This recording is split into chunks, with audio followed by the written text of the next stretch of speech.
Very good morning to all of you. Welcome to the prelims destinary. I am going to be taking the classes on from here on the subject of polity. Okay, class, very good morning to all of you. We're going to discuss the subject of polity. My name is Ankit Sharma. From today onwards, we start the crash course on the subject of polity. Please confirm if the audio visual is clear, class. Very good morning to all of you. Please confirm if the audio visual is clear. All right. Okay.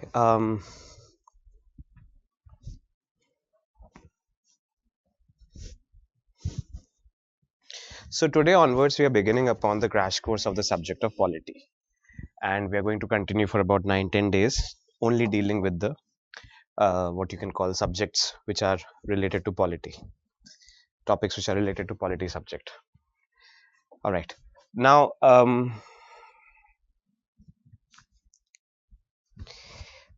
how do we basically the question that we're asking is that how do we define, meaning how do we create a system of what is known as the methodology for a crash course to be developed for polity. Okay.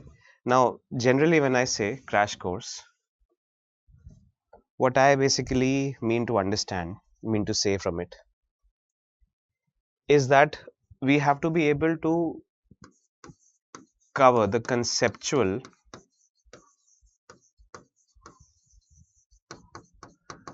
underpinnings of the subject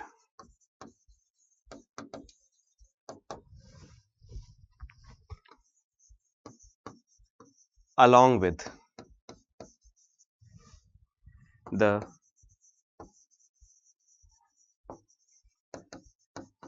current updates. Okay, in this very simple sentence, I would want to in a way formulate the what you can say mantra of the crash course.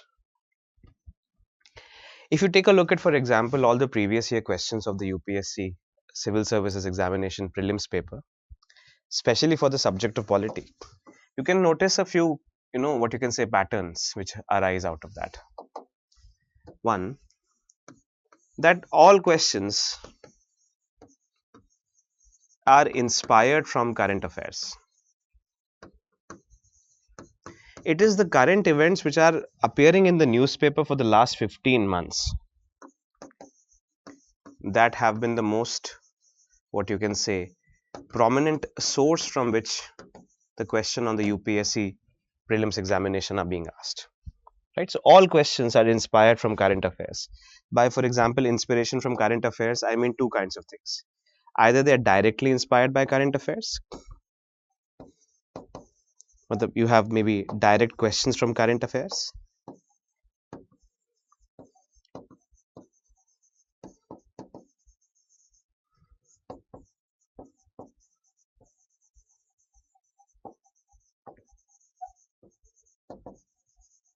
or you have what you can call indirect questions from current affairs.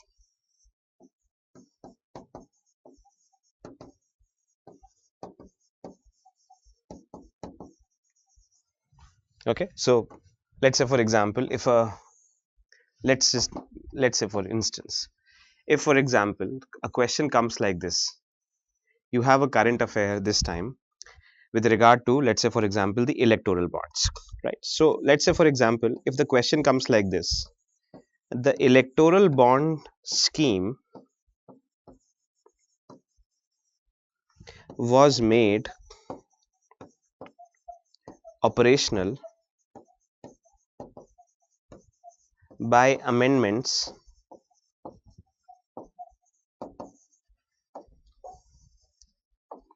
to which of these acts? Okay, let's say, for example, the first option is let's say Finance Act 2017. Second option is, let's say, Representation of People's Act 1951. Let's say the third option is the Companies Act 2013.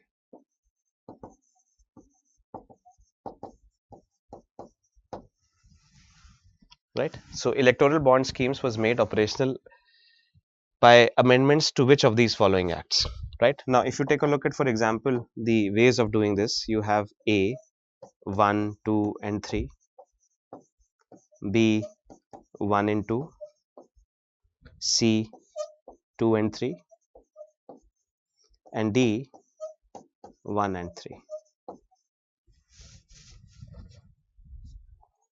Please take a look at this, please, class.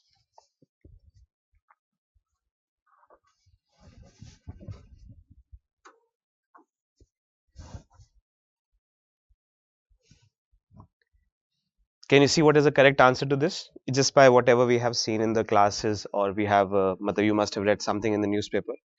This is what is kind of a very typical prelims question, which is coming directly from the current updates. Do you see the point? Okay, can you give me an answer to this, class? Can you take an attempt at it? What is the correct answer to this? Meaning, I'm just trying to go inside the mind of the, what you can say, the examiner, the paper setter, and I'm trying to, in a way, lay out for you how the paper setter would be making questions. Can you take an attempt at it, class?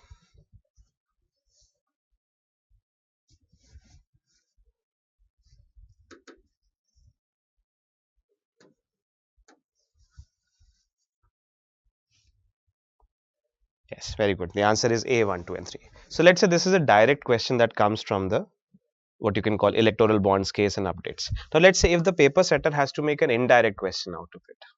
And again, I'm just giving you a demonstration as to what an indirect question in this particular matter may look like.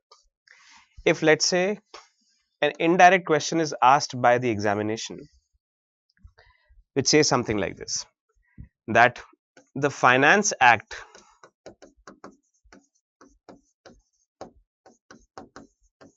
(2017) was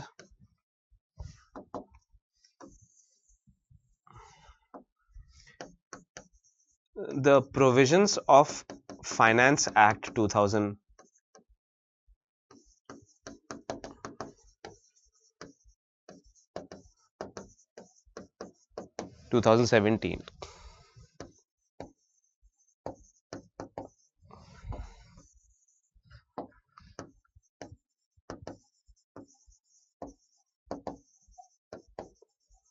which created the electoral bond scheme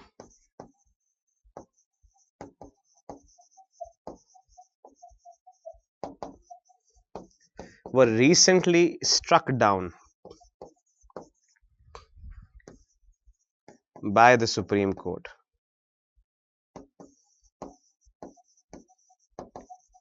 For which of the following reasons? Let's say this is a more complex, or let's say at least lengthy question. Okay. Let's say it was ultra wires.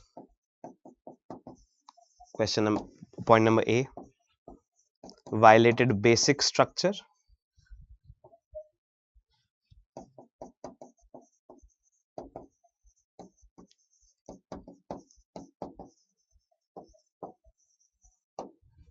C,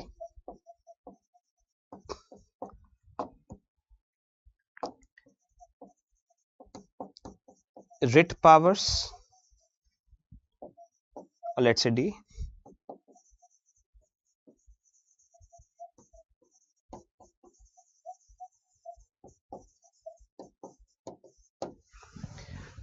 now take a look at this question.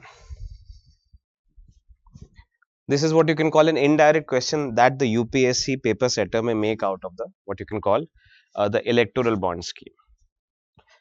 At this point of time, what I'm basically trying to do, I'm trying to, in a way, invite you to and take a look at the mind of the paper setter, the person who sets the examination. What does that person think like? Okay. Now, what I'm meaning to say is that what you see over here, the first question that you're taking a look at over here, this is a more direct question, meaning this is a question which has been taken from a newspaper article, and the information in that article itself is made into a question. But this is a slightly more layered question. This is a slightly more complicated question. For this, a deeper reading of possibly editorials etc., etc., is needed. You are not going to be able to answer this question only on the basis of a simple, what you can say, understanding of a particular activity. What is the correct answer over here? The correct answer is D. Illegally bypass the Rajya Sabha because the Finance Act had passed itself as a money bill. And that is what the Supreme Court said, that the passing the Finance Act as a money bill is, what you can say, going to be subjected to a kind of a judicial review. So, a Finance Act in the provisions of electoral bolts cannot be made a provision of Finance Act because the Finance Act is not strictly a money bill. It is supposed to be either a financial bill or an ordinary bill, and therefore the will of the Rajya Sabha cannot be struck now. In any case, we are not dealing with the facts of the matter currently. We are just trying to understand for you how the questions upon these areas are going to be structured. And therefore, my intention is to make a kind of a pedagogy for the crash course. My intention for making a kind of a pedagogy for the crash course is, first of all, to keep the current affairs at the center.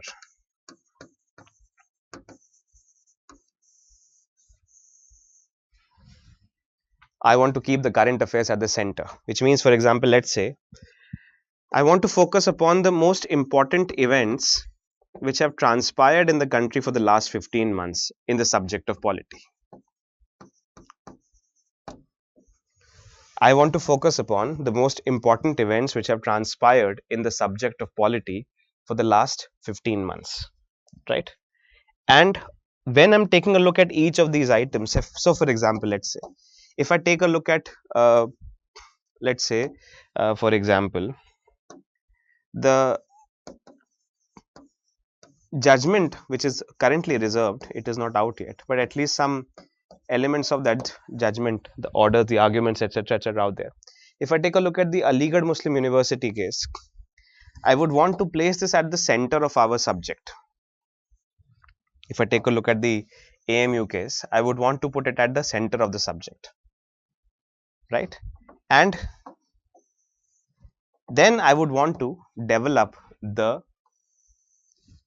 concepts of the constitution which are given inside the constitution around it. Okay, so for example, over here, I will develop Article 29 and Article 30 and go to the deeper contexts of the constitution. You see, all of these will be able to, first of all, make us be prepared for two things. Number one, we are going to be prepared for the, what you can say, the case of AMU itself. What are the, let's say, for example, the facts of the case or the logic of the case that may be asked. Second, we would also be able to understand the larger context of what are known as minority rights as they are given under Article 29 and under Article 30. You see, so think of it as an X-shaped formula, that the outer area is the conceptual part, the inner area is the factual part, and by using the inner area, I'm going to be able to cover the outer area also, and then we will take a look at a revision of what are basically known as the minority institutions. Okay, this is what I'm trying to indicate at. I will take a revision of what are known as the minority institutions. Okay, so I'm just in a way trying to, taking you in on the way that the pedagogy of the classroom is supposed to be formulated. We'll take a current update. I have a list of current updates that I'll share with you, and these are the current updates that I'm going to start with, and then I'm going to build the conceptual frameworks around them, so that the entire thing which is dealing with the current update and the background of that current update, how it touches the provisions of the constitution, etc., etc., that is going to be covered, and then we'll take a look at certain possible questions that can arise from them. Okay, so let's say, for example, the first thing that I would want to start with today is what is known as a caste census. Now, you know for a fact that the caste census as a topic has been in news repeatedly again and again. specifically because of what has happened in the state of Bihar, that you have, for example, the Bihar caste census, which has made a lot of news, right? So let's say, for example, if I just put the title over here and I'm creating a little bit of a synopsis. Now I want you to have your pen and paper ready while we are dealing with, this particular aspect. I'm drawing a synopsis as to what we can cover by the help of the current affair, which is Bihar caste census. So this is what you can say news item which I'm targeting. This is a news item which I'm trying to, in a way, build upon. Okay. Now, while we are studying this news item, what are we going to study? First, we'll take a quick look at Article 15 of the Constitution and Article 16 of the Constitution. Specifically, if I'm more particular, we'll take a look at Article 15, Clause 4 to 6 of the Constitution, and we'll take a look at 16, Clause 4 to 6 of the Constitution. Okay. Bihar caste census, Article 15, Clause 4 to 6 on the Constitution, and 16, Clause 4 to 6 in the Constitution. Okay. Second, we are going to take a look at what is known as the, let's say, for example, National Commission for Backward Classes, NCBC, okay, which is going to be given under Article 338B of the Constitution, because it is a caste census which is specifically focusing upon what is known as the, what you can say, backward classes or other backward classes, or what are known as the extremely backward classes. We'll very briefly take a look at the NCBC. And also in the background of NCBC, I'll just review with you the commissions under Article 340. For example, we'll just take a little bit of a review about what is known as the Mandal Commission, or what is known before the Mandal Commission, there was a Kaka Kalekar Commission.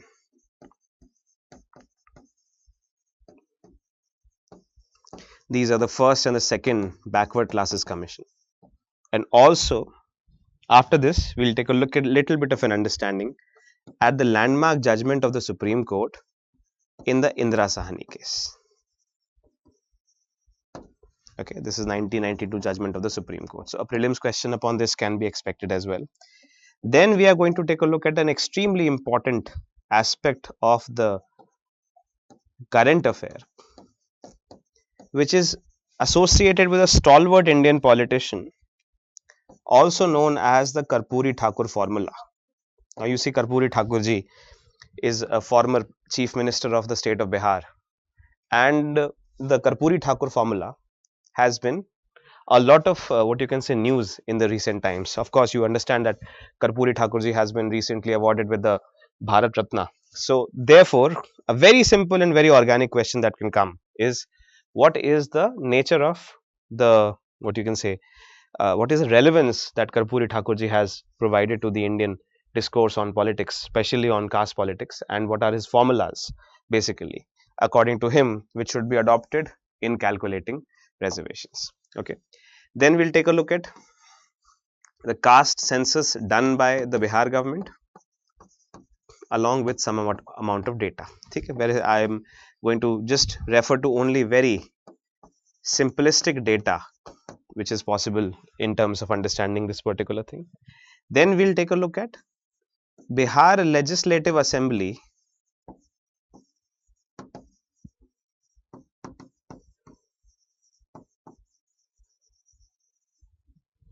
passing a bill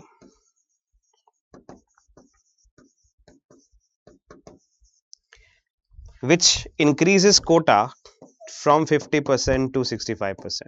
Now, if you have been keeping your eyes and ears open, reading the newspapers here and there, you already know that this is something that has happened in the Bihar Legislative Assembly very phenomenally.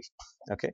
Then we'll take a look at what is basically the concept of the committee which has been made by the central government, which is known as the Justice Rohini Pal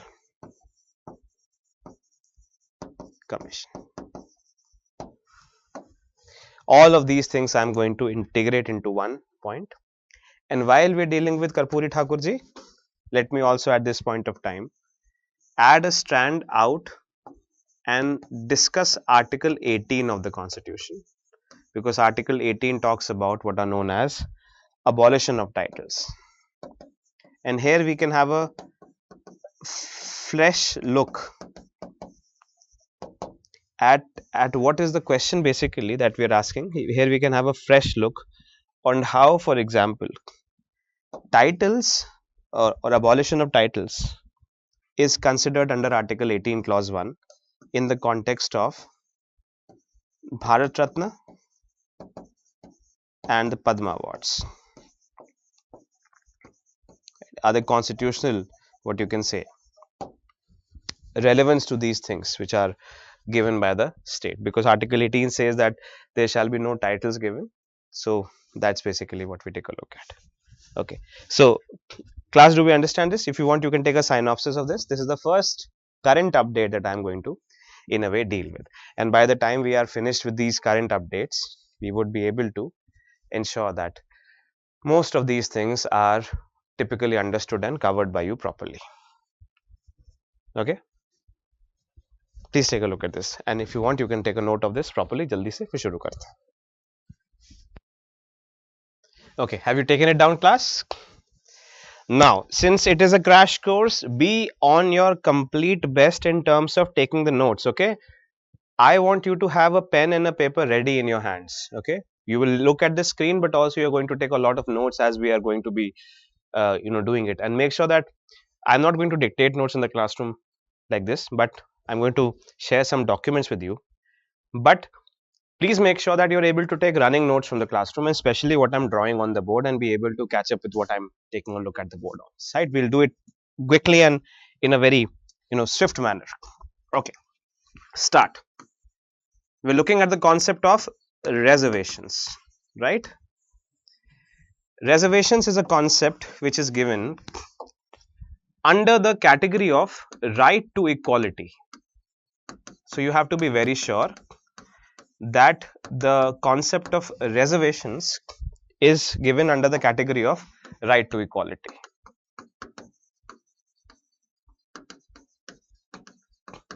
Reservation is also sometimes understood by its alternate name, which is known as affirmative action. Right to equality, these right to equality are the rights which are given from Article 14 to Article 18 of the Constitution. Right? Second thing we have to understand importantly about reservations is that the special reservation, the special kind of equality under which reservations have been given is known as the equal protection of the laws. Right? Equal protection of the laws. So Article 14 of the Constitution talks about two kinds of equalities: equality before the law and equal protection of the laws. It has to be very clearly understood. Again, I'm repeating it with a lot of emphasis, that equal protection of the laws is exactly the kind of equality under which reservations are given. Reservations are not given under equality before law. If a question comes to you, please pay attention to what I'm saying. Try to note it as fast as you can in any way format. If a question comes to you that under which of the following concepts of equality is reservations or affirmative actions going to be permissible, the answer is equality, equal protection of the laws, not equality before law. Equality before law does not allow for any kind of reservations. It is equal protection of the laws which allows for a kind of affirmative action reservation. Equal protection of the laws is the logic behind reservation.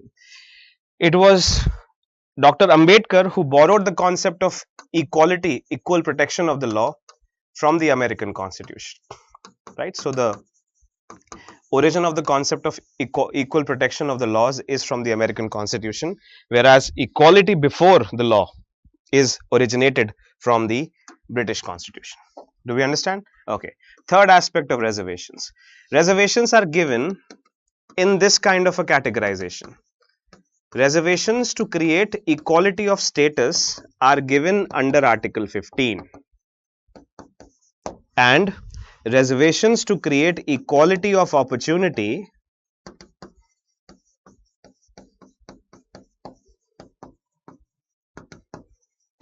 are given under Article 16.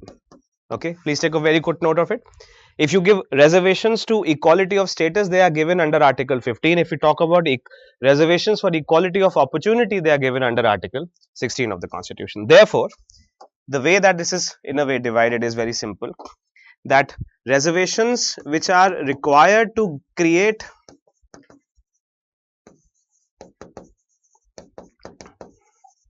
equality in the mind of the people about the status, about their own status in the society. When I use the term status, I mean ahoda, social respect in the society. Ambedkar understood very clearly that the best way that a people can be respected in the society, can gain respect in the society which does not respect them, is by providing them education. So right, so reservations are provided in educational institutions under Article 15. And when we talk about educational institutions, reservations are provided both for public educational institutions and private, meaning it is either a public educational institution which is funded by the state in whole or in part, or a private educational institution, right? This is basically what article 16 article 15 says. In article 16 of the Constitution talks about what is known as reservations. In the term which is used is offices under the state. Offices under the state. The definition of state in this category is as defined under Article 12 of the Constitution. Okay, so do we understand this part? Just take a look at this very simply. We're talking about the subject of reservations. Reservations is also known as affirmative action, right? Reservations as a provision in the Constitution is created under right to equality, 14 to 18. Okay, the category of right, fundamental right, under which reservations as a concept has been created is called right to equality. Second, reservations are given under the category of equality known as equal protection of the laws, not equality before law. Equality before law does not allow for the concept of reservation. Equal protection of the laws is the concept that allows for the idea of reservation.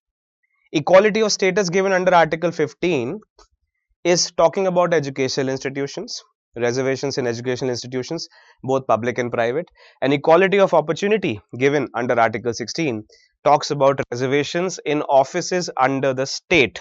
Okay, so only for public, or what you can say state funded organizations. You have, for example, any kind of a job that is being taken under the state meaning what is given under Article 12 of the Constitution, which includes the Parliament of India, the Government of India, the state legislature and the state executive. This is what is given under what you can call Article 12 of the state, right? And then you have, let's say, the next thing is that seeking reservations is not a fundamental right just because it is mentioned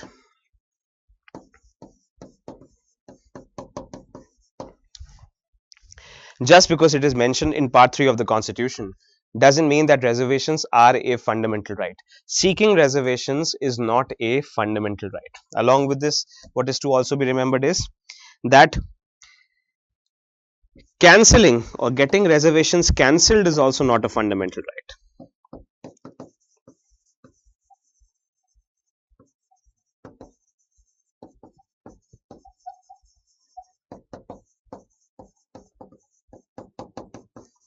You can neither file a writ petition or a Article 12 review saying that reservations are your fundamental right and they should be given to you, nor can you say that not having reservations is your fundamental right. So, for example, if I don't have reservations, I cannot go to the court and say that the court shall give me reservations. It is not a fundamental right.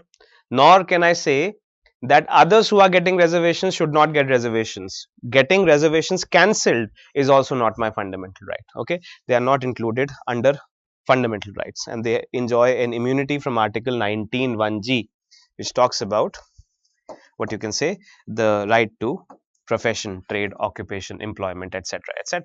Okay, right. Okay, let's take the next thing about reservations.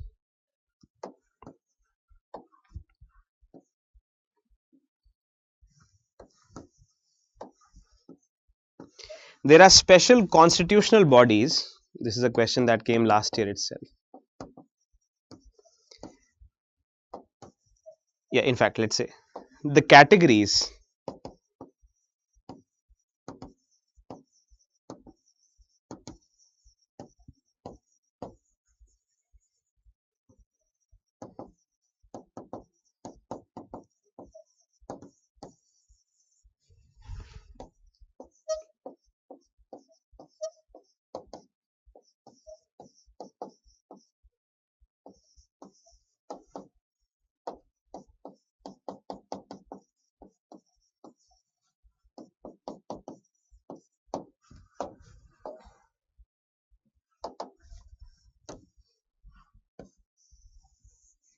take a look at this part.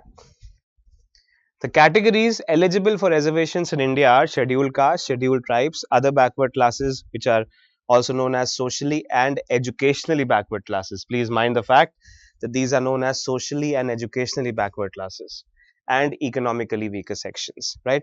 The newest category in the framework of reservations is the economically weaker sections. Okay, the newest category, this was placed in the constitution by the 103rd Constitution Amendment Act 2019. Okay, so these are questions that can be asked. By 103rd Constitution Amendment Act 2019, Article 15 Clause 6 and Article 16 Clause 6 of the Constitution created the category of economically weaker sections. Do we understand this, class? I want you to take a look at this in a very absorbed, intent manner, as if you were never to see this data again. You have to memorize this right here in the class.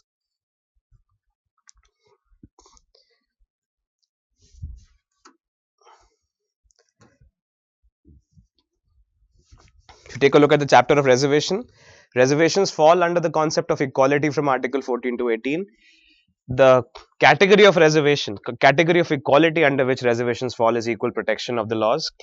Equality of status, Article 15 of the Constitution, gives reservations in educational institutions. Equality of opportunity, Article 16 of the Constitution, gives reservations under the offices of the state. Seeking reservations, not a fundamental right. Getting reservation cancelled is also not a fundamental right. Categories eligible for reservations in India are scheduled castes, scheduled tribes, other backward classes, and economically weaker sections.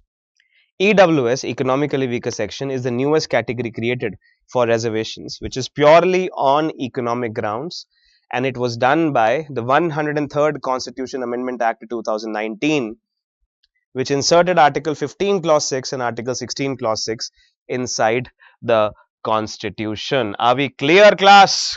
Give me some response to this. Are you getting all these facts? These facts are going to come in one way or the other as a multiple choice question. We are revising all of these facts, information basis completely again and again. Are we clear?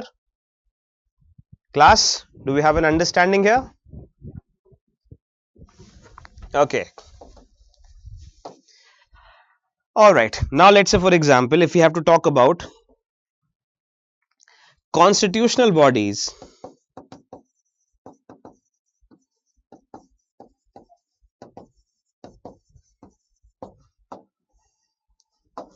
that provide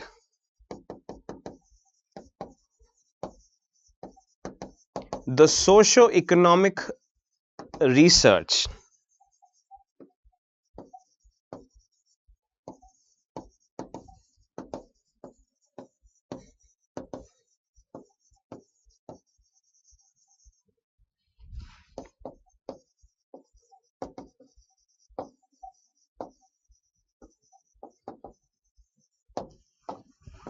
constitutional bodies that provide the socio-economic research. The question is very simple. How are categories, let's say for example, if I am a group, let's say in the state of Uttar Pradesh, and I am claiming to become, let's say for example, to be identified under the status of an other backward class. The question is, how can I be identified under the group of other backward classes? What is the method of doing it? Now, the method is, first of all, that my socio-economic analysis, my scientific basis should be there. I must have the kind of backwardness which is scientifically proven that should be allowed to be permissible for me to take what you call the benefits of reservations. You see, the point is this, that I should be able to make a claim that scientifically speaking I am backward. My malnutrition statuses, my hunger indices, my poverty statuses, my educational backwardness, my social backwardness, all of these are indices that must be established in making my case for being a other backward class. So the question that we're asking is that how does the constitution provide for expert committee who do the scientific analysis as to whether a group of people can actually be classified as a other backward class, as a what you can call a scheduled caste, scheduled tribe, or an economically weaker sections. Okay, so now please take it out very simply. I hope that your pen and paper are running against each other. Please, class, Article 338 creates the National Commission for Scheduled Castes. Okay, this is Article 338 of the Constitution. Article 338A creates the National Commission for Scheduled Tribes. Article 338 creates a National Commission for Scheduled Tribes. Article 338B creates the National Commission for Backward Classes. It is the most recent of the constitutional bodies to be created, and it was created by the 102nd Constitution Amendment Act in 2018. Class, I want you to take a very clear note of this.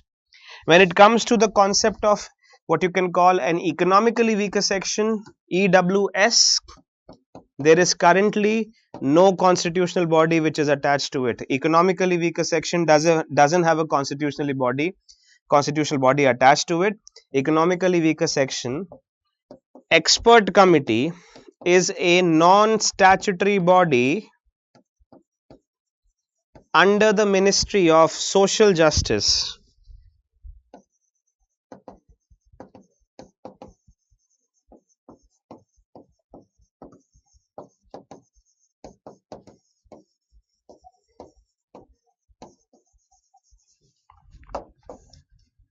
By the name of what is known as the Ajay Bhushan Pandey Committee. Okay, so there is no constitutional body to ascertain what is the criteria for deciding economic backwardness. Instead, there is what you can call a non-statutory body, which is under the Ministry of Social Justice and Welfare, known as the Ajay Bhushan Pandey Committee. It is a 3-membered body.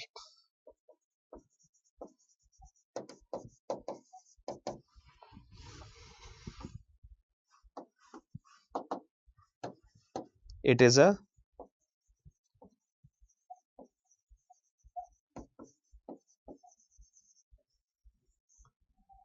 3-membered body. Do we understand this, class? Okay, so in continuation with what I'm asking about reservations is, what are the categories of groups, for example, in India, who can be given reservations? So the answer is scheduled castes, scheduled tribes, backward classes, and economically weaker sections, right? And another related question to that is, how are these, let's say, how are groups decided that they would be called SCs, STs, OBCs, or what you can call EWS? How do you take a set of people and enlist them as an OBC? The answer is that it has to be scientifically ascertained by Article 338, Article 338A, Article 338B, which is National Commission for Scheduled Castes, National Commission for Scheduled Tribes, National Commission for Backward Classes, and economically weaker sections do not have a national commission. This is a trick question. Economically weaker sections do not have a national commission. Economically weaker sections are ascertained by a non-statutory body under the Ministry of Social Justice and Welfare, known as the Ajay Bhushan Pandey Committee.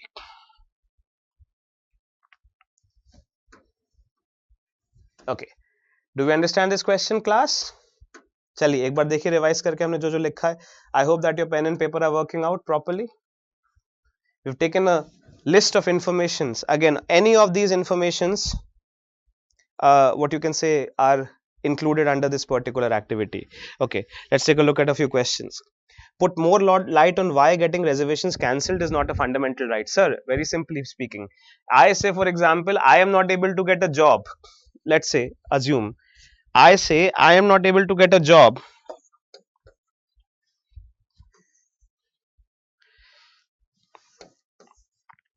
And my right to get a job is given under Article 19 and even under Article 21, livelihood is given.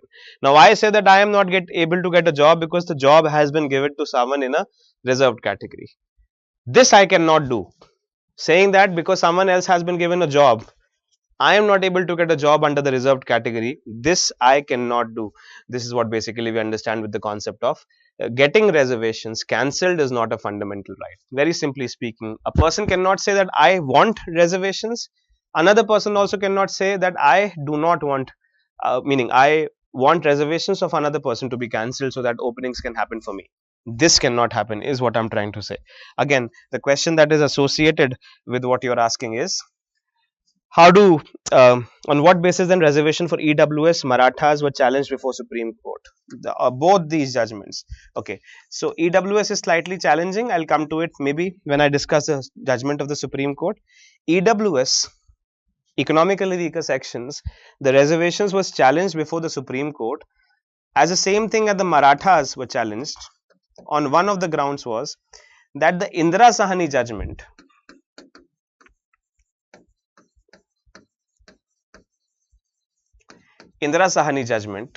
had put up a, what you can say, cap of 50% ceiling limit.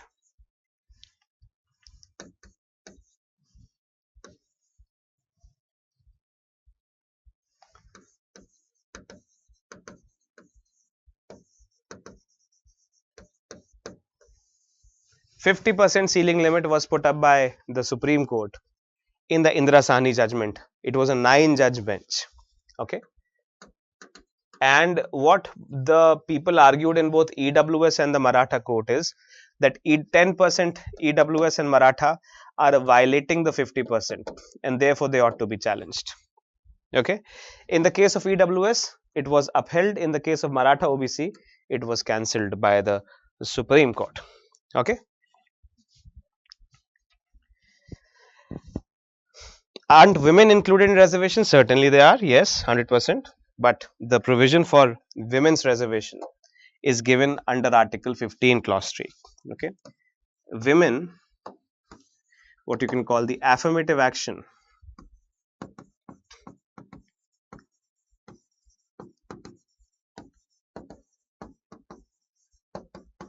and equal protection of the laws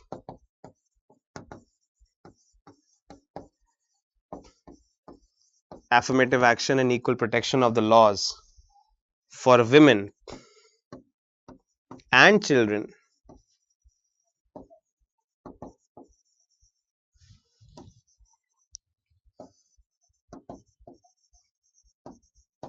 are given under Article 15, Clause 3 of the Constitution. 15, Clause 3.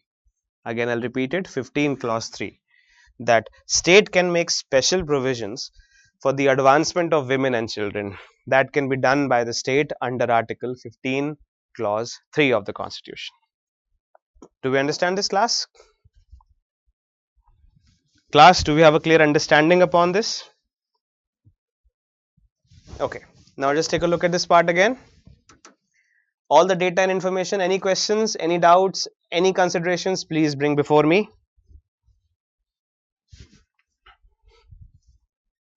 Putting up all the factual and the conceptual information which is going to be, or which is, let's say, convertible into a prelims question is what is given under these parts.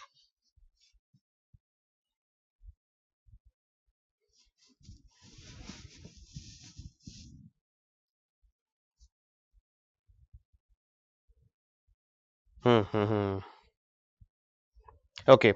Is SCBC also working under the NCBC? Yes, there is only National Commission for Backward Classes, which includes socially and educationally backward classes.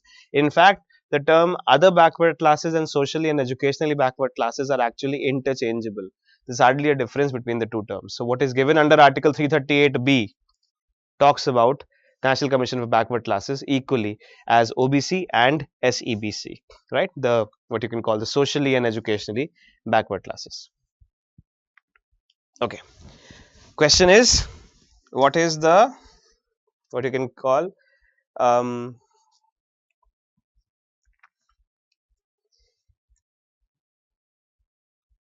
What is the difference between residence and domicile? Okay, very simply, let's take a look at it. Let's say if I have residence, these are terms that are somewhat important to understand just from a perspective of an outsider. If you have, let's say, for example, residence, the term domicile, okay, what is the difference between the two terms? Let me very clear and categorical. Now, they don't have a what you can call a textbook definition given in the constitution as to what the differences are between them. But very simply, we can understand the differences in this categorization. Take a look at it very clearly. If a person resides in a particular area,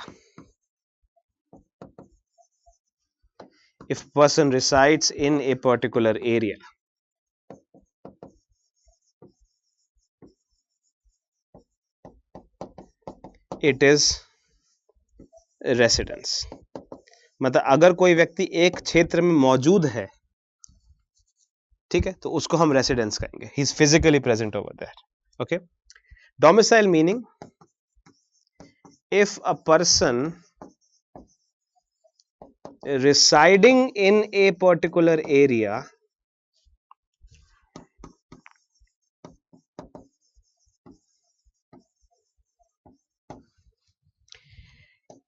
intends to reside there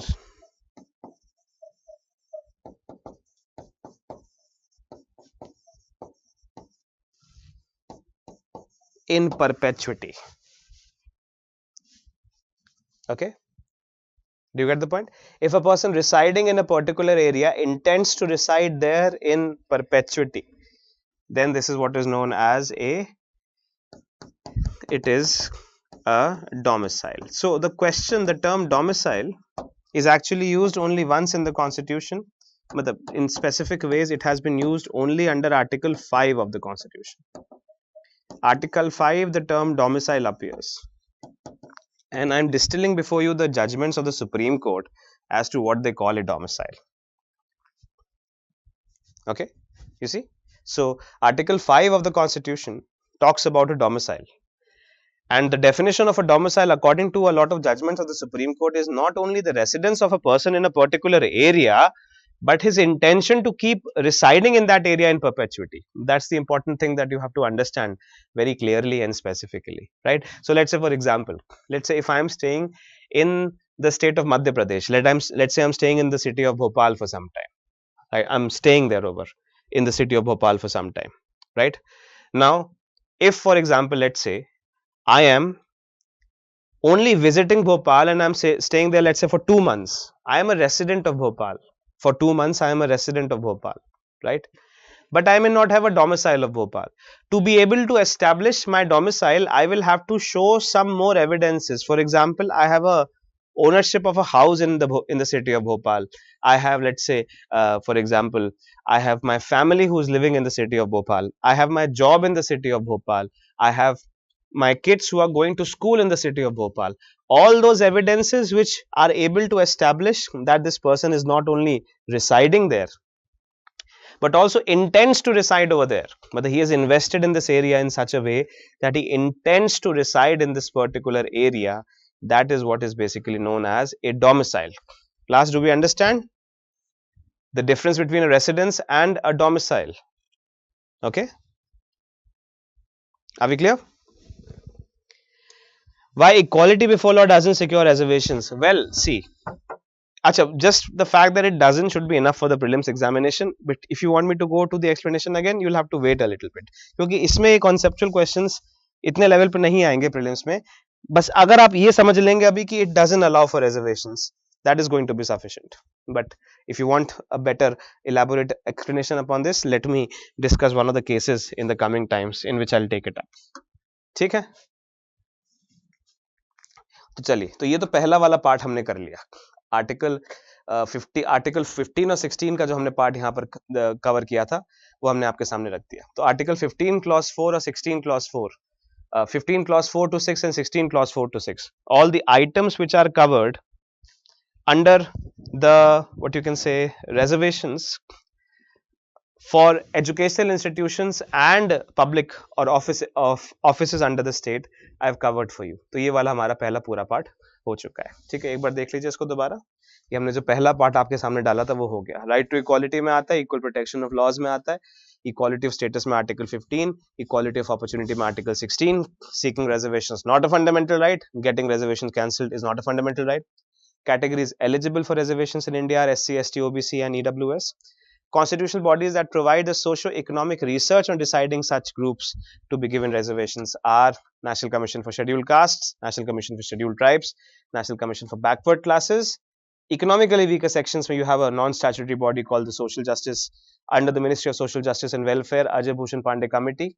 It's a 3-membered body. And then you have the amendments. 103 CA 2019, you have the introduction of Article 15 Clause 6 and 16 Clause 6. And 102 CA 2018, you have the introduction of National Commission for Backward Class, which, as I have been pointing out, is also the same thing as National Commission for Socially and Educationally Backward Classes. Do we understand? Class, are we clear? ठीक है. So ये पहला part हमारा हो गया है. Whatever information I wanted to give in this part, I have given to you as a brief kind of introductory information on the basis of the prelims examination. Okay. Now let's take a look at the next one.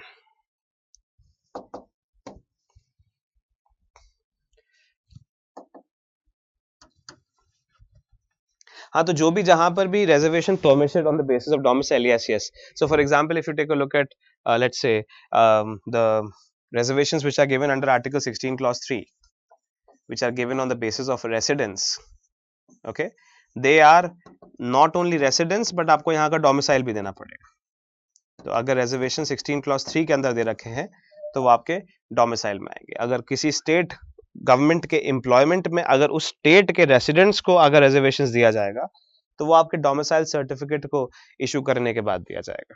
And as you know for a fact that under article 15 clause 1 it is written that discrimination shall not happen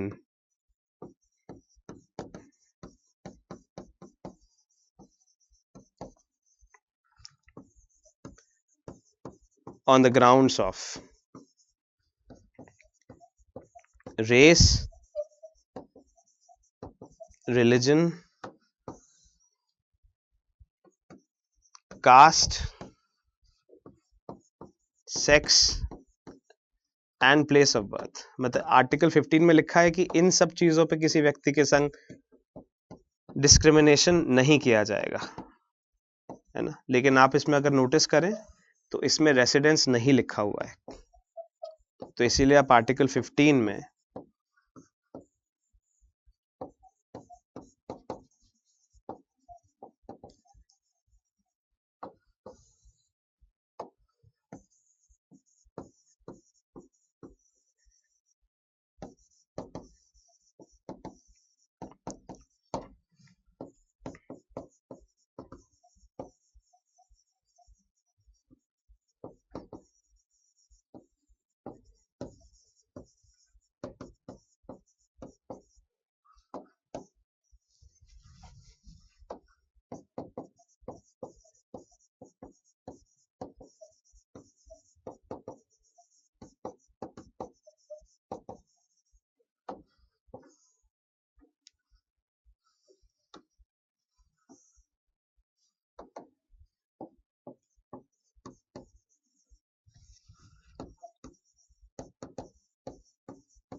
please take a look at this thing that I've written over here with regard to the question on reservations on the basis of residence.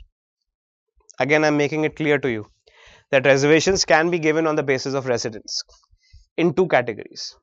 Under Article 15, you have 5 grounds upon which discrimination cannot happen. Okay, race, religion, caste, sex and place of birth. Which means residence is not given as a ground of discrimination. Meaning what it means to say is that you cannot say that residence is not a ground of residence is the ground of discrimination. So if for example a state of Madhya Pradesh makes within the state of Madhya Pradesh reservations, if the state of Madhya Pradesh makes within the state of Madhya Pradesh reservations on the ground of what you can say residence, that only state of Madhya Pradesh can get 50% seats in a medical college, then it is not constitutionally invalid, because Article 15 does not say that discrimination on the basis of residence is prohibited. And therefore, if a state of Madhya Pradesh wants to make 20% seats reserved for the people who are residing in Madhya Pradesh as a criteria, then it is not to be declared unconstitutional. Similarly, Article 16 clause 3 also talks about reservations of local people of a particular area can be made under the state government jobs. That some people residing in the state governments, they can make reservations, or reservations can be made for their impact, for their, let's say, quota, if they are residing. For example, let's say if I am a Marathi residing in Maharashtra, it is possible under Article 16 clause 3 that reservations can be made in a particular case in which Marathis are giving 25% of the quota, right, in a particular office under the state. This talks about office under the state. But also please remember very clearly the fact that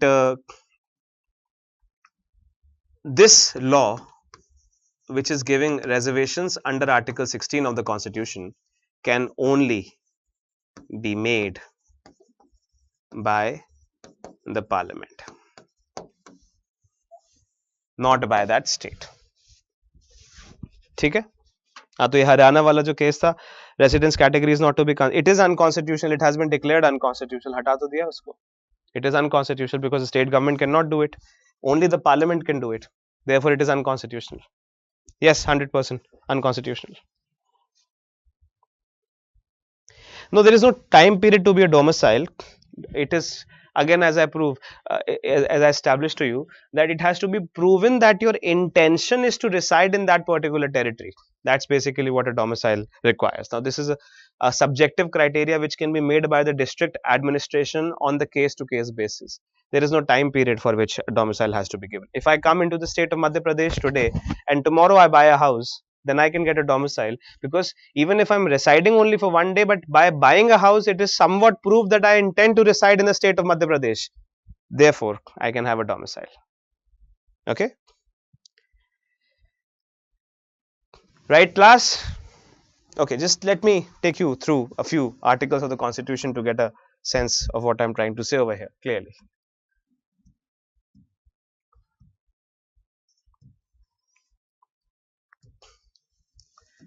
We are going to revise it very quickly, class. Please be very, very swift in the way that you are going to.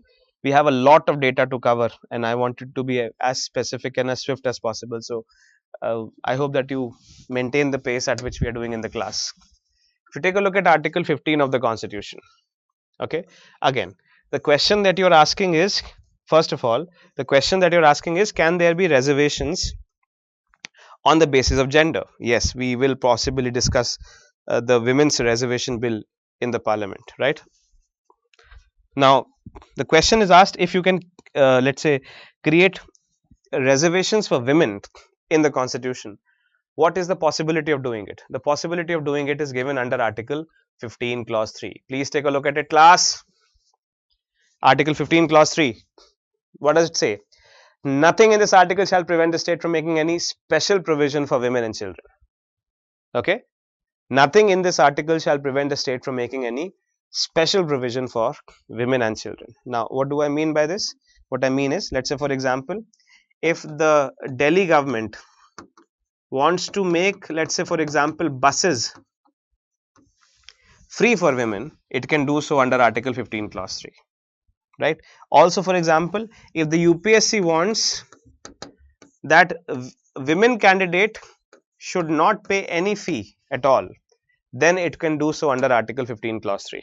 And if the Parliament wants that a certain number of seats must be reserved for women legislators, it can do it under Article 15 clause 3 also. You see the point?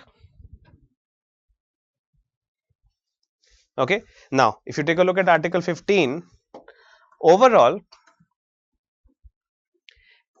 when we take a look at Article 15 talks about 5 grounds on which discrimination is prohibited.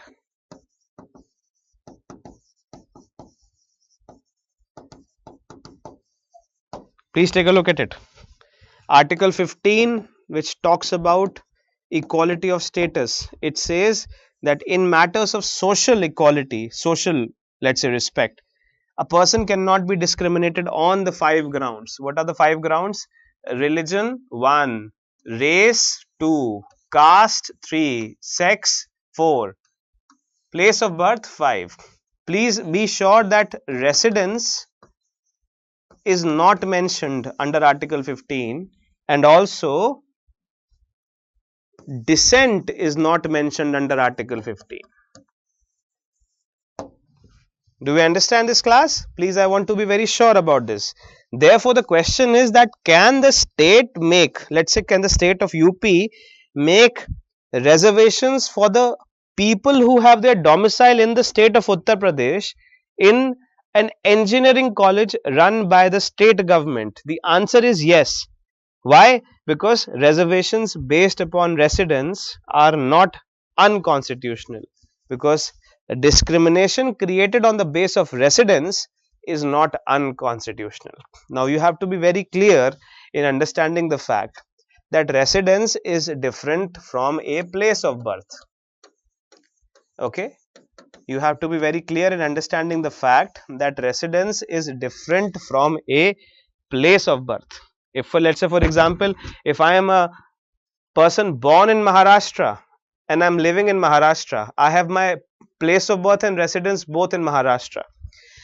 But let's say, for example, I am a person born in Uttar Pradesh but living in Maharashtra for the last 15 years. I have my place of birth in Uttar Pradesh, but my residence is in Maharashtra. So, a state cannot make quota in educational institutions only for people who have a place of birth in Maharashtra, but for people who have their residence in Maharashtra. So, if I am a person from Uttar Pradesh, but for 15 years I am living in Maharashtra, then I am a resident of Maharashtra, and if a quota is given 20% quota to the residents of Maharashtra, then I am also eligible for quota. Even the fact that I am not born in the state of Maharashtra, it is not my place of birth. Do we understand, class? Okay, so if we have to give reservations on the base of residence, you can give under Article 15 clause 1, because residence is not mentioned under Article 15 clause 1. Okay, and if you have to take a look at, for example, Article 16, you will see that Article 16, unlike Article 15, has 7 items which are non-discriminatory, 7 non-discriminations. Okay, but a person shall not be discriminated in the cases of employment under the state on 7 things. 7 things include the 2 things which are additionally included over here, which are not given under Article 15, are residence and descent. You see, so these are 2 things additional. Otherwise, there are 5 same things. You have religion,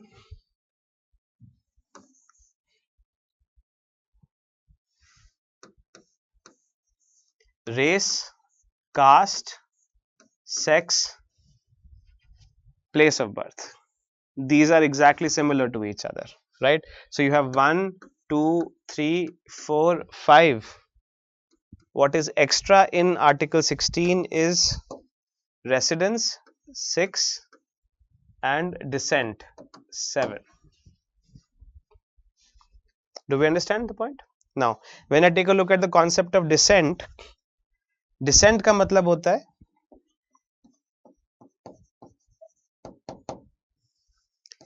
the identity of the parents or the family that you come from.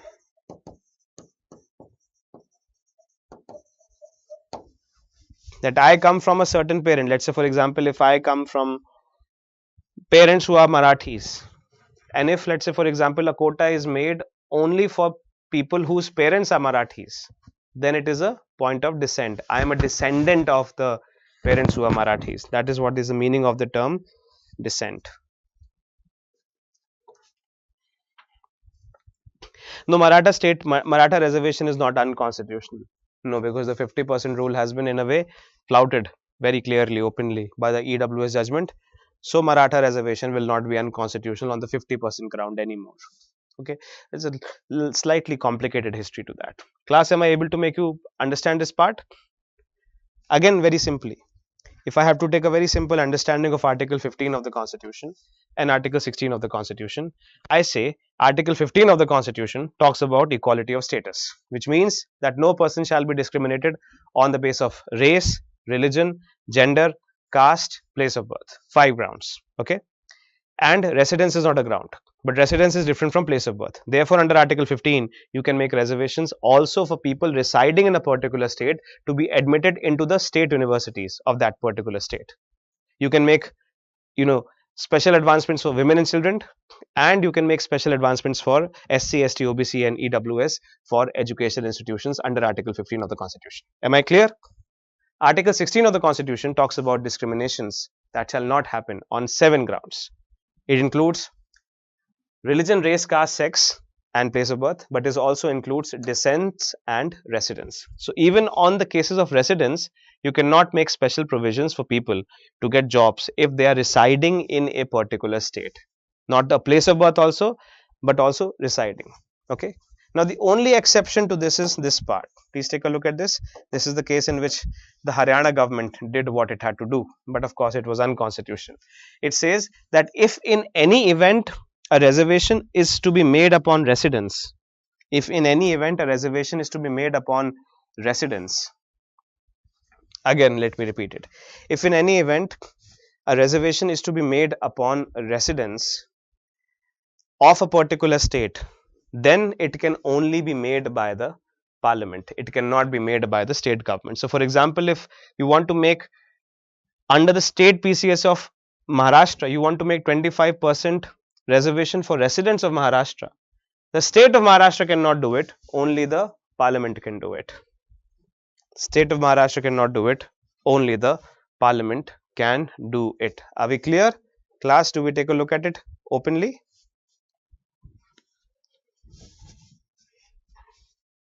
Class, are we there? Any questions on this?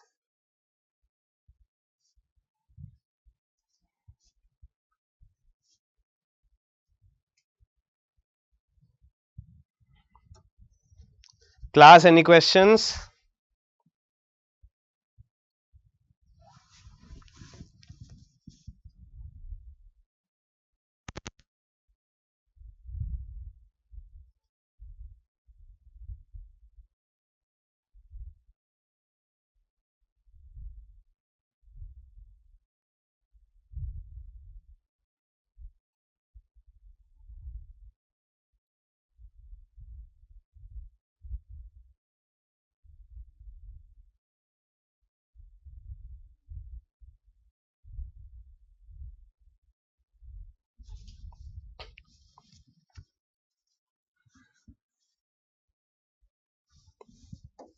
Okay. Let me just summarize this part for your reference. Okay. I'm going to make some points on the board. Please follow them.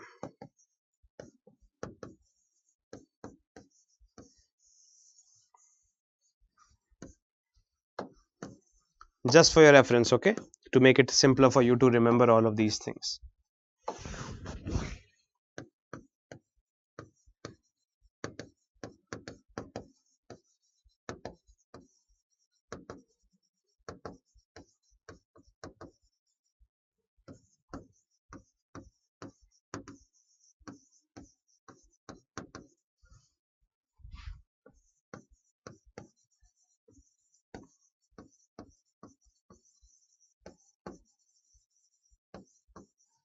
Only is important.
Here I'm summarizing the entire Article 15 for you. Note this down from your prelims perspective.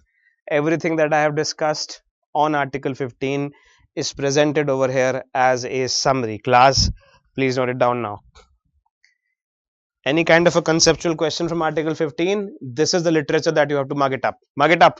Note it down quickly.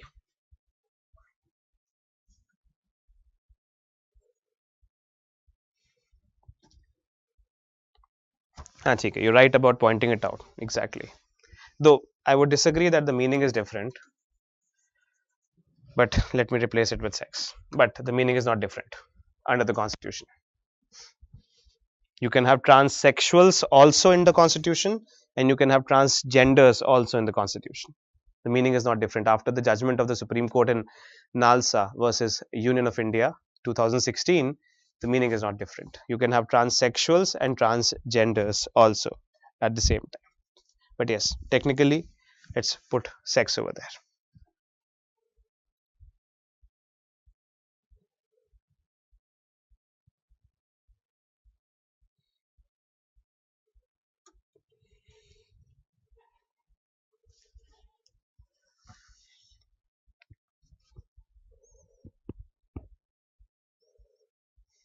If a person owns property in more than one state, then will he be given the domicile of more than one state? No. You have to have domicile, meaning intent. So it depends upon the nature of your property. You can obviously uh, own a state in own a property in different states, but the idea is not ownership of property. The idea is ownership of property with the intent to reside in it. Okay, it's not investments but residence which matters. So if you own a property with the intention to reside in it, it has to be proved. So for example, if I own a property in UP, in Maharashtra, in Gujarat, etc., but I'm residing in Uttar Pradesh, which means my family is in UP, my kids are in UP, etc., then my domicile would be of the state of Uttar Pradesh. So the idea is not of property, but property as a determinant of my intention to reside in that particular area. Okay.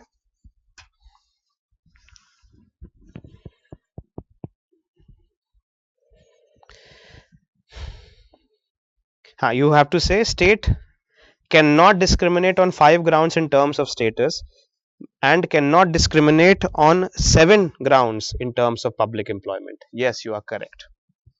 State can actually discriminate on the grounds of residence and descent under Article 15, but residence and descents cannot be discriminated under Article 16. You are correct, but I hope that you were meaning to write cannot instead of can in the first statement, where you say it means that the state can discriminate की जगह आप can not लिखना चाहते थे, ऐसा मैं मान के चल रहा हूँ.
I'm going to take a look at the reservations of women too. Discrimination being here the positive discrimination. Yes, positive discrimination, certainly. In this particular case, if discriminations are to be made, it would be called positive discrimination. Yes. So, do we have a gist of this class?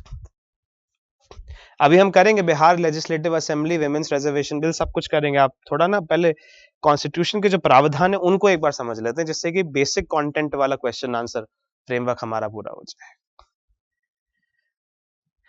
ठीक है, article 15 आपने पकड़ा.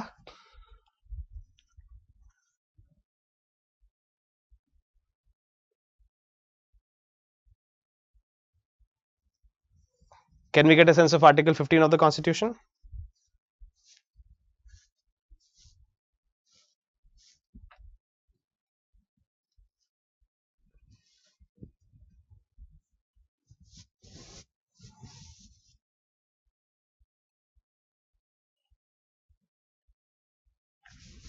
Okay. Now I'm going to give just exactly the same thing for Article 16. Please make sure that you're getting this point correct. ये सारे आपको content अगर अभी याद हो जाएंगे तो फिर आपका करंट में जो मतलब क्वेश्चंस हैं मतलब प्रीलिम्स में वो सारे निकल जाएंगे अच्छे से. ठीक है, देखिए.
Please take a summary of Article 16 of the Constitution from any of the points that we're discussing under Article 16 of the Constitution.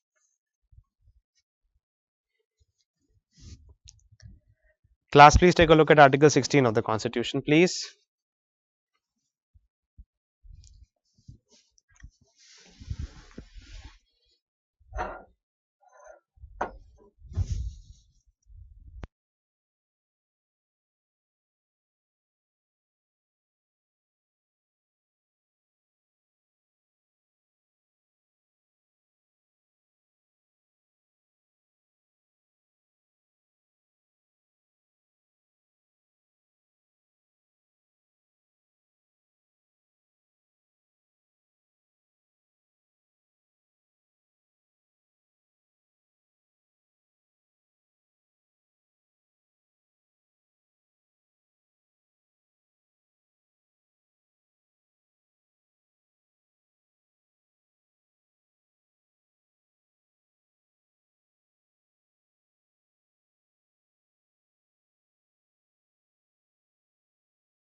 Article 16 of the Constitution. Article 16 talks about discrimination in matters of offices under the state, prohibited on 7 grounds: race, religion, place of birth, sex, caste, descent, and residence. Article 16, Clause 3. Parliament can make resident quota for a particular state, but the state itself cannot do so. Okay. Article 16, Clause 4, Clause 4A, 5 and 6. Reservations in offices under the state for OBC, SC, ST and EWS. And Article 16, Clause 4B talks about what is known as the carry forward rule. Okay, I'm noting this down. I'll just explain to you the carry forward rule once we come out on the other side of this. Class, have you taken this down? Have you taken this down? A summary of Article 15 and summary of Article 16. These statements in and of themselves can appear in the question like this. I am notifying the subject of reservations as a very important topic in the prelims examination this year. So please pay attention to what we are doing here.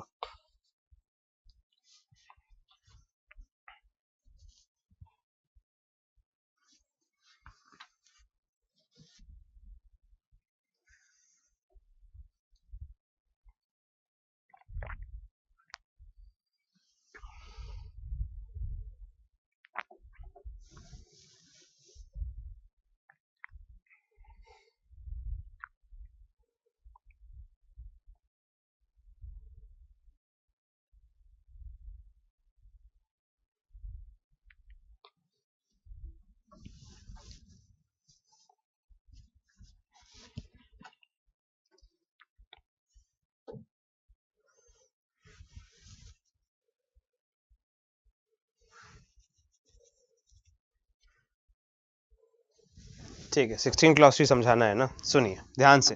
16 clause 3 सुनिए ध्यान से, एक बार समझाएंगे, ध्यान से सुनिए। 16 clause 3, अब सुनिए ध्यान से इस चीज को। इसमें ये दे रखा है, मान के चलिए कि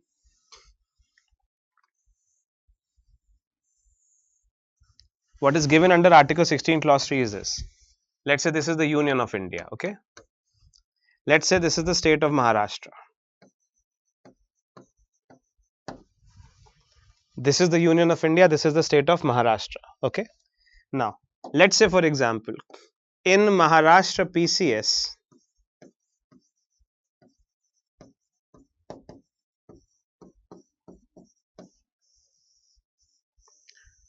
this is state of Maharashtra. In Maharashtra PCS, let's assume that there is a, let's say, a job which has to be done. Let's say for example constables have to be appointed. Okay, let's say the position is for 100 constables. Now let's say for example there is a report which is given by the police administration that constables from the local areas are needed to perform certain jobs.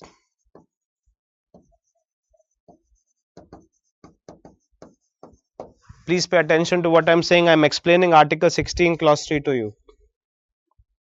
Okay, let's say in Maharashtra PCS there is a post for constables, and let's say 100 constables are needed. Now there's a report, let's say for example from the Home Ministry of Maharashtra, that constables who are recruited, let's say for example if you have to position certain constables in Satara, okay, then it is better that the constables are from the region of Satara itself, so that they help the local administration better. They understand the geography of it, they understand the complexity of it, they understand the language, etc., etc. So a demand is basically made in the report that in the recruitment of constables, 25% of the constables, of the seats in constables, shall be from the region of Satara. What you can say, shall be residents of Satara.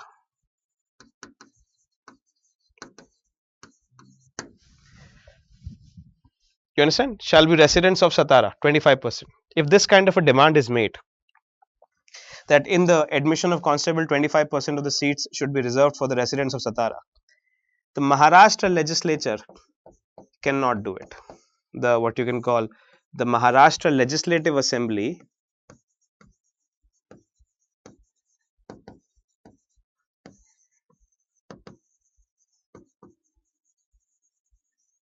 cannot do it. But the Maharashtra Legislative Assembly or the political party in Maharashtra can ask the Union of India to do it. If this kind of a reservation has to be made, it can only be made by a law passed by the Parliament. So, Parliament has to make a law under which 25% of these seats are going to be reserved. Do we understand this, class?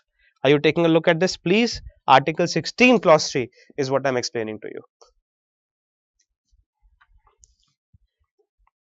Yes, that is also correct to say that Article 15 applicable to both public and private, Article 16 applicable only to public. You're right about that.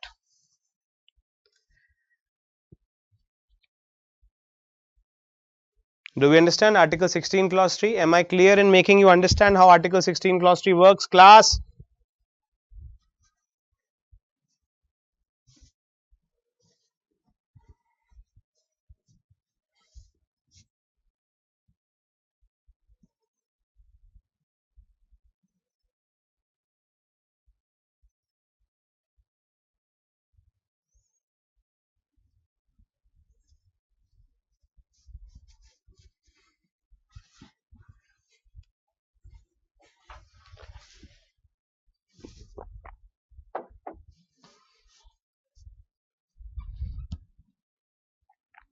Now, if you want just to complement this, read Article 16 clause 3 once. एक बार पढ़िए इसको.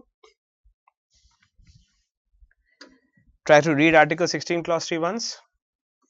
Nothing in this article shall prevent Parliament, okay, Parliament, from making any law prescribing in regard to a class or class of employment or appointment to an office under the government or any local authority within a state or union territory, any requirement as to residence within that state or union territory prior to such employment or appointment. So, basically, residence based reservations within a state or a UT can only be made by the Parliament, it cannot be made by that state, is what I am trying to state.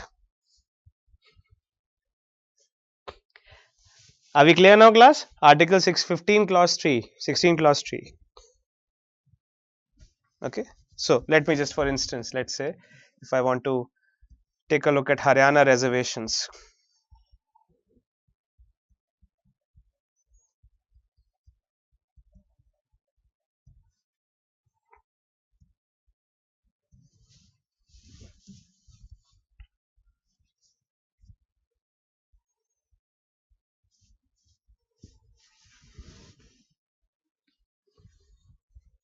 This is why it was quashed. Punjab and Haryana High Court on Friday quashed the Haryana government's law guaranteeing 75% reservations to locals in private sector jobs in Haryana.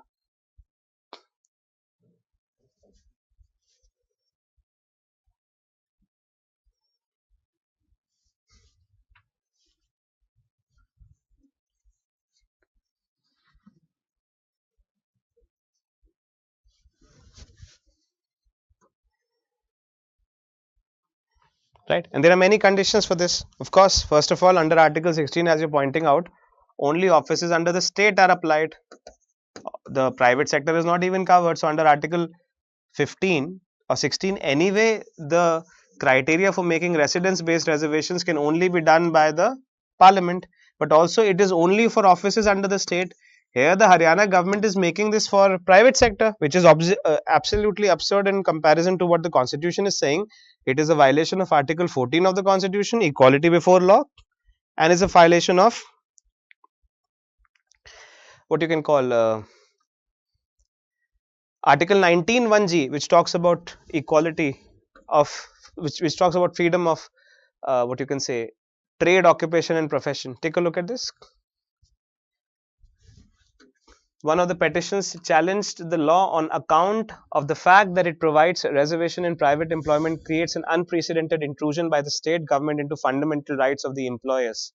Okay, so in private employment, fundamental rights of the employers to carry on their business as state provided under Article 19, under Article 19 1G, that is. It was also submitted in the petition that the law was an infringement of Article 14 of the Constitution. It added that a fundamental wedge is sought to be created between persons domiciled in different states by the statute in question, which is contrary to the concept of common citizenship provided in the Constitution of India. Do we see the point? The Haryana reservation case, again let me repeat it, the government of Haryana giving 75% of reservations to the locals in the private sector is unconstitutional on so many grounds. It doesn't even fall under Article 16, because even if you have to create a reservations based upon residence, you can do it only for employment under the state, and only the parliament can do it. Forget about the question of making reservations in private sector. That will not even entertained under Article 16 of the Constitution. It will be struck out by Article 14, equality before law, and Article 19 1G, right to trade, occupation, profession and business, which is given to all citizens of India. Thus, on the basis of this, as you can see, the High Court of Chandigarh has struck down this order made by the Haryana government. Yes, Article 15 is only for the educational purposes and Article 16 is for employment purposes. Original constitution gave reservation to only SC, ST, na? No. SC, ST and other backward classes, socially and educationally backward classes. The original constitution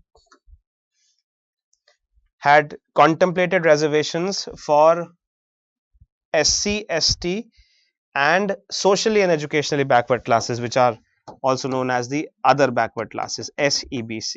It is only EWS which has been added in the constitution by 102nd Constitution Amendment Act 2019. Sorry, 103rd Constitution Amendment Act 2019.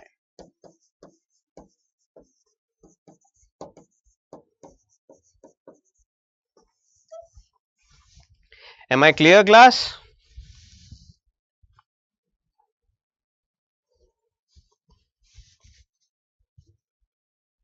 ठीक है? Article 16. Okay, now let me move on to what is known as the carry forward rule. अच्छा ठीक है, carry forward rule थोड़ा सा हम आगे आएंगे. Let's take a look at Article 15, 16 clause 4b. पढ़िए एक बार.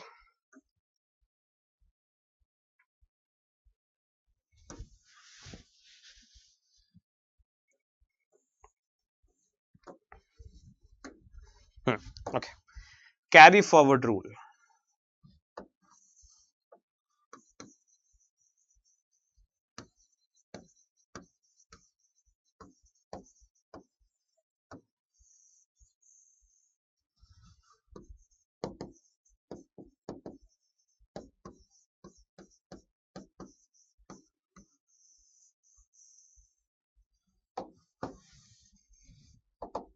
Try to understand this point clearly once and for all. Okay, what is the carry forward rule and how does it work? Please take a look at this. If let's say for example, the UPSC gives 100 seats. If for example UPSC gives 100 seats in 1 year. Okay, and let's say the quota percentage, the reservations on these seats is like this. Let's say you have 10% for SC, 10% for ST, 27% for other backward classes, 10% for EWS, right? If this is the judgment which has been given by the UPSC that this is going to be there, and the remaining are general categories. Okay, so let me identify this clearly. 10% for SC, 10% for ST, 27% for what you can say OBC, and let's say 10% for EWS. Okay, so you have scheduled caste, scheduled tribe, other backward classes and EWS, right? This is what is called the unreserved category or the general category. Okay, now we are talking about carry forward rule. Let's say if you have 10 seats for an SC category, but from the SC category, let's say for the cutoff for the SC category was 105. Okay, this was the cutoff, but only 7 people from the SC category could mark this 105. So only 1, 2, 3, 4, 5, 6, 7. Only 7 seats were filled by the SC category out of 10, and seat number 8, 9 and 10 were left vacant. Okay, do we understand this? Please class, take a look at this.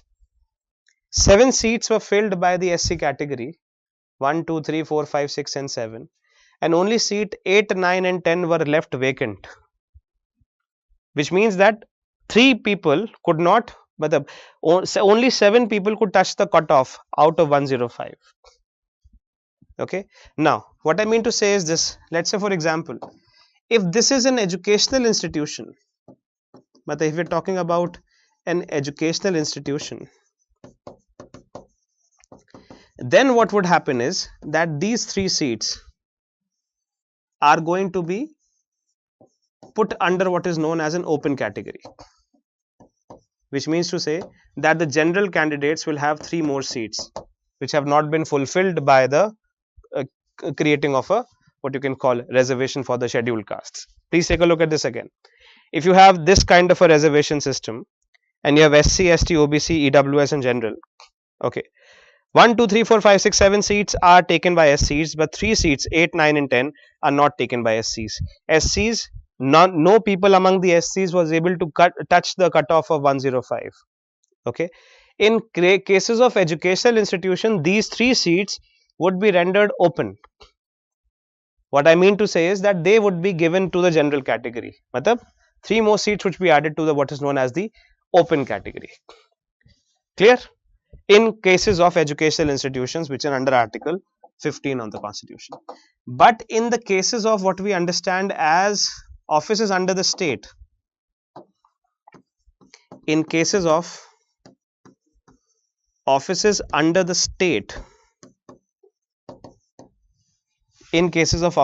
state, these, meaning what I mean to say is Article 16, these 3 seats would be carried forward. Okay, so for example, let's say this is the UPSC notification for 2022.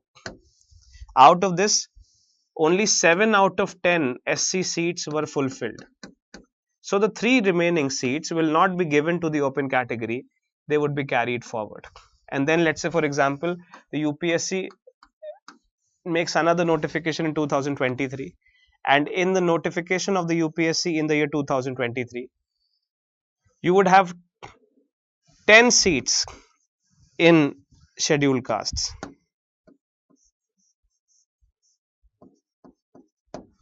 You would have 10 seats in scheduled castes, which is 1, 2, 3, 4, 5, 6, 7, 8, 9, 10 as usual. But additional 3 seats would be added, making the total seats for the scheduled castes standing at 13. So in this case, you have 3 seats which are remaining over here. In the case of scheduled castes, these seats are going to be carried forward. And in 2023, in addition to 10, you will have 3 more seats. 10 plus 3 would be 13 seats.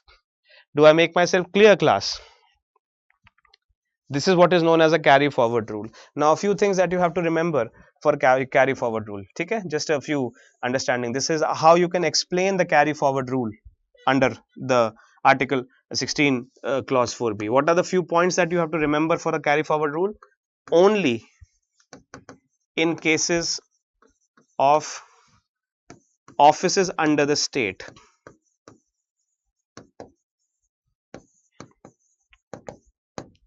not in cases of educational institutions. Okay, this is one point that you have to very clearly understand with regard to the carry forward rule. Point number 2, only in offices under the state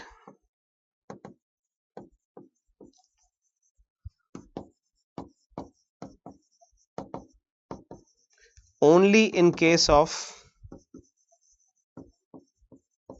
SC, ST and OBC.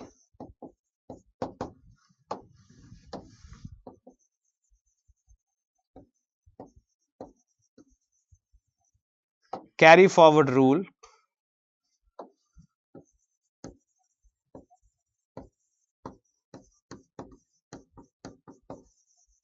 does not apply for EWS. This is an important point to be remembered. Okay, these are the twists and turns from which questions are asked.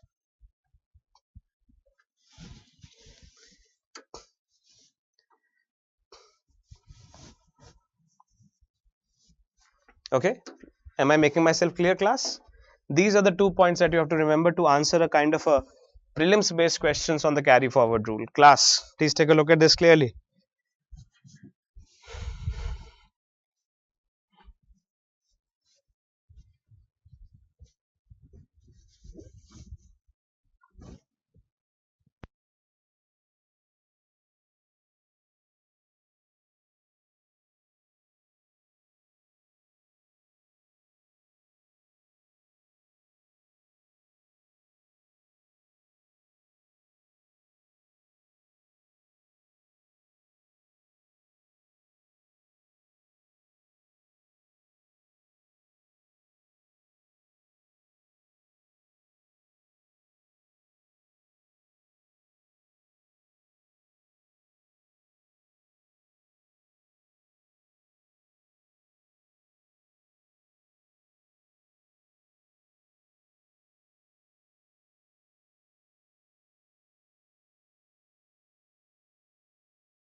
Do we understand this, class? Our carry forward rule under Article 16 Clause 4B. Are we clear?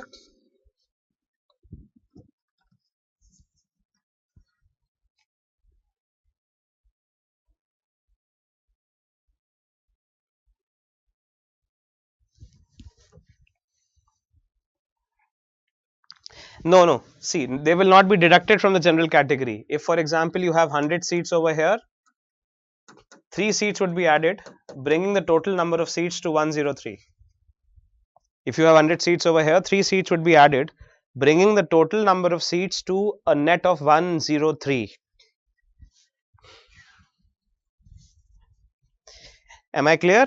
If 100 seats are there, 3 seats are added, bringing the total number of seats to a total of 103.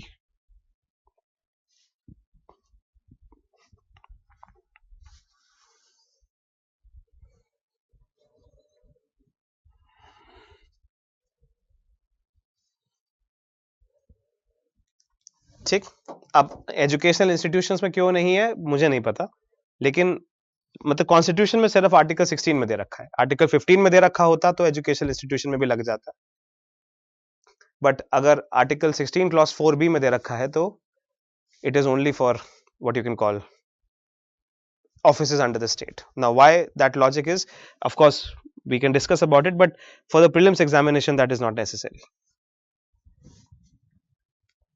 Okay, another thing to be remembered is that for EWS, which is given under 15 clause 6 and 16 clause 6, carry forward rule does not apply for the economically weaker sections of the society. ठीक है, चलिए वापस आइए synopsis पे.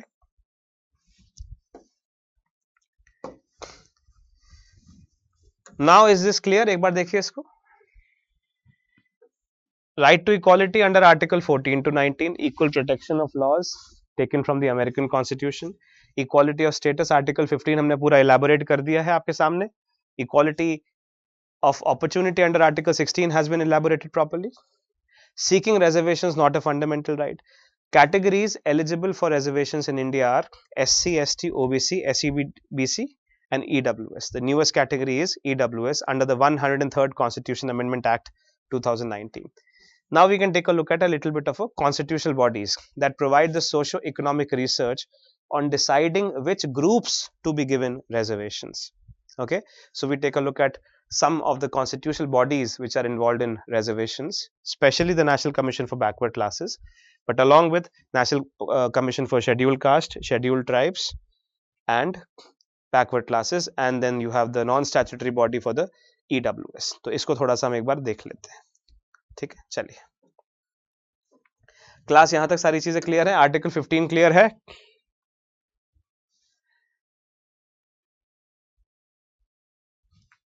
Okay. Article 16 clear है. ठीक. Class everything clear. Can I move forward? Getting reservations cancelled, why not FR? Are because getting reservations is also not FR, right?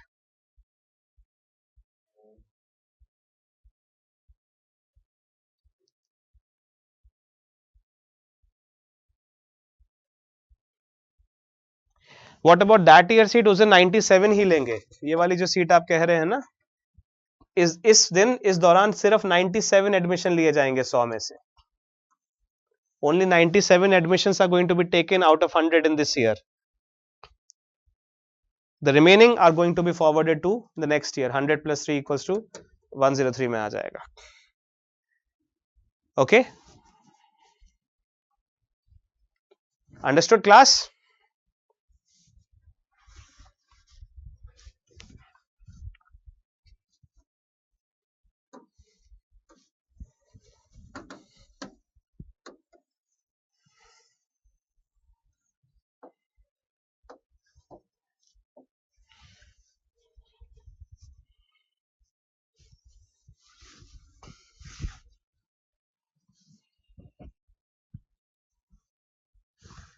ठीक है, चलिए.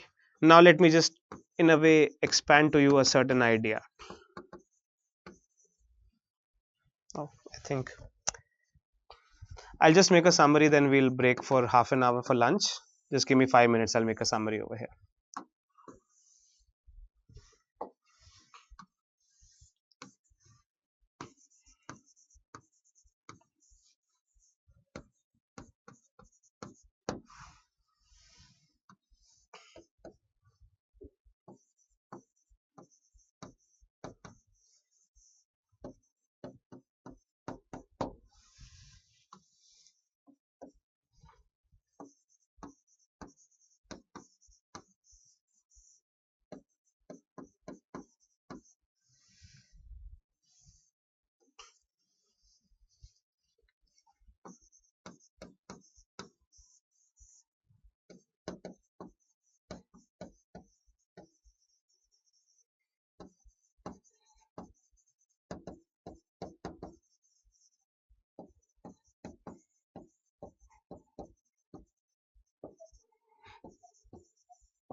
Take a look at this class, please.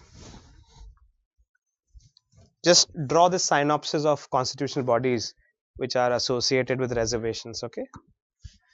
Last year only in 2023 there was a question on constitutional body. So we're discussing the concept of constitutional bodies associated with the context of reservation. Please take a look at this. We'll discuss NCSC, NCST, NCBC, and also specifically discuss Article 340, under which you had the Kaka Kalekar Commission, first backward classes commission, and Mandal Commission, second backward classes commission. Mandal Commission report was the basis of VP Singh's government, 27% OBC quota in 1990. So the first time other backward classes quota was effectuated by the, let's say, government of India was in 1990 on the basis of the Mandal Commission report. Mandal Commission became the basis for giving the quota of 27% for the other backward classes, is what I'm trying to point out over here.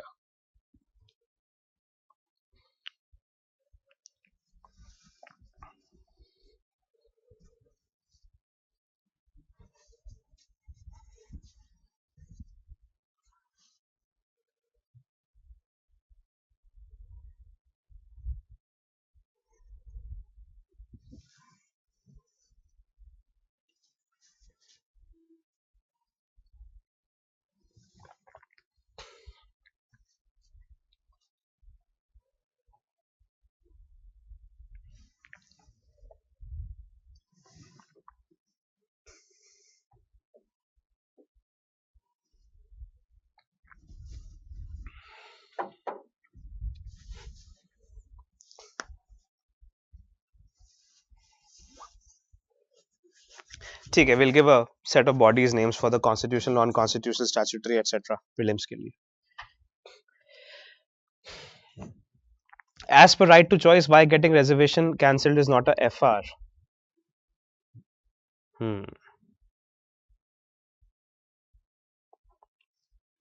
As per right to choice, why getting reservations cancelled is not an FR? Because what I mean to say is that to get my reservation cancelled is fine. You can't get other people's reservations cancelled, is what I'm meaning to say over here. Okay.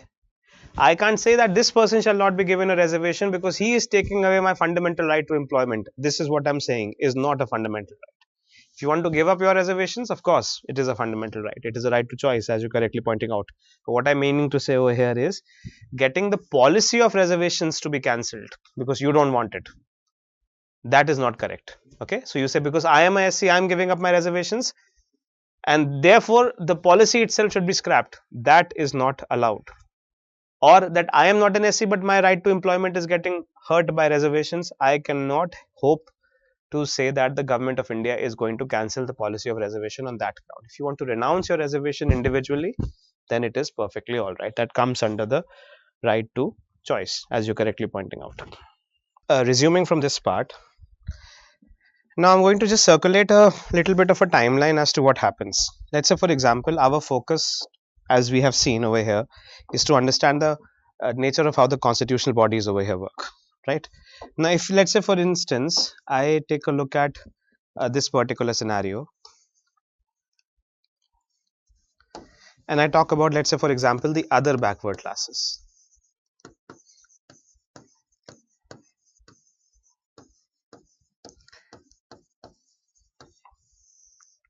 This is what I, let's say, for instance, focus upon till now.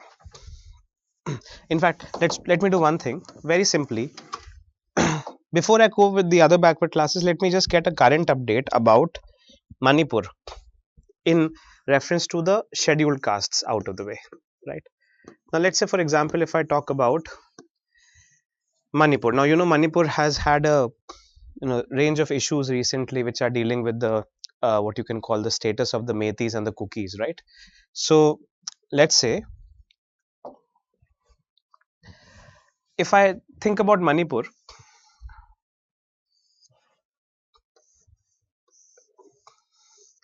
let's say, for example, very simply, these are the hilly regions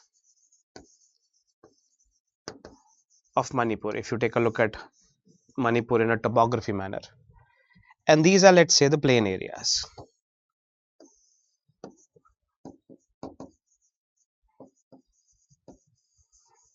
Okay, the plain areas are inhabited by what are known as the Meiteis, and the hilly regions are mostly inhabited by what are known as the Kukis.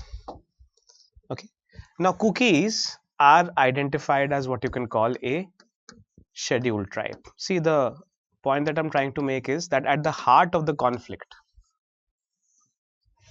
the point that I'm trying to make is that at the heart of this entire issue is the, what you can say, a division between the Meiteis and the Kukis, and the status of scheduled tribe which has been given to the Kukis. Okay, now it happens like this. Let's say, for instance, just a bit of a meaning, at least from the perspective of constitution, what happens is that a single judge bench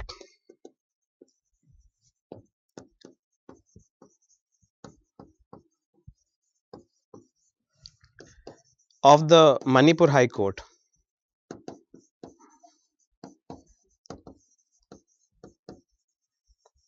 single judge bench of the Manipur High Court, who is, let's say, for example, the acting Chief Justice, a single judge bench of the Manipur High Court, the acting Chief Justice of the Manipur High Court, he passes an order.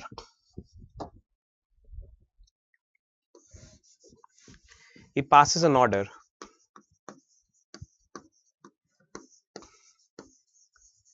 stating that Meiteis, let's say, just elaborate. It says that the state government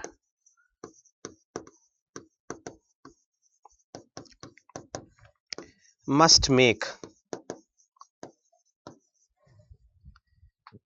attempts to expeditiously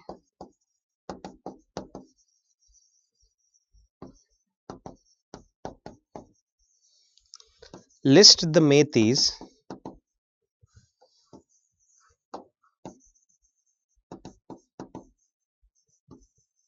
as a scheduled tribe. This was the order of the Manipur High Court which started all the havoc in Manipur. Okay, so after this order came from the Manipur High Court, the Kukis and the Meiteis had entered into a series of violence in the state of Manipur. Now you see how Manipur works. Basically, if you take a look at the internals of Manipur in terms of this political scenario of Manipur, if you understand how this works, then what you understand basically is that the way that the internals of Manipur work are like this, that you have the Kukis and you have the Meiteis, right? And in that sense, what we are basically taking a look at is that the Kukis are the tribal people, the Meiteis are the plain dwellers, right? Meiteis have about, let's say, 53% population in Manipur. They're predominantly non-tribal Hindus, as they're identified at least, and Kukis are tribal Christians, right? Now, because of the majority of the Meiteis in the Manipur state, and because of their control of the plain areas which are agriculturally more suitable, they are the political class of Manipur. What I mean to say is that they are the people who are occupying the position of the Manipur Legislative Assembly. So they have the most amount of MLAs, the CM, the government of Manipur, all of them are consisting of the Meiteis, because they obviously are able to win elections because of their majority population. Kukis, on the other hand, are not a majority population, but what the Kukis have is a status of the scheduled tribe. So with the help of the status of the scheduled tribe,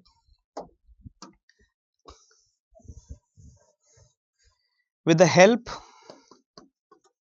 of the status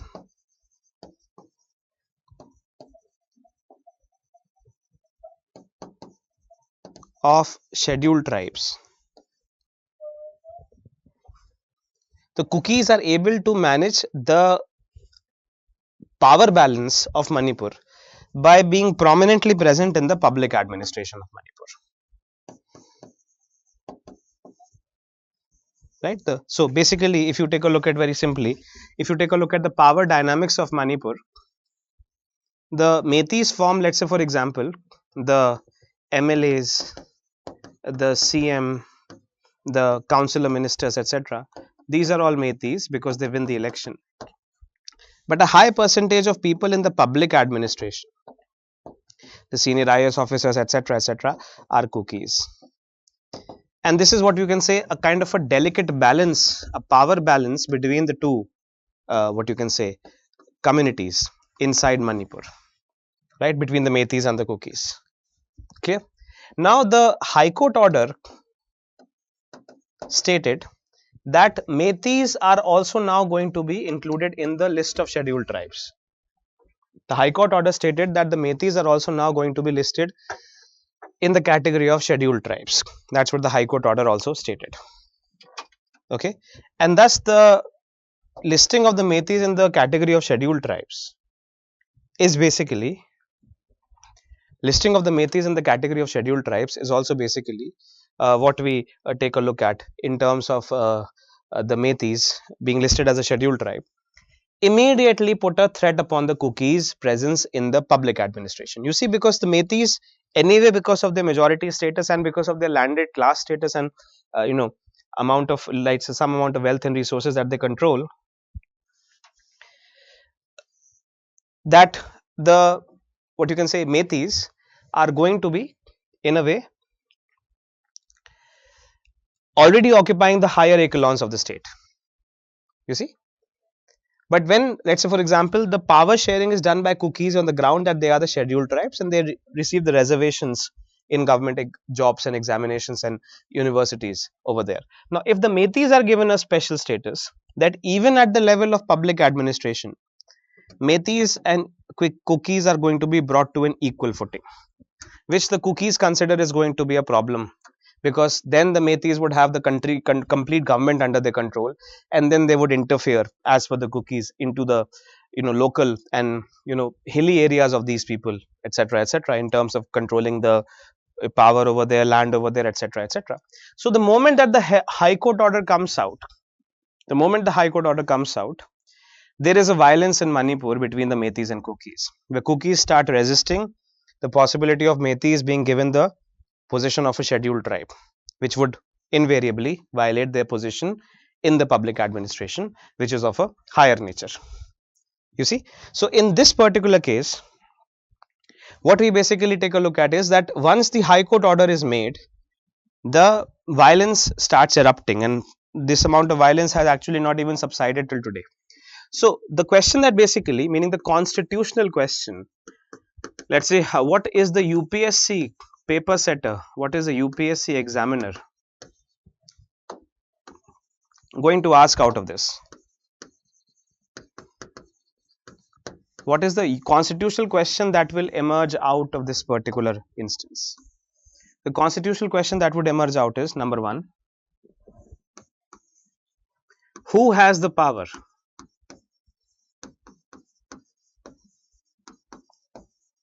to list a group or subgroup as a scheduled tribe? You see, and the second question that is going to be asked is, what is the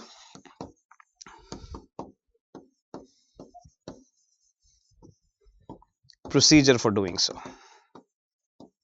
Meaning, from the perspective of the prelims question, if a paper setter is going to read the current update on, let's say, the question of Meiteis and cookies, from the perspective of, let's say, what I mean to say is, from the perspective of the examiner of the UPSC, if the Manipur issue is going to be read from a constitutional lens, two constitutional questions arise. Now, let's say the answer to the first question is this: Article 338A has a scientific body known as the National Commission for Scheduled Castes, okay, scheduled tribes, right? And plus you have Article 342A. Article 342A, which is the power of the president only to identify the scheduled caste. Now, of course, the power of the president. So basically, it says that if I am, let's say, for example, to elaborate a little bit on question number 1 and answer it in a more detailed manner, what do I write? I write that Article 338A has the National Commission for Scheduled Tribes. Okay, and Article 342A has the powers of the president. Article 338A has a National Commission for Scheduled Tribes, and Article 342A has the powers of the president.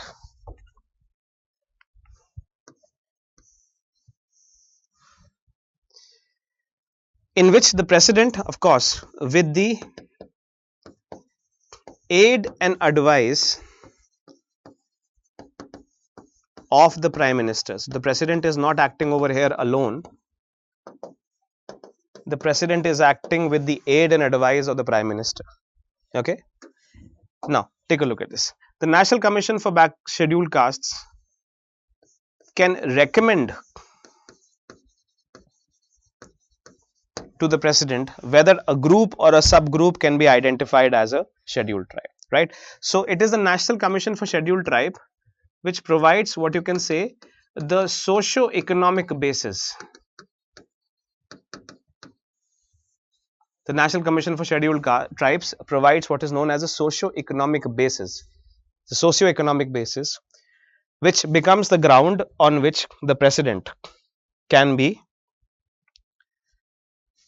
becomes the ground on which it can be recommended to the president that a particular group or a subgroup must be listed as a scheduled tribe.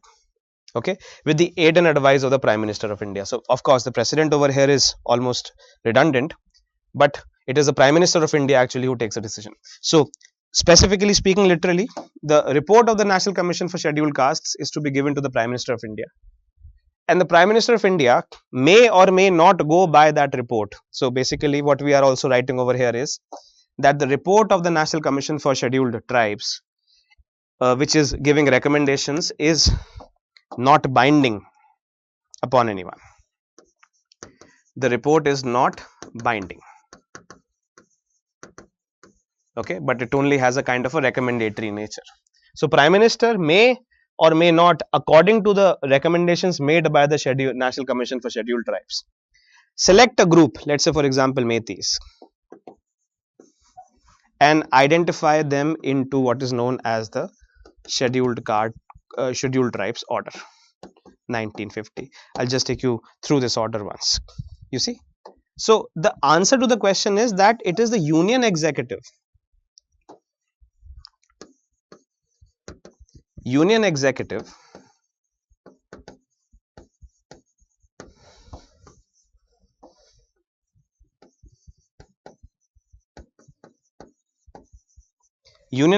has the power to identify a group as a scheduled tribe, right, under Article 342A clause 1, and clause 2 says that the Parliament, which is the Union Legislature, can amend the notification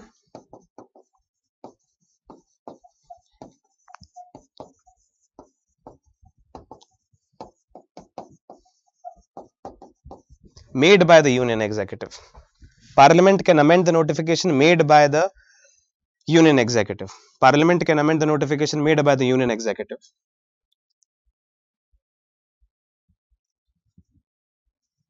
to add or delete any group as a scheduled tribe. Class, please take a look at this. We're dealing with Article 342A clause 1 and clause 2. And now I'm going to highlight the important point over here. The state government,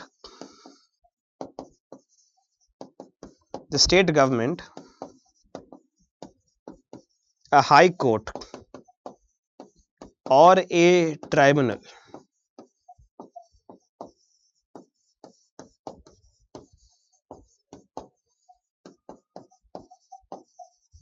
does not have the power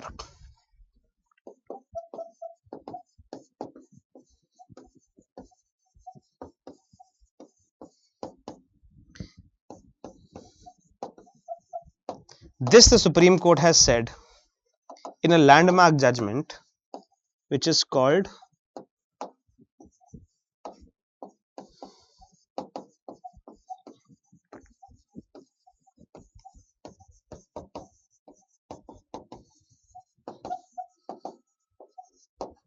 it's a 5-judge bench judgment of the Supreme Court given by a constitution bench in which this point has been very categorically and clearly highlighted by the Supreme Court. Now please take a look at this point on the chart that I have made over here. Yes, the president is the final authority. Now see, if just take a look at this once, try to absorb this, take 1 minute, try to absorb whatever I have written with regard to answering first and second question. The question is, who has the final authority or who has the exclusive authority to specify a group as a scheduled tribe? Okay, and what is the procedure for that? So this is what basically I'm answering that question. The final authority, meaning the exclusive authority, is given to the union executive, which is the president with the aid and advice of the prime minister, who can be taking a look at the report made by the National Commission for Scheduled Tribes. So it is possible for the president to take a look at the National Commission for Scheduled Tribes report. It is possible for the president to take a look at the National Commission for Scheduled Tribes report. And when the National Commission for Scheduled Tribes has recommended to the president that a particular group may be identified as a scheduled tribe, the president may or not may, of course, upon the aid and advice of the prime minister and council of ministers, the president may or not or may not include that category of people as a scheduled tribe. Okay, and the category of people who are to be included in the scheduled tribe are listed in a schedule in an order given by the president, which is done by a public notification. In addition to that, the parliament, if it wants, let's say for example, if the government of India and the parliament are on opposite times of each other, वैसे होता नहीं है ऐसा generally, but if let's say the government of India and the parliament are opposed to each other, then the parliament by a simple majority can amend the notification made by the president and put another list, another name of a scheduled tribe and strike that scheduled tribe off. But for that, the parliament must have a simple majority in both the houses against the government of India, which is almost very, very infrequent. It doesn't ever happen that the parliament has a majority which the government does not have. Okay, so in cases where the government and the parliament are against each other, the parliament can actually amend the notification also by itself. But under no circumstances is what the Supreme Court has highlighted reading the constitution. The state government, a high court or a tribunal does not have the power to list a group as a SC/ST at all, a scheduled tribe or even a scheduled caste for that matter cannot be listed by the state government or a high court. Thus the question before us is, what is the authority of this order? This is the question that came in the front of the Supreme Court. What is the authority of this order is what the Supreme Court asks. Do you get the point? What is the authority of this order? And of course, this order is 100% done unconstitutionally. This is exactly what the Supreme Court had observed, that the High Court order which is directing the state government to list the Metis as a scheduled tribe is an unconstitutional order. The High Court does not have any power to do any kind of an ordering like this, and the Supreme Court of India had cited the judgment of itself in a 5-judge bench known as State of Maharashtra versus Milind. In the State of Maharashtra versus Milind, the Supreme Court had cited that the state government, a high court or a tribunal, does not have the power to list a group as a scheduled tribe at all. Right? So the power is not given to the President of India. Power is not given to the state government, to the high court or any tribunal. The only authorities which actually have any power with regard to notifying a group of people as scheduled tribe are the union executive and the union legislature. The President of India, aid and advice of the prime minister, and the Parliament of India, which is the union legislature. Only these two authorities are given with regard to the notification of STs, and exactly the same procedure is also given for the SCs, right? So this is basically what I am highlighting as an important point for your prelims examination. Please take a very clear look at it. And thus, of course, the Supreme Court said that it is indeed the case that Justice Muralidharan of Manipur High Court, acting Chief Justice, has given this order under political influence to deliberately create a political atmosphere in which some kind of a disturbance is created. Okay, so the Supreme Court said that the order given by Justice Muralidharan is certainly not constitutionally speaking correct. He is a judge of a high court, and the judge of a high court should know better than give an order like this, because he is not clearly unaware of the constitutional provisions. Now, having been aware of the constitutional provisions, he still goes ahead and gives the order, means that he has been under some kind of a undue influence of the politicians to give this order, because maybe politicians wanted to test the waters. Let's say, for example, if tomorrow Metis are made a part of the scheduled tribes, what kind of a political reaction comes from the cookies? So just to make that kind of a political, let's say, experimentation, the High Court has led the entire state into chaos.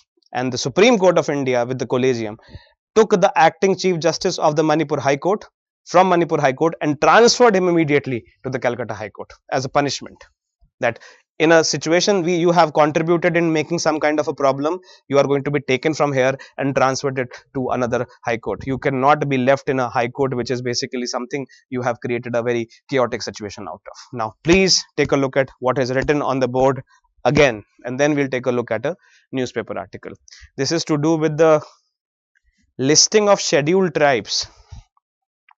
Again, I'll repeat, this is to do with the listing of scheduled tribes inside the, what you can call, the order notification by the President of India and the Parliament of India. Article 342A, clause 1 and clause 2, and 338A is National Commission of Scheduled Tribes. No state government, high court or tribunal has the power to list a group as a ST at all. State of Maharashtra versus Miland. Do we understand?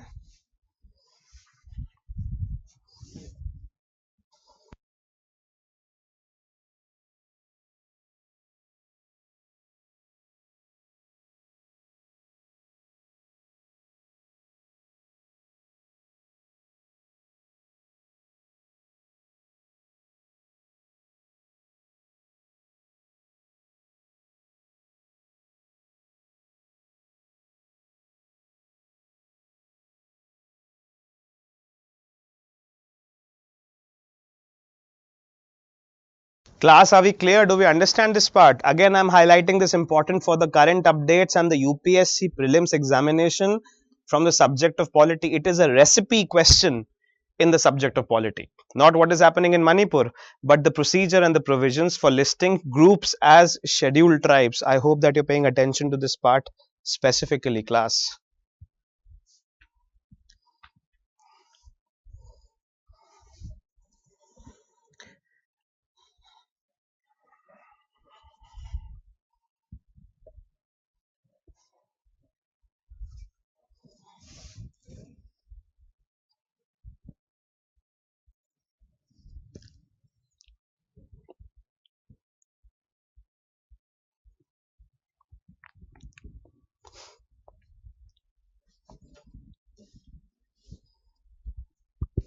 Are the recommendations binding? No, the recommendations are not binding of the NCST. Means President is the final authority to specify STs? Yes, President and the Parliament together, both of them, which means that the Union, state doesn't have any power, only the Union has the power.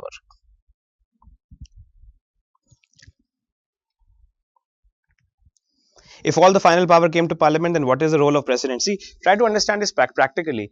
See, Parliament is generally under the control of the government. You see the point? The government comes out of the Parliament, so it is very inconceivable to think that the Lok Sabha will have a majority against the government. You see, it is very, very infrequent the case. Generally, the majority of the political party in Lok Sabha forms the government. So, in very, very rare circumstances can you have within the Lok Sabha a majority which is going against the government. You see the point? So, though the power has been given to the Parliament in exceptional circumstances, if the government is notifying or not notifying a particular ST, which is not agreeable by the parliament.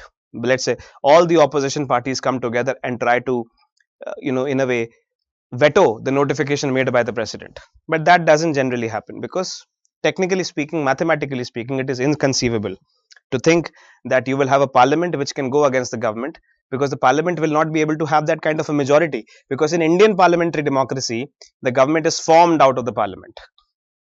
You see, the government is formed out of the parliament. It is something which emerges out of the parliament.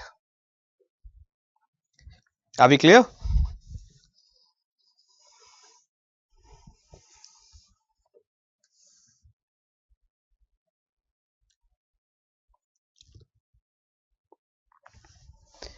No, no, advice of PM is binding on the president. Are Baba, aid and advice of the council of ministers is binding.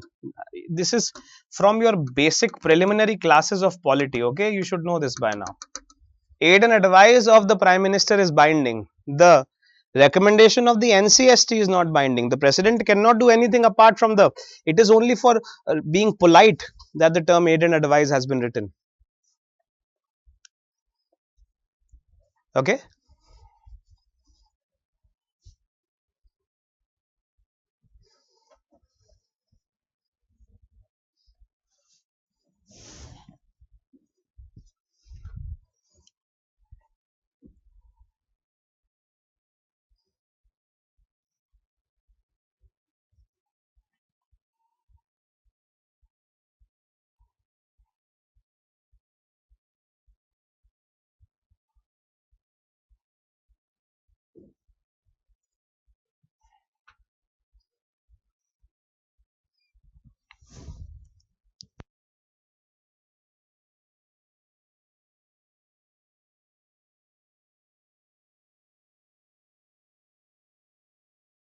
Let me take you through a, let's say, provision of the constitution to give a sense of what I'm trying to say over here. Okay, just a little bit of a tidbit on understanding certain provisions of the constitution with relation to this particular activity.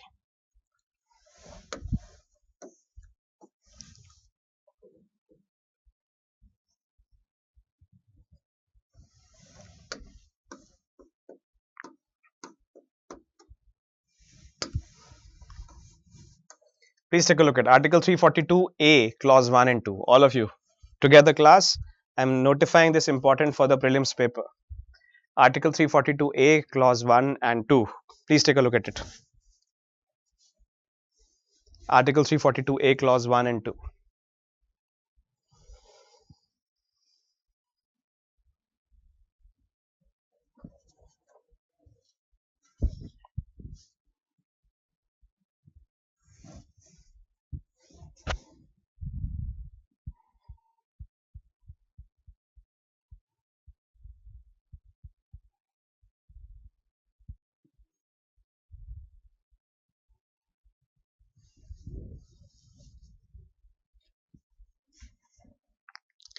Please read this carefully. Article 342A, Clause 1 and 2. And you can see very clearly that the state government or the state high court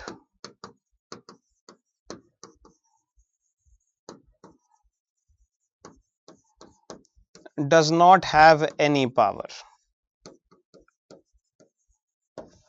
in notifying SCs and STs. Whereas in the case of OBCs, actually the state governments have a power. That is why Maharashtra government has given the status of OBCs to the Marathas recently.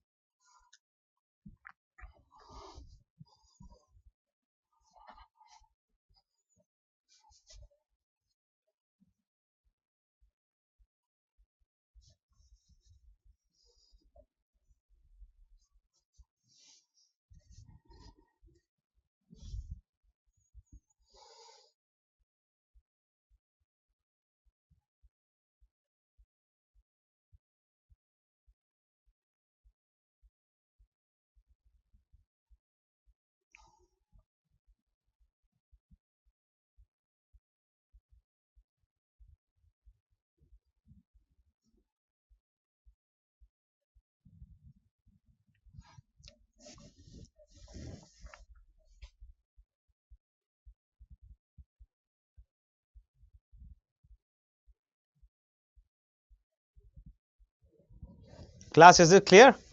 So let me, for example, just very briefly show you the order given by the Supreme Court.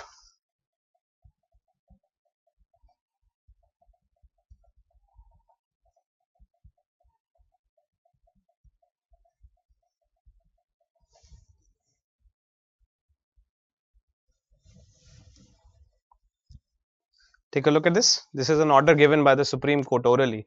A High Court does not have the power to direct changes in the scheduled tribe list. Okay. This was the Chief Justice of India. This is a kind of a little bit of a current update that you have to take a look at. As Manipur and central governments claimed that the state is returning to normalcy, Chief Justice of India D.Y. Chandrachud on Monday wondered aloud why a 23-year-old constitution bench judgment, which clearly held that no court or state has power to add, subtract, or modify with the scheduled tribes list, was not shown to the Manipur High Court in the first place. Violent clashes and deaths followed in the days after a single judge bench of the Manipur High Court on 27 March directed that the state government shall consider the case of the petitioners for inclusion of the Methi community in the scheduled tribe list expeditiously, preferably within a period of 4 weeks from the date of the receipt of the copy of this order. You see, this was the order which had started the violent clashes in Manipur between the two communities, Methis and the Kukis. And again, the constitutional question behind all of this is that Article 342, Clause 1 of the Constitution is clear. It says, does the High Court or the state government has any power? Now, this is a Supreme Court judgment that may be of some relevance for you to understand. Please take a look at it categorically and clearly. What does it say over here? Please take a look at this, class.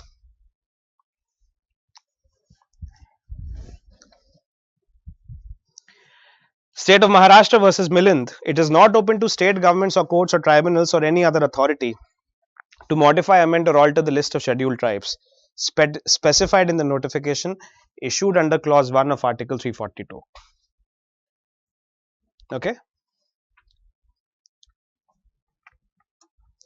The Constitution Bench held that the notification issued by the President can only be amended by Parliament. So, the final authority upon listing of scheduled tribes and scheduled castes is given to the President and the Parliament. The year is 2000. For state of Maharashtra versus Milind, the year is 2000. Okay, take a look at it. What the Supreme Court has said again. Milind versus state of Maharashtra 2000.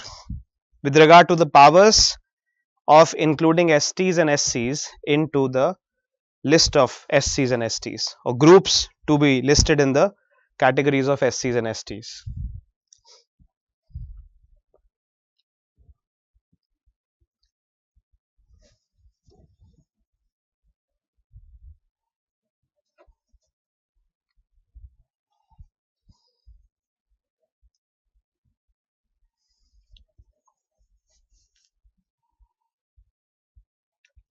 Yes, the same procedure follows for SCs also, as it is given. You can see over here that SCs and ST, both of them go through the same procedure. For SC, it is Article 342. For SC, it is Article 342A. For SC, it is Article 338. For ST, it is Article 338A. So these are the powers given to the President and the Parliament, and these are the national commissions. National Commission for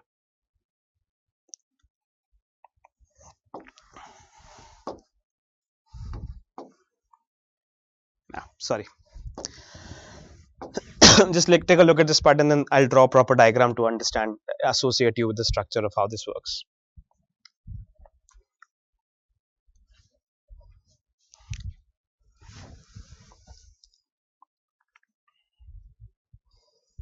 Okay, you get the point? Okay. So now let me just structure it out for you. If we talk about, let's say for example, the authorities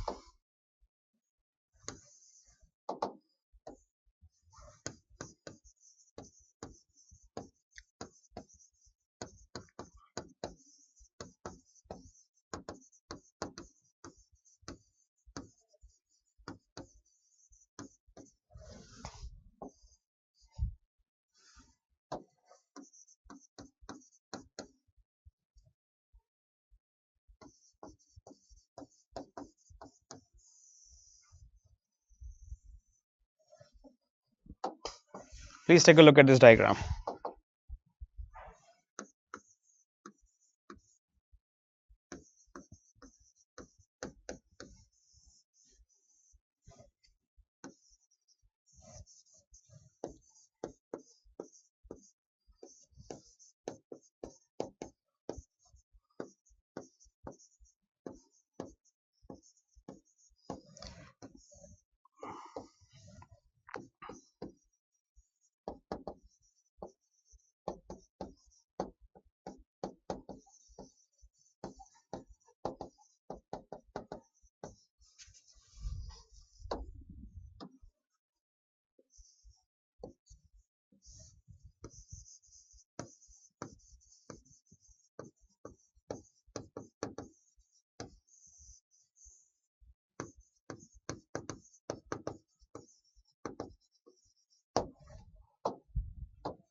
Do I make this better clear now?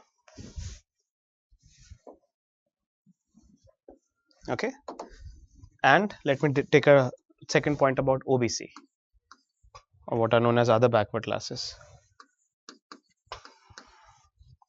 In the case of other backward classes, it is Article 338B, which is the National Commission for Backward Classes. It gives a recommendation to the President under Article 342A. It is the President only for the purposes of central government.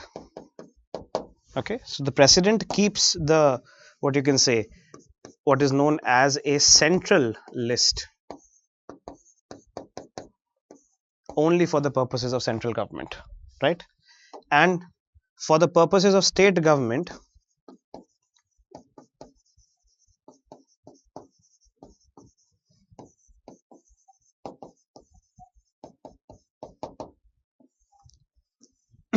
and for the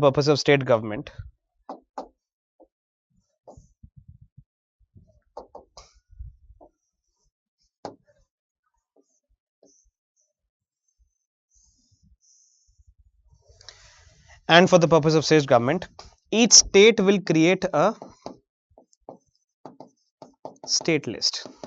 Okay, this is also given under Article 342A.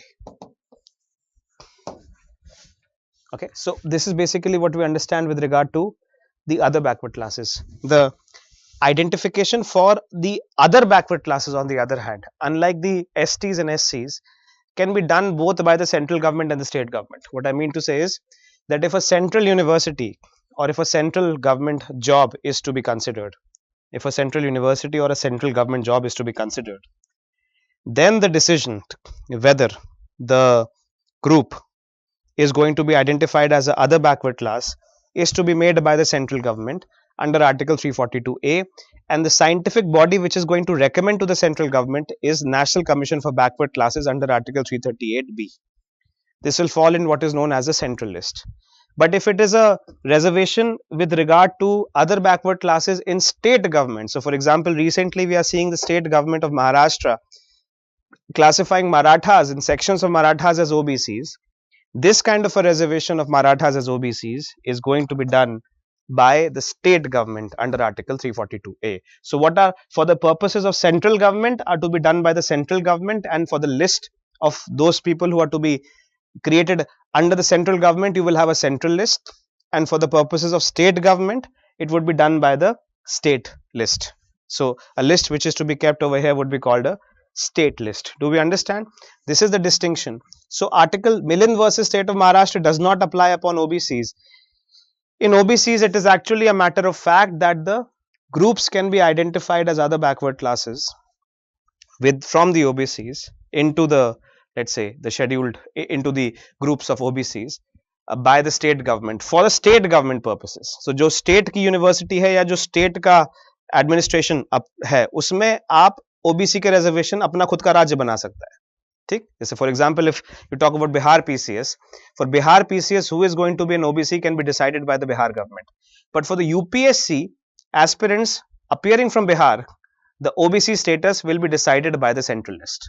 Similarly, if there is a university in Uttar Pradesh, which is a state university of Uttar Pradesh, the OBC category for that university can be decided by the government of Uttar Pradesh. But if it is a central university in Uttar Pradesh, then the OBC category for that university is going to be decided by the government of India. That's the point we are trying to identify. Do we understand? This entirely should be able to tell you exactly what is the entire setup. Prelims के लिए इतना अगर आप समझ लेंगे तो काफी होगा. This also National Commission for Backward Classes. Recommendations are not binding upon the president. ठीक है, एक चीज मैं यहां पर और लिख देता हूं, कॉन्स्टिट्यूशनल बॉडीज को कवर कर रहे हैं.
हाँ, yes, you're right. Only OBC के लिए the state government has the power. Yes, not for SC and ST. Absolutely spot on. Now you are fit to answer a prelims question on this part. ठीक है, यही सारा data आपके prelims के question बन के आ जाएगा, पूरा प्रोसीजर वगैरह के ऊपर. SC न्यूज में है ही मणिपुर की वजह से, और OBC बिहार कास्ट सेंसस की वजह से न्यूज में है.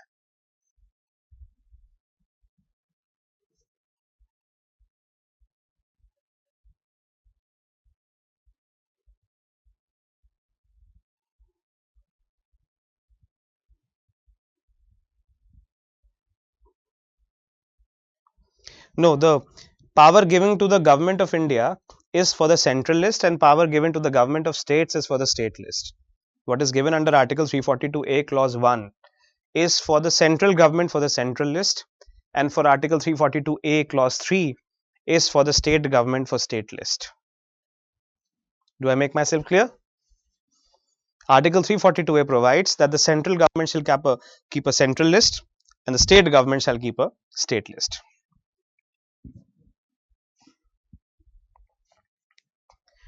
Do we understand, class? Are we clear? Do we understand the point?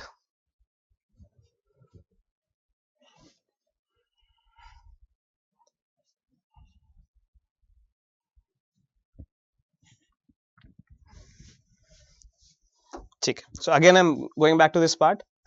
You take a look at Manipur and the constitutional question. The question from the perspective of polity which comes upon this matter is going to be the power to enlist a scheduled tribe. Is it given to a high court or not? Now, as you have seen that it was the high court order which was actually given.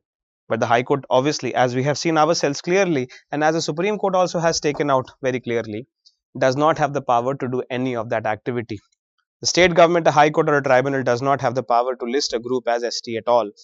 State of Maharashtra versus Milan. And therefore, the assumption is, in fact, the deduction is that the High Court has acted in a political influence. It has acted on the behest of a politically interested party to see what happens if in reality Metis are given the ST status. Right? They want, see, politicians try to check the waters, as it is called. They want to see if they do something like this as an experiment, what is going to be the return of it, and the return is in front of all of us, right? It has been suspended, the entire, what you can say, state of Manipur into a violence and objectivity out of this political experimentation. There are no state commissions on backward classes in the states. For example, within the states, you have all non-statutory bodies on backward classes. So state governments under their ministries can create a backward classes, but there is no constitutional body for backward classes for a state. The state governments under their ministries can create backward classes. There are no constitutional bodies for backward classes commission for the states. Okay, do we understand? Okay. Now let's take a look at in clarity what is known as the other backward classes. This is the point that I wanted to cover properly. Now, if you take a look at, for example, the other backward classes, this is the point I am trying to arrive at.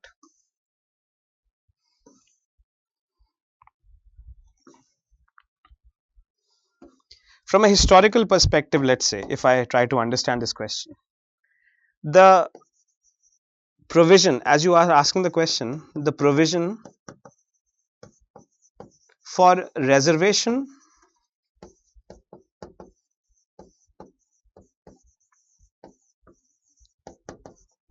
on the basis of backwardness, the provision for reservation on the basis of backwardness is made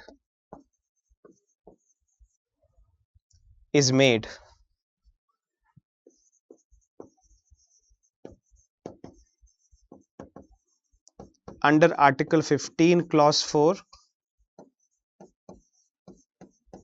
and 16 Clause 4.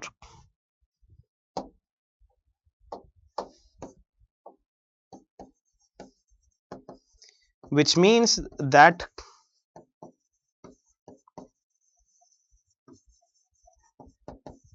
these articles empower the state, which means that these articles empower the state, which means that these articles empower the state to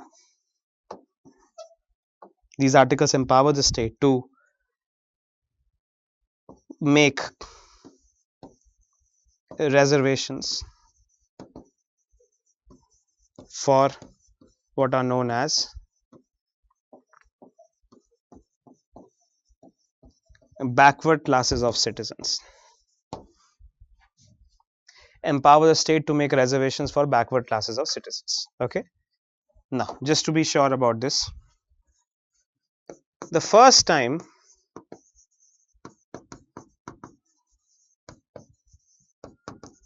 the issue of backward classes reservation was raised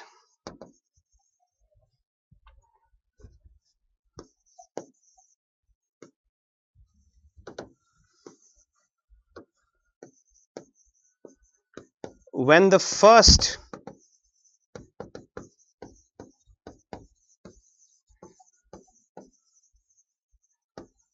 backward classes commission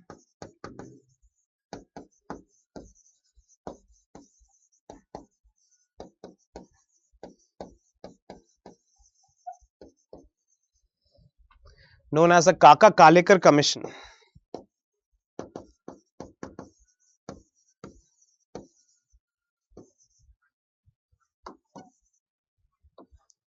was made under Article 340 in 1953,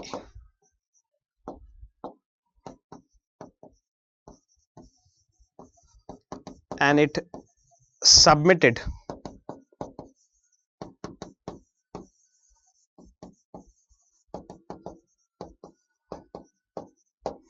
in 1955. Please take a look at the statement very simply.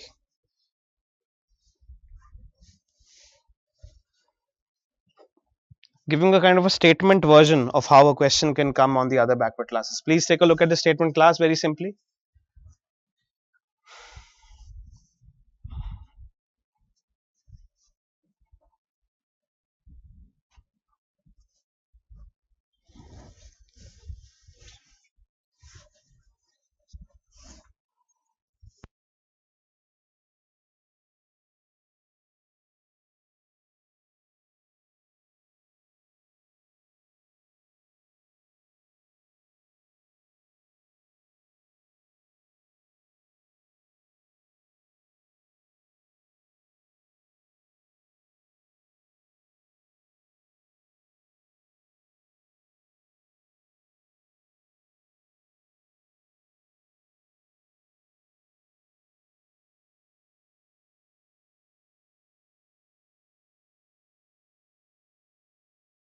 This takes us to what is known as a backward classes commission.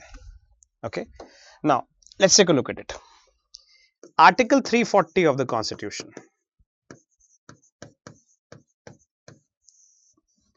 created a backward classes commission. Article 342 reads something like this: that the president, of course with the aid and advice of the council of ministers, which is binding, president can, president may create a backward classes commission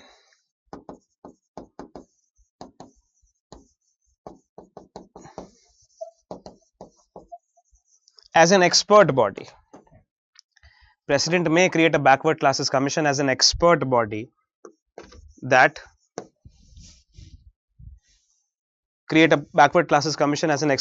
that can investigate into the socio-economic conditions of groups that can be classified as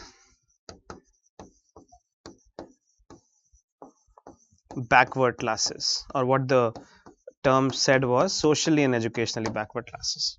Okay, the point that I want you to make a very clear attempt of is that the first instances of a backward classes commission was created under Article 340 of the Constitution. So now you have, for example, the National Commission for Scheduled Castes and National Commission for Scheduled Tribes, which are what are known as constitutional bodies, which are expert bodies which are supposed to take a scientific analysis as to what are the groups of people which shall be recognized or acknowledged under the concept of backwardness. You see, that's the point. The National Commission of Scheduled Castes and Scheduled Tribes are scientific bodies which are supposed to create a report looking at the socio-economic dynamics as to the groups which should be identified as a backward, as a scheduled caste or a scheduled tribe. But Article 340 of the Constitution did not create a National Commission for Backward Classes as a constitutional body. In fact, the term may over here makes it a non-statutory body.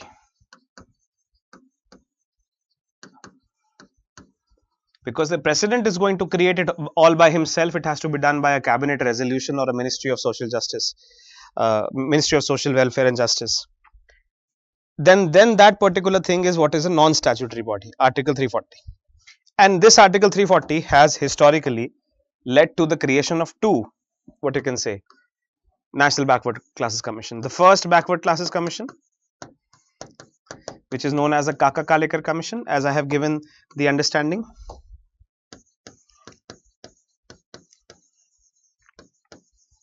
Previously,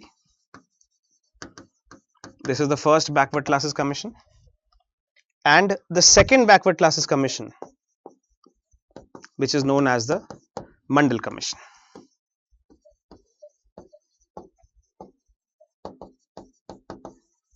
Which was made in 1980, gave its report in 1990, and its policies were implemented in 1990.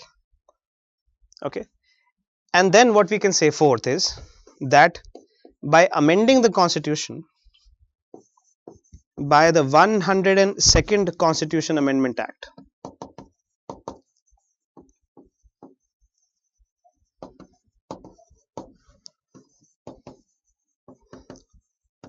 Article 338B created a national commission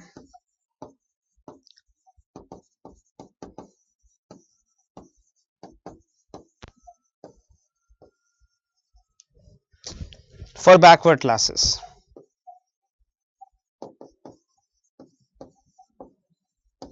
As a constitutional body. You see, so the National Commission for Backward Classes as a permanent commission, meaning as a constitutional body, was created in by the what you can say 102nd Constitution Amendment Act. Article 338B was inserted in the constitution. And before that, if I may just insert one point, that the National Commission of Backward Class existed as a statutory body from 1993 onwards. Okay, so just try to see what I'm trying to give you here as a sense of materials and items which you may be relevantly understanding for what you call a prelims examination with regard to the constitutional scheme of how a national, let's say, a constitutional scheme as to how a body may be appointed as a constitutional body. You see, so you have Article 340 of the Constitution. The question that we are asking is, how do you identify the other backward classes? Now, the identification of the other backward classes can be understood in a sense of a constitutional history. Initially, there was Article 340, which did not create a constitutional body, but gave the power to the president to create a backward classes commission, as and when he may. Okay, so you don't have a permanent commission which is working 24/7, 365 days all the time, like the National Commission of Backward Classes does today, or like you have the Finance Commission, etc., etc. You have a kind of a temporary commission which can be created by the president time and again. And once it has been given a project, once the project is completed, that commission can in a way dissolve itself. It's a kind of an ad hoc commission which may be created by the president, not necessarily shall be created by the president, but may be created by the president, right? And that basically is given under Article 340 of the Constitution. Now, Article 340 Clause 1 of the Constitution says, President may create a backward classes commission as an expert body that investigates into the socio-economic conditions of groups that can be classified as backward classes or SEBCs. Under this power, these powers were realized by the President twice.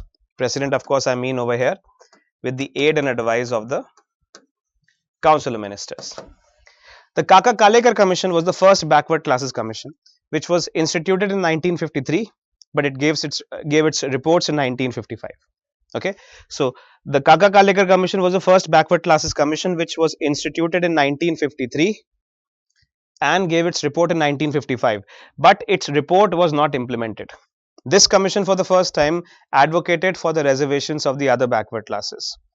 Then the President, Morarji Desai, the Prime Minister of India at the time, created the second backward classes commission in 1979, which gave its report in 1980, but it was not implemented till 1990 by the VP Singh government. This was the first time when 27% OBCs, other backward classes quota, was created inside the Act of Reservation. For the first time, a 27% other backward classes quota was created in this particular situation. नहीं नहीं, Rohini Pal commission is not a backward classes commission. I will explain to you कि क्या हुआ था उसके बारे में. Just you have a good question है रोहिणी पाल कमीशन के बारे में, लेकिन मैं थोड़ा बताऊंगा और अच्छे से कि वो कहाँ से किया गया था.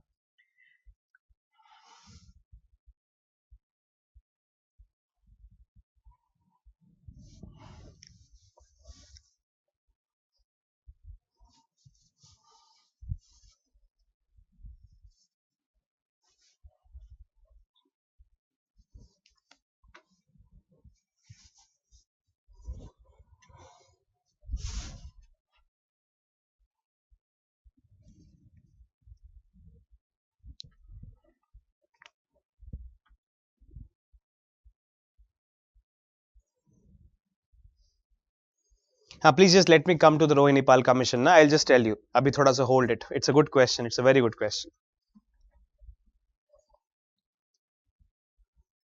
Okay. Do we understand this point? Now, the National Commission for Backward Classes was initially created as a statutory body. It was actually after the Indra Sawhney judgment that the non-statutory body was converted into a statutory body in 1993. Okay. And then after the Indra Sawhney judgment, it became a law, a statutory body created under the National Commission for Backward Classes Act 1993. And in 2018, by the 102nd Constitution Amendment Act, it was converted into a constitutional body. Today, the commission, which is supposed to run itself from the perspective of a permanent commission on backward classes, is NCBC, which is a constitutional body which is created under Article 338B of the Constitution. Okay, so again take a look at this part, and I'm going to fill it up again.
Take a look at the story now. Take a note of it. All of these statements are being created specifically to anticipate a statement which can come directly in the prelims examination like this. Please take a note of this, class. We're taking a very brief and succinct history of the other backward classes to be able to cover all the literature which is associated with the prelims examination.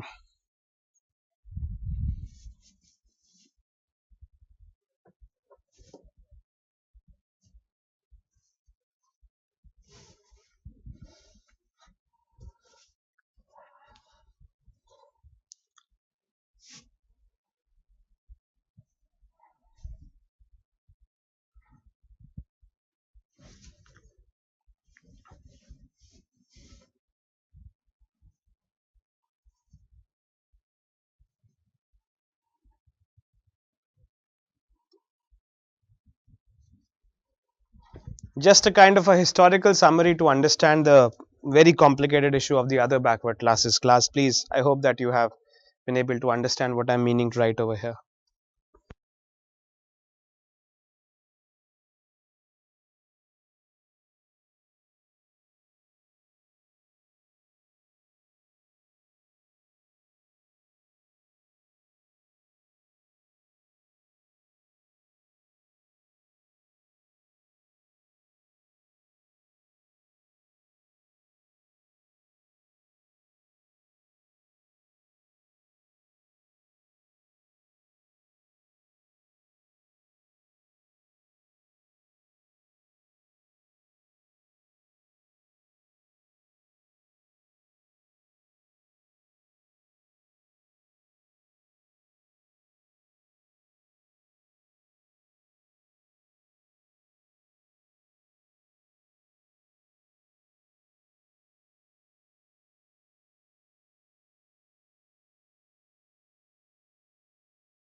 The question is, what is the current status of Article 340? Article 340 is still a part of the Constitution of India.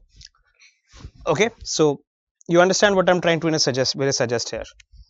If you trace a little bit of a structural history of the other backward classes, Article 15 plus Article 16 have mentioned the other backward classes in the Constitution 1950. Okay, if you move a little ahead, in 1953, by the application of Article 340, you have the Kaka Kalekar Commission.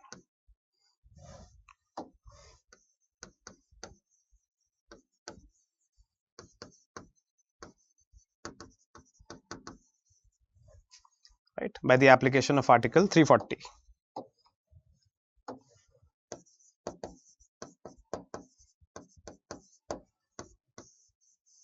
Okay, then if you move a little ahead out of this, in 1979 and 1980, you have the Mandal Commission.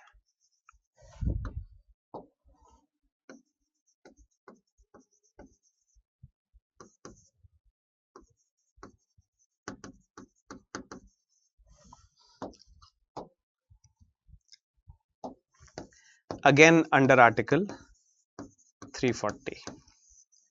Okay. Now, if you move a little ahead, in 1990, you have the VP Singh government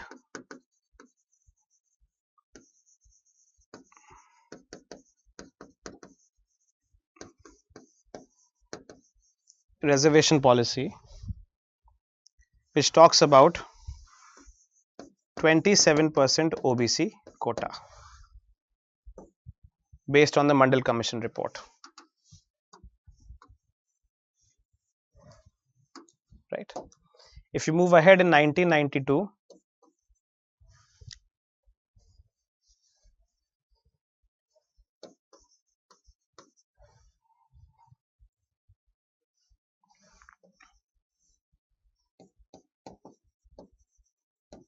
we have the Indra Sawhney judgment.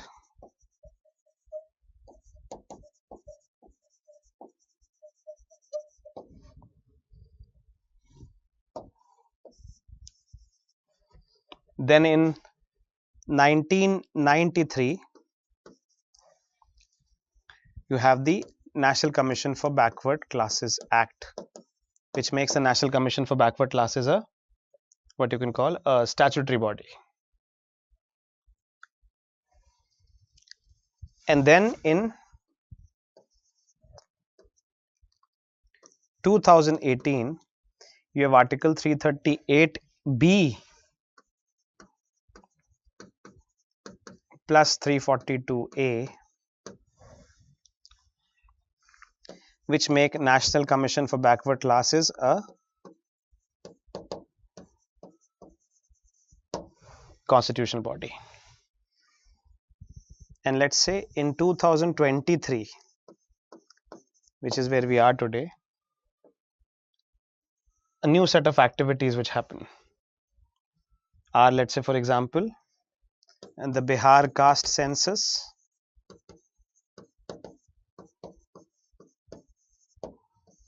Maratha OBC,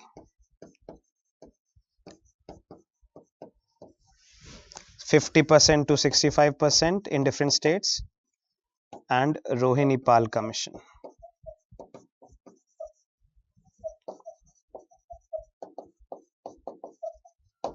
And also, by the way,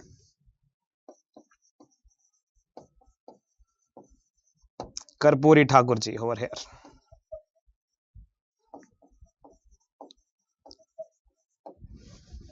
Please take a look at this timeline in a very clear sense.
Are we clear about it? Just a kind of a historical sense of this entire saga to you. Have you taken this timeline kind of a thing as a noting? This is the point of history that we are arriving at, and that is why we are most focused upon this part. Okay, this is the point of history that we are arriving at, and that is why we are most focused upon this part, is what I want to, in a way, elaborate over here.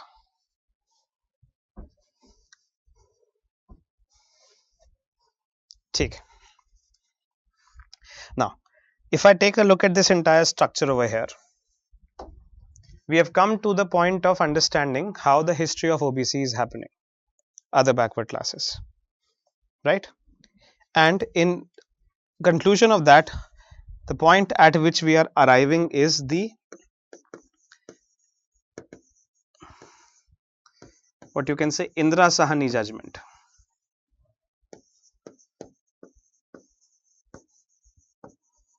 Of the Supreme Court in 1992. Indra Sawhney judgment of the Supreme Court in 1992. Okay, so if you take a look at, for example,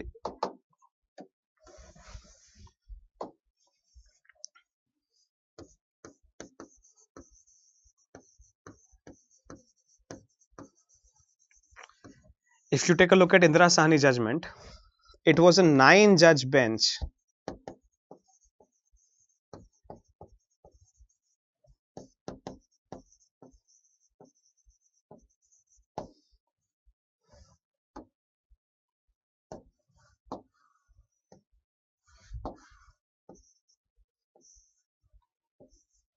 It was a 9-judge bench judgment given by the Supreme Court. And let's say, for example, if I am to analyze the important parts of this judgment, if I am to, let's say, for example, analyze the important parts of this judgment,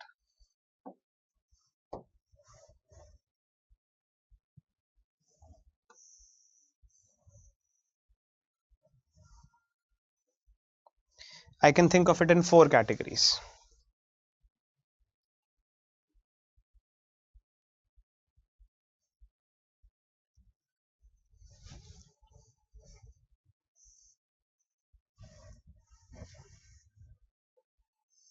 These are what you can call 4 important aspects of the Indra Sawhney judgment.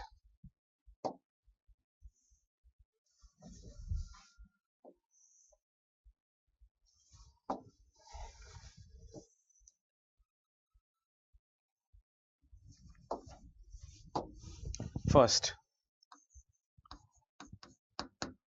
25-7% other backward classes reservations is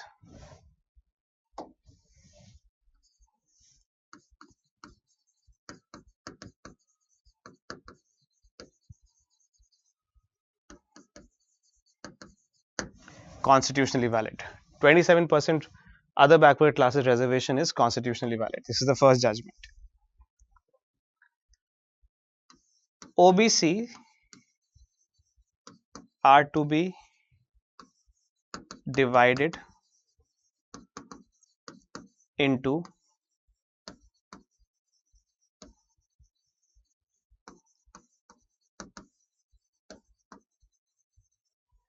creamy and non-creamy layer.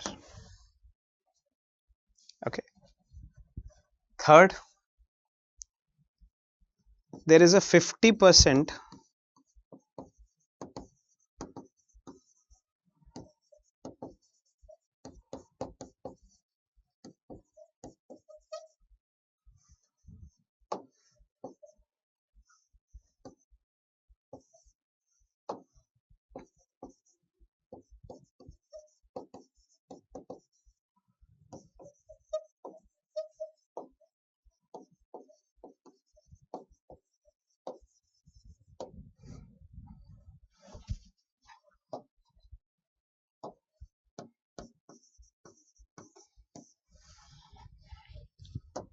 and fourth,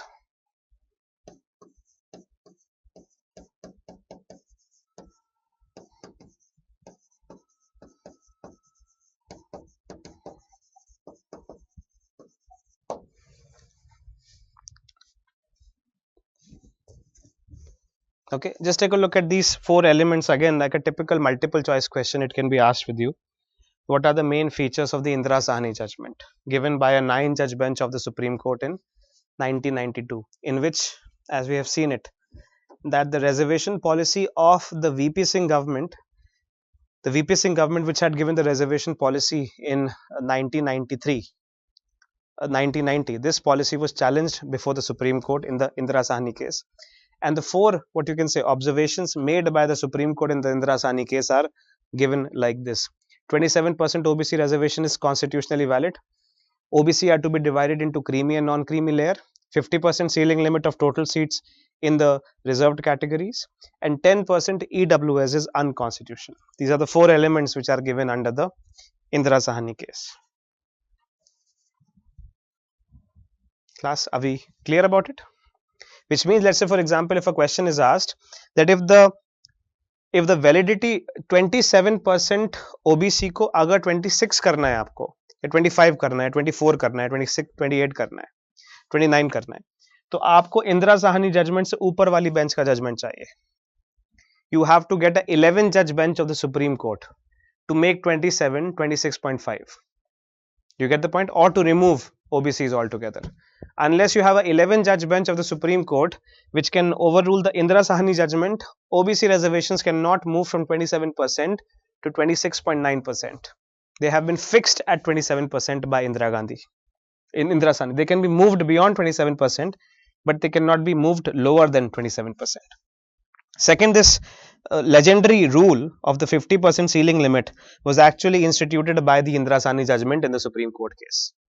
Third, the division between the creamy layer and the non-creamy layer of the other backward classes was also instituted by the Indra Sawhney judgment. And fourth, economically weaker sections, which was first introduced in the 1990 policy of the VP Singh government, was struck down as unconstitutional by the Indra Sawhney judgment in 1992. Okay, so these are four, what you can say, important aspect of the Indra Sawhney judgment that you can take a look at in terms of understanding this entire scenario.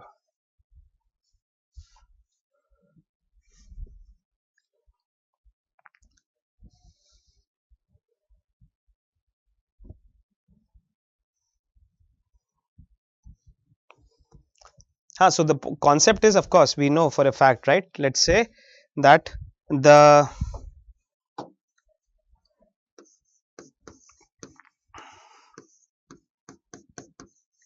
%10% EWS quota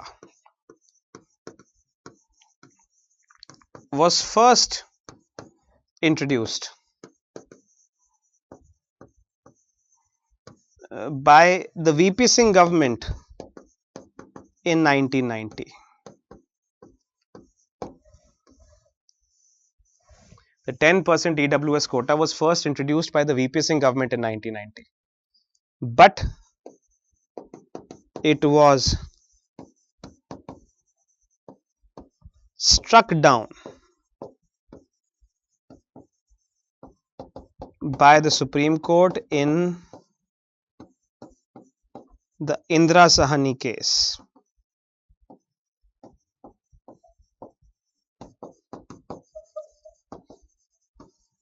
As unconstitutional.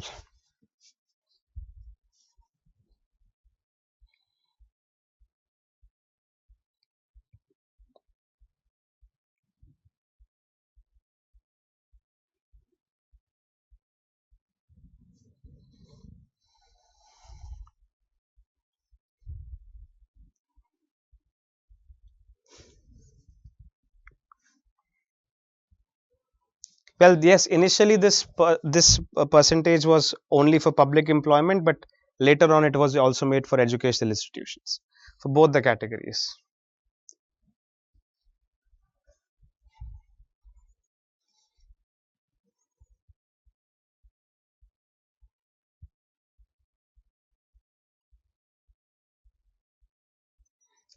Arey, where is this religious denomination question coming here, class?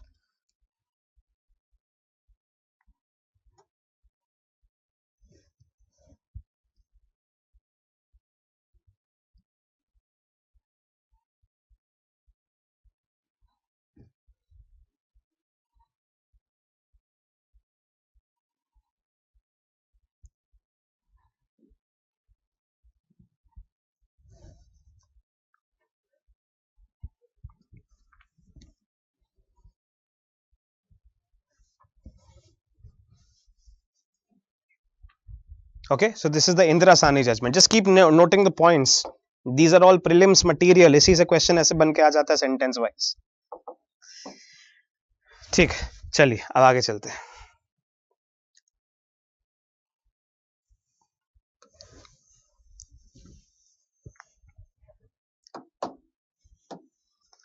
In 1995,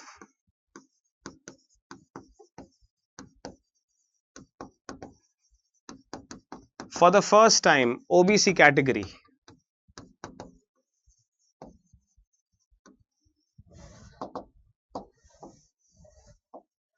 became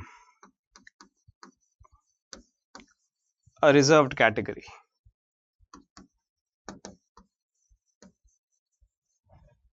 for offices under the state. For example, the UPSC gave the OBC category reservation for the first time in 1995. ठीक है, तो ये 1995 तक की हमारी journey थी. ठीक है, अब थोड़ा सा इसमें अगर हम वापस मतलब हल्का सा इसको और हम टेक्निकल करें. So let's say for example I want to discuss this entire thing about what is known as the debate around Karpoori Thakur ji. Now please take note of this rather specifically because it talks about the Karpoori Thakur formula over here. Okay, just try to understand what I am basically trying to say over here.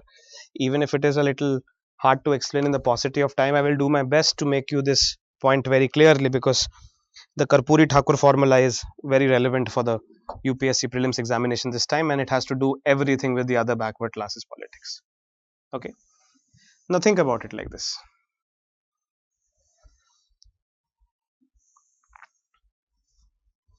If you think about the caste system in India, it is like this.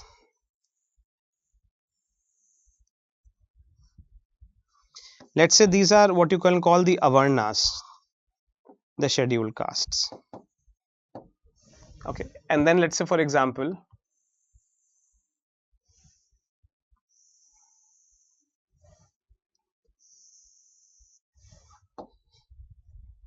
these are what you can call the upper castes.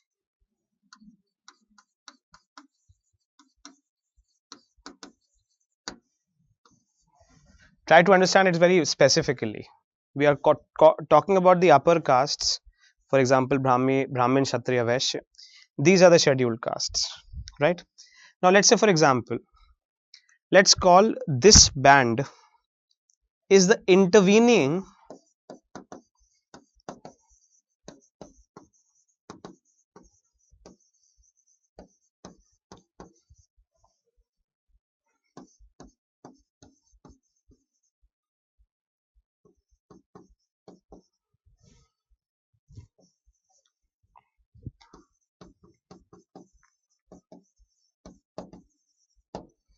SCs and upper castes. Try to understand this. Okay, let's say for example, if I am sweeping the floor, if I am cleaning the toilet, I am a scheduled caste. Okay, which is called an avarna. I am kept out of the what you can call caste system. Okay, but if I am, let's say for example, a person who is cutting hair, or a person who's selling oil, or a person who's selling vegetables, I will not be kept outside the scheduled caste, outside the caste system as a scheduled caste because I'm doing something extremely pollution oriented. But my nature of work in the caste hierarchy would be at the fourth place. Okay, let me be called by the name extremely backward classes in the current scenario.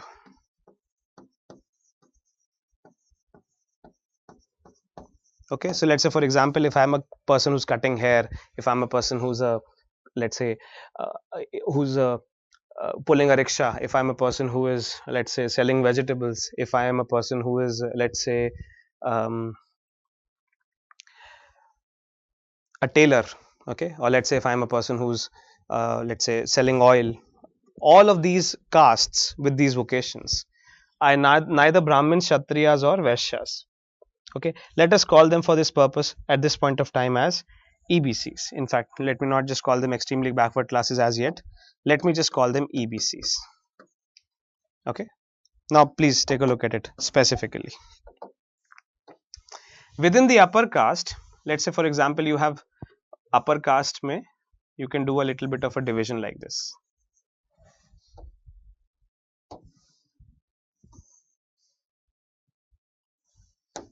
Within the upper castes you have A, you have B and you have C.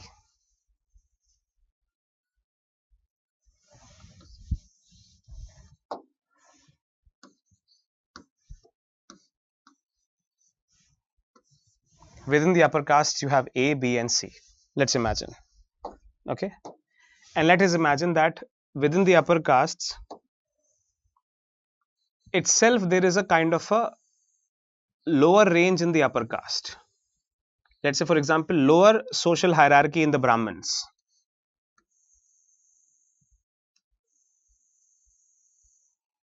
lower social hierarchies in the Kshatriyas and lower social hierarchies in the Vaishyas. Okay, so let's say for example I call this A. Let me just reframe this.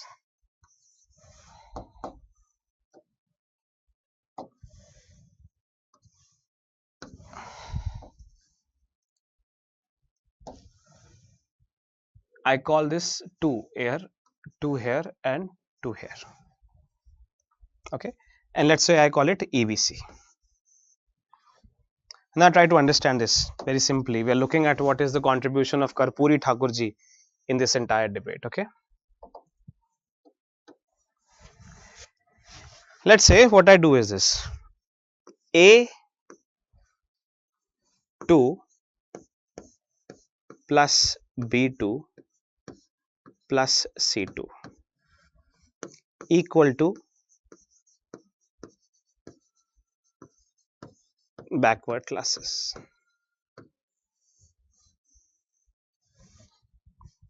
Right? And EBC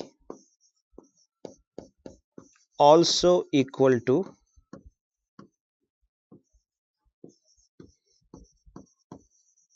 backward classes. I hope that you are paying attention to what I am trying to say over here, class. If not completely understood, please keep noting it down. We will get a sense of something as we go along.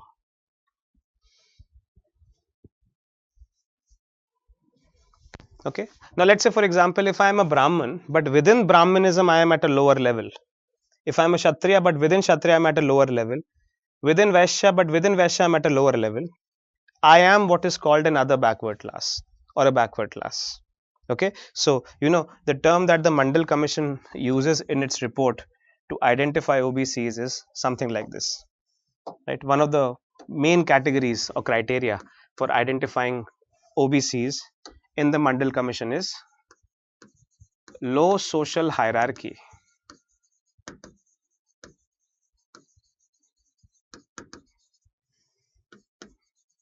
in the traditional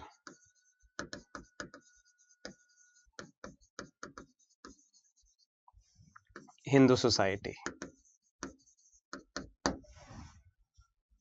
Okay, so think about it.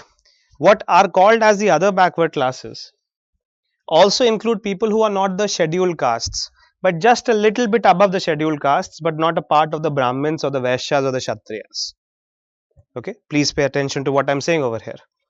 What are included in the what you can call other backward classes is what is known as EBCs, extremely backward classes, which are neither Brahmin nor Kshatriya nor Vaishya but just slightly above the what you can call the Avarnas, the scheduled castes, the Dalits, the Bahujans, the Harijans, scheduled castes, right? Slightly above them, for example, a person who is not necessarily cleaning the toilet but he is cutting hair. That person is called a EBC, let's call it over here. This is a part of the OBC. But also within the other backward classes come the lowest of the points of the upper classes.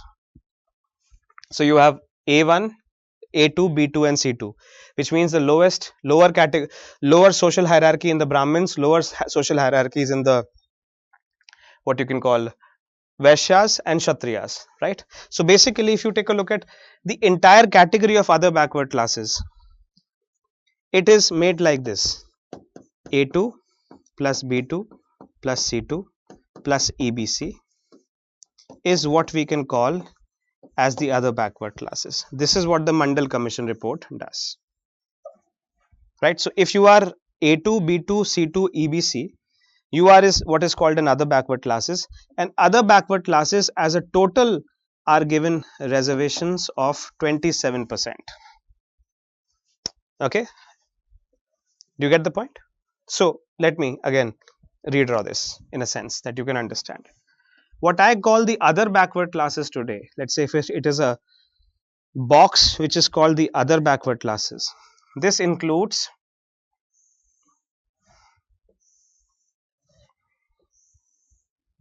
the lower social hierarchy of Brahmins, the lower social hierarchy of Kshatriyas, the lower social hierarchy of Vaishyas, and also people who are lower in the social hierarchy overall, but they are not to be classified as scheduled castes, right? A2, B2, C2, EBC, all of this is put together OBC, other backward classes, and they are given a reservation of 27%. Okay, so let's say for example, let's say there are 1 lakh members in this group called the OBC, right? The 1 lakh members of this group shall already be given a 27% band within which they are going to perform, right? So for 1 lakh people, let's say for example, this is the OBC category, and let's say for example, this is the general category. Now in the case of the OBC category, in the case of the general category, let's say cutoff is 105, then for the case of the OBC category, cutoff would be 100. In the case of the general category, cutoff would be 105. In the case of the OBC category, cutoff would be 100. So the 1 lakh people who are participating in this examination, for them the cutoff is 27%, meaning the cutoff is 100 marks, right? But they're all called what are known as the other backward classes. This is what basically the Kaka Kalekar Commission and the Mandal Commission in a way reported. Now let's say for example, one of the major criticisms of the other backward classes, right? One of the major criticisms of the OBC reservations is that the dominant, please take a look at this clearly. One of the major criticisms of the OBC reservation is that the dominant groups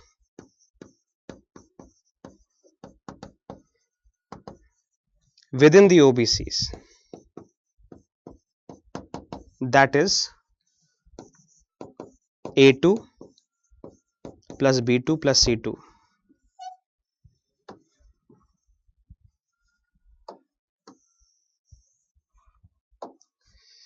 are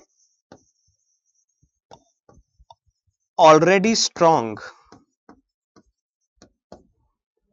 and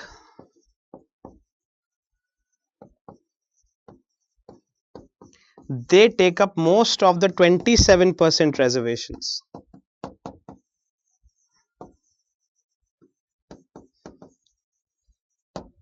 They take up most of the 27% reservations,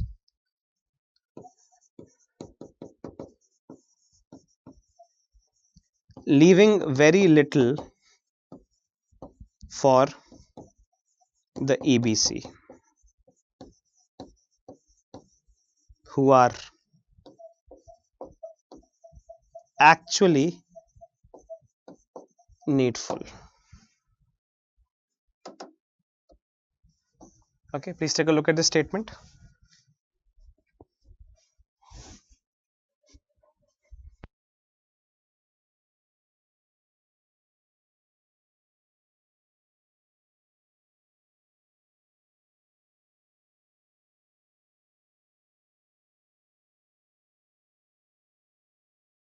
to C2. This is what is known as the dominant classes of the OBCs. Now again, I'll go back to this diagram. Please take a look at it. A1, B1, C1, these are the A, B, C and the let's say the upper castes. But within the upper caste, you have lower classes in the upper castes, lower classes in B1 and lower classes in C1.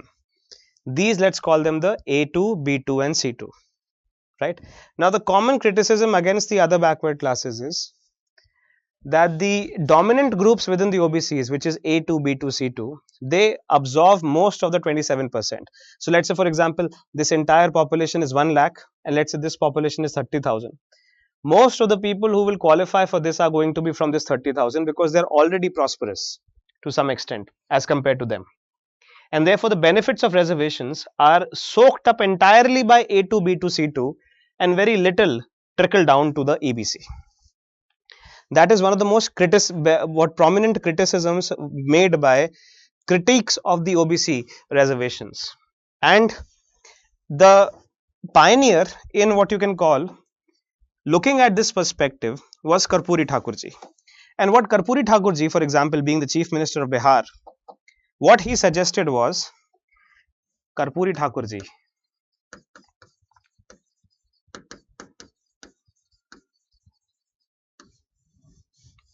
being the Chief Minister of Bihar, what he suggested was, he suggested a subcategorization of the other backward classes.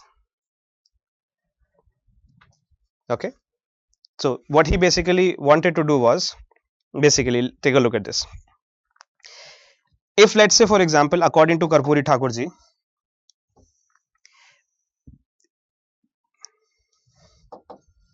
what you need to do is, you need to not look at the other backward classes as one whole silo, but subcategorize other backward classes into two parts. Okay, this is, let's say, for example, the principle of subcategorization. These are what may be called the dominant other backward classes, right? And these are what may be called the extremely backward classes. And then he suggested that, let's say, for example, if you are giving 30% reservation, then you give 15% reservation to them and 15% reservation exclusively to them. You see the point? So you do a kind of a subcategorization of reservation itself. Do I make my point clear? This is what is known as the Karpoori Thakurji formula.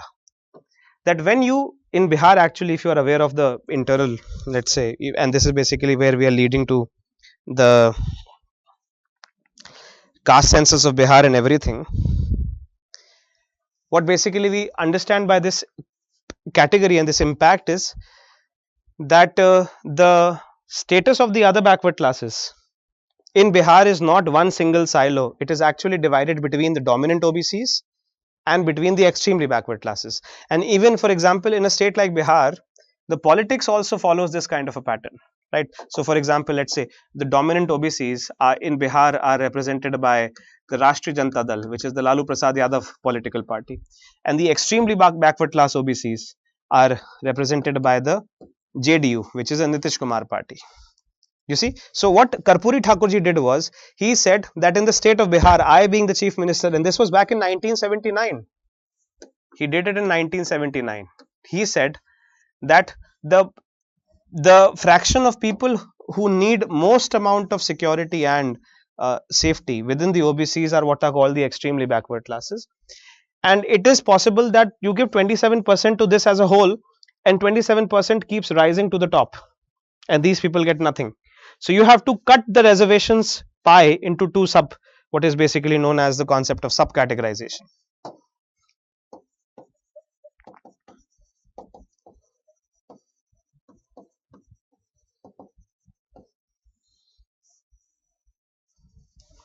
This is known as a concept of subcategorization. So what he says is that this entire pie should be cut down into two halves, 15% to the OBCs dominant classes, 15% to the EBCs, so that 15% EBCs have their own pool in which only they can compete with each other and they don't have to compete with what you can call the dominant sections of the other backward classes. And this formula exactly is something which is becoming very relevant when we are taking a look at the Justice Rohini Pal Commission report.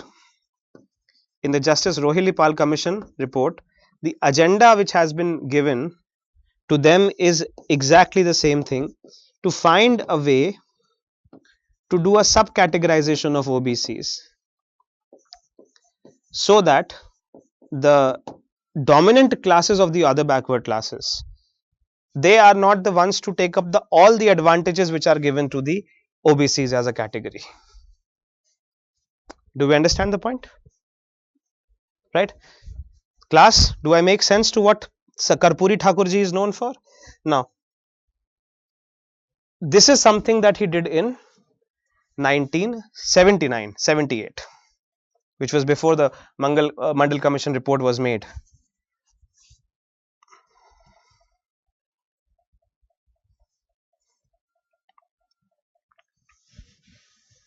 I'm going to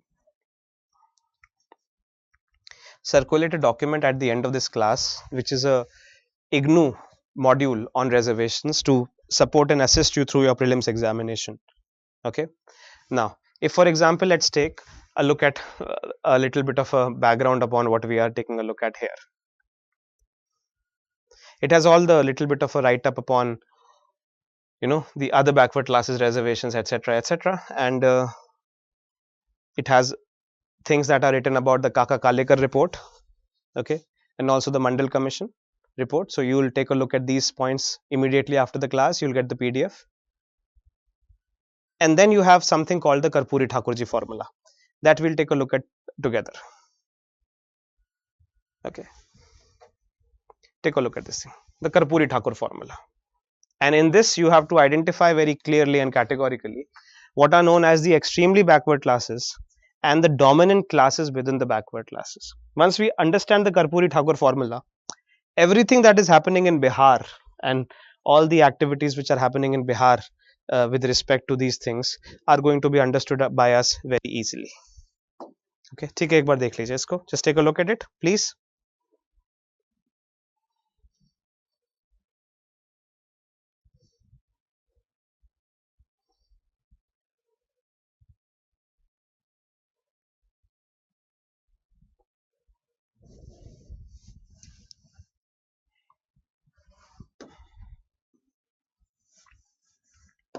Start reading from the first point. Class, are we getting a tune of it? What we are doing here? Are you here or not? Am I speaking to an empty room? Give me a shout out here, class. Come on.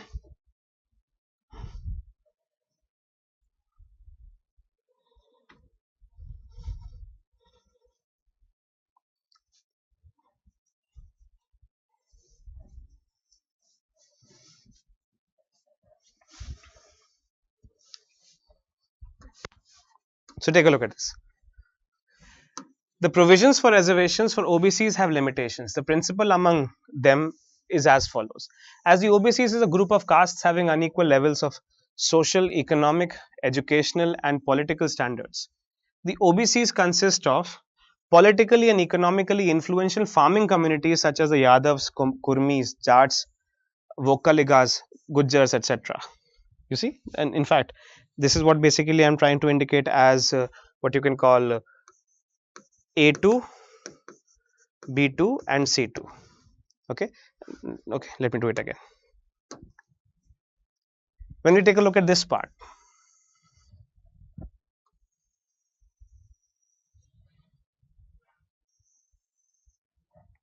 here I am taking a look at what are known as A2, B2 and C2, right, as well as of socially and economically backward classes who traditionally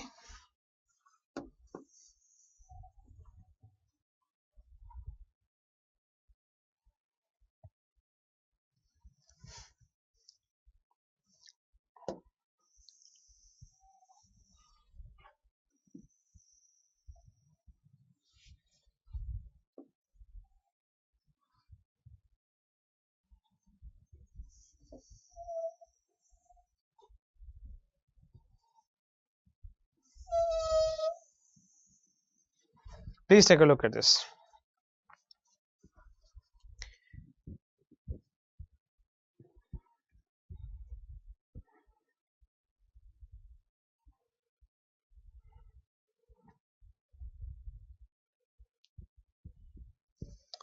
This is a very good question. If the subcategorization has already been done on the creamy and the non-creamy layer, then what is the need of subcategorization? That's a very good question. Just hold this thought for a while. Tomorrow, I think we are running out of time today.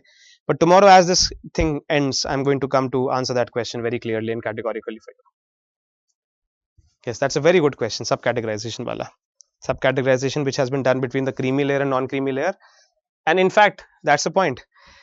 Now, for example, the government of India is willing to move beyond the creamy and non-creamy layers subcategorization and again in a way visit the subcategorization which is made in Bihar between the extremely backward classes and the dominant classes within the OBCs according to the Karpoori Thakur formula. This is what we are looking at as the future of the OBC politics as we are approaching the elections very, very clearly and categorically. And that is exactly the reasons why Karpoori Thakurji has been brought back from the pages of history and given the Bharat Ratna as a kind of a reinforcement of his policy and of his strategy.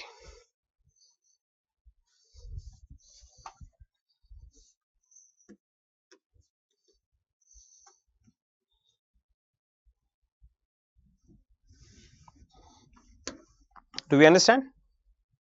ये सारे questions आएंगे आपके prelims में, कहीं और आप पढ़ नहीं पाएंगे इन चीजों को जो यहाँ पर क्लास में हो रही हैं. You are going to certainly get questions about this on the prelims. Okay, so what are the MBCs? The MBCs, EBCs, most backward classes or extremely backward classes, says that due to their dominant position, the landed middle castes, OBCs, so what we call landed middle caste OBCs are again A2, B2 and C2, right? Due to their dominant positions, the landed middle caste OBCs have been able to appropriate larger share of reservation meant for the OBCs. You see, this is what I am basically saying, that out of the 27% reservations allotted to the OBCs, most of them stay in the upper areas because the A2, B2, C2 are still better off. They demand that the OBC quota should be subdivided among different castes constituting the OBCs, the landed middle caste OBCs and the MBCs. You see the point? This is a demand which has been made by the extremely backward classes. Now think about a politician like Nitish Kumar. He represents the extremely backward classes in the state of Bihar. Think of a politician like Lalu Prasad Yadav. He represents the, what you can say, dominant backward classes in the state of Bihar. Okay, and then now let's say, what is the relevance of Karpoori Thakurji? Take a look at this. Karpoori Thakurji formula suggests such subdivision for the quota. Indeed, Karpoori Thakur formula has become the common reference point and demand for subdivision of OBC quota by the MBC EBS in states such as Uttar Pradesh. It has already been implemented in Bihar. When Karpoori Thakur was the chief minister of Bihar, he introduced reservation in the 1970s for the OBCs by subdividing into dominant and marginalized backward classes known as extremely backward classes or the most backward classes. That is why Bihar is one of the, in fact, the only state today where a subdivision of OBC quota has happened at the state level, done by Karpoori Thakurji in 1979.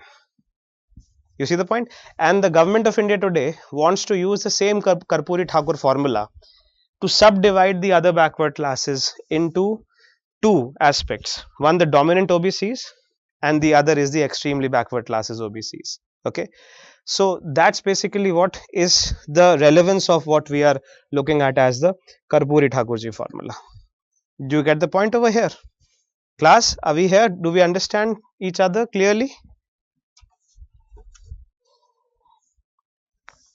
Okay, so now I'm going to just download this PDF and distribute the PDF entirely to you. This is a very good chapter, very simple categorical reading on the subject of reservation. We have discussed a lot of this chapter today already. You will just take a look at through all of this for all the material which are going to be relevant for your prelims examination. For example, even for the reservations of women, etc., etc. We'll take a look at this thing tomorrow and try to complete the chapter on reservations along with the current updates on Rohini Pal Commission, Bihar caste census, Bihar Legislative Assembly 50% moving to 65%, and especially Bihar as a state which has already utilized the formula of extremely backward classes. This is a kind of a formula that the government of India, the political party which is in power at the government of India, wants to apply in the entire territory of India, which is to take the other backward classes and subdivide them on the Bihar formula, on the Karpoori Thakur formula, into dominant castes and extremely backward classes. So, let's say, for example, think about it like this.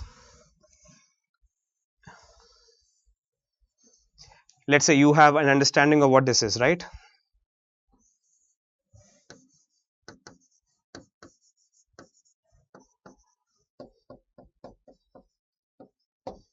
This is A2, B2, C2, right? The dominant castes, and this is the extremely backward classes. Now, currently, what happens basically is that this entire setup is given 27% reservations. 27% reservations are given over here, right? Now, what the government of India wants to do is break this setup into two parts, like this. Subcategorize, as it is called. You will have the dominant class OBCs and you will have the EBCs, right? Now, the 27% share is going to break down. Let's say, for example, 15% is going to be given over here and 12% is going to be given over here, right? Which means that previously what used to happen, the entire 27% given over here was sucked up by the first few.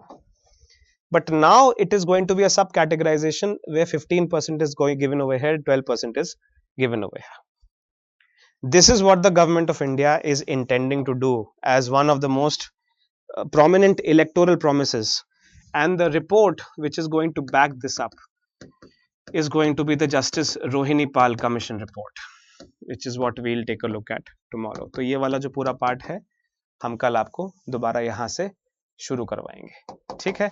आपको एक we are sending a document to you. You will take a look at the document on reservations properly, and we are going to then proceed with this entire part tomorrow, covering all the important current updates and rounding up the chapters on reservations entirely, so that any question which comes out of the chapters of reservations, which is a sure shot possibility this time because it is a election year and the reservations are always a very over sensitive and over hyped topic in a election year, and already we are seeing a lot of these things in the newspaper also. So you are going to get questions out of these certainly. Tomorrow we'll round this all up. Okay. Yesterday we had taken up a little bit of a review on the concept of reservations, right? And when we take a look at reservations, we had understood Article 15 and the contents of it, Article 16 and the contents of it, how equality of status and equality of opportunity, along with what is known as the equal protection of the laws, that is what is basically creating this kind of a situation over here, right? And then we have seen what example, we take a look at the different ways in which categories are identified for reservations, right? And also we have seen, for instance, an extended understanding of the Manipur issue when we were taking a look at the scheduled tribes as an entity, right? So we were yesterday taking a look at scheduled tribes, and we had seen that the issue fundamentally at the core of the dispute that is happening in Manipur is an issue about the scheduled tribes, right? It's the scheduled tribes which are basically the issue of scheduled tribes is the one which is at the heart of the entire problem at Manipur, right? And we had seen, of course, for example, important judgment by the Supreme Court, which said Maharashtra versus Milind, in which the Supreme Court had very categorically stated that the power of the High Court, you have, for example, the High Court of Manipur, which had given an order directing the government of Manipur to list the Meiteis as a scheduled tribes. Now, the Supreme Court pulled up an order of the High Court, and within the order of the High Court, Supreme Court said that the powers are not given at all to the High Court or to a tribunal or to the state governments at all. The exclusive powers to identify STs and SCs is given under Article 342 and 342A to the President of India and the Parliament of India, right? So yesterday what basically I wanted to show you at the same time was what is known as a notification. You have, for example, take a look at this over here.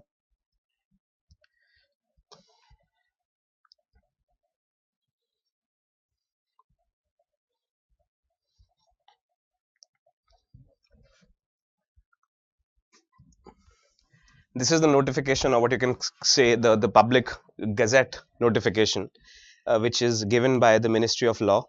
And this is basically what we take a look at the scheduled tribes. So if you just take a look at the meaning, this is the notification in which all the scheduled tribes are enlisted, and these are done under the powers given to the president under Article 342A, and to the Parliament can amend this notification under the powers given to the Parliament under Article 342 clause 342A clause 2. Okay, so just take a look at this, please. Sorry, 342 it is, not 342A. 342A is for the backward classes. My bad. 342.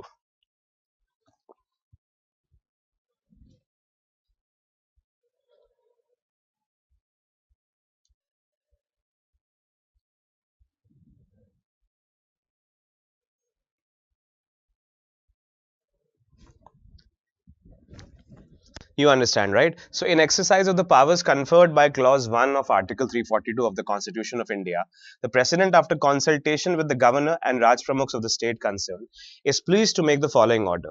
This order may be called the Constitution Scheduled Tribes Order. The tribes or tribal communities or parts or groups within tribes or tribal communities specified in part to part 14 of the schedule of this order shall, in relation to the states to which those parts respectively relate, be deemed to be scheduled tribes, so far as regards members thereof resident in the localities specified in relation to them respectively in those parts of that schedule.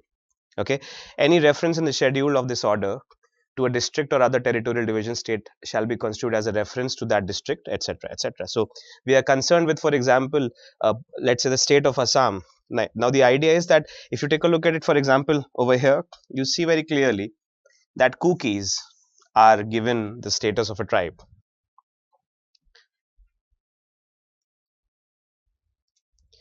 The what you can say the cookies were given the status of a tribe,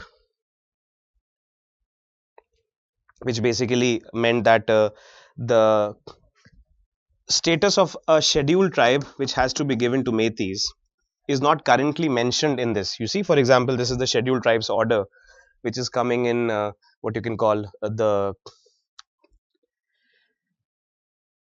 order which has been issued by the president under its powers of Article 342 to add, for example, Metis into this list will again take the power only of the president and the parliament.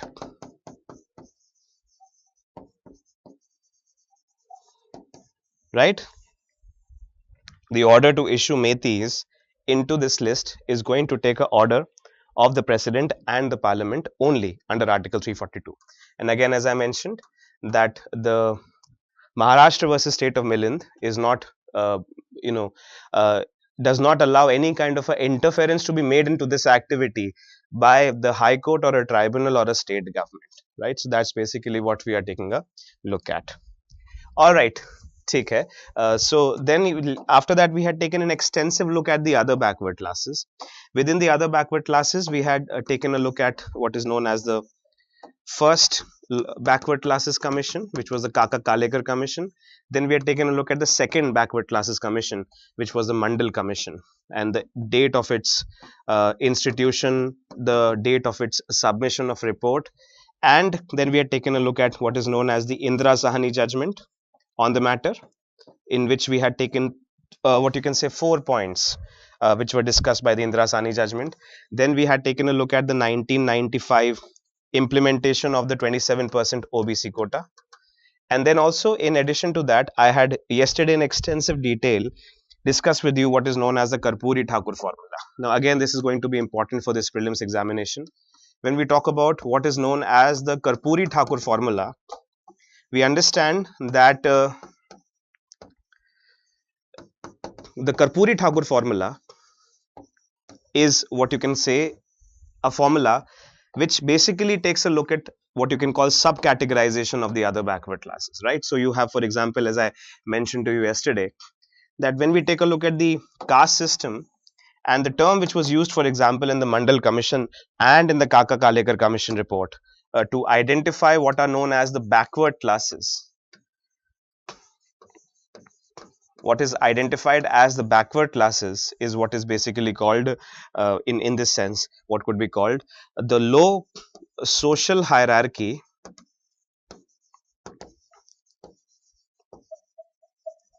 within the traditional Hindu society. Right, this was one of the, what you can say, and elements that were in reference when we talk about what is known as the concept of backwardness. Right, so when we were taking a look at, for example, backwardness, we are taking a look at this in a kind of a 4-tier format.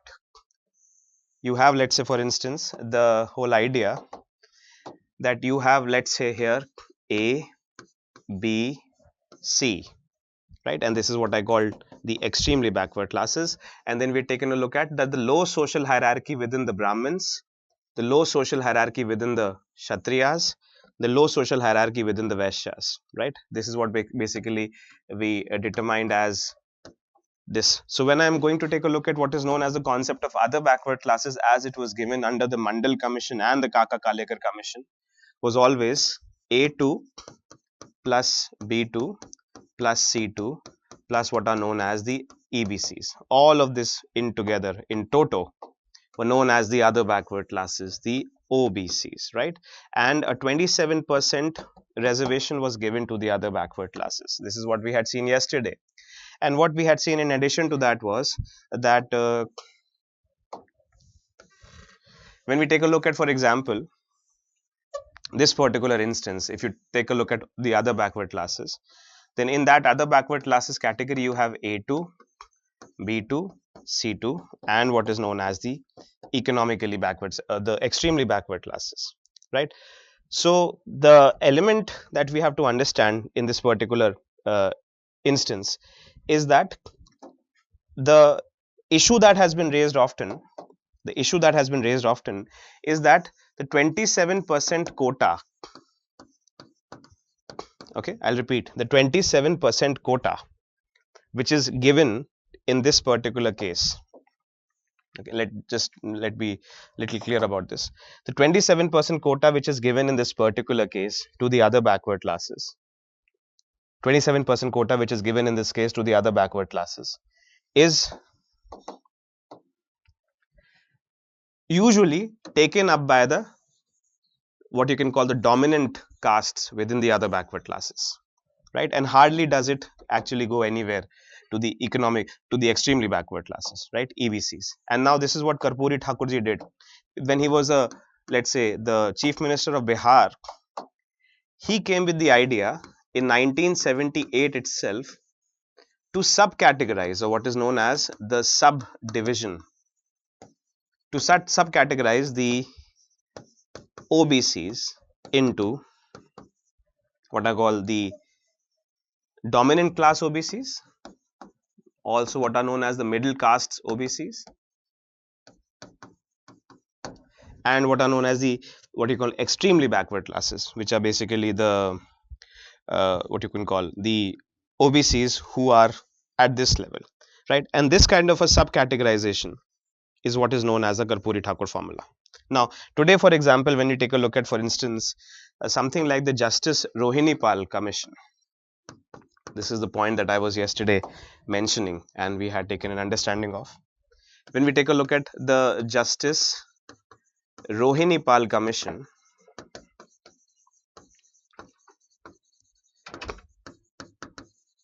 report,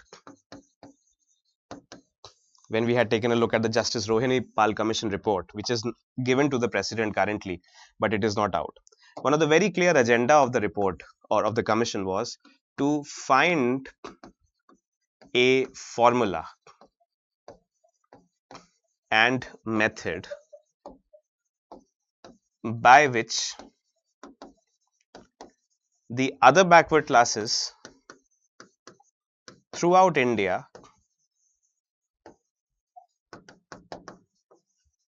can be subcategorized.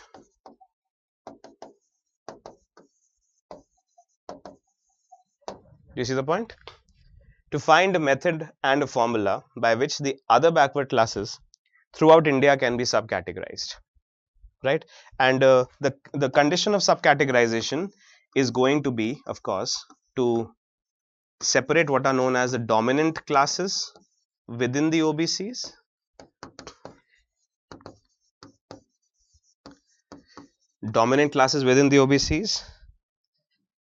and what is known as, for example, the extremely backward classes, EBCs. Dominant classes within the OBCs and extremely backward classes within the OBCs. Now, the idea is, of course, as we have seen, that the what you can call the task of the Justice Rohini Pal Commission report is to say this, that you have, for example, 1, 2, 3, and 4, right?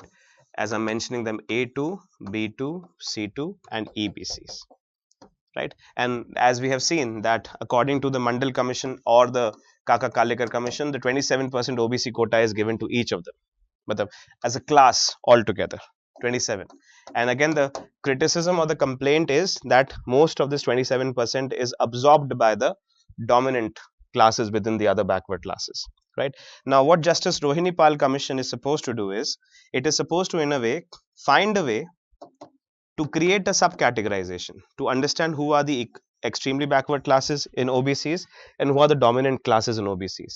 And then, let's say, for example, also find a solution to the problem that how 27% quota can be given so that it gives most amount of effect to the EBCs, right? So you can have a formula like this. Let's say, for example, 20% quota is to be given to the extremely backward classes and only 7% quota is going to be given to the dominant classes. So what you're basically doing is subcategorization, a subdivision of the 27% quota between the upper classes of the other backward classes and what you can call the extremely backward classes within the OBCs. Now, this kind of a split and division is exactly what Karpoori Thakur ji had pioneered in Bihar, and that is why you also see that for political reasons and other, Karpoori Thakur ji has been chosen for the Bharat Ratna because he was the pioneer of the concept of what you can say a subcategorization of OBCs and making different quotas allocated for the other backward classes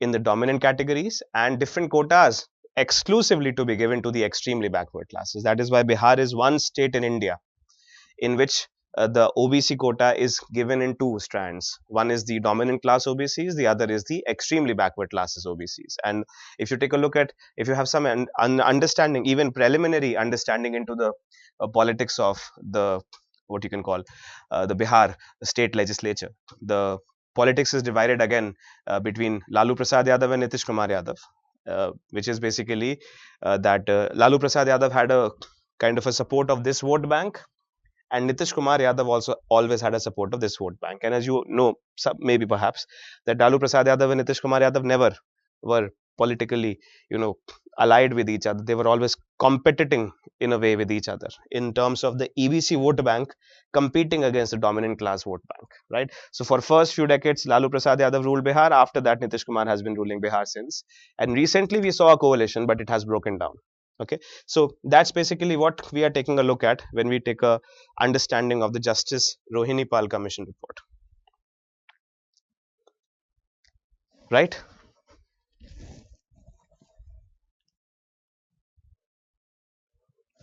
Class, are we here? Do we understand this?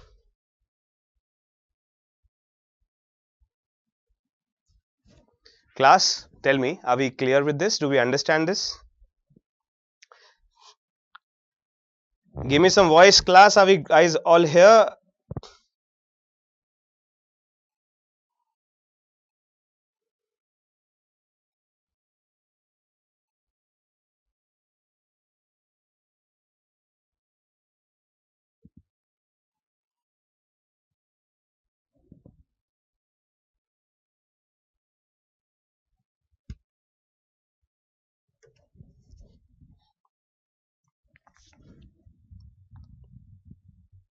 I haven't heard your voice since morning, class. Are we guys all here?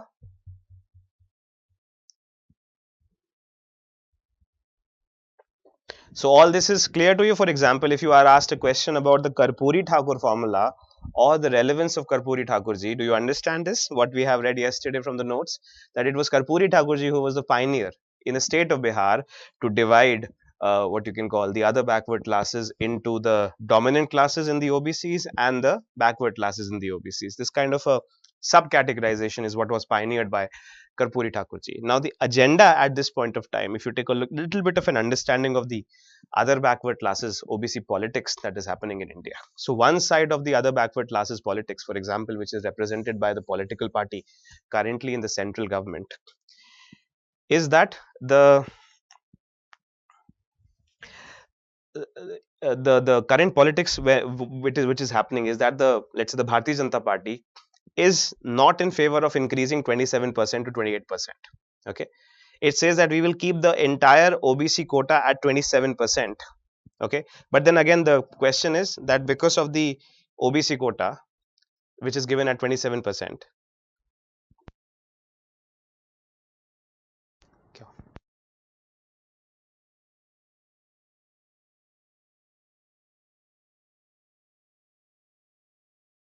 So when we take a look at, for example, the Karpoori Thakur formula and also the government of India at this point of time, the most amount of plight which is represented, for example, in the state of Bihar, and also, by the way, which becomes a huge vote bank, is the extremely backward classes. Now, the extremely backward classes have always said that we are the ones who are left behind in this particular situation, and we don't have that kind of a power. We don't have any kind of a quota of realization because most of it gets sucked up upstairs, right? So now the question is that the government of India has two choices in this case. Take a look at this. Just think of it from the perspective of a little bit of a caste politics, as you can understand. You have the extremely backward classes, EBCs, and you have the A2, B2, C2, as I've been pointing out here, right?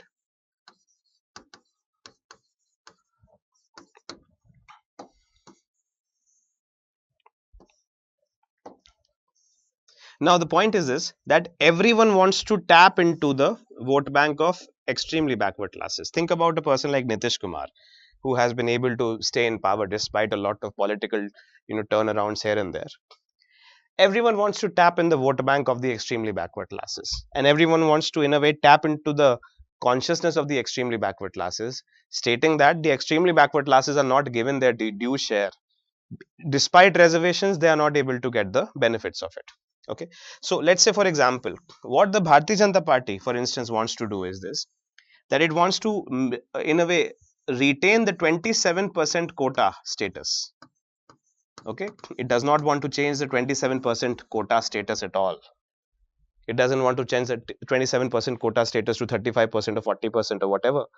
But what it wants to do is that out of 20%, it wants to give the maximum to the extremely backward classes. Now, this 20% figure that I'm saying over here is not correct. Meaning, what I'm saying is, we don't have the access to the Justice Rohini Pal Commission report yet. It has not been made public. So I'm just hypothetically putting a data to give the, what you can say, indication of how the 27% quota is to be divided so that a majority of the 27% goes to the extremely backward classes. Do you see the point? So that's basically the point that I'm trying to impress upon, that we don't have the data yet given by the Justice Rohini Pal Commission report, but the indication in that report has been that the majority of the 20% will be given to the extremely backward classes, and some amount of it shall be retained for the dominant classes. But the overall figure of 27% OBCs will not go to 27.5% or 28% or 29% or 30%, etc., etc.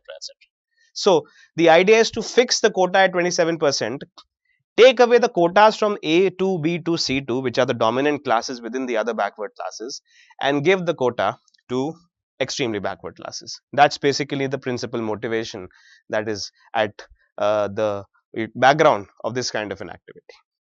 You get the point? And when we take a look at, for instance, this particular sense in which we are putting a 27% quota, the other side, for example, let's say what is represented by the Indian National Congress, and let's say you had the slogan recently, Jitni Abadi Utna Adhikar. Now, Indian National Congress kya kehti hai? Let's say, for example, if I say we are taking a look at a little bit of a caste politics over here. okay, which is very instrumental in understanding what we are basically going to take a look at here. If you take a look at a little bit of a what you can call caste politics, the first thing that you see in this is, let's say that we will stick with 27%, but we will subcategorize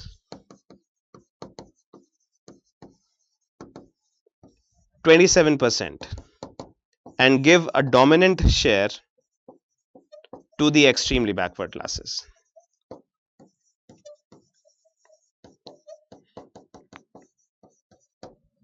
Okay, please take a look at it very closely. We will stick to 27%, but we'll subcategorize and give the dominant share of the 27% to the extremely backward classes, the EBCs, right? And at the same time, what the other party says is that we should, in a way, calibrate the OBC reservation. The OBC reservation must be given in proportion to the population. Okay, so the legitimacy that they are gaining, or they are generating out of this is OBC reservation must be given in proportion to the population, right? As you may have heard, for example, the slogan which has been given by a leader from the opposition, Jitni Abadi Utna Adhikar. So what they're saying is that the concept of reservation should be pegged at what you can call population of the census, right? And that is why, for example, the demand over here is, before we can get a sense of what reservation has to be given to whom, the demand over here is to conduct what is known as a caste census. Okay, again I'll repeat.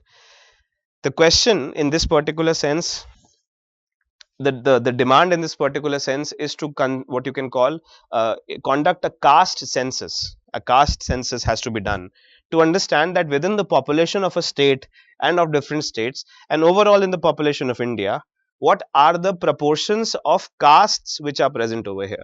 And then reservations are supposed to be given in proportion of the population of the people, right? So let's say, for example, let's say a caste survey is done, right? And let's say in the caste survey we find out, for example, that you have, let's say, scheduled castes at 20%. Okay, let's say you have scheduled tribes at 2%. Let's say you have other backward classes, let's say all together at 60%, and then the remaining are what you can call the general category. Then what the formula that is being devised by the other political party is that you have 20% reservation for SC, ST you have 2% reservation, and 60% reservation, or at least somewhat closer to 60, let's say 45% reservation has to be given to the other backward classes, OBCs. This is basically the demand from the opposition, right? And of course the idea is to be able to, what the opposition basically wants is to be able to tap into both these vote banks. Okay, the dominant class OBCs also shall be, in a way, invited in that political idea, and also the extremely backward classes should be invited in that political idea to create a kind of a overall OBC vote bank without letting it be subcategorized. And the promise over here is that if 27% quota is being given, and which is, let's say, for example, being taken up by the upper classes within the other backward classes, the solution to that is not to subcategorize or divide the OBC vote bank, but to increase the 27%, let's say, to 45%, right? So basically everyone has enough room for everything. So basically, rather than giving 27% quota overall, what should happen is that the other backward classes, rather than being subcategorized and 20 coming here and 7 coming here, the other backward classes as a whole must be given the quota of 45%, right? Other backward classes as a whole must be given an overall quota of 45%.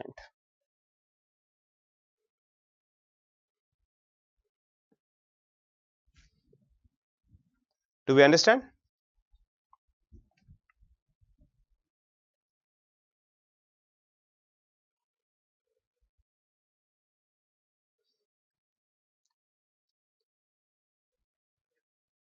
Class, are we clear about this?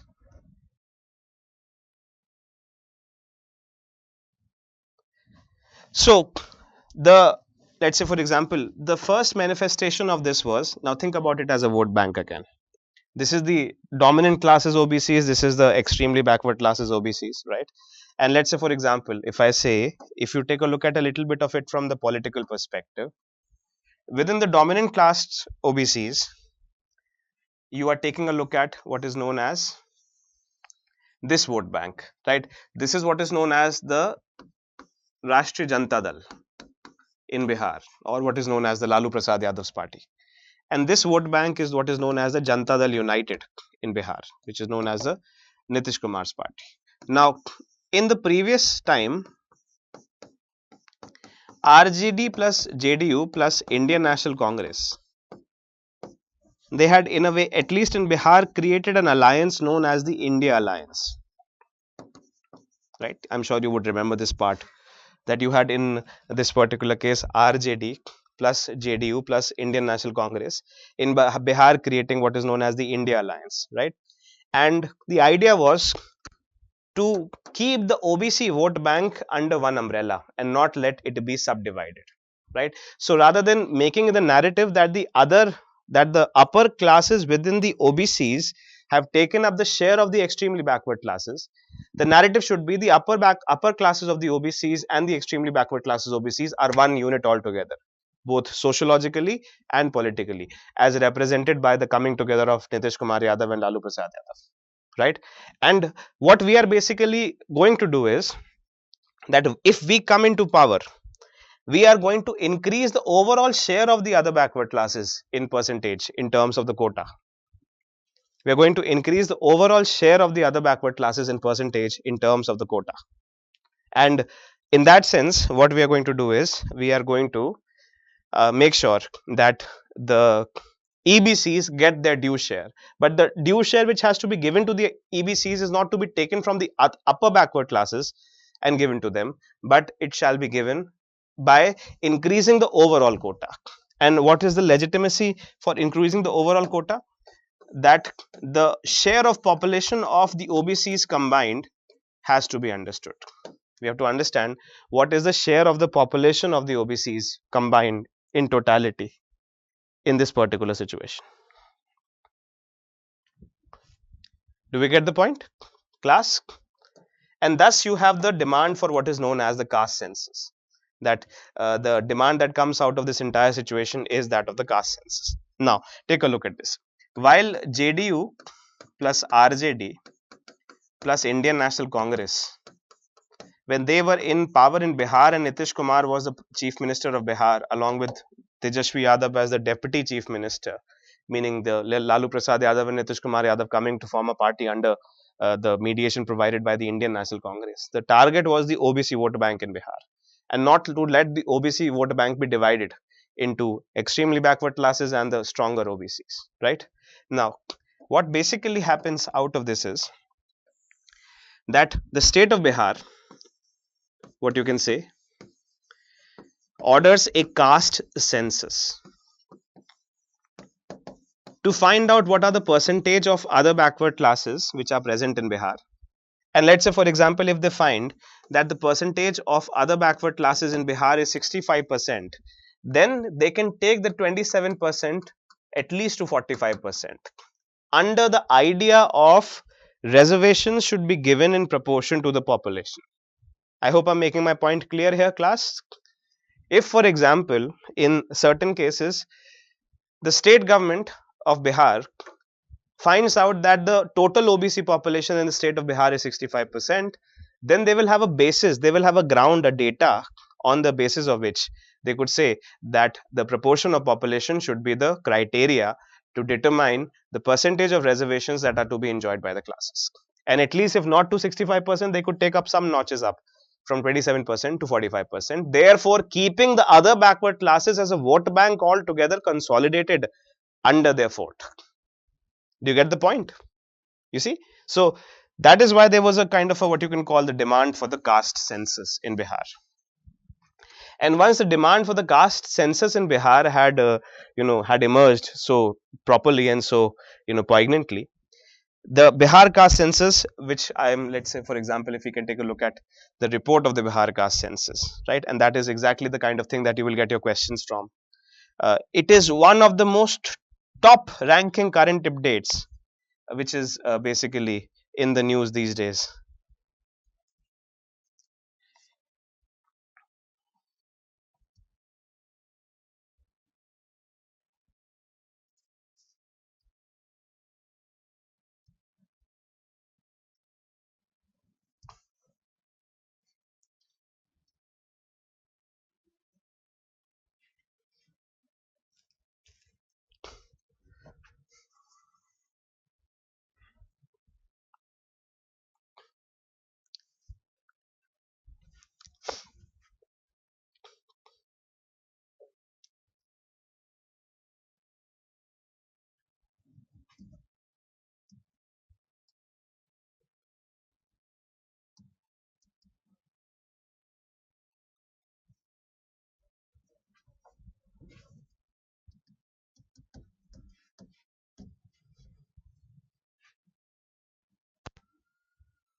Okay, just a second, this is acting up a little.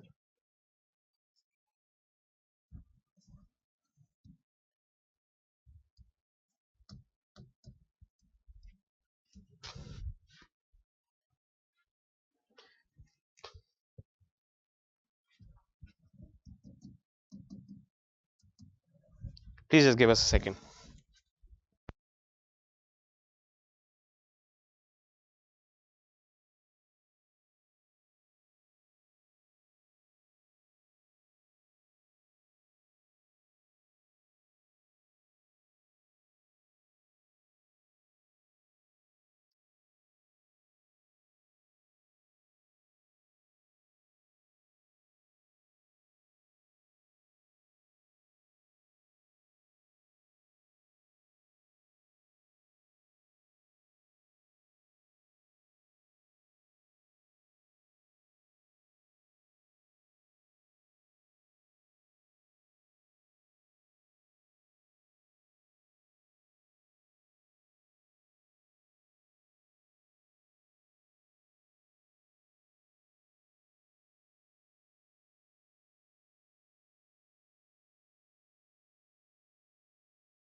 Okay, right, sorry. So we are taking a look at a few articles upon what is known as the Bihar caste census, right? Now, what?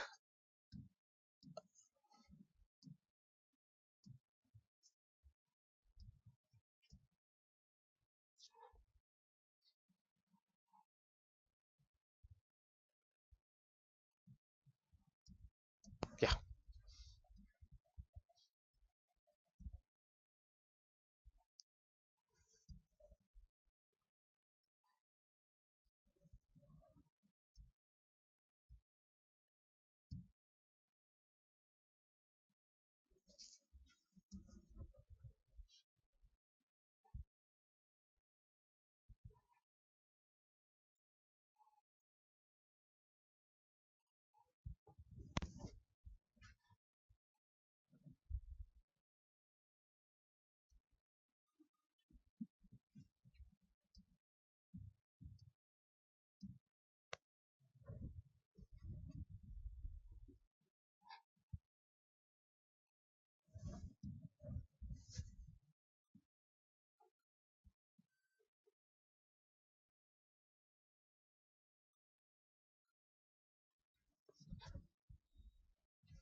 Okay. Now take a look at this as a data on what we are trying to understand. It says that let's say for instance, the report that was given by the Bihar government on caste composition in the state is basically saying something like this, that the other backward classes, which is what we are basically taking a look at, is the other backward classes of the dominant section. The other backward classes of the dominant section, these are standing at 27%. Okay. While the extremely backward classes, EBCs, are standing at the 36% mark. You see, so what basically you're taking a look at is this, that if I take a look at the other backward classes as a complete whole, totality, undivided, not subcategorized, you have 36% of the EBCs plus you have 27% of the what you can call OBCs, dominant classes, which is bringing you to about 63% of the total. You get the point? You see? Now, so if you can either see it in a subcategorized format, you have 27% plus 36%, right? In a subcategorized format, you have 27% plus 36%, coming to a total of 63%.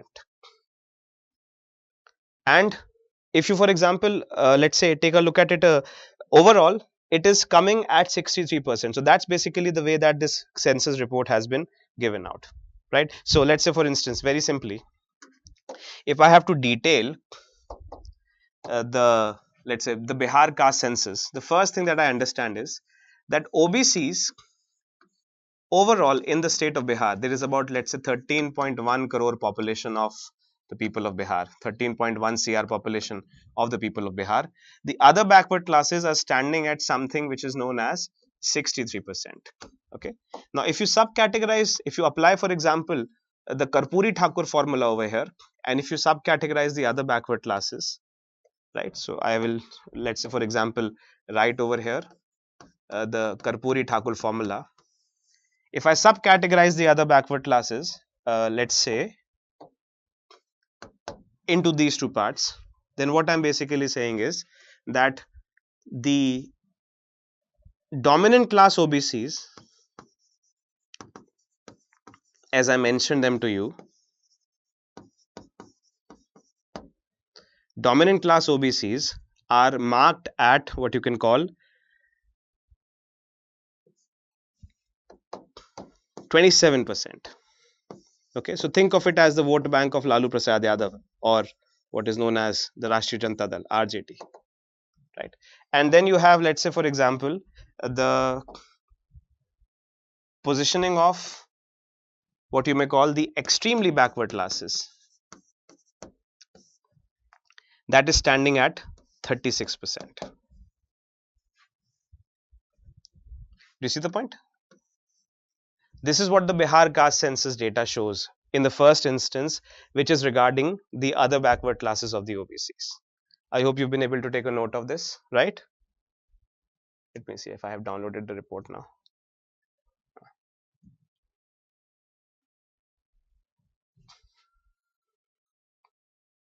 So this is all in Hindi, maybe some of you won't be able to understand this.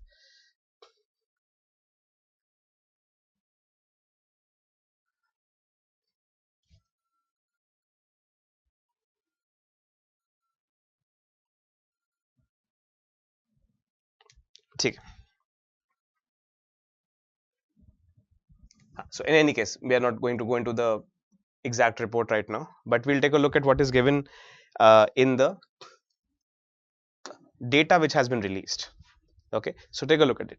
Other backward classes population, OBCs, is standing at 27%, and EBCs are standing at 36%. But overall, other backward classes, if you consider that as an undivided criteria, they are standing at what is called as 63%. Okay, now if you take a look at it, the scheduled caste population in Bihar is at 19.6518%. So let me just very overall take a view of it. If I take it, let's say, for example, what is the population of scheduled castes in Bihar? Then the population of scheduled caste I can mark at 20%. Okay, am I clear? Scheduled tribe population is 1.6%. So let's say, even for the sake of rounding off, the population of scheduled tribe in Bihar I can mark at, let's say, 2%. Okay, and the general caste population stands at 15.2 to 15.5 to 24%, right? So let's say, even again for rounding off, I can mark it at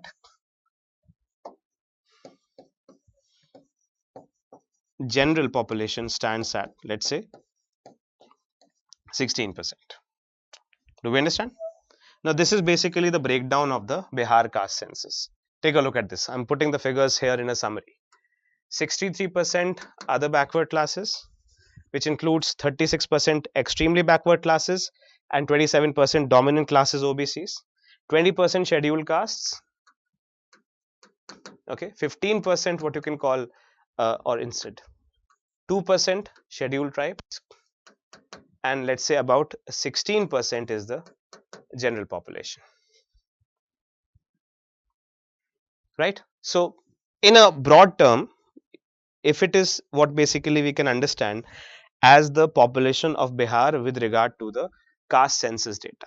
Now, once this population data had come out, you probably remember how the India Alliance, India bloc, once the Bihar caste census data had been declared, they had a kind of a nationwide, kind of a celebration that the Bihar caste census data is a historical moment in Indian sociological, history, and the fact that all the states of the India-led parties, our India Alliance led parties, are going to make sure that the caste census is done under them. So Siddaramaiah, for example, the Chief Minister of Karnataka himself had announced a caste census. Similarly, at the time when Chhattisgarh had the Chief Minister of Congress, he also announced the caste census for their own thing. And then the idea was very simple, in alongside with this caste census, that we have to readjust, what you can say, the OBC quota, especially in accordance with population. Jitni abadi utna adhikar.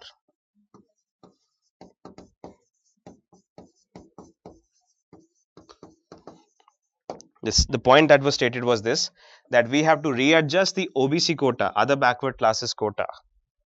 We have to readjust the other backward classes quota in accordance with the population. So the current, let's say for example, other backward classes quota in the state of Bihar for the OBCs were 30%.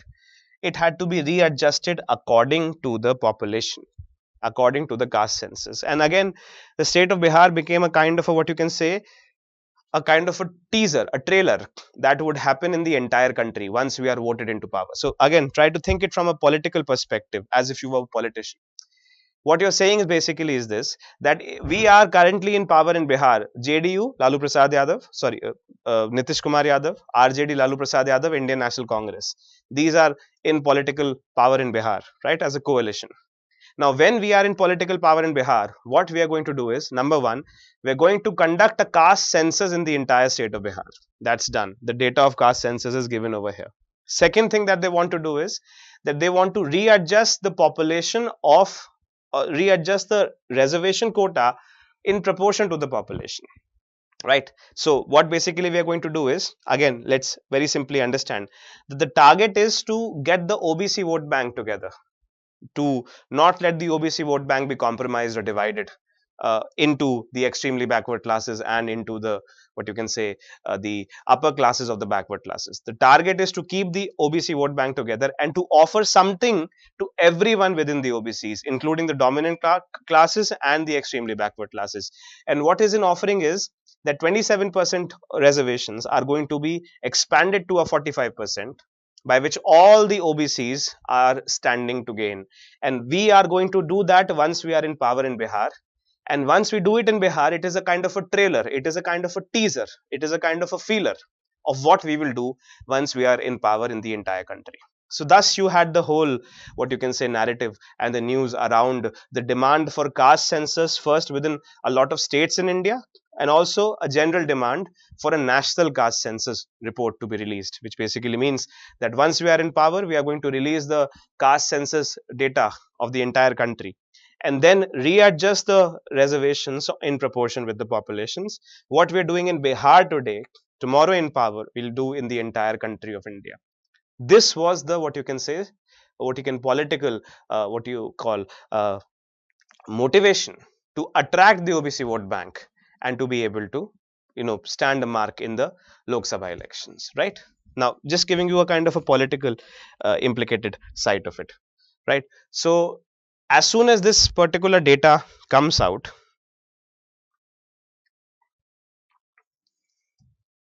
you have, for example, the Bihar Legislative Assembly passes a law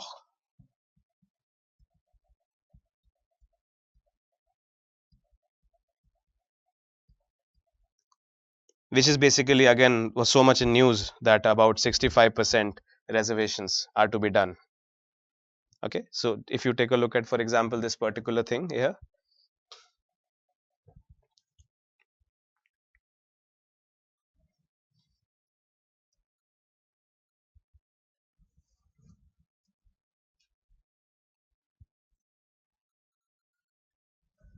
take a look at this. The Bihar Assembly unanimously resolves to increase quota from 50% to 65% ST, SC, and OBC. Now, again, the idea is that once we have done the what you can call the caste survey, that's a good news for us. And second, we are going to now adjust the quota in accordance with the caste survey, which is going to end up reaching the 50% mark, of course, right?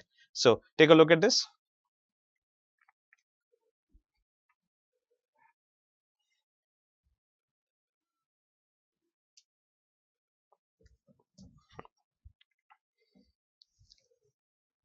We'll read this news together. Class, please pay attention to this part. Very important. The Bihar Assembly on November 9 unanimously passed a bill to increase reservation for backward classes, extremely backward classes, scheduled castes, and scheduled tribes from the existing 50% to 65%. The logic being making it proportional to the population. Chief Minister Nitish Kumar assured House members that his government would implement the provisions of the bill as soon as possible. Together with the 10% economically backward classes quota, the bill will push reservation in Bihar to 75%, well past the 50% ceiling limit set by the Supreme Court. Okay, so take a look at this, the way that the quota has been divided. Now, just very simply, in a way, giving you an overview of this entire thing. I hope you've understood this part clearly. What are the figures of the caste census, right?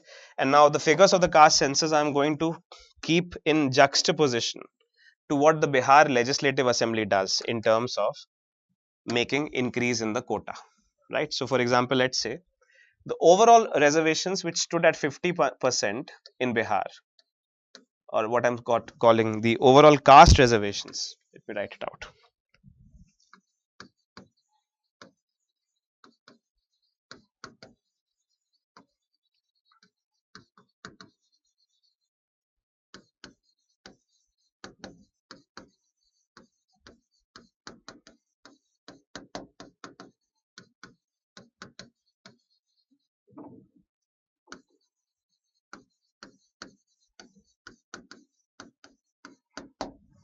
Okay, this is the first point of the caste census. Take a look at this.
Just take a look at this summary data on what I'm trying to indicate over here. Just summarily take a look at this data.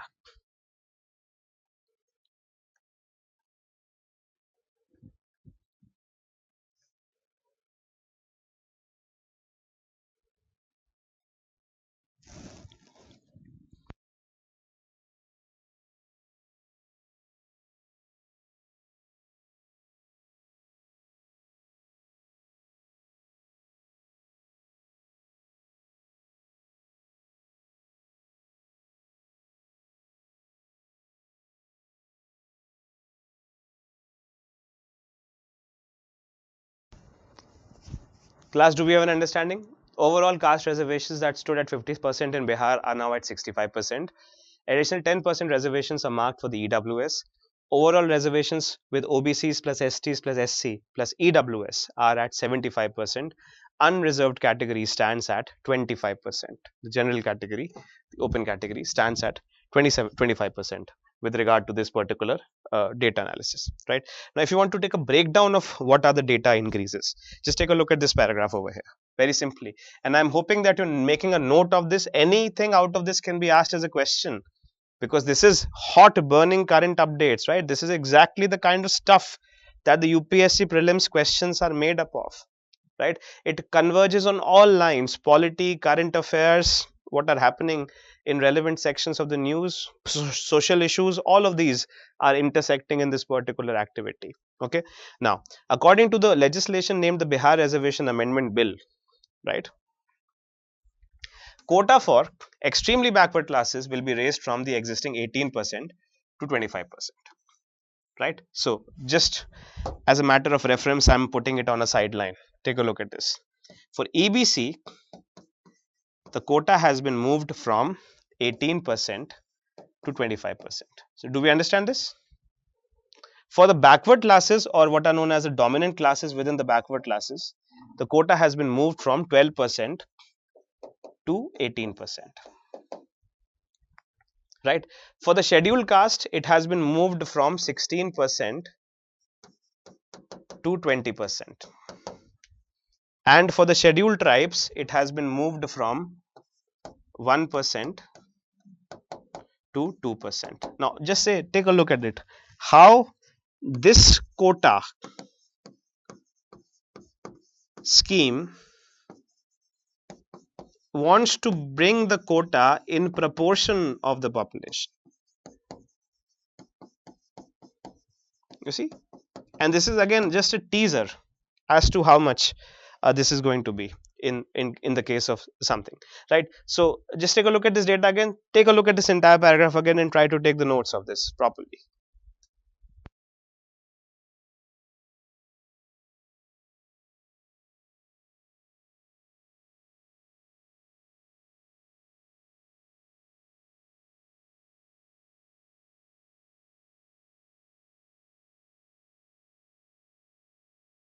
So if you take a look at, if for example from this perspective, the OBC quota altogether in Bihar has moved from 30% to 43%.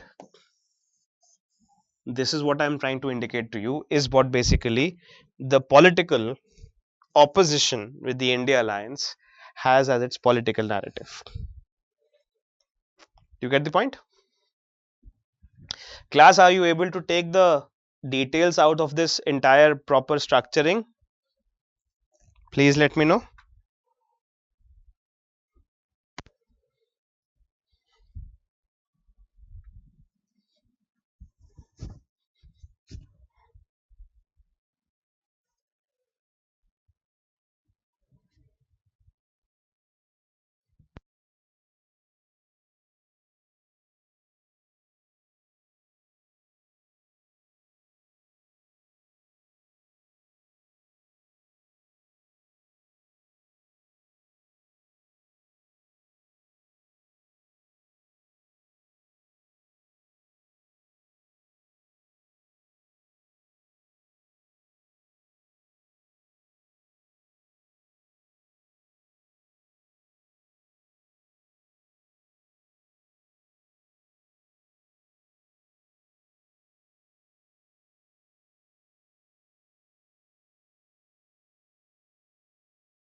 confusing, just try to pay attention once, na sir. It is not that difficult.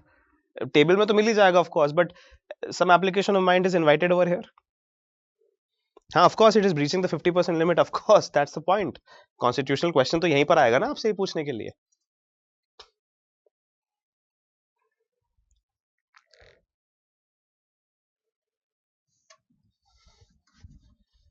Now class, do you understand what happens over here? If you take a look at this table over here, what is the report of the caste census? The caste census says OBC stand at 63%, right? So the total share of OBC quota has been taken from 30% to 43%. जितनी आबादी उतना अधिकार. तो आप अगर चलो 63% तक तो कर देंगे तो बहुत ज्यादा हो जाएगा, पर आपने 43% पे लेके आ रहे हो इसको, right? And how are you dividing it? The extremely backward classes are now given from 18%, matlab their status of reservation has been taken from 18% to 25%, right? And the other backward classes of the dominant category, let me do it the other way. The other backward classes of the dominant categories, their quota has been taken from 12% to 18%, right? And the other backward classes in the extremely backward classes section, their quota has been taken from 18% to 25%. Okay, so these are the two figures which are standing there currently today, 18% and 25%, right? And they are creating what is known as 43%. Here you had 30%, in which you had 12% over here and 18% over here. This is what is known as the data on the Bihar caste census population. I will give you it in a tabular format, don't worry, but please try to apply some application over here and try to understand if is this kind of a thing clear to you. From a politics standpoint, you must be able to understand that the idea is to win the OBC vote bank without letting any OBC be offended or any OBC be roughed up by taking their reservation and giving it to someone else. Do we understand? Class, are we here or not? Please give me a shout out. Are you here or not? For scheduled castes, what has happened is, let's say the quota has gone from how much? For the scheduled caste, it has gone from 16% to 20%, right? 16% to 20% in proportion with the population, right? For scheduled tribes, it has gone from 1% to 2%. And of course, there is the economically weaker section, quota, which is already there at 10%. Okay? Do we understand this? So, if you take a very simple tally of this, this is coming to the understanding that 50% quota has gone up to 65% minus the EWS, and plus the EWS it is 10%, which is standing at 75%. Am I clear or not, class, in this sense? Are you guys here? This is the entire summary of the Bihar caste census, and then the Bihar Legislative Assembly, which has given a new reservation quota system. Okay, increasing 30% to 43% for the other backward classes, increasing 16 to 20% for the scheduled castes, increasing 1 to 2% for scheduled tribes, keeping EWS at 10%, right? So if you take an entire tally of them, it will come to a 65%, right? 43 plus 2, 45 plus 20, 65 plus 10, 75%, including the EWS. And this is in direct correlation with the population. That is what the idea is. Jitni abadi utna adhikar. We are going to do this in the entire country of India once we have that kind of a power. Therefore, the invitation is to the OBC vote bank to vote us in as large numbers as possible, so that first we can do an entire caste census in the India, and second we can take a look at how on the basis of the caste census we can readjust the quota system, primarily to make reservations in proportion with the population, and the biggest advantage of that is going to be with the OBCs. So we are understand the plight of the extremely backward classes. We understand the concept of Karpoori Thakurji, right?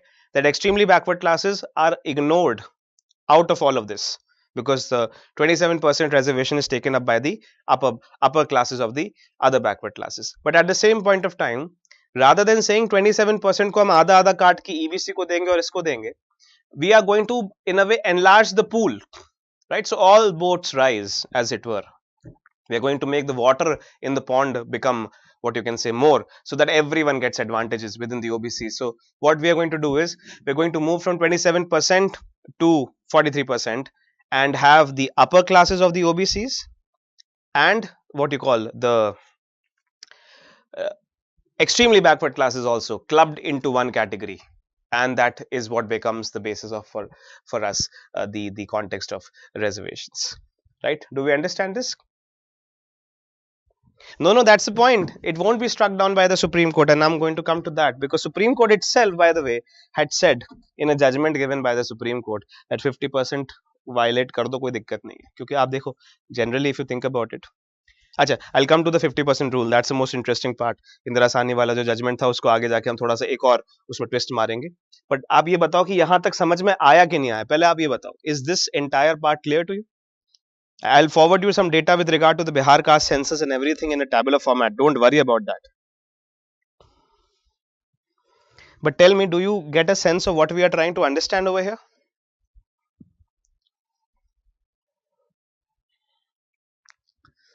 Now, can you see, analyze very clearly what are the data given by the Bihar caste census report, and corresponding to the Bihar caste census report, how has the proportion of the population become the basis of giving reservations on the proportion of the population? Is that understood to you?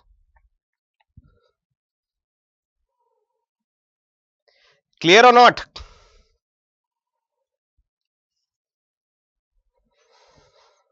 And do you also understand this entire, what you can say, narrative and repeated assertions of having a caste census and then readjusting the reservations, especially of the other backward classes, according to the proportion of the population, if we are given the power?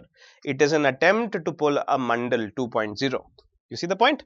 That's basically everyone is saying in the editorial pieces. It's a kind of a Mandal 2.0 in which the OBC politics is becoming relevant again. And in Mandal 1 to 27 point, Mandal 1.0, the plank of OBC politics was to give the OBC's reservations. In this point, the plank of giving OBC reservations is to increase it from 27% to a higher, and which means, of course, it is going to be a violation of the 50% rule. And that's basically the question that we arrive at now. Are we clear, class? Will you have an understanding of looking at the Bihar caste census, the Bihar Legislative Assembly bill, and the points around it from the perspective of Article 15 and Article 16 of the Constitution, and in the background of what is happening in the other backward classes politics?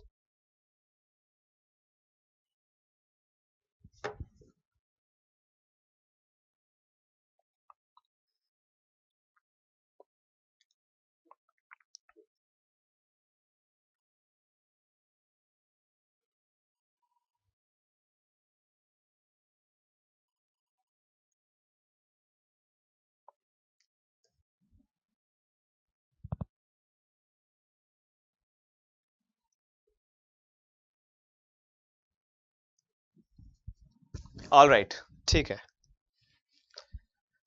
Okay.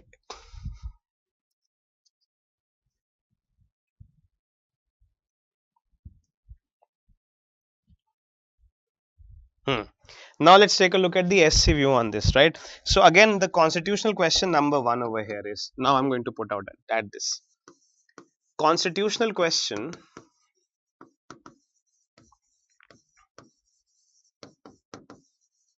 is basically this: by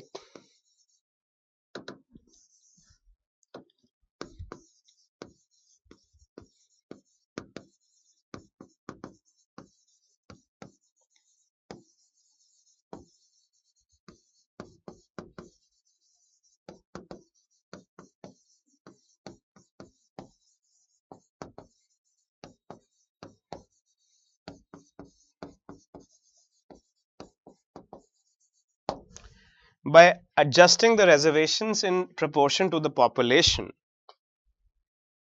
the ceiling limit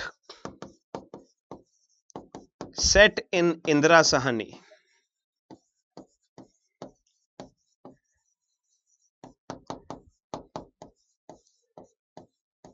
that is at 50%.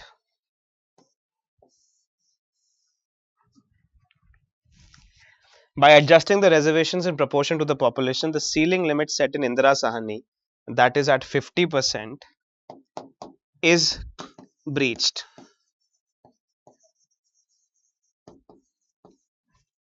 Right? So does this violate, or let's say does this become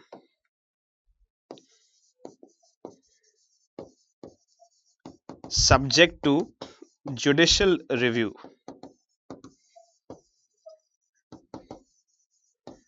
by Supreme Court? Yes.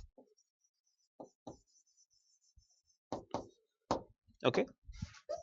This is basically the question that all of you are asking. Now, but let me remind you, for example, that some of you may be aware of it, some of you may not be aware of it, that if you take a look at, for example, the economically weaker sections quota. Okay, so we have discussed, for instance, the 103 Constitution Amendment Act. Class, please try to note what I'm trying to write over here. 103 Constitution Amendment Act 2019, which introduced Article 15 Clause 6 and Article 16 Clause 6 into the Constitution, right? Introduced Article 15 Clause 6 and 16 Clause 6 in the Constitution, the 103rd Constitution Amendment Act, and it gave what you can say 10% reservations to the economically weaker section. That also violated the 50% mark. Okay, so let's say, for example, if you take very simply, by the EWS edition, reservation policy had looked like this: 22.5% for the scheduled caste,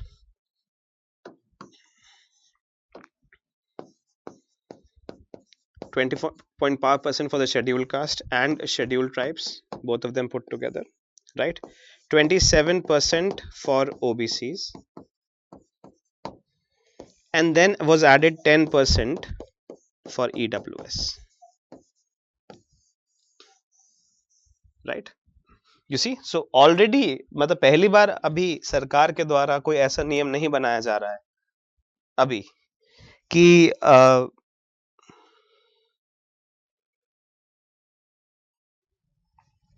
we're not taking a look at the what you can say anything which is done by the government is new recently. In 2019 itself, 10% EWS quota was introduced, and that 10% EWS quota itself had what you can say resulted in the striking in overstepping 50%, and exactly on that ground the EWS quota, the 103rd Constitution Amendment Act, was challenged before a 5-judge bench of the Supreme Court.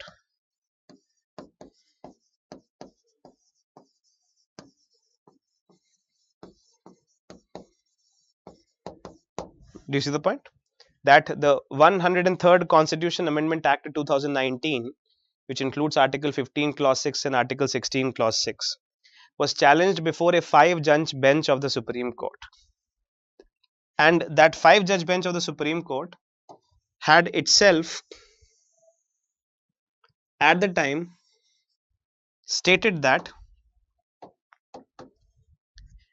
the 50% mark was flexible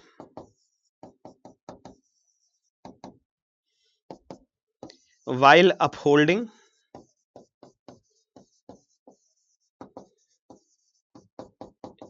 the EWS quota. It is actually a judgment of the Supreme Court only, which in a way makes the position for that. While upholding the EWS quota, 5 judge bench, 3 out of the 5 judges, which is the majority, said 50% mark was flexible. It is not inflexible. It can be adjusted or readjusted. The name of the case is Janhit Abhiyan versus Union of India.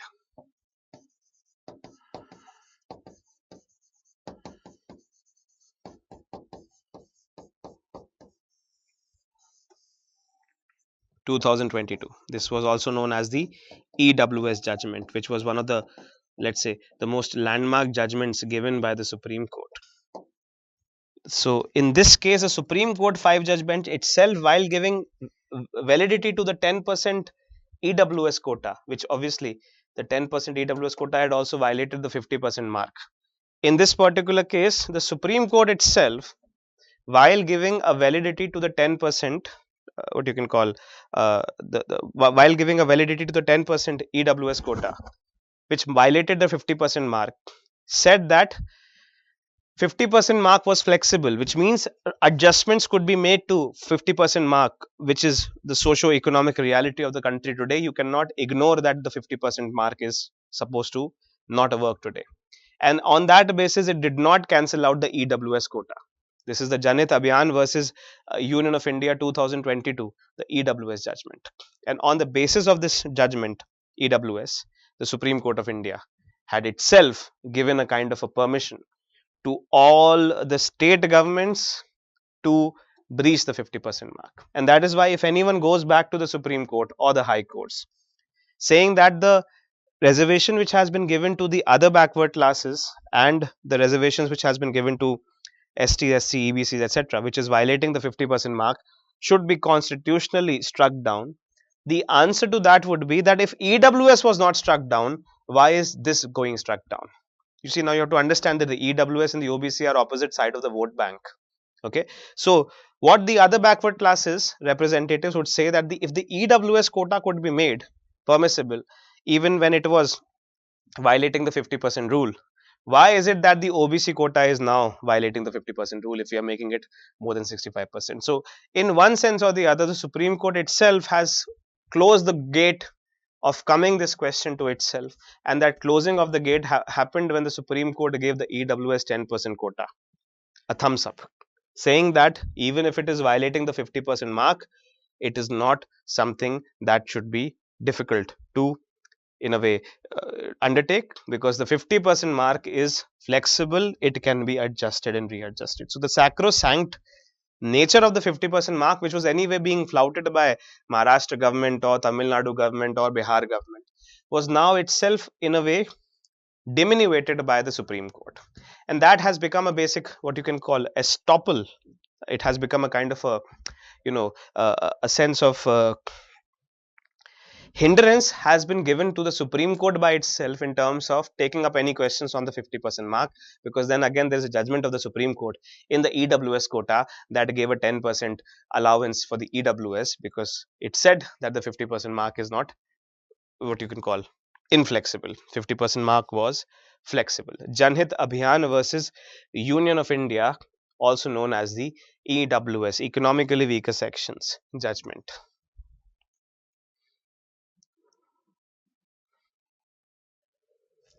Do we understand this, class?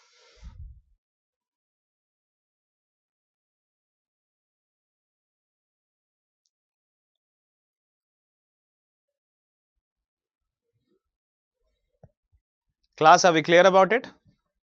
Janhit Abhiyan versus Union of India. ठीक है, तो ये वाला question answer हो गया आपका कि constitutionality, अगर आप चाहते हैं तो I will just take you through the judgment of the supreme court if you want it directly.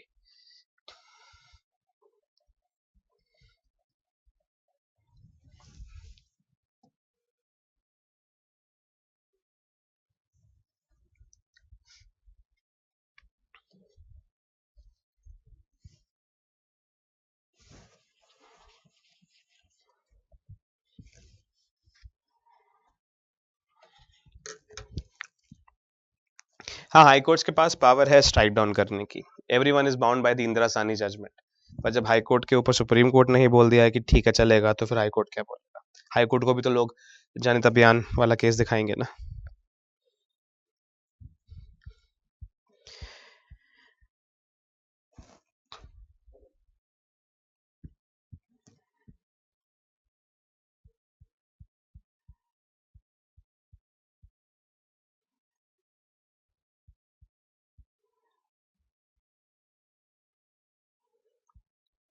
This is the point. Now let me take some questions that you're saying about it. Okay. Now, I hopefully the question about the 50% quota breaching is given, right?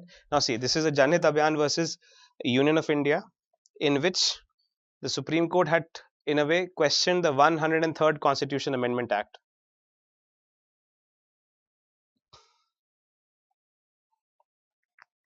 which is regarding the quota for the economically weaker sections, right? Challenges to the 103rd Constitution Amendment Act, which adds Article 15, Clause 6 and Article 16, Clause 6 for the economically weaker sections of citizens. That's basically what the challenge to the quota was in Janhit Abhiyan. While upholding the EWS quota, the Supreme Court itself had said that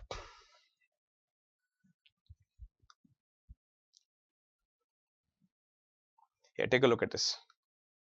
The Supreme Court said that reservation for economically weaker sections of citizens up to 10% in addition to the existing reservation did not result in the violation of any essential feature of the Constitution of India and does not cause any damage to the basic structure of the Constitution of India on account of breach of the ceiling limit of 50%, because that ceiling limit itself is not inflexible, right? Take a look at it. It's very simply understood, because that ceiling limit itself is not inflexible, right? That's basically what the Supreme Court has said. Now, this is the Supreme Court. If it says it is not inflexible, meaning it can be flexed, it can be made to change.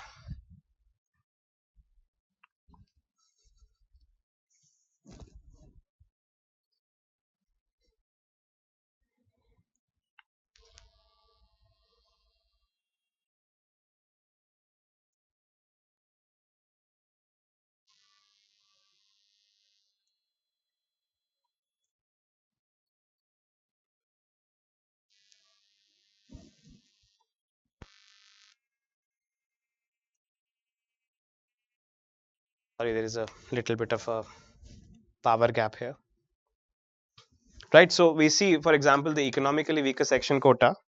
We just saw in the judgment of the Supreme Court that the 50% ceiling limit, which has been set by the Supreme Court, in itself is not inviolable. It is not inflexible, which means that the 50% ceiling limit can be, in a way, what you can call pushed across by the Supreme Court, as it did in the EWS quota. And therefore, this particular situation is what we are dealing with at this point of time, in which 50% ceiling limit is not going to be questioned in the matter of the OBC quota being made from the entire Bihar quota going from 50% to 63%.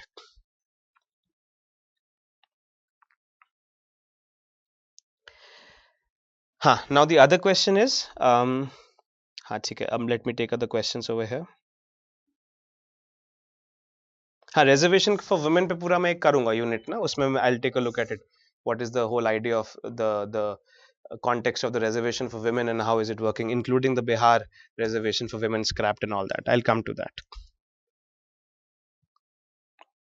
Backward classes women ka is included as backward classes quota, but no special reservation for women within the backward classes quota. Okay, backward classes women and backward classes men are put at the same footing within the backward classes. Is the data of the socio-economic caste census available in public domain? The answer is no. That's the whole point. The government of India has not released the socio-economic data of the caste census, and the opposition party is just asking them to release the caste census data, so that of course they could find that what are the percentage of castes, and then they could make the promises accordingly that we are going to readjust the reservations on the basis of this particular caste data, right?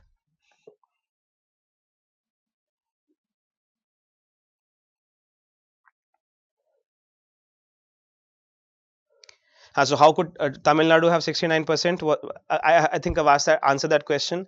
How could you have a 69% reservation inside the state of Tamil Nadu? Of course, because the EWS quota has given, and that's exactly what a lot of judges on the Supreme Court bench also, in a way, pointed out, who were dissenting judges. For example, the Chief Justice of India at the time, Mr. UU Lalit, he said that by breaching the 50% mark, we are opening the floodgates for all the Supreme Court itself is letting open the floodgates for all the states to increase their quotas, and that is why the 69% reservation in Tamil Nadu also is unquestionable at this point of time. High courts के power पास होती है reservation strike down करने की, पर लेकिन वो supreme court के judgment से बाइंड होते हैं. Stare decisis, doctrine of stare decisis, that the judgments of a higher authority is binding upon the lower authority. So judgment of the supreme court is binding upon the high court. So High Court cannot go against the decision given by a 5-judge bench or a 9-judge bench of the Supreme Court, because in hierarchy, the 5-judge bench or a 9-judge bench of a Superior Court is superior to the High Court. Right? What if SC changes its decision of EWS quota? What could happen? Then what would basically happen is, for example, let's say if the EWS quota decision is changed by the Supreme Court of India, let's say the judgment comes in 2030, let's imagine, then all the quotas given as economically weaker sections shall, from 2019 to 2030, shall remain, but from 230 onwards they will be scrapped, right? So in retrospective, the quotas are not going to be deleted or diluted. In a retrospective understanding, the quotas are not going to be deleted or diluted. But if, let's say, for example, the judgment is given by the Supreme Court in 2030, so 2019 से लेकर 2030 के जितने भी कोटा हैं, all the quotas which exist from 2019 to 2030, they would be in a way allowed. जितना हो गया उतना ठीक है. So यहाँ allow कर देंगे, लेकिन 2030 onwards से there will be no EWS quota. This is how basically things work generally. Okay. हाँ, अब बात आती है आपकी सब categorisation of creamy and non creamy layer की. बहुत अच्छा क्वेश्चन है. Let me just focus upon this a little bit. Okay, now let's take a look at this. When we talk about the subcategorization formula which was working, which was not the Karpoori Thakur formula, was the formula which was given in terms of asking the question about what are known as the creamy and the non creamy layer, right?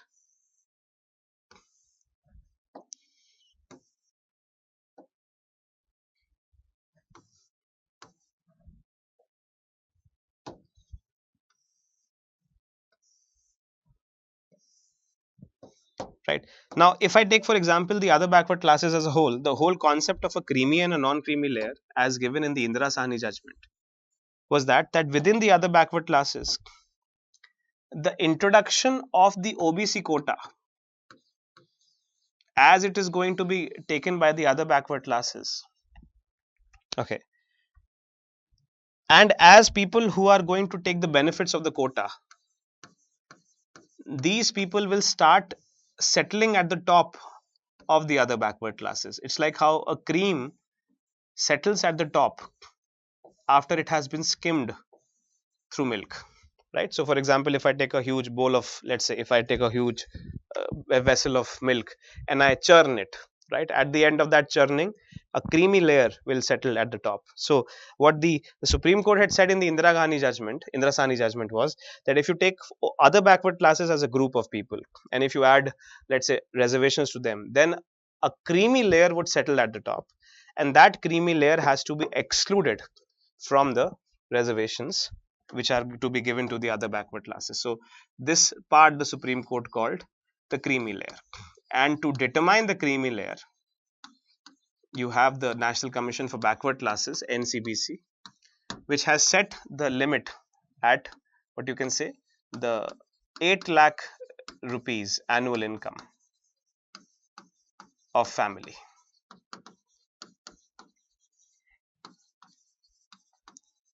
Okay, so this is basically what the creamy layer is, you understand. Now the criticism of the creamy layer, this, which is in a way letting people to go to a new formula for subcategorization. The criticism which has been made of the creamy layer is that the creamy layer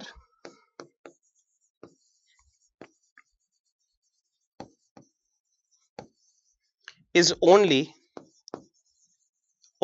giving special advantages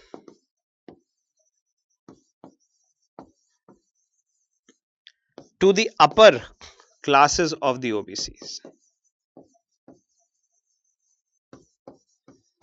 Matlab, basically what they mean to say is that the creamy layer is a formula.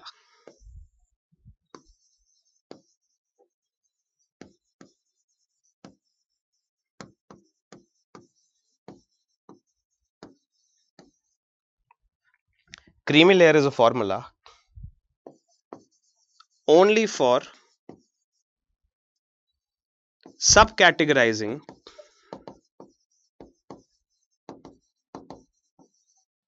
the dominant classes within the OBCs.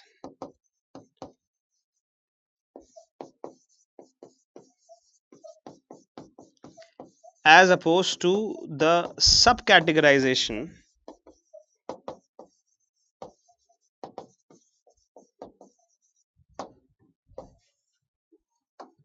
of OBCs from EBCs. Right? In one very simple statement, this is what has been always the criticism of the creamy layer concept. That, let's say for example, the creamy layer concept says that you have a kind of a creamy layer of the OBCs who are not going to get reservations. So non-creamy layer OBCs are only going to get reservations, right? So you take a 8 lakh income criteria and you remove every person who is earning beyond 8 lakh rupees income and count them as what is known as a creamy layer, right?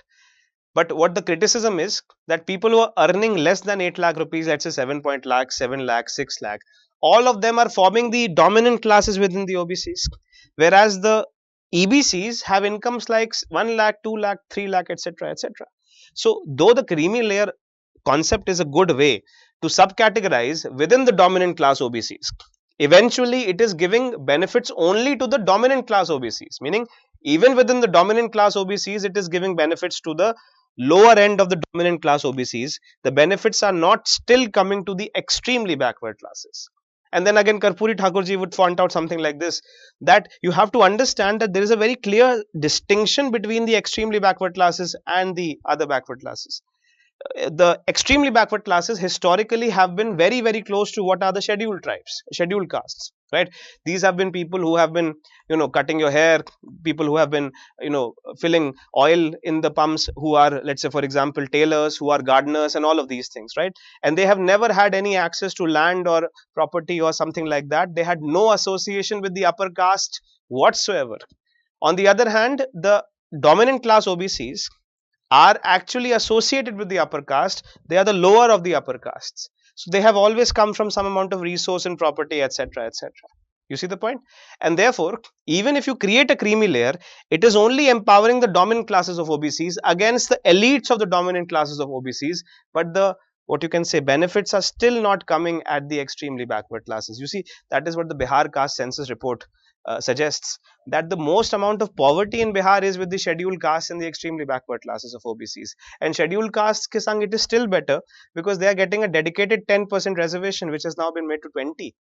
But the 27% reservations which is supposed to be given to the extremely backward classes is not coming to them only because it is being taken up by the upper classes, right? And those upper classes may have within themselves a division of the creamy and non-creamy layer, but it does not translate as a division which gives power to the extremely backward classes. And that is why the subcategorization formula is the only thing that will actually work for the benefit of the extremely backward classes. So now coming forward, if for example, if we have this same political party in power after 2024 elections, what you will see is a creamy layer distribution within the upper dominant classes, but also you will have a kind of a economically extremely backward classes being completely subcategorized from the dominant classes. So creamy layer will remain over here for the dominant of the upper backward classes, dominant of the backward classes, but for the extremely backward classes, let's say for example, you have a 27%, if 10% goes over here and 17% goes over here, then the creamy layer will apply to the 10%, not to this. You see the point? Or maybe it will apply to this also. We still don't know what the Justice Rohini Pal Commission in a way takes about this kind of a thing in terms of understanding it clearly. Okay. Am I able to answer this question, class? The difference between a creamy layer and non-creamy layer? The criticism is, Karpoori Thakur ji would make the criticism that the creamy layer, non-creamy layer division is only helping the dominant classes within the OBCs eventually. Nothing is coming to the extremely backward classes. And unless we do a subcategorization, nothing will come to the extremely backward classes, or what he called the most backward classes. And that was the formula that he used in Bihar back in 1970s, which is supposed to be becoming the national formula coming on this year. Okay, take. So now let me just take a look at what is known as the summary of this entire thing. Okay, think about it from a very simple perspective. This is the other backward classes. Other backward classes can be divided into this categorization, right? You have A2, B2, C2 and EBC. Other backward classes can be divided into this kind of a subcategorization, A2, B2, C2 and EBC, right? And the total amount of reservation which has been given to the other backward classes is 27%. Now take a look at it from two perspectives. Let's say you have the political formula number 1. Let's say which is the formula of the BJP. Political formula number 1 is to take 27%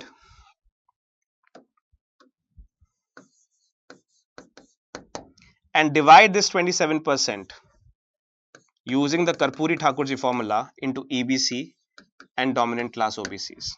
Let's say, for example, giving the majority of the share to the 17% and retaining the 10% for the OBCs. So, for example, if let's say Bihar Legislative Assembly Bill has to be readjusted, according to the BJP, the Bihar Legislative Assembly Bill should be made like this, that let's say, for example, you had 12% for dominant class OBCs and you had 18% for what you can say EBCs, and you had to overall 30. So what they would say is that you will keep it at 30, but what you will do is you will, let's say, for example, make only 5% for OBC and 25% for EBC. This is what the government of Bharatiya Janata Party would have done in Bihar. I hope that you can understand this. What is the political formula that they want to exercise? And again, the report that is going to be at the bottom of this exercise of the political formula is going to be the Rohini Pal Commission report.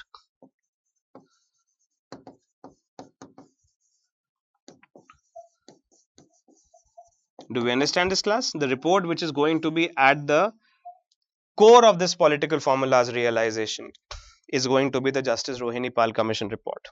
This is one political part. Okay.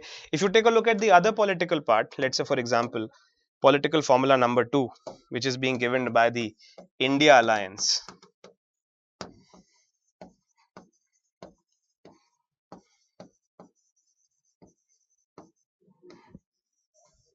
Political formula number 2, which is being given by the India Alliance. That formula would suggest that the extremely they say we agree that most of the quota is being taken up by here. 27% Kota को ऊपर वाले लोग ही ले रहे हैं, नीचे तक नहीं आ रहा है, लेकिन इन लोगों को भी कोटा देना जरूरी है और इन लोगों को भी कोटा देना जरूरी है, right? So if you think that these people are left behind, what we should do is we should increase the quota system from 27% to what they have done in Bihar at 43%. Okay, in such a way that the other backward classes as a group and as a political vote bank remains undivided, and even these people can gain from it and even these people can gain from it.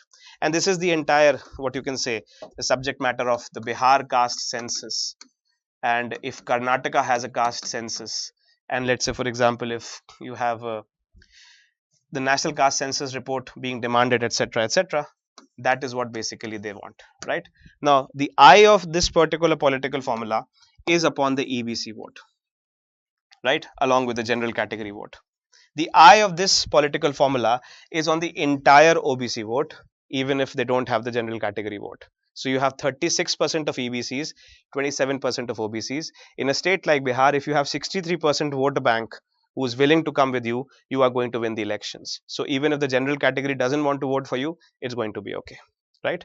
On the other hand, here political formula is to have the EBCs not to have the dominant classes. So 36% plus 15%, that is going to be sufficient for them to be able to make a mark over here. So that is basically the question, that they are willing to say that if the dominant classes OBCs are offended with us, that let that they are not voting for us anyway is clear. So let's take a, let's say, a control of the EBCs and the general categories, because general categories would feel very offended if 27% goes to 43%, and the general categories will feel okay that as long as you keep 27% and you whatever internal adjustments you want to do, then it is not going to be a problem.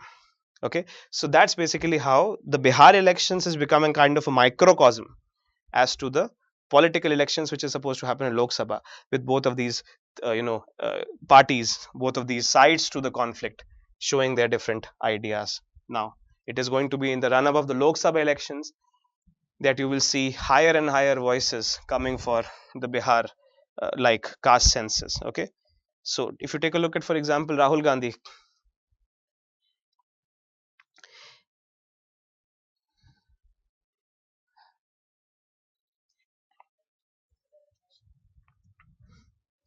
the most important notation that he is making in the campaigns these days is the caste census. You see the point? This is only one day ago. Yeah, this is, he was said, but he said this yesterday also. The caste census thing, X-ray wala. Take a look at this.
Right, so you get a sense of what basically this entire thing is there, right? Now I'm going to take a look at the last part of this, is Justice Rohini Pal Commission. A little bit of a fact on that, the report given by Justice Rohini Pal Commission. Of course, the report is not out yet, but the report has been submitted to the president. Okay, so a little bit of a fact check upon this you will have to take a look at.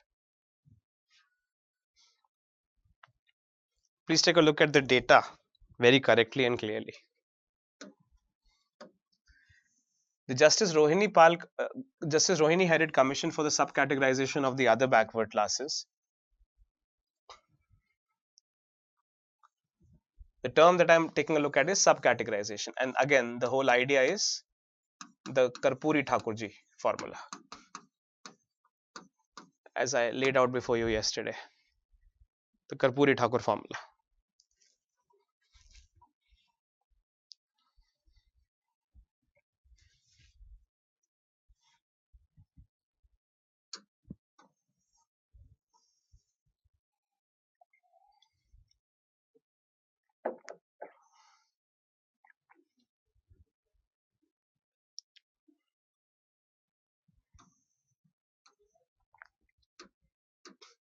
This can be a very simple prelims question coming this time. So please pay attention to this.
Now the question that I think one of you asked was, is it a Article 340 commission? No, it is a non-statutory body which has been created by the Social Justice Ministry, right? So the ministry under which the commission, again this could be a question in the prelims examination, the ministry under which the commission is appointed is known as the Social Justice Ministry, right? Ministry of Social Justice and Welfare.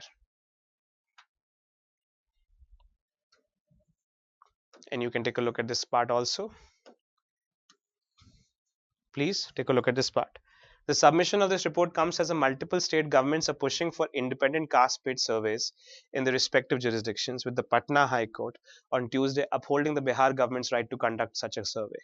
Apart from this, there have been renewed efforts from the state governments to push for some form of a caste survey, even in states where the Bharatiya Janata Party is in power. Okay, now take a look at the statement over here. While states run by the opposition parties clamored for a caste census to be conducted nationwide, many states, including Haryana, Madhya Pradesh, Uttar Pradesh, and Bihar, have conducted exercises to bring OBC reservations in urban local body polls, which has at least led to the updation of the caste-related population data in these states. In addition to the recommendations on subcategorization OBC caste groups, the Commission also undertook an exercise to minutely examine the entries in the OBC list and suggest omissions and corrections in spelling of the entries to rationalize the list of the castes. Right. So, am I clear with this, class? The just Rohini Commission's report is presented to the President. It has not been made public. It possibly will be made public before the elections, hopefully. And the recommendations are not binding. The recommendations are not binding upon the government of India. They have a persuasive nature, but they are not binding upon the government of India.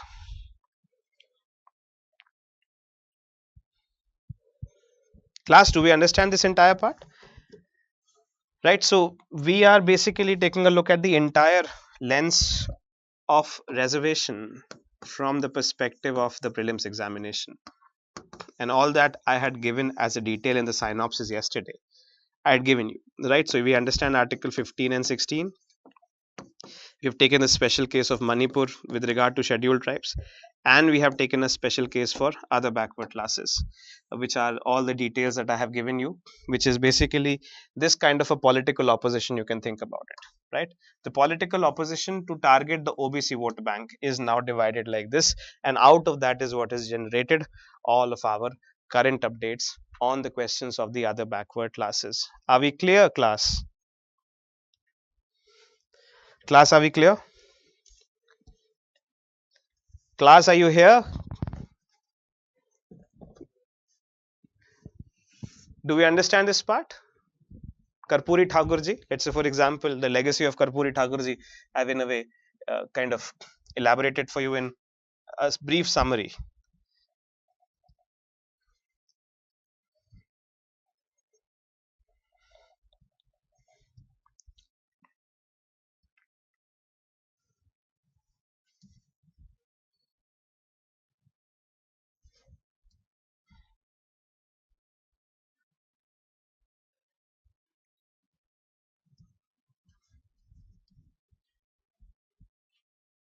This is an editorial written by the Prime Minister in the Hindu on January 24, 2024. This is also, by the way, the 100th birth anniversary of Karpoori Thakurji. Right, it is his 100th birth anniversary. The government has also released a stamp in his name.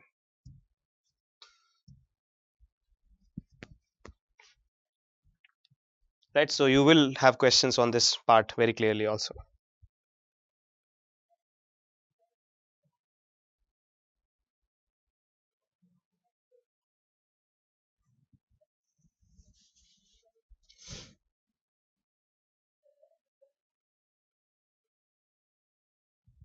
Okay, so you want to take a look at the editorial that the Prime Minister has written? Just try to read this one. Today is the birth century of the Jan Nayak Karpoori Thakurji, whose relentless pursuit of social justice created a positive impact in the lives of crores of people. I never had the opportunity to meet Karpooriji, but I heard about him from Kailashpati Mishra ji, who worked closely with him. He belonged to one of the most backward sections of the society, the Nai Samaj. Now take a look at this. Again, the pitch. Most backward sections, EBCs, extremely backward classes. Right? As I gave you, for example, a hierarchy over here. You see, this is a part, the Nai Samaj. Let's say, for example, people who used to cut hair, who used to sell vegetables, who used to, let's say, you know, fill oil. These, what you can say, uh, vocations came to be understood as EBCs, and they were very distinct from what are known as the upper class OBCs, but they're clubbed together as other backward classes. Overcoming numerous obstacles, he achieved a lot and worked for societal betterment. Chennai Karpoori Thakurji's life around twin pillars of simplicity and social justice. Till his last breath, his simple lifestyle and humble nature resonated deeply with the common people. There are numerous anecdotes that highlight his simplicity. Those who worked with him recall how he preferred to spend his own money for any personal matter, including his daughter's wedding. During his tenure as the Chief Minister of Bihar, a decision was taken to build a colony for political leaders, but he himself did not take any land or money for the same. When he passed away in 1988, several leaders went to his village to pay tributes. When they saw the condition of his house, they were moved to tears. How could someone so towering have a house so simple? Another anecdote, this is simplicity. Let's take a look at social justice.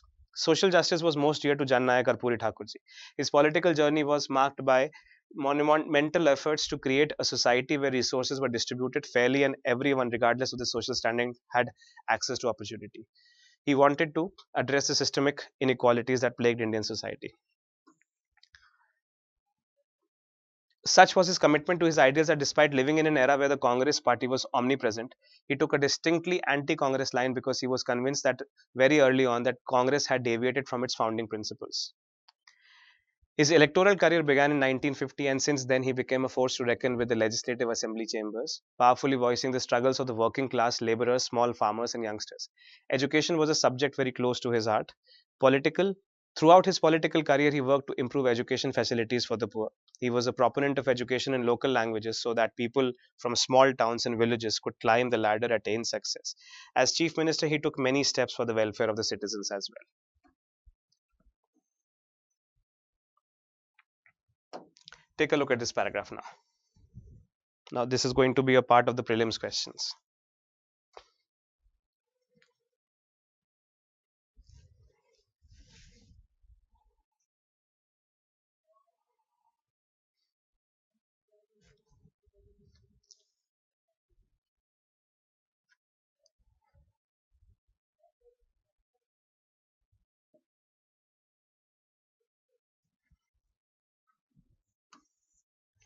Most backward strata.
right? So you can see the signaling and the pitching of what is known as the most backward classes, extremely backward classes, and the related aspects to this.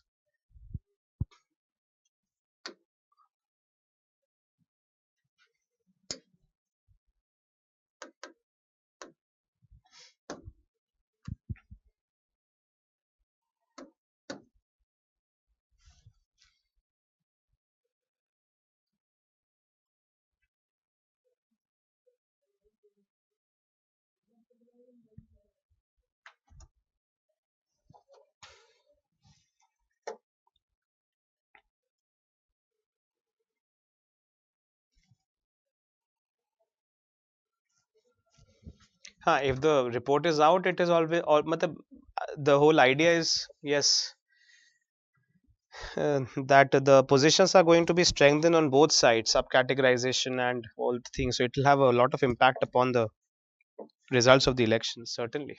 Please take a look at this.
Achha, take a subcategorization of SCs also. I'll take a look at a little bit. Okay, will we cover the static part of polity also, only current? I will cover those parts of polity which are going to appear in your examination. Trans the binary of static and current. I'm covering those points which have a mix of static and current, as I pointed out. Yesterday we did Article 15 and 16 in detail of their static ideas, and then building on them we are doing other backward classes. I am interested in making sure that the content that we're covering in the classroom appears directly or at least indirectly as a question in the polity prelims paper this time, right? That's my intention. Okay, that's what basically I'm working with. If it contains static or dynamic, I'll mix them both in a blended format and present it to you. But I want to be of the endeavor that whatever we are discussing in the classroom is directly or indirectly in the prelims paper this time. That's my single focused attempt. Okay, does the High Court have the power to give reverse judgment of 3-judge bench of the Supreme Court? No, the High Court cannot. This is what is basically also known as the doctrine of stare decisis, as I have just mentioned previously. The doctrine of stare decisis, that a lower court is bound by the judgment of a higher court, what is known as a doctrine of binding precedent in English. The doctrine of the binding precedent. Okay, are we clear, class? In Indra Sawhney, judgment was a 9-judge bench, so Janit Abhiyan was a 5-judge bench. Of course, it's a very valid point, exactly. But nonetheless, the Supreme Court is not willing to touch it. Supreme Court के साथ आप जाके बोलोगे देखो बात संवैधानिक नहीं है, बात राजनीतिक है. EWS कोटा हटाना पड़ेगा पहले. तो सब पॉलिटिकल पार्टी कह रहे हैं कि अगर आपको ओबीसी रिजर्वेशन से इतनी परेशानी है, तमिलनाडु, महाराष्ट्र, बिहार कह रहा है, तो आपने ईडब्ल्यूएस कैसे अलाउ किया? तो पहले आप ईडब्ल्यूएस हटाओ. अब ईडब्ल्यूएस हटा दिया तो वो पूरा ढांचा गिर जाएगा. You see the point. So अब बात अटक गई है पॉलिटिकली, एंड पॉलिटिकली बात अटकने के साथ साथ एक 5-जज बेंच आ गया. तो what simply what I can say is that politics plus 5-जज बेंच इज इक्वल टू 9-जज bench. I can say that maybe. right? Of course, constitutionally, it is not permissible to go beyond 50%. But all said and done, 5 judge bench is also a judge bench. And now the question is about EWS plus politics. So, abhi no one is, and also by the way, it has been observed by the Supreme Court itself कि 1990s में socio dynamics अलग थे और अभी socio dynamics अलग है, तो अब 50% को रूल को रिकंसिडर कर सकते हैं, ऐसे धीरे धीरे सुप्रीम कोर्ट बोल रहा है. And maybe this will all lead to the formation of a 11 judge bench of the Supreme Court finally, which will take a decision कि 50% है कि नहीं है. लेकिन वो जब तक होगा तब तक थोड़ा टाइम लग जाएगा. बट आज के लिए प्रैक्टिकली स्पीकिंग कोई भी 50% को रूल को नहीं मानता है. और सुप्रीम कोर्ट ने भी इसने अपनी एक आहुति दे दी है कि हाँ ठीक है, हम भी कह रहे हैं कि कर लो थोड़ा सा आगे.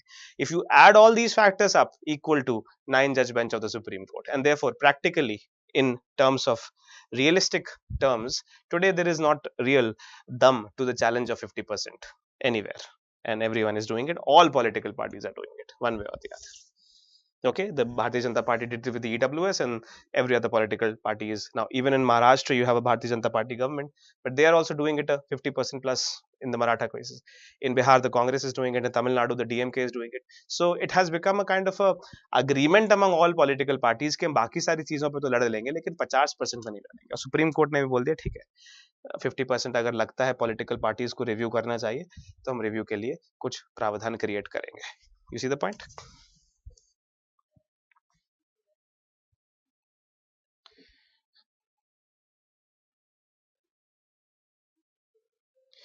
No, no. So SCs were excluded from creamy layer subcategorization. See, now this is a little bit of a socio-anthropological debate. I'm not sure if I can answer this question at this point of time.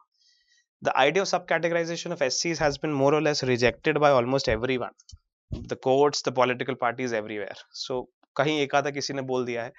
But generally, the idea of subcategorization of scheduled caste is slightly rejected. So it's not the political or legal agenda anywhere.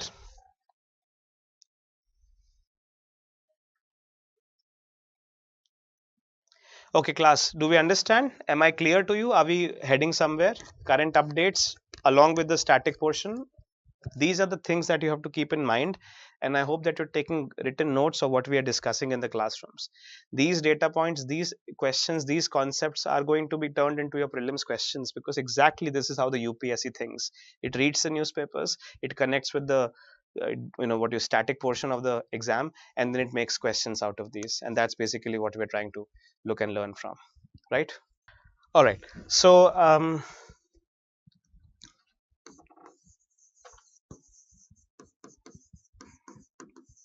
the understanding of reservations is what we have achieved already. Okay, so ये हो गया हमारा पूरा chapter. Now basically what I'm trying to take a look at and understand is the concept which is associated with what we are discussing today,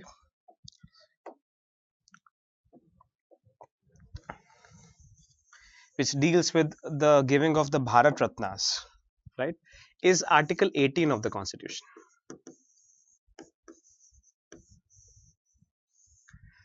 Article 18 of the Constitution talks about what is known as abolition of titles. And in this context, we are basically going to discuss the idea, meaning when we talk about Article 18 of the Constitution, which talks about the abolition of titles. In this context, we're going to discuss the point and concept that when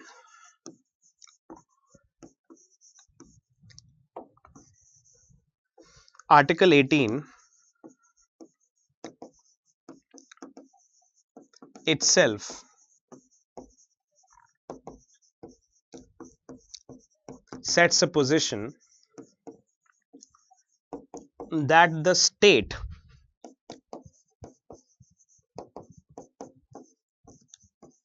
shall not confer titles to any person except what are known as academic and military distinctions, except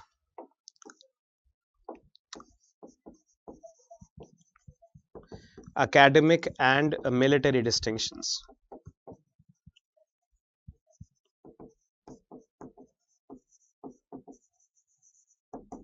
Then what is the constitutional position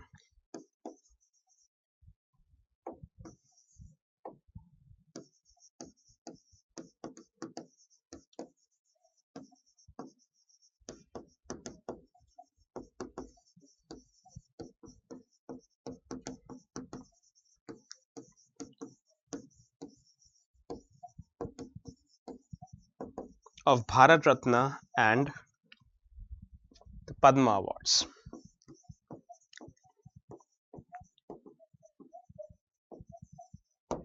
This is basically what I am basically putting it out as.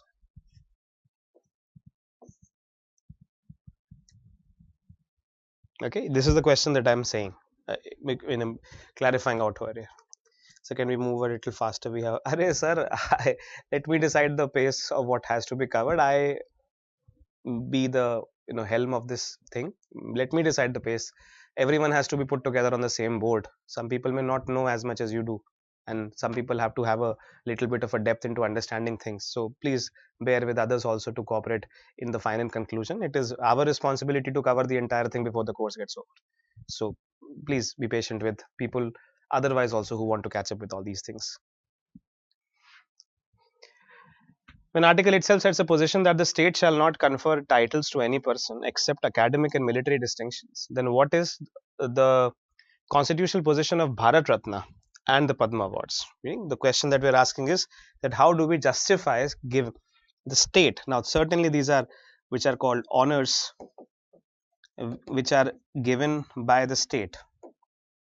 Right? These are honors which are given by the state, as you can call them, the state given honors. Right? So in these conditions, how do we justify the constitutionality of the Bharat Ratna and the Padma Awards? That's basically the question that we are going to take a look at from the standpoint of the polity paper on Bharat Ratna. Now, as you know for a fact that historically, the largest number of Bharat Ratnas, the most number of Bharat Ratnas have been given historically this time because of the, what you can say,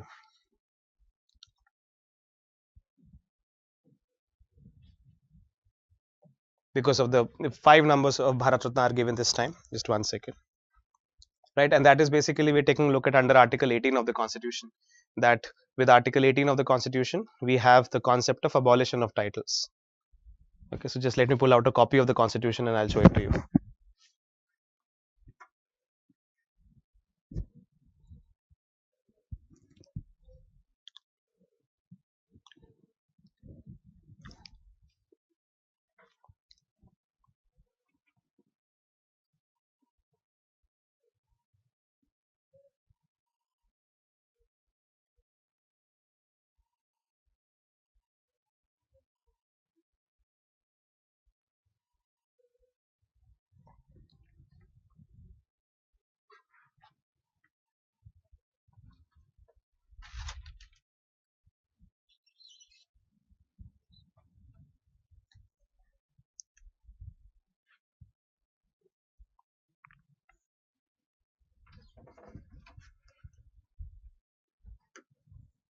Okay.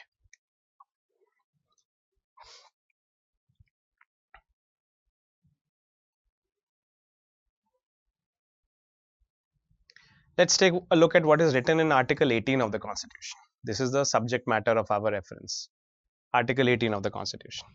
Okay, please take a look at this Article 18 of the Constitution. Under Article 18, we have the, what you can say, title which is known as abolition of titles. Okay, now take a look at Article 18 Clause 1. No title, not being a military or academic distinction, shall be conferred by the state. Please, people who are asking the question, are we covering the static or the dynamic portions? We are focusing upon a static portion over here. Static portion under Article 18 of the Constitution. Okay. No title being a military or academic distinction shall be conferred by the state. State meaning brackets 12. You have the concept of state which is given under Article 12. So it says that a title shall not be given by the state. And again, the question is that do the Ratna Awards, the Bharat Ratna Awards and the Padma Awards, do these, what you can say, awards or honors given by the state form the condition of being a title. Okay, 18 clause 1. Then we're taking a look at 18 clause 2, just to be sure about a revision of article 18 altogether.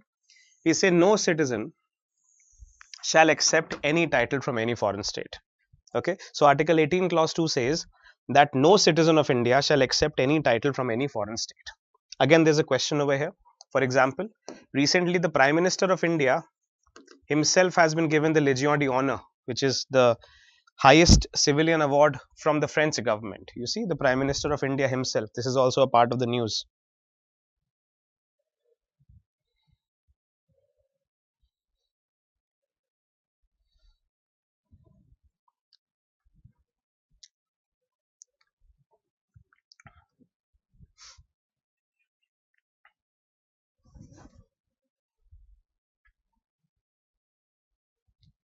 If you take a look at this news over here, the Prime Minister Shri Narendra Modi was conferred with the Grand Cross of the Legion of Honor, France's highest award, on July 13, etc., etc. So again, we ask a question. This is also in your current updates for this time. So we have to take a look at this also. That how is this kind of an award giving possible? How does this become permissible when you have Article 18 Clause 2? Right? If you take a look at Article 18 Clause 2 again. Now please notice that I'm mixing and matching both the current updates and the static portions. That's exactly the key to understand the UPSC. It has to be a perfect balance, a blend between what the UPSC is asking in the what is the news coming in the current updates and what is it that the portions are with regard to the static portion. And the moment we combine the two, we have a kind of a recipe from where the questions are going to be asked. Okay, so no citizen of India shall accept any title from any foreign state is what Article 18 Clause 1, 18 Clause 2 say. Okay, so please let me take a little bit of a revision of Article 18 Clause 1. Article 18 Clause 1 says that titles shall not be given by the state. That the state of India shall not give titles to any person. Titles shall not be given by the state. Okay, that is the first point that is mentioned over here. Second point, what is mentioned over here is that no Indian citizen shall accept any title from a foreign state. In correspondence to these 2 points, we are taking a look at what is known as the current updates, right? Now, the question, let's say for example, was most prominently asked before the Supreme Court in what is known as a landmark judgment of Balaji Raghavan.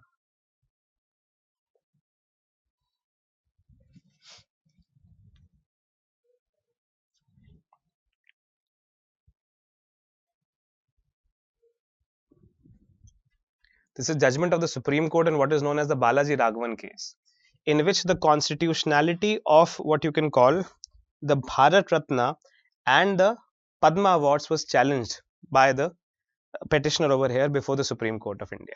Okay, so again, let me refer to you that it has actually happened in the past that the question that I'm asking over here is if you take a look at Bharat Ratna, does Bharat Ratna violate Article 18 Clause 1? On one hand, you say that titles shall not be given by the state at all. On the other hand, you say that there shall be a Bharat Ratna which has to be given by the state. And this question was rounded off and asked and answered in the case of Balaji Raghavan versus Union of India 1995. Okay, by a 5-judge bench of the Supreme Court. It was an important judgment given by a constitution bench of the Supreme Court, right?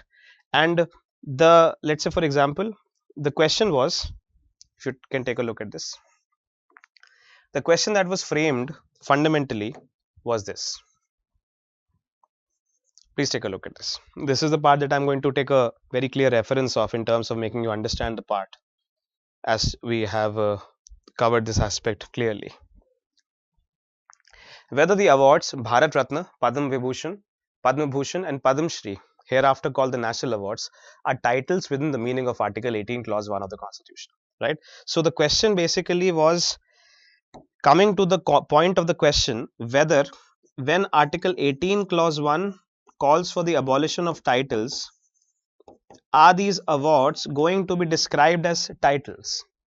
When question 18 Clause 1 comes under the what you can call ambit of titles, are these awards going to be called as titles? Now, to answer the long story short, in fact, let's say, for example, very simply,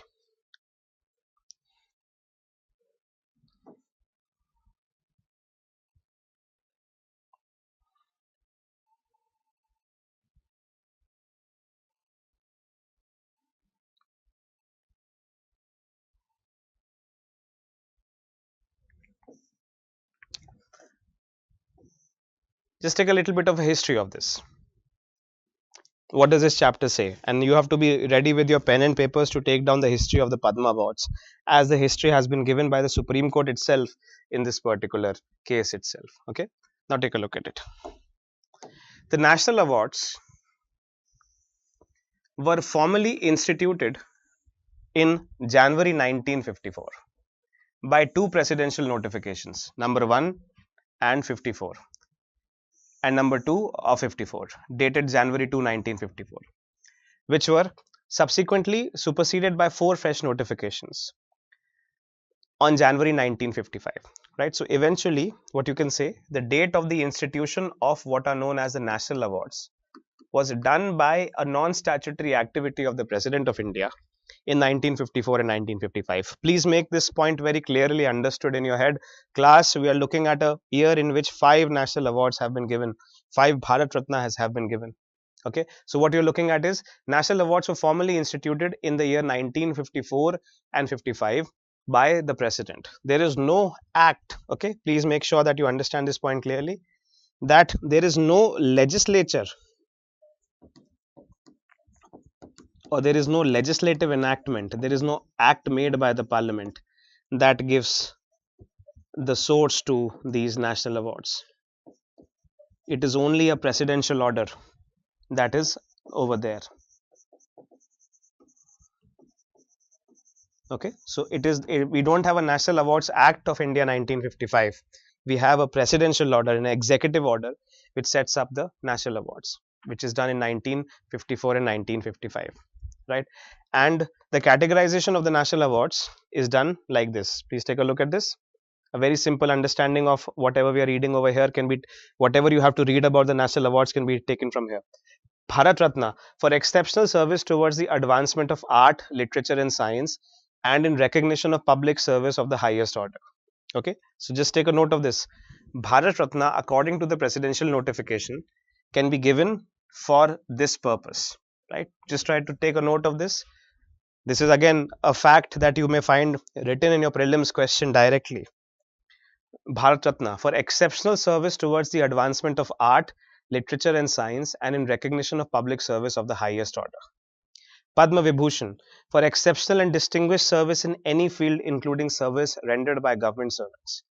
Padma Bhushan for distinguished service of a high order in any field, including the service rendered by a government servant. And Padma Shri for distinguished service in any field, including service rendered by government servants. Right. So what you see basically is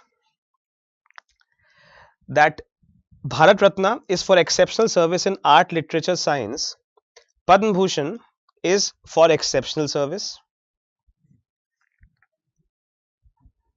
Padma Vibhushan is for exceptional service. In fact, let's say just very clearly. If you take Bharat Ratna as a single entity altogether, Bharat Ratna talks about exceptional services towards art, literature, science, and public service. Okay, think about it clearly. The Bharat Ratna talks about exceptional service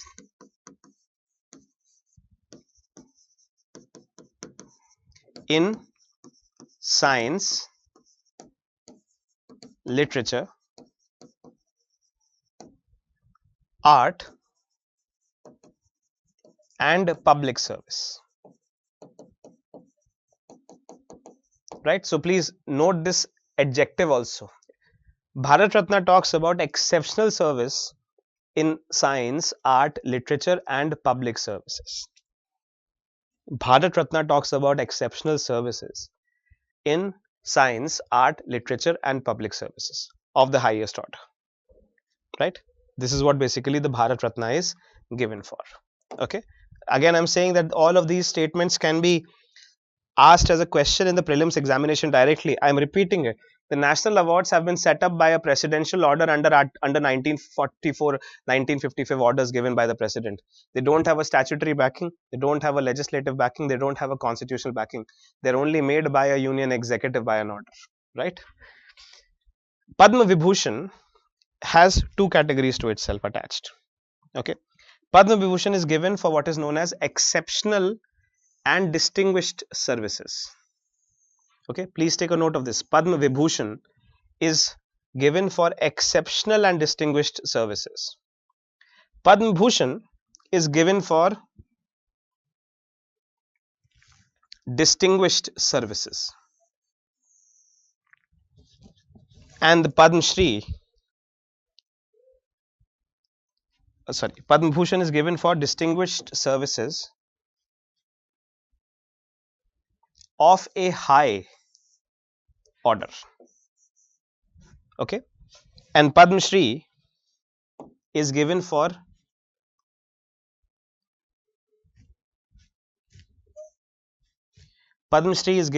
distinguished services only. It doesn't have a classification of a high order, right? So just try to understand the difference between Padma Bhushan, Padma Vibhushan and Padma Shri. Okay, in hierarchy they go like this. This is the topmost, second, third, fourth. Okay, now when we talk about the Bharat Ratna, it talks about exceptional service towards the advancement of art, literature, science or public services of the highest order. Clear? Padma Vibhushan talks about exceptional and distinguished services. Okay, please remember these two adjectives. Exceptional and distinguished services in any field, including service rendered by government servants. Okay. Padma Bhushan for distinguished service of a high order in any field, including the service rendered by a government servant. And Padma Shri for distinguished service in any field, including service rendered by a government servant. Now, I want you to very clearly, technically and logically, be able to take a note of the difference between the two categories. Okay, we are going to the origin of what are known as the Padma Awards and trying to understand from those origins the aspects how the Padma Awards are in a way created. Okay, let's go with it again. Bharat Ratna is given for exceptional service towards the advancement of art, literature and science and in recognition of public service of the highest order. You have to take a note of all of these points clearly. Exceptional service but related to art, literature, science and public service of the highest order, right? Second, Padma Bhushan, exceptional and distinguished service in any field, including services rendered by government servants. Padma Bhushan, distinguished service of a high order in any field, including the service rendered by government servant. And Padma Shri, distinguished service in any field. Please notice that, for example, just to be sure that you understand this criteria clearly, in the Padma Shri, you do not have a distinguished service of a high order, right? So you don't have the term high order written in Padma Shri, and therefore the Padma Shri is slightly on a what you can call a lower pedestal, which is basically lower than the Padma Bhushan, and Padma Bhushan is lower than the Padma Vibhushan, and Padma Vibhushan is lower than the Bharat Ratna, which is the supreme. So I hope that you are able to take a very clear look at this government document which talks about the Padma Awards in their technicalities. And if a question comes as to what are the descriptions of a Padma Shri or a Padma Vibhushan or a Padma Bhushan and a Bharat Ratna, you should be able to understand from this particular perspective. Am I clear, class?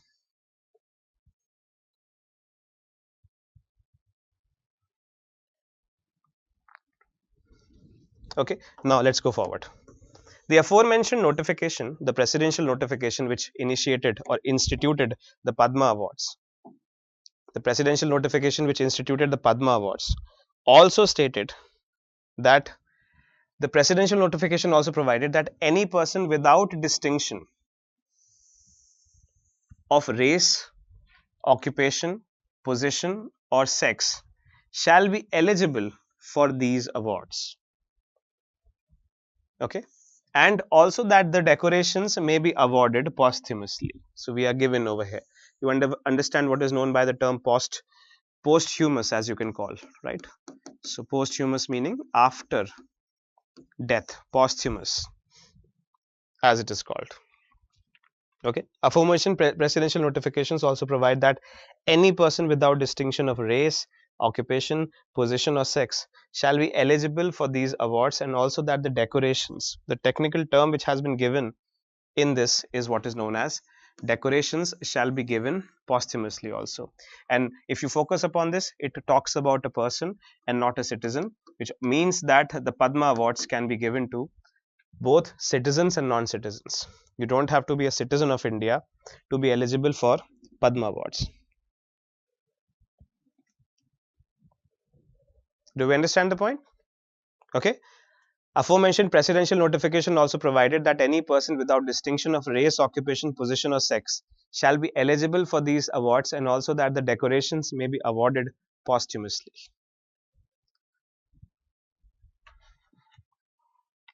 Now, just take a look at this part also.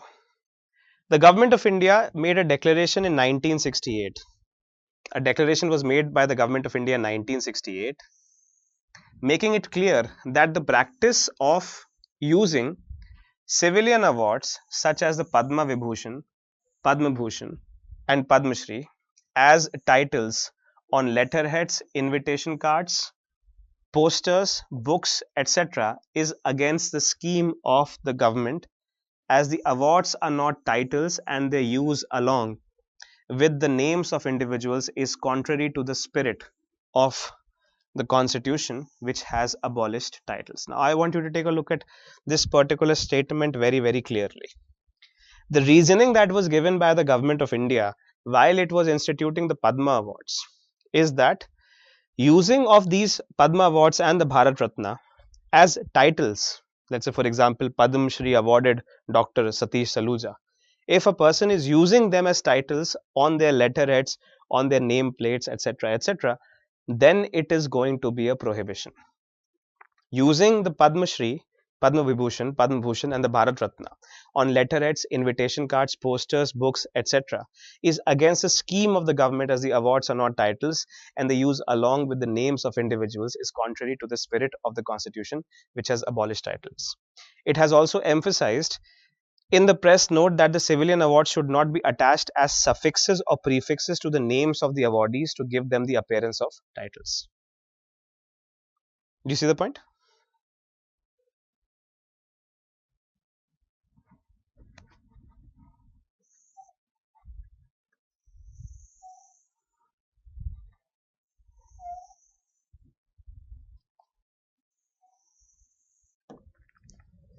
Do we understand this point, class? Right. Now, this is basically the point of argument that we are taking a look at. Right. And if you take a look at, for example, the end of this judgment given by the Supreme Court. Let's say, for example, if we are looking at the judgment given by the Supreme Court in this particular matter, the Supreme Court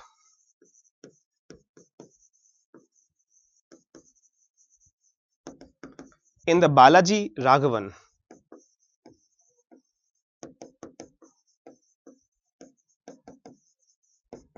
versus Union of India 1995, in a 5-judge bench,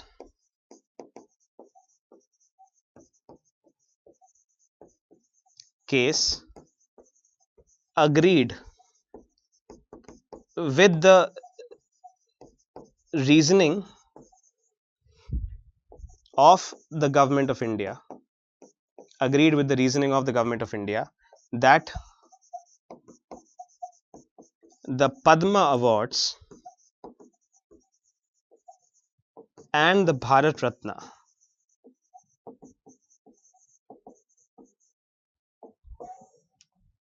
do not form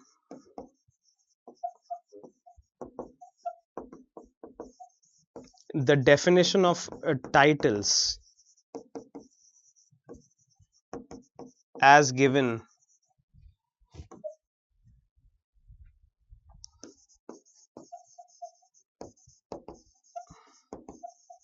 under Article 18 Clause 1. The definition of titles as it is given under Article 18 Clause 1 do not include the Padma Awards, right? Instead, the definition, or let's say the description,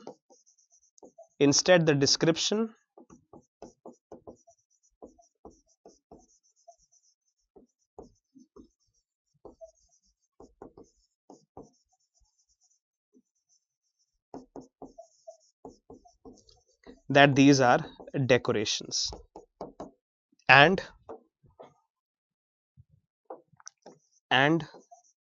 these awards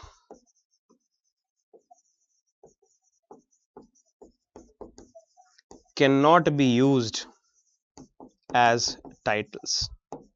That is, they cannot be used as prefixes, suffixes,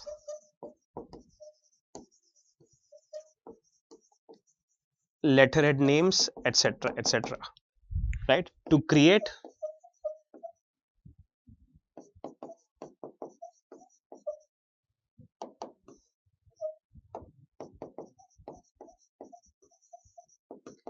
inequality of status and of opportunity.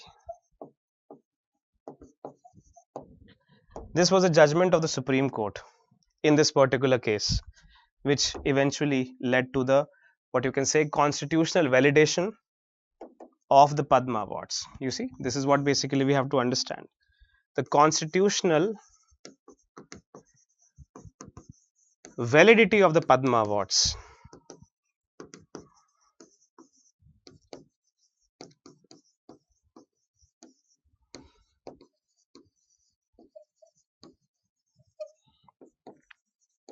and the Bharat Ratna was laid down by the Supreme Court in the 5-judge bench of the Supreme Court, which described this as the perspective. Okay, please take a look at this very clearly. Class, try to understand this point in reasoning correctly.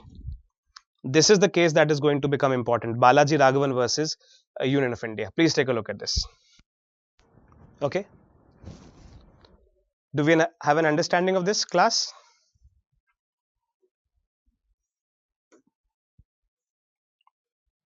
Now, just take a little bit of an interesting history of this again. In the year 1969 and again the 1970, the late Acharya J.B. Kriplani, who was then a member of the Lok Sabha, moved a non-official bill entitled the Conferment Decoration of Persons Abolition Bill 1969 for their abolition. In the draft statement of objects and reasons appended to the bill, the main points were thus stated. Now, this is a bill which was introduced in the Parliament by Acharya Kriplani in 1970. In a way, demanding the abolition of the Padma Awards. Right? Take a look at the reasons why he wanted the Padma Awards to be abolished.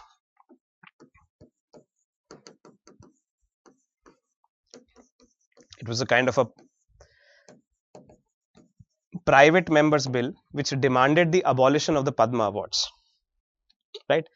Although Article 18 had abolished titles, they were sought to be brought in by the back door in the form of decorations. The decorations were not always awarded according to merit, and the government of the day is not the best judge of the merits or the eminence of the recipient. These new titles were at first given to very few exceptional persons. This small stream had since become quite a flood. Okay, and the bill led to an elaborate debate in the Parliament, but was ultimately defeated. You see the point? This is basically a little bit of a history about it. So we are taking a look at the presidential award which was instituted in 1955, which made the Bharat Ratna, Padma Bhushan, Padma Vibhushan and Padma Shri a part of the constitutional, or what you can say, the governmental structures. And it was Acharya Kriplani who brought a bill before the Lok Sabha, a private member's bill, which had said these 3 points, and these 3 points were very egregiously debated in the Parliament, but the bill was finally defeated. Okay, and when the emergency had ended and the Morarji Desai government had come into power, on August 8, 1977, when you had the Morarji Desai government in the Parliament, it had formed the government through the Parliament, the institution of national awards was cancelled On January 25, 1980, the government revived these awards by the notification. So this is also another interesting history about the national awards, that at the end of the emergency, the institution of national awards was cancelled by the Morarji Desai government. You see, in 1977, it was the Janata Party which had taken control of the parliament after the defeat of Indira Gandhi in the national elections. And after the revival of Indira Gandhi after the 1979 elections and the collapse of the Janata Party government, the national awards as a concept were brought back. Okay, and since then, the national awards have been conferred annually on the Republic Day. You see the point? So that's basically a little bit of an understanding of the historical context of the national awards. I've given you a few understanding about it. First of all, let's take a look at it. They were instituted by the president in 1955 via a presidential order, meaning there is no statutory backup to the national awards. Okay. Later, by Acharya Kripalani, a bill was introduced in the Lok Sabha in which he argued that the institution of national awards is a kind of implicit title. It is a backdoor entry. By calling them decorations, you are calling them titles. And basically what they're doing is they're creating inequality among the people of India. They're giving people who are, let's say, close to politicians, who are close to the political coterie, who are, in the good books of the people who are running the government of India.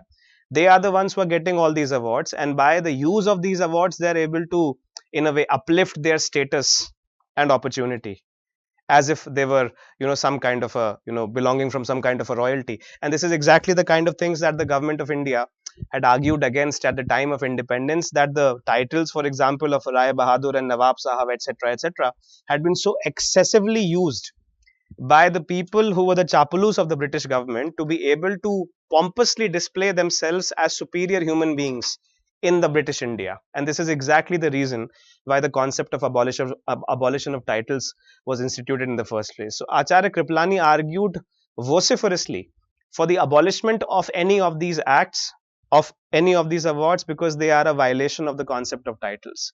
However, these titles were, this parliament did not pass this law and it was defeated. But in 1977, when Morarji Desai became the Prime Minister and the Indira Gandhi government had collapsed, at that time, Morarji Desai abolished the tradition of national awards. But in 1980, when Indira Gandhi again became the Prime Minister, she revived the tradition. And since that time, these awards are given on every Republic Day. And we know for a fact that these awards can be given even to non-citizens. They are not restricted to citizens. And in 1995, the constitutional validity of these awards was challenged in the Balaji Raghavan versus Union of India case. And that's basically the question that we're going to take a look at. So I'll just strike a little bit of a point from this case of the Supreme Court of India.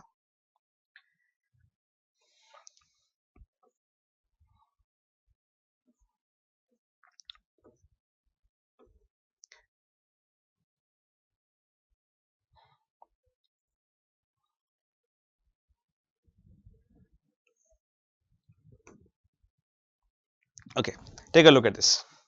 While giving the judgment, the Supreme Court had said that, okay, fine, we agree with the fact that these are not titles. These are not titles given under Article 18 Clause 1. So they are not in violation of Article 18 Clause 1. These are what are called decorations. Right? Now, take a look at this. But the Supreme Court made very, very clear warnings. We cannot strike these awards down as titles because they are not considered to be titles under the definition of Article 18 Clause 1. But the Supreme Court gave a bit of a warning about things. It said, I have read the opinion of Justice Ahmadi. I agree with the Chief Justice that Bharat Ratna and Padma awards are not titles under the definition of Article 18 of the Constitution. Okay. These awards can be given to the citizens for exceptional and distinguished services rendered in art, literature and science and the other fields. These awards are national in character and only those who have achieved distinction at national level can be considered for these awards. The question to be considered, however, is whether the purpose of instituting these awards is being achieved and these are being conferred to the deserving persons. The history and experience shows us. Now take a look at this observation over here, which was a kind of a warning by the Supreme Court of India about the politicization of these awards and creating a kind of a political coterie, a kind of a elitism around these awards. The history and experience shows that in the beginning, these awards were given to a limited number of persons, but in the recent years, there have been floodgates of awards for persons who are well known, lesser known, and even unknown. The Padma Awards have been conferred on businessmen and industrialists who have multiplied their own wealth and have hardly helped the growth of the national interest. Persons with little or no contribution to any field can be seen masquerading as Padma awardees. The existing procedure for selection of candidates is wholly vague and is open to abuse at the whims and fancies of the persons in authority. Conferment of Padma awards without any firm guidelines and foolproof method of selection is bound to breed nepotism, favoritism, patronage, and even corruption. During the British occupation, India has had a spate of title hunters who brought degradation and much harm to healthy public life. The title hunters have always been considered a menace to the safe growth of a society. Though the Padma Awards are not titles, but in case these awards are given at the whims of the authorities without there being proper criteria and method of selection, they are bound to do more harm to the society than the title seekers did during the British regime. While opposing the bill titled The Conferment of Decorations on Persons Abolition 1969, moved by Acharya Kripalani in the parliament, Mr. N. K. Salve, in his speech Parliamentary Debates on 1970, stated as under: I am aware that the decorations have been bestowed indiscriminately on businessmen and others. In fact, one of my suggestions is that any decoration awarded to any person who is found guilty of commercial offence should be withdrawn. We should be extremely strict about the awarding of decorations.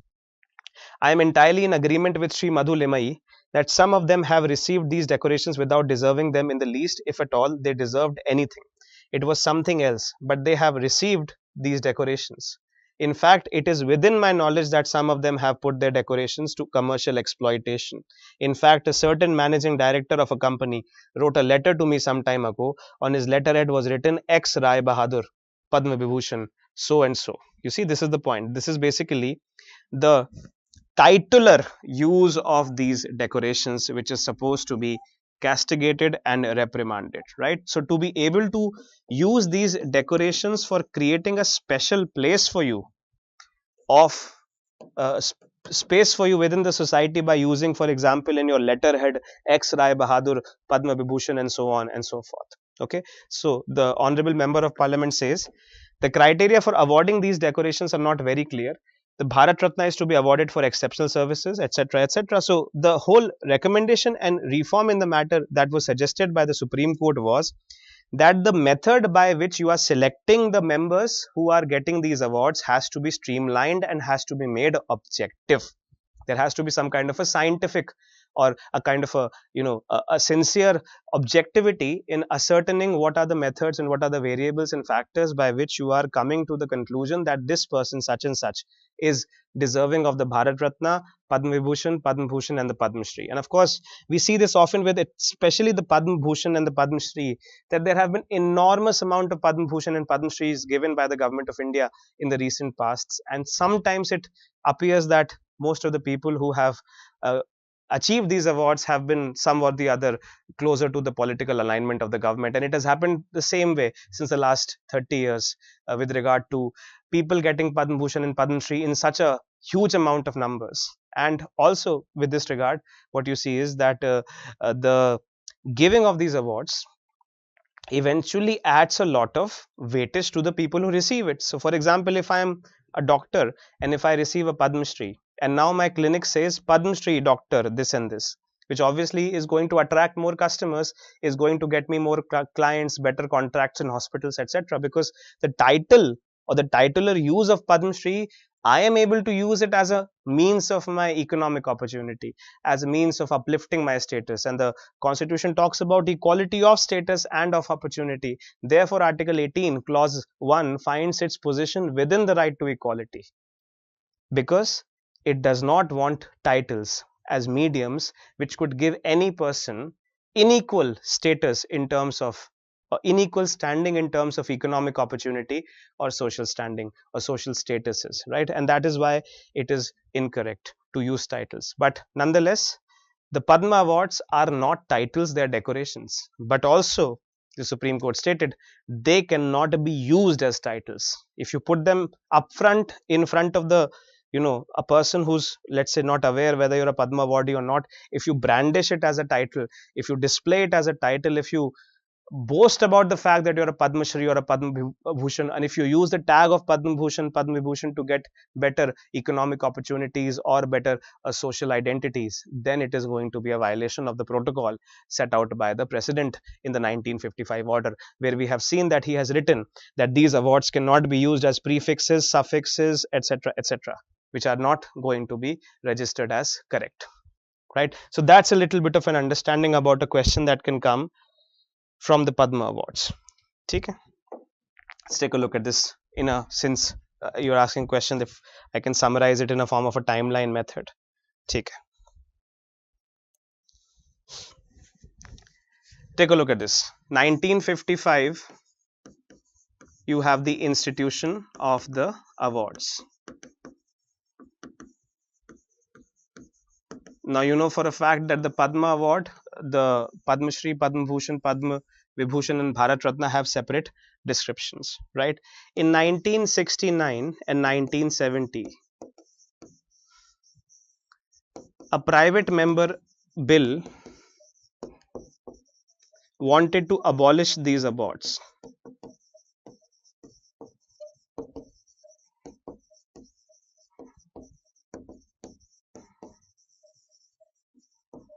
Right? But was defeated. It was introduced by Acharya Kripalani. So this could be a, you know, a weightage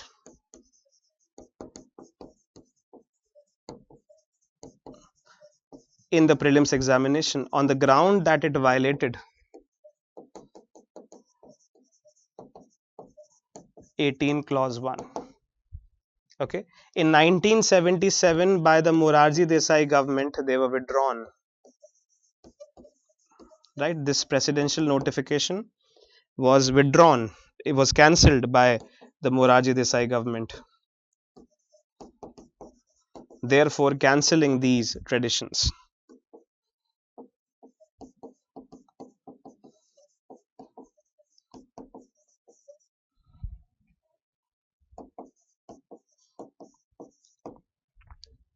Right. And then again in 1980, by Indira Gandhi coming back to power, they were revived. Right. They are given on the Republic Day since then. In 1995, they were challenged before a 5-judge bench of Supreme Court in the case of Balaji Raghavan. And this is the case that we have just now discussed. So a brief timeline about these awards. Okay, clear? Right. So this is something that you can take a note of. Rest of the points from the judgment that I have read, I am going to take an excerpt out of the PDF and forward it to you. Okay. In addition to this, you will have to take a look at actually, if you're taking a note of this still, please take a note of this. Talking about the Padma Awards class.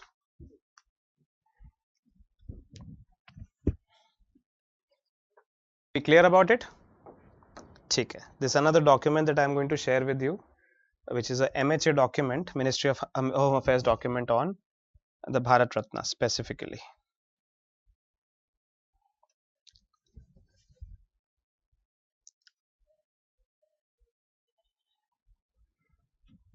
This is a document that I'll share with you just to get a sense of what the Bharat Ratna is.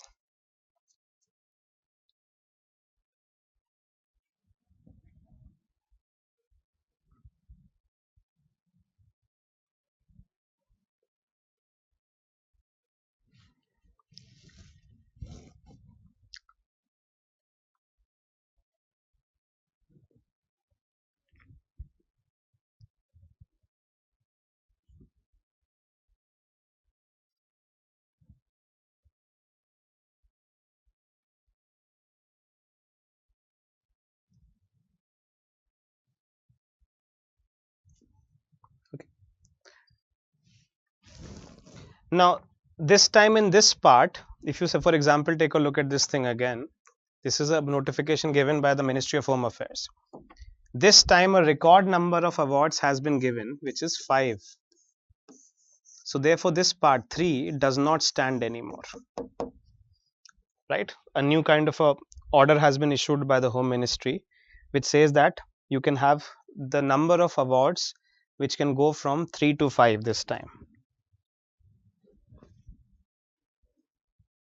Right? So the number of awards have moved from 3 to 5. This thing has changed. A record number of awards have been given this time. The award does not carry any monetary grant.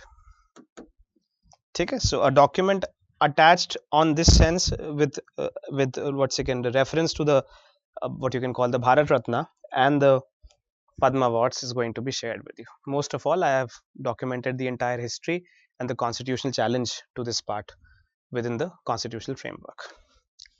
Okay, so this is one part that we have taken a look at. Okay.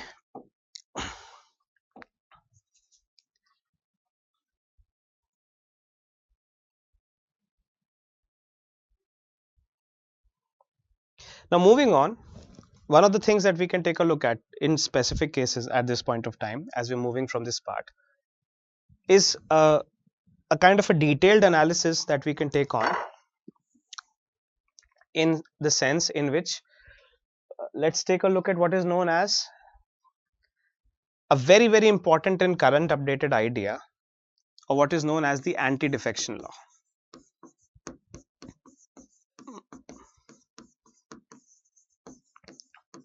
Okay, this is one thing that I want to focus upon very heavily, which is the anti-defection law, and especially the context of the anti-defection law I am correlating with what is happening in the Maharashtra Legislative Assembly.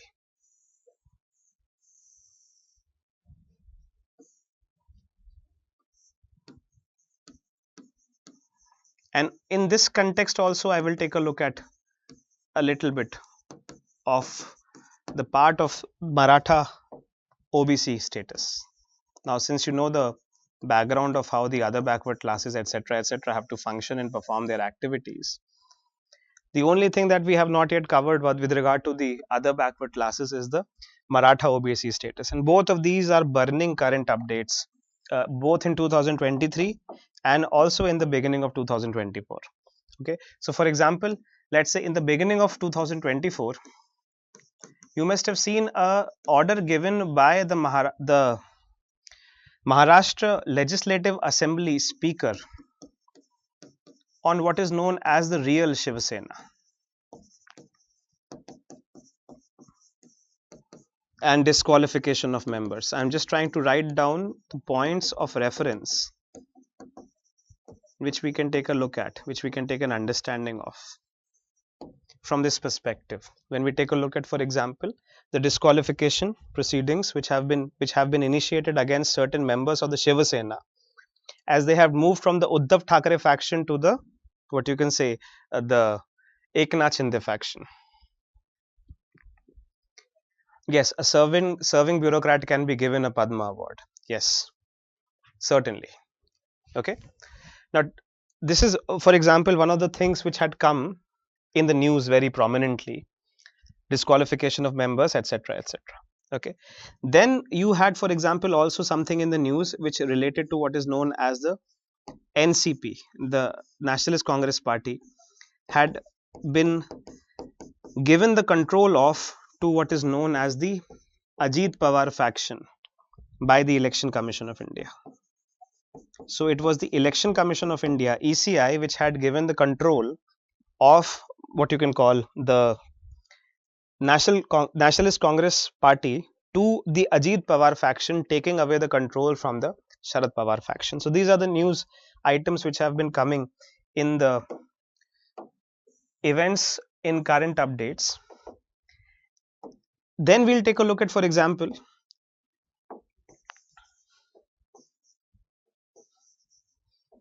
the Supreme Court judgment, or what the Supreme Court has said recently on the Maharashtra political crisis.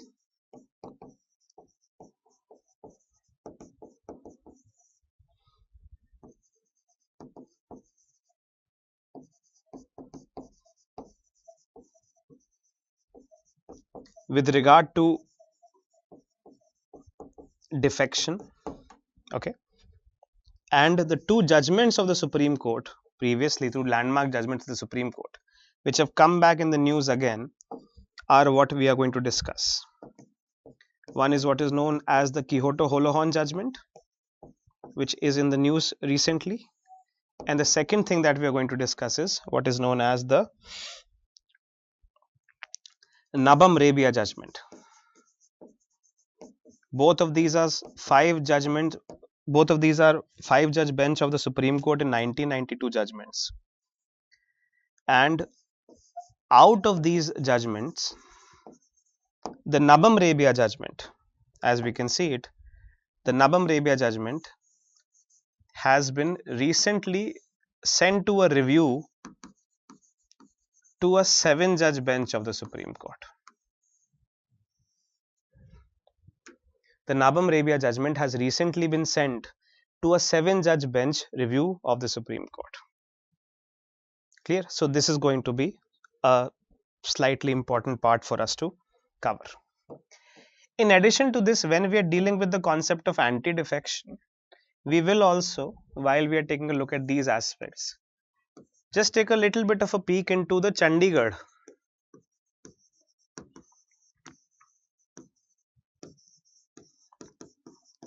mayor elections and the charges of what you can call ballot paper fraud by the returning officer and subsequent charges of horse trading.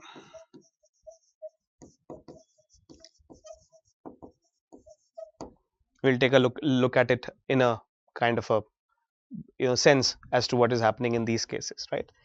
And the groundwork for this entire activity is going to be created by the 10th schedule. The static portion which is going to be involved in these activities is going to be 10th schedule, which is known as the anti-defection law, right? 10th schedule, which talks about the disqualifications of MPs on the ground of defection. How MPs, in fact, MPs and MLAs on the ground of defection. Okay, so can you take a little bit of an understanding of this clearly?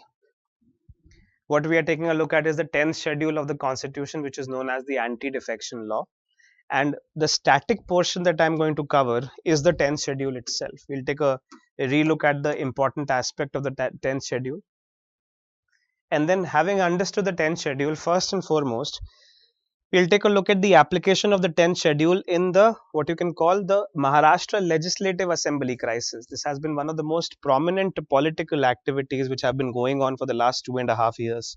And even the start of this year had seen a lot of activity. For example, the Speaker of the Maharashtra Legislative Assembly, Rahul Narvekar, had given a verdict which had caused a lot of opinion pieces and editorials in the newspapers to say that the power of the Speaker to preside over disqualification matters should be restricted and be subjected to a judicial review, as a speaker coming from the political party which is in power inside the house shall always have a prejudiced view upon the matter. He will never be free or independent in terms of being a quasi-judicial body or a tribunal-like body when he is presiding over the matters of disqualifications, right? So this is basically one of the most important aspects which have come up recently, and all of these things root down to the 10th schedule. So those of you who are asking the question whether we're dealing with a static portion or a dynamic portion, my answer to this is I am taking up a very, very important current affair in the news this time, and I'm attaching it to a static portion, which is the 10th schedule. So what we will read from our static portion is going to be the 10th schedule, and after having understood the 10th schedule properly, we will see the application of 10th schedule and the related aspects of what is known as the Maharashtra Legislative Assembly crisis, which will consist of a lot of technical points from the subject of polity. For example, what is the provisions of defection? What is the provision of disqualification of MLAs, MPs on the ground of defection? What is the meaning of defection? What is basically the whole idea of understanding the powers of the speaker, what was said by the Supreme Court in the Quota Holohan case and the Nabam Rebia case, and what are the real activities which are happening inside the Maharashtra Legislative Assembly, which have always invited the attention of the Supreme Court, describing it as a situation of political turmoil. Right? This has been one of the most excruciating areas in which the Constitution of India has been put to test. What has been happening in the State Assembly of Maharashtra, in which basically the idea can be taken a look at in terms of this particular sense.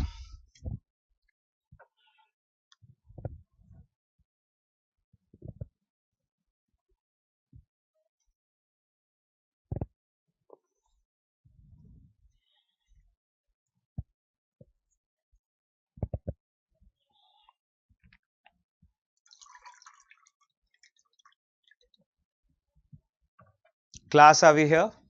I hear your question about the stability disruption part. I think you're right. It is not necessary to say that it will only bring stability. It may also bring disruption. But since I have not seen the question, if you can send me a screenshot of the question, maybe I can tell you better. Yes, we'll be covering the election symbols order 1968 also. Excellent. You're already there. Good. We're going to cover the elections symbols order 1968 also. Absolutely right. This is going to be with regard to the powers of the Election Commission of India and the powers of the Election Commission of India to decide on political disputes. For example, the whole Ajit Pawar, Sharad Pawar dispute and the Eknath Shinde, Uddhav Thackeray dispute. Absolutely fascinating political story. Fascinating, if nothing else, at least fascinating.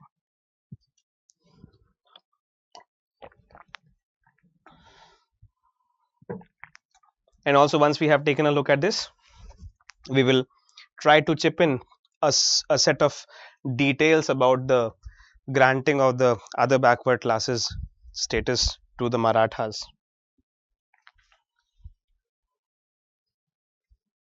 Okay, class, are we ready? Class, are we here? Are we ready?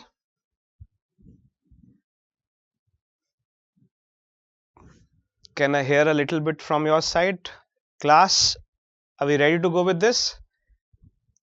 The Maharashtra Legislative Assembly political and constitutional turmoil, as it has been called by the Supreme Court of India. And we'll discuss a lot of events within this.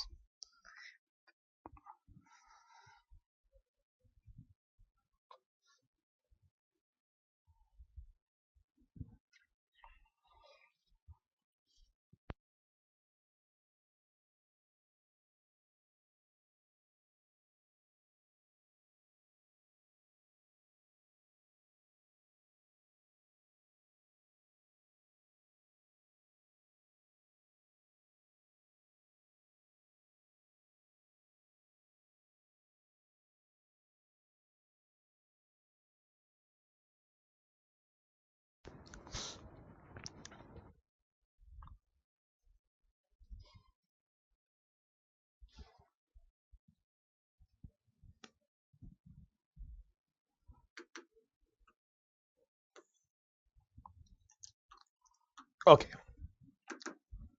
Just let me give you a little bit of an understanding of how you can prepare this entire thing. Okay. Let's say, for example, if I take a look at the provisions of the Constitution. Now, please keep your pen and paper ready on this. The provisions of the Constitution which lie in the background of this entire point is basically Article 101 to 103, which talk about disqualification. It is Article 101 to Article 103, which talk about the concept of disqualification. Right? So basically, the title which is given to this chapter is disqualification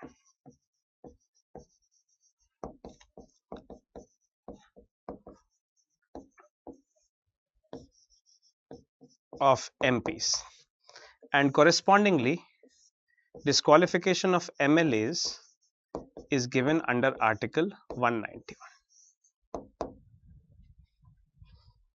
Okay, now take a look at it intently. Article 101 talks about the grounds on which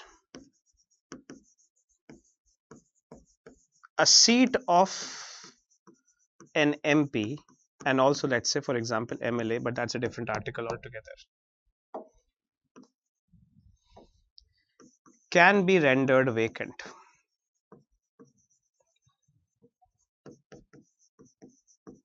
So I'm putting it as a prelims question for you. The grounds on which a seat of an MP MLA can be rendered vacant, right? A.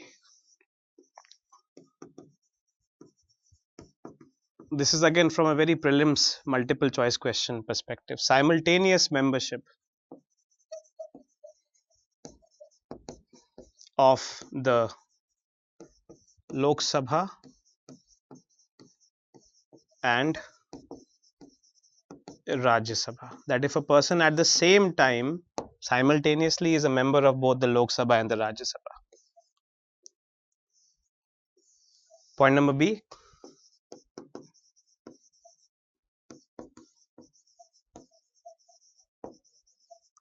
Simultaneous membership of the Parliament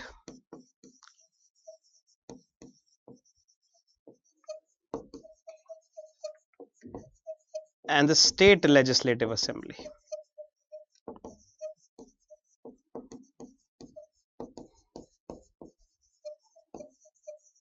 Or council.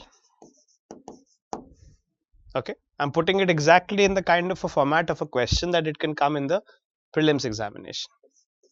C is what is given as disqualification. Disqualification under Article 102 for the disqualification of member of Parliament and Article 191 for the disqualification from being an MLA or MLC. Okay.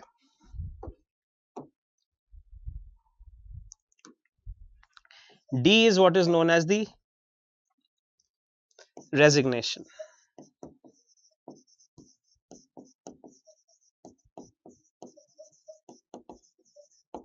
Subject to the approval of the presiding officer.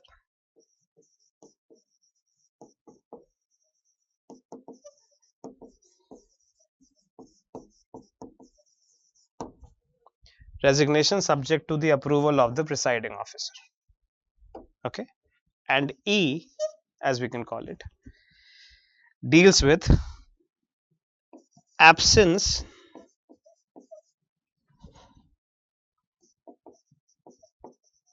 from the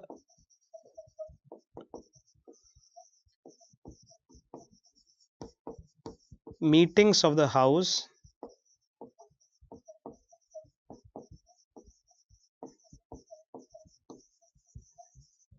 for more than 50 days consecutively.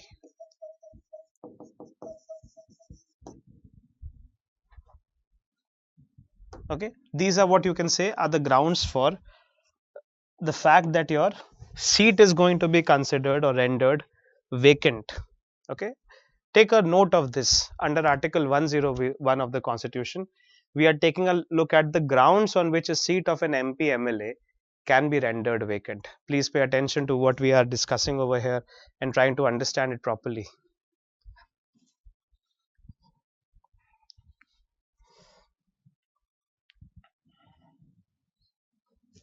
Class, are we here? Grounds on which a seat of an MP or MLA can be rendered vacant. A, B, C, D, E. This is what basically we are taking a look at in terms of the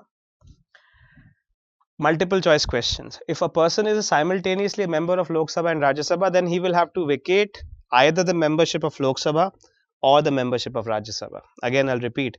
If a person is simultaneously a member of the Lok Sabha and the Rajya Sabha, he will have to vacate either the membership of Lok Sabha or the Rajya Sabha. B. If a person is simultaneously a member of the parliament and also at the state legislative assembly or council at the same time, he will have to vacate the membership of parliament or the state legislative assembly. C. If a person is disqualified, so it is worth noting that disqualification is one of the grounds for vacation, meaning this one of the ways in which your seat inside the parliament or the legislative assembly can fall vacant is by disqualifications. Okay, so we have to understand that vacancies is a kind of a larger category in which disqualification is one of a smaller category, but this is what basically we are going to expand properly. So disqualification under article 102 of MP and MLA under article 191. This is how a seat of a Rajya Sabha or a Lok Sabha or a Vidhan Sabha or a Vidhan Parishad can be rendered vacant. Resignation, if a person tenders their resignation to the Speaker of the House or the Chairman of the House, as the House may be, and the resignation is subject to the approval of the presiding officer. So, the Speaker of the Lok Sabha or the Chairman of the Rajya Sabha disapproves your resignation, doesn't accept your resignation, then you cannot set a resignation on ground.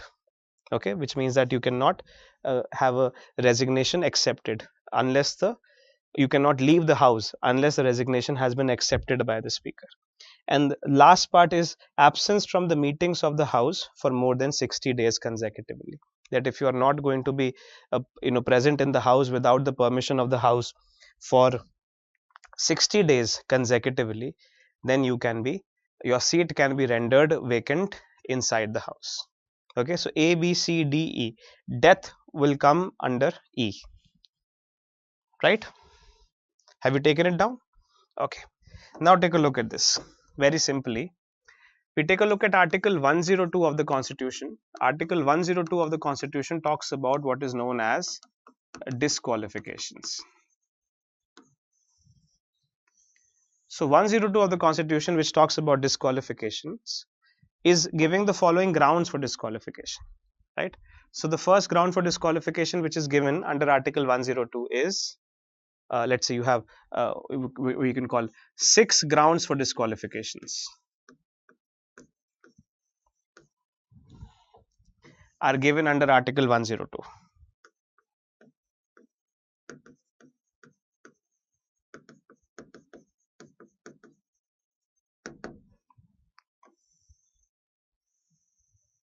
Under Article 102. Class, point number A.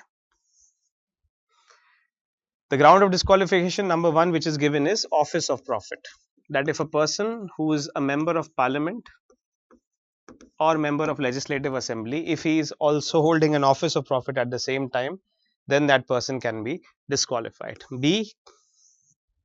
If a person is declared as a person of unsound mind by a competent court.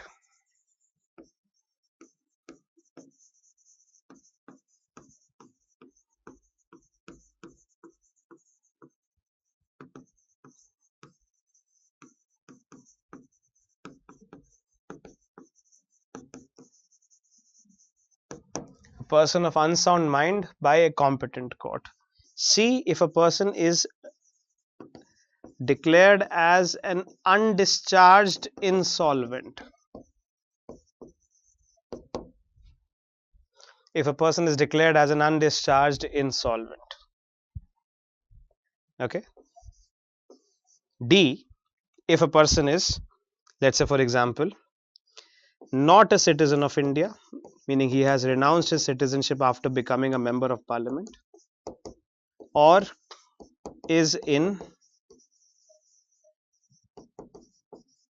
allegiance or adherence of a foreign state. Okay. E. Disqualified for any of the grounds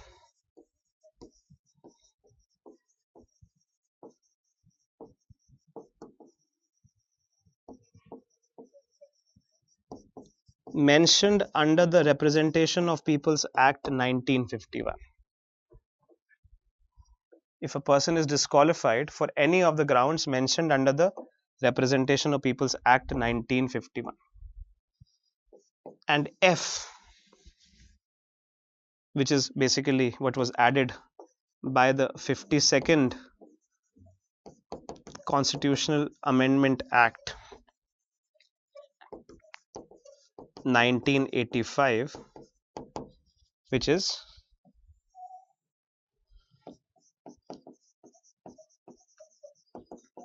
disqualification on the grounds of defection. And in correspondence to this, the anti-defection law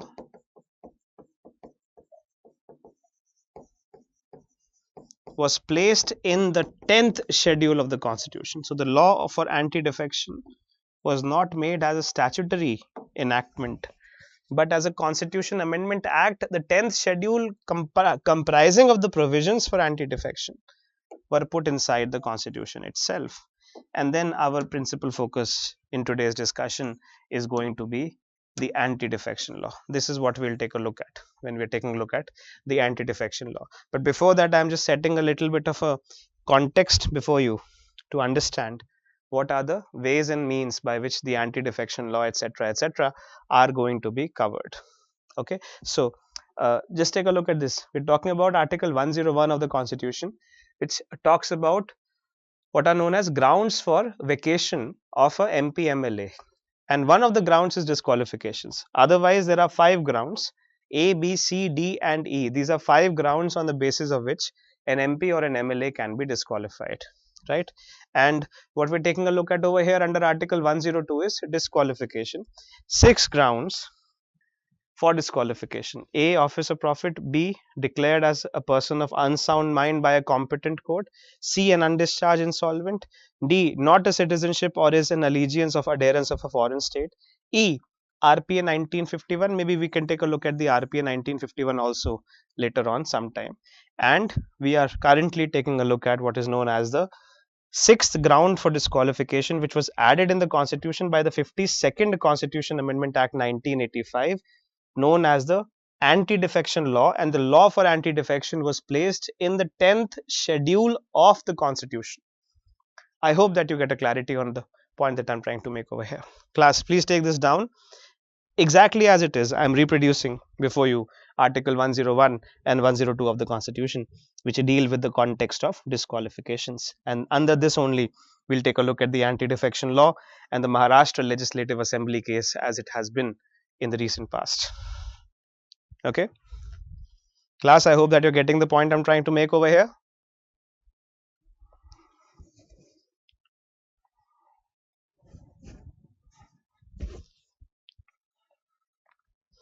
Class, are we here?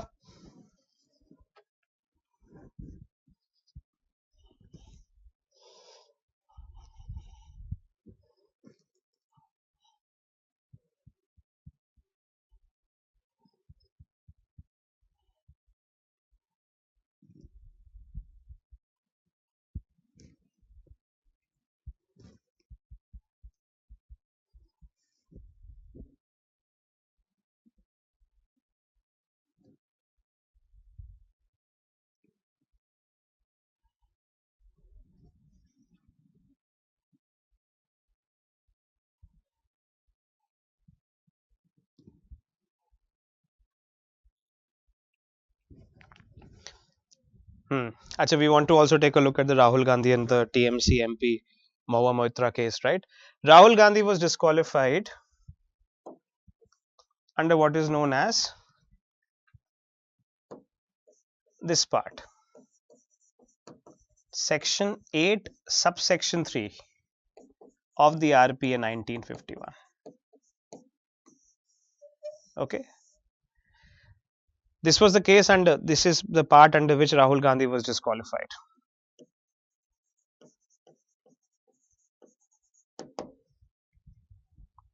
Section 8, subsection 3 of the RPA 1951. This was the case under which Mr. Rahul Gandhi was disqualified.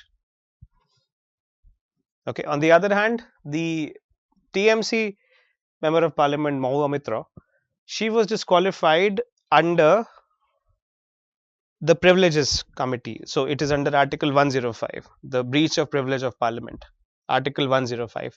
That is not, she was not disqualified, she was expelled, right? That was done under article 105 of the constitution, which composes of what is known as the breach of privilege. Okay.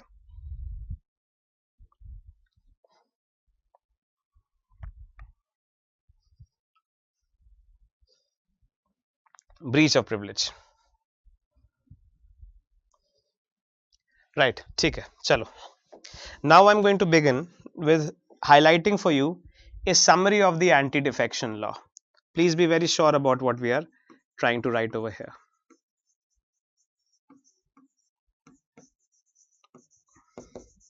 In a very summary fashion, we'll take a look at what is known as the anti-defection law, also called the 10th schedule. Okay. In a summary fashion, we'll try to cover this part up. Okay, so for example, let's say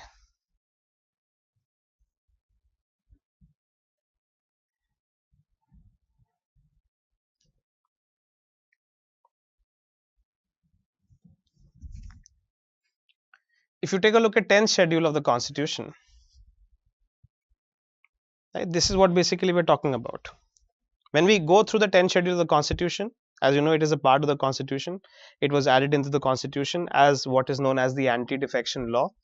Rather than making a law by the parliament, which was a statutory provision, the 10th schedule of the constitution itself had the anti-defection law, which means it is not merely a legislative act made by the parliament under its ordinary lawmaking capacity. It is a parliamentary act made under article 368 of the constitution, right, by a special majority. You have to have a special majority to be able to enact the anti-defection law. As you, for example, read the anti-defection law, the numbers that you see in anti-defection law, for example, point number 2, point number 1, etc., these are all known as paragraphs.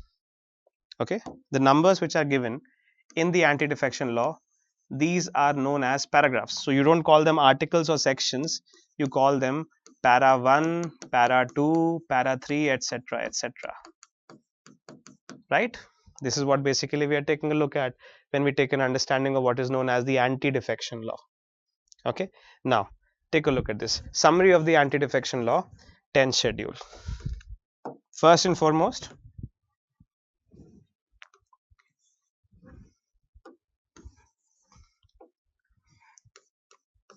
added to the constitution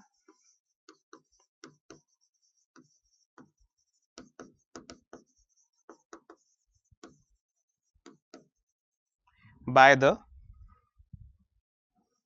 52nd Constitution Amendment Act 1985. It was Rajiv Gandhi's government which brought in the anti-defection law. This has to be understood very clearly. It was introduced, it was added into the constitution by the 52nd Constitution Amendment Act 1985. Okay, this was the first part. Now, if you take a look at, for example, let's assume this area. It is known as paragraph 1.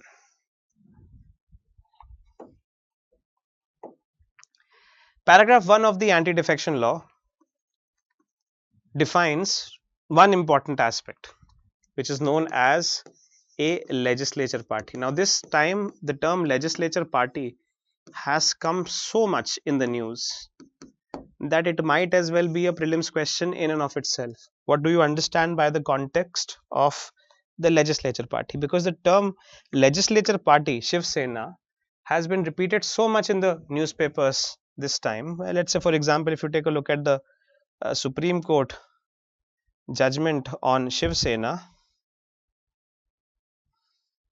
case, which is basically the Maharashtra Legislative Assembly case given in 2023. Again and again, you see the term legislature party repeating. Okay, legislature party, what is a legislature party, etc., etc. Okay, so for example, let's say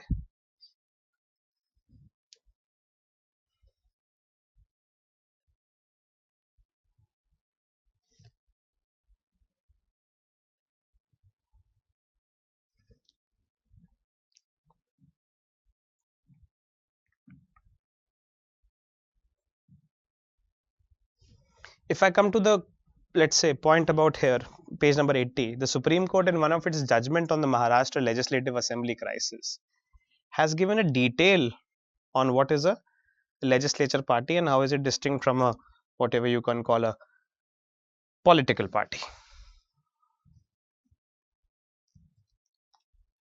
And that is why we are going to take a look at what is the nature of these things as it is given in the Constitution of India, right? So take a look at this. Political party and legislature party are distinguished concepts. Okay, and we have a, let's say, reading of the paragraph 1 of the 10th schedule defines the legislature party.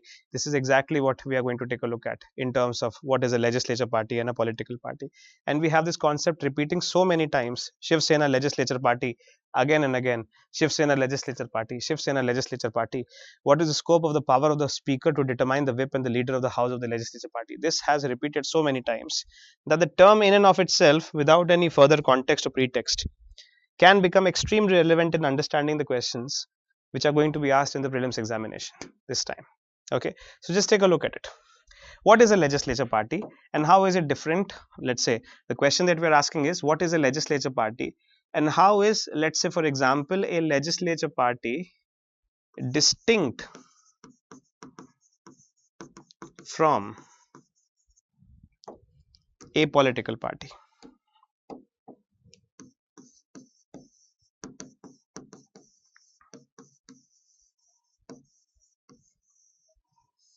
How is a legislature party distinct from a political party? That is the question that we're trying to ask over here. How is a legislature party distinct from the concept of a political party? That's the question we're trying to ask over here. Okay. Now, try to understand it very simply. Okay, I'm going to, in a way, demonstrate for you what is the concept of a legislature party. Again, we have to take a look at it from the perspective of the prelims examination, in which a direct question can come: which of the following is correct or true as a statement about a legislature party? Okay, now think about it like this very simply. If you think about this as the entire, let's say, I'll take an example of Shiv Sena. Okay, let's say, for example, if this is the political party Shiv Sena. Shiv Sena at its head, let's say, for example, has or had the Bala Sahab Thackeray, right? So everything starts with the photograph of Bala Sahab Thackeray in Shiv Sena. He was the founder of the Shiv Sena. He was a promoter of the Shiv Sena, the principal leader of the Shiv Sena. Okay, and then say, for example, the person who's in reality heading not the picture of Bala Sahab Thackeray, but the person who's heading the Shiv Sena is, let's say, for example, the Karya Pramukh. And let's say, for example, just assuming for the sake of example, that the Karya Pramukh of Shiv Sena is Mr. Uddhav Thackeray. Okay.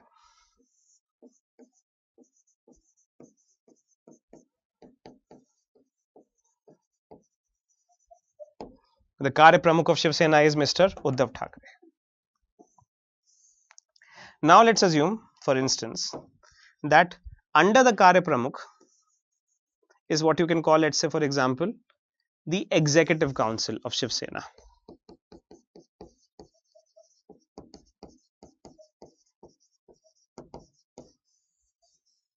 Okay, let's say, for example, Executive Council has in total 60 members who are the topmost leaders of Shiv Sena, and it is the Executive Council of Shiv Sena which chooses the or elects the Karya Pramukh.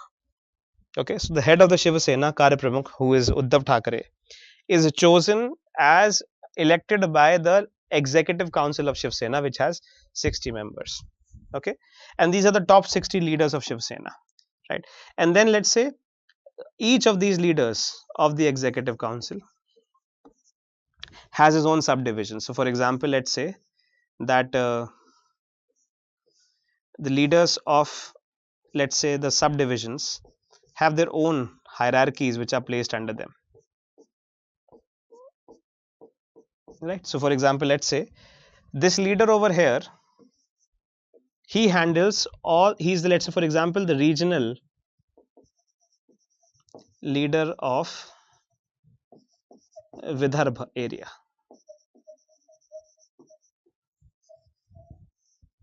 Okay, this is the regional leader of Pune, this is the regional leader of Mumbai, Goa, or let's say Satara, Sangli, etc., etc.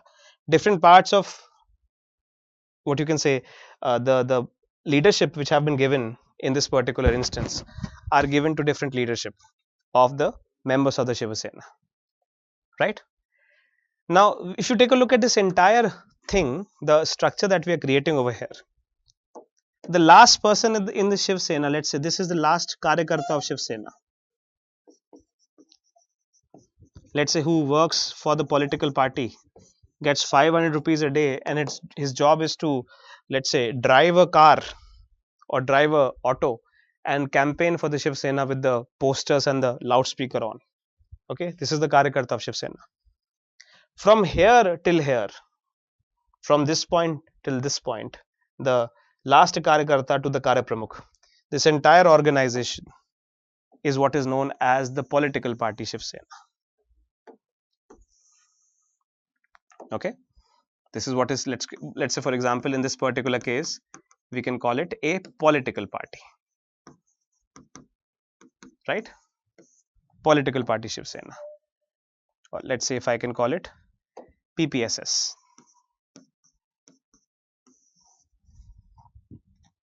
Political party Shiv Sena. Okay, now think about it. Let's say, for example, what is the organizational objective of a political party is the question. The question that I'm asking is, what is the objective or the task of creating a political party? What is the organizational sense under which a political party is created? What is the objective of creating a political party?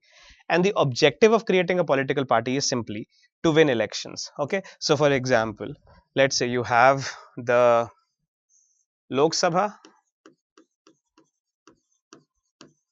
you have the Rajya Sabha,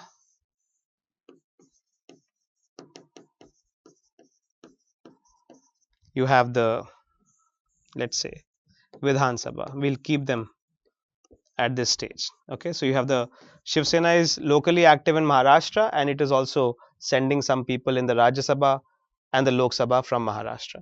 The entire political objective of the political party Shiv Sena is to get as many number of seats in the Vidhan Sabha, Lok Sabha, and Rajya Sabha. That is what a political party works towards eventually, to get power, to get elected in the assemblies and the houses in which the legislative bodies have been set up. That's the primary, what you can call, the reason for existence of a Shiva Sena as a political party, right? Now think about it like this. Let's say overall Shiv Sena has a pool of, let's say, for example, take a look at this. 600 members are there in Shiv Sena. Let's say, who are given tickets by the political party. Okay, so these are the people who are given tickets to fight elections. These are election candidates of the Shiva Sena political party, right? So you take 600 members from this entire structure and you put them in a box, and these are what are called people who are contesting elections, right? Okay, let's say, for example, I'm just giving you a little bit of a analytical reference to understand this part clearly.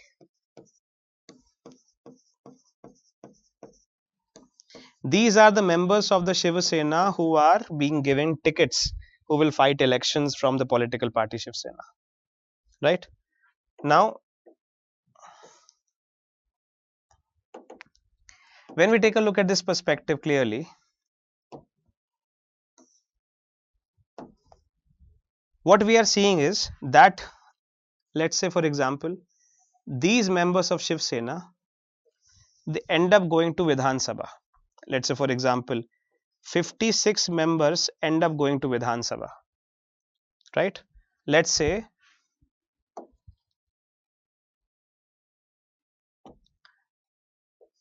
these members of Shiv Sena, they end up going into the Rajya Sabha.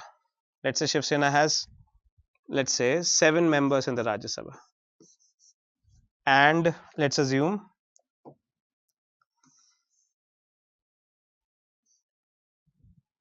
that these are the members of Shiv Sena which end up going into the Lok Sabha.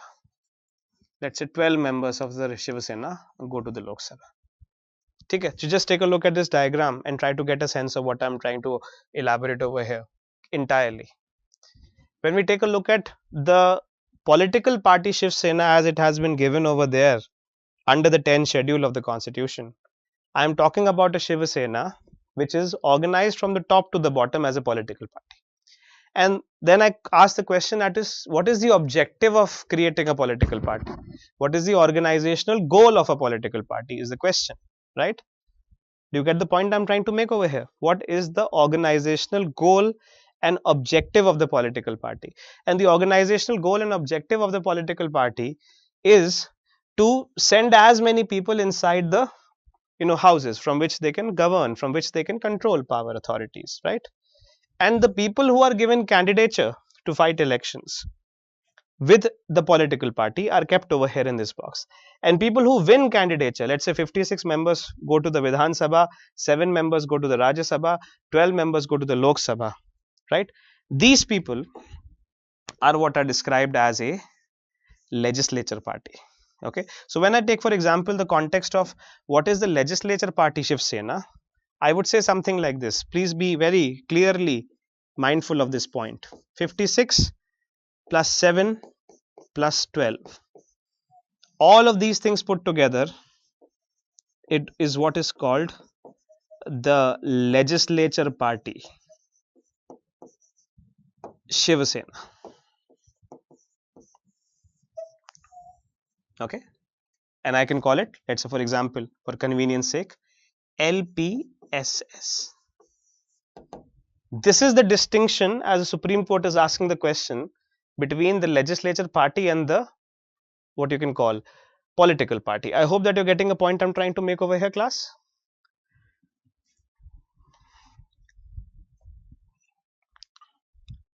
Class, are you with me here?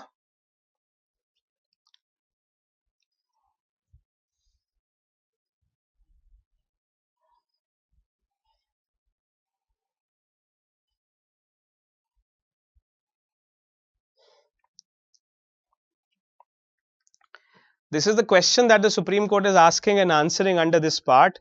Political party and legislature party are distinguished concepts. Okay, and the Supreme Court refers to the first paragraph of the 10th schedule where the legislature party is defined as follows. Take a look at this, please. What is given in the first paragraph of the 10th schedule with regard to what is a legislature party? Okay, if it is not clear, I'll do it again once more. Just try to read the definition of what is known as a legislature party. This can come as a question again in and of itself without a context or a pretext, because the question has, the term has repeated so much in the newspaper with regard to the Maharashtra Legislative Assembly crisis.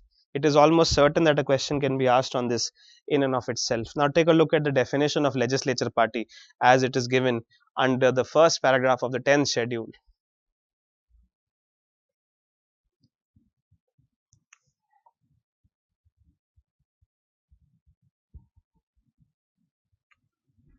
Means the group consisting of all the members of that house for the time being belonging to that political party in accordance with the same provisions. You see, the point is this, that let's say for example, take a look at this again, I'll do it.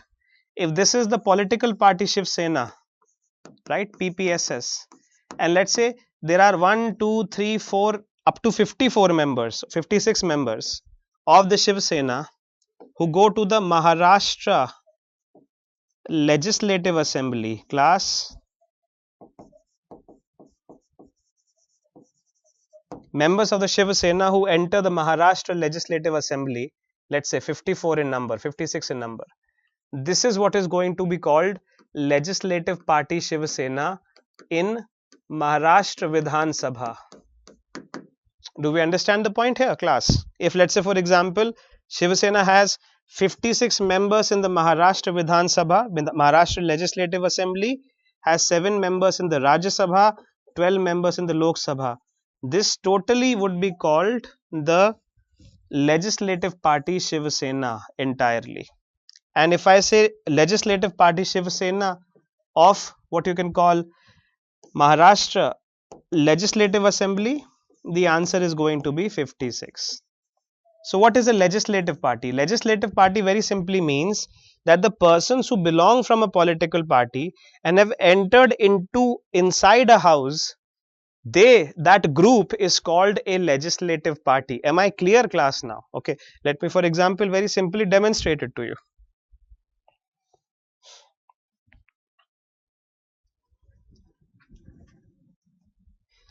Let's say, for example, if I take a look at a bit of a statistics over here.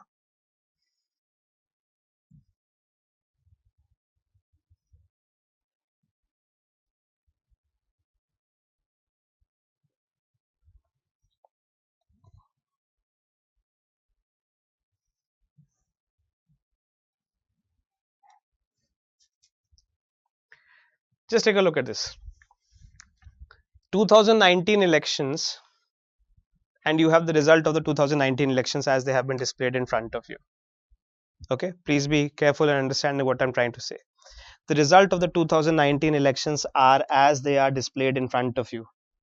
Okay, now let's say, for example, if I take a look at this, 56 members in the Maharashtra Legislative Assembly are from Shiv Sena. Are we clear? So Shiv Sena may have, let's say, for example, overall the political party Shiv Sena may have, let's say, 1 lakh members. From the Karyakarta to the Karya Pramukh, you may have 1 lakh members in the Shiv Sena political party. But out of those 1 lakh members, 56 members have entered into the Maharashtra Legislative Assembly. So this 56 member group is going to be called as Legislative Party Shiv Sena of Maharashtra Legislative Assembly. Am I clear now, class? Do I make my point or not? I think this should be clear now.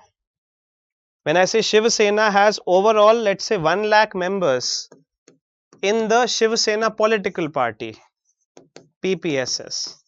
Out of those 1 lakh members, 56 members have entered into the Maharashtra Vidhan Sabha, Maharashtra Legislative Assembly. 1 lakh members में से 56 लोग enter करते हैं. 56 members enter inside the Maharashtra Legislative Assembly from 1 lakh. These members are what are known as the Legislative Party Shiv Sena, LPSS, of the Maharashtra Legislative Assembly.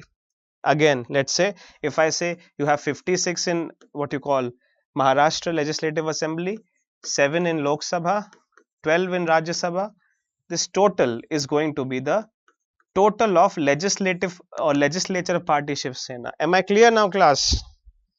Class, am I clear or not? Legislature party Shiv Sena. Not only is this concept important in and of itself, but also this concept is very deeply linked to other points in the anti-defection law. So it is essential that you have a very clear conceptual understanding of what is being said over here. Are we there, class?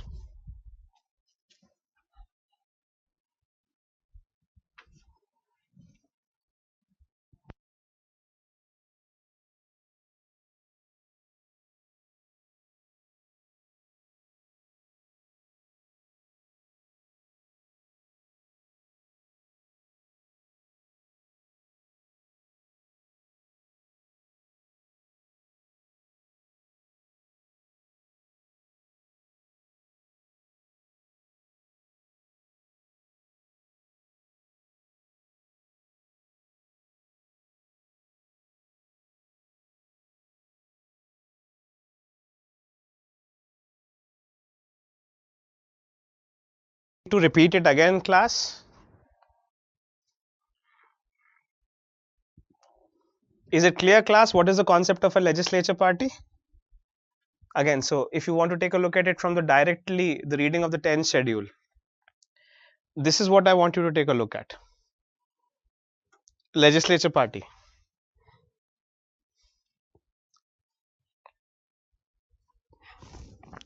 If you want me to repeat it, I'll repeat it. Please tell me if you are feeling still at some point is unclear.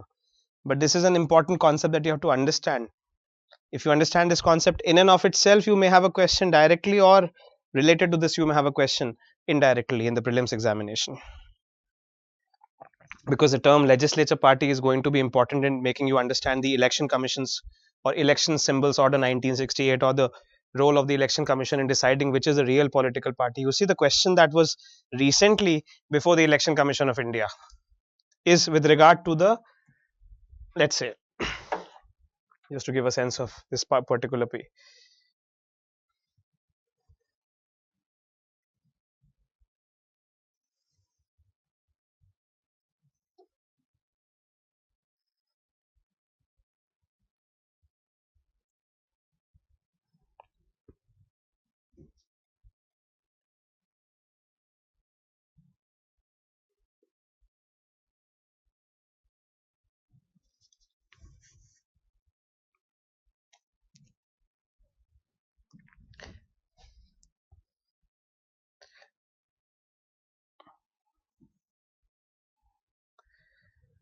The way to understand any kind of a news related to this ECI rules, Ajit Pawar faction is a real NCP.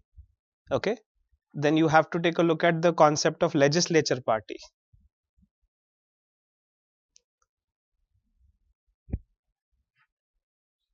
And what are known as the election symbols order 1968.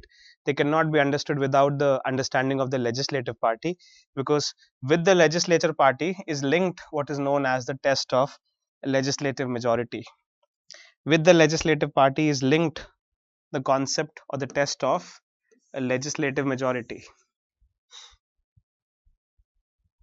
Okay.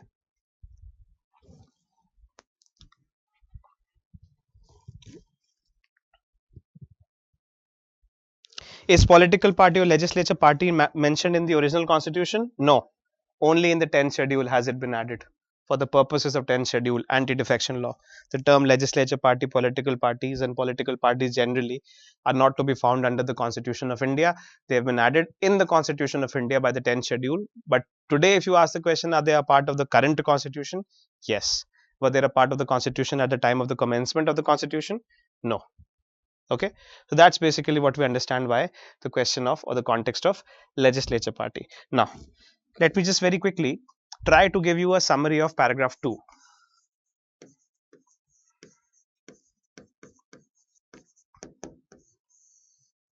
Paragraph 2 basically says something like this, that paragraph 2, if you take a look at it in a simple sense, as I'm mentioning that first I'm going to go through a revisionary course of the basic questions of the anti-defection law, and then I'll try to apply these principles of static portions of the anti-defection law to enlighten the case of Maharashtra Legislative Assembly and take a look at the Supreme Court judgments and the election commission orders, etc., which have been spinned out of it.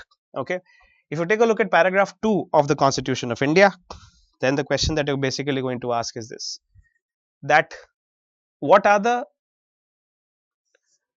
grounds on which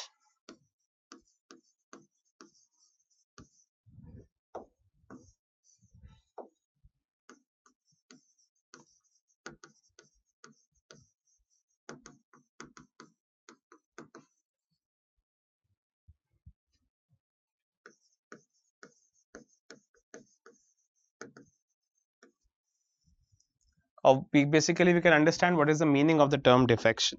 Now, meaning of the term defection can be understood in two categories. Please take a look at it very simply, very clearly. Right? We say something like this.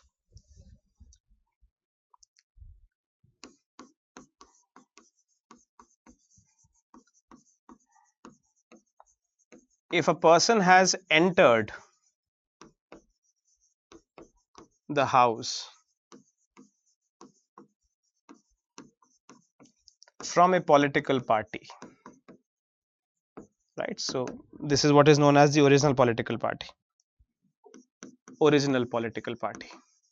So, when I'm using the term original political party in the context of anti-defection law, when I'm using the term original political party in the context of anti-defection law, I am asking the question.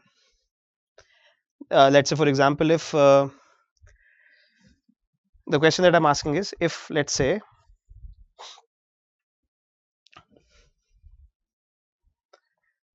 Raghav Chadda is entering the Rajya Sabha from Aam Aadmi Party. Okay. If Raghav Chadda is entering the Rajya Sabha from the Aam Aadmi Party, then what we are going to say is that Raghav Chadda's original political party is the Aam Aadmi Party. Later on, if he switches to the Indian National Congress, then it's a different question. And whether he's going to be disqualified or not is going to be determined by the 10th schedule. But if Raghav Chadda is entering into the Rajya Sabha from the Aam Aadmi Party, we will say that Aam Aadmi Party is his original political party. Right? That's the point that I'm trying to, in a way, impress upon you. If a person has entered the house from a political party, it is called the original political party. And then let's say, if that person, and then if that person. Okay, now take a look at it. Point number A.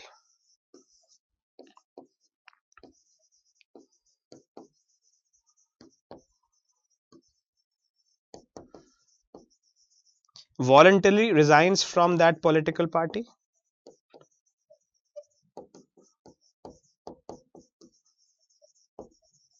Okay, or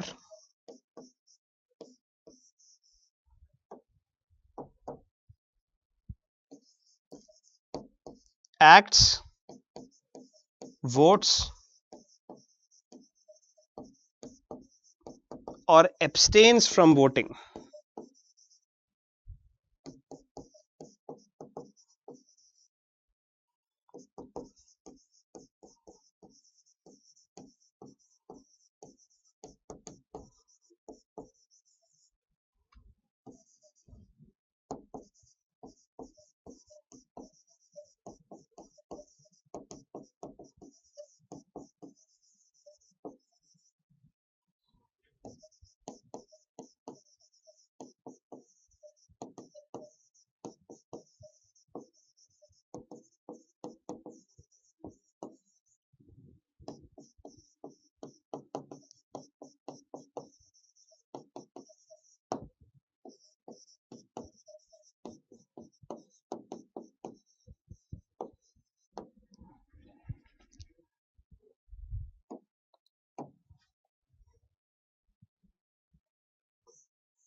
Just try to take a look at this diagram very simply and very in a clear manner. I'm trying to elucidate the concept of what is known as the paragraph 2, which is the paragraph which talks about what are the conditions under which a person can be disqualified from a house that he has entered inside on the ground of what is known as defection.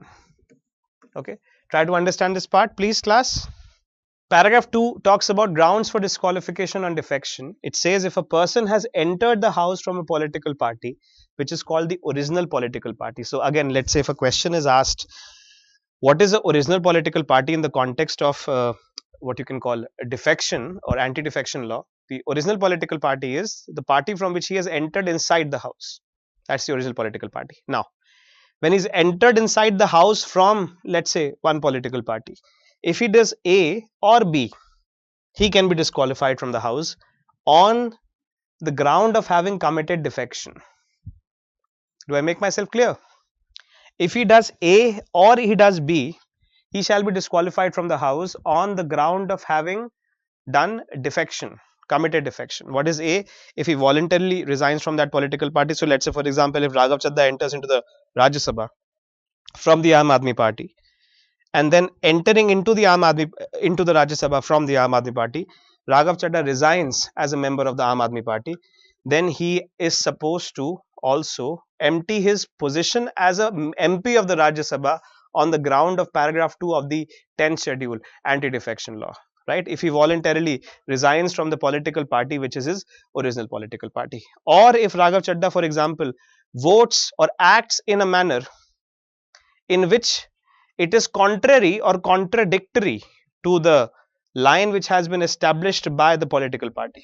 If Raghav Chadda votes, let's say Aam Aadmi Party issues a whip, maybe tomorrow I can just very briefly discuss the concept of whip, but just to be sure about the terminology here, if the Aam Aadmi Party issues a whip that all the members of parliament of the Aam Aadmi Party in the Lok Sabha and the Rajya Sabha have to vote in a certain manner on a particular question which has been put before the parliament with regard to a bill or a resolution, and if Raghav Chadda votes in contradiction to that whip, in contradiction to that instruction, by voting against the political party's line or abstaining from vote in the political party line, then that person is going to be subjected to disqualification from his membership on the ground of having committed defection.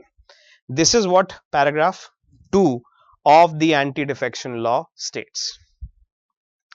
Am I getting my point across, class? Paragraph 2. So in the time that we have discussed this, we have completed paragraph 1 and paragraph 2 of the anti-defection law completely and clearly. Class, are we in tune with this, what we're understanding over here? We are going to take a look at what we were seeing yesterday.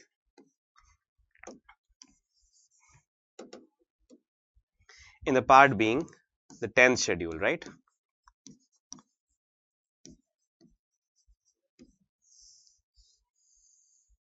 So we had the 10th schedule of the constitution, and the 10th schedule of the constitution talks about the anti-defection law. And within the 10th schedule of the constitution, we had seen, what is known as paragraph 1 and paragraph 2. Class, are we in understanding of this part?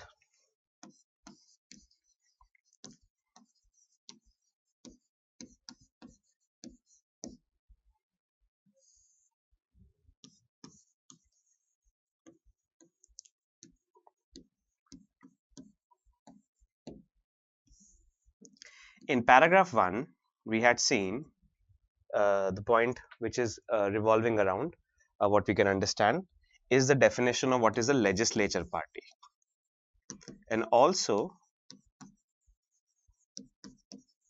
corresponding to it, we understood the point about what is known as the original political party.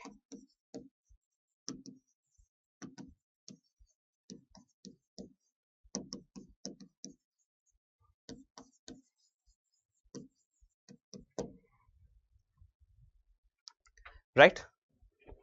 We have the definition of a legislature party and the original political party, which is coming out over here.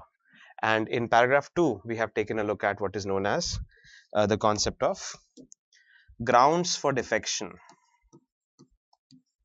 or grounds for disqualification.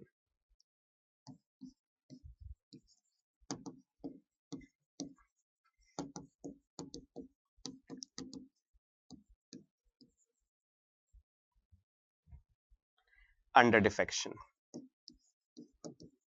Okay, so we have taken a little bit of an understanding of what the grounds for disqualification under defection are going to be. As we had yesterday pointed out for you, that there were two grounds basically that had to be covered here. One was a person voluntarily resigns, when a person voluntarily resigns from the office, and second is when a person is what you can say is not following the whip of the political party.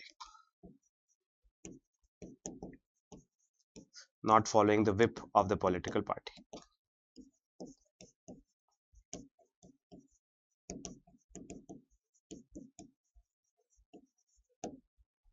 Okay, so this is what basically I had a little bit of a explanation of yesterday as to how this particular thing happens, right? Now, when I talk about, for example, the questions which are coming around in the context of anti-defection law, we are taking a look at how these ideas are being developed in succession to what is known as defection. We understand what the concept of defection is, that if a person enters from, let's say, their original political party inside a house, right? So, you know what I mean over here?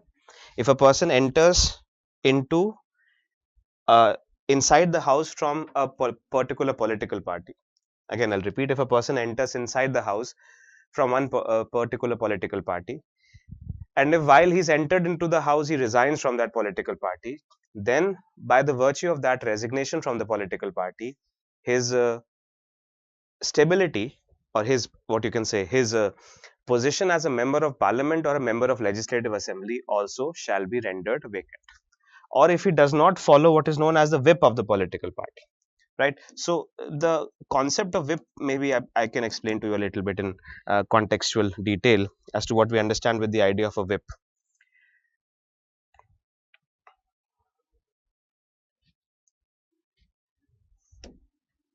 If we take a look at this point called whip, WHIP, when we understand the context of what a whip is, a whip of a, let's say, a person who's sitting, is means that, let's say, this is the political party,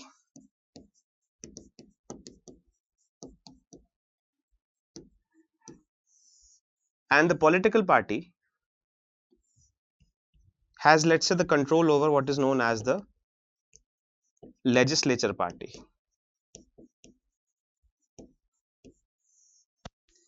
which means that it is the political party. Let's say, for example, if a bill is pending upon the, let's say, a bill is coming before the parliament. Okay, so let's imagine, let's say that, for example, you have a kind of a, let's say, multi-state cooperative societies act is coming up before the parliament. Multi-state cooperative societies act is coming up before the parliament, right? And let's say, for example, this is the part of the parliament which is under the leadership or under the control of the Bharatiya Janata Party. Okay, so let's imagine this is the Lok Sabha. This is the Lok Sabha, and within the Lok Sabha, these are what you can say are the members of the Bharatiya Janata Party, right? Now, before, for example, the MCS is brought into the Lok Sabha, before the MSCS is brought into the Lok Sabha, these members of the Bharatiya Janata Party, these members of the Bharatiya Janata Party, they will be called for what is known as a political party meet. Okay, so you will have, let's say, at the headquarters of the BJP, you will have a political party meet, right? So, for example, if the bill is being presented on 24th January 2024, let's imagine, then the meeting of the political party will happen on 22nd January 2024. Okay, meeting of the political party will happen on 22nd January 2024. Now, in the meeting of the political party, let's say the president of BJP, let's say Shri JP Nadda ji, president of the BJP is going to brief all the members of parliament of the BJP inside the house, which is the Lok Sabha, that we have to attend the entire session. All of you have to attend the session, and all of you have to vote a yes upon the bill. Okay, so the president is going to tell the legislature party, Bharatiya Janata Party, all the members of the legislature party, that all of you will have to attend the meeting and all of you have to vote yes in the favor of the bill, right? This is what basically one can say is giving an instruction. And let's say from within the Bharatiya Janata Party, one person will be appointed the chief whip of the political party. Now, the analogy of whip is slightly crude, which basically means that a whip is supposed to be a kind of a leash which has to be struck upon everyone to gather together, like it's a bunch of, you know, a bunch of sheep, right? And they have to be stuck together in a herd. So you have to whip in that sense. Okay. So a whip is appointed within the legislature party. Some person is appointed as a whip. For example, Jayara Ramesh is the whip of Congress, and that person is supposed to make sure that all the people in the legislature party are voting according to the line which has been given by the political party. You see the point? That's basically what we call a whip. So if you take a look at, for example, the concept of the anti-defection law under paragraph 2 with regard to the grounds for disqualification under defection, you're taking at a look at a person who's voluntarily resigning or a person who's not following the whip of the political party. Do we understand this? Right? So this basically is what is the sense in which a particular person can be made to face defection. Okay. Now, just let me at this point of time take you through the writing of what is written in the 10th schedule of the Constitution, and then we'll quickly move to the Maharashtra Legislative Assembly case.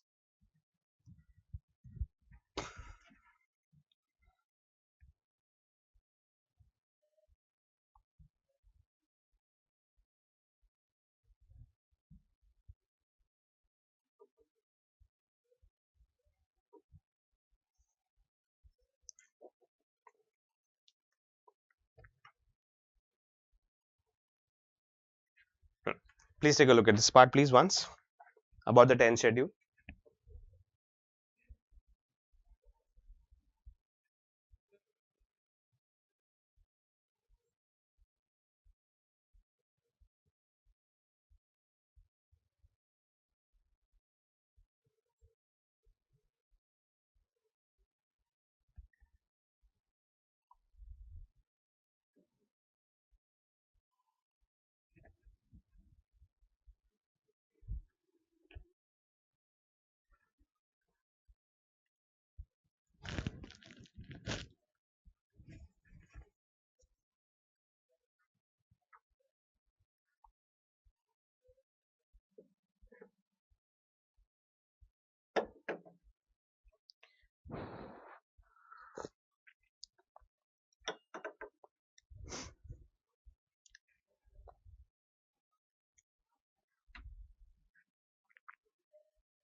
Right. So this is one part that we are going to take a look at with regard to this. Now, at this point of time, once we're dealing with paragraph 2, and before we come to the Maharashtra Legislative Assembly case, let me just give you a little bit of a nitpick upon what is basically a special case. Let's say, what are the ways in which a nominated member of parliament into the Rajya Sabha is covered under what is known as the anti-defection law? Okay. How is a nominated member within the Rajya Sabha covered under the anti-defection law? A nominated member of parliament into the Rajya Sabha, how is that person covered under the anti-defection law? That's the question. Okay. So now take a look at this. What paragraph 2 says is this, that there are, let's say, 12 nominated members inside the Rajya Sabha. You know that, right? Now, what paragraph 2 says is this, that if, for example, Mr. X, if Mr. X enters into the Rajya Sabha, if Mr. X enters into the Rajya Sabha as a nominated member, okay, and at the time of his entry,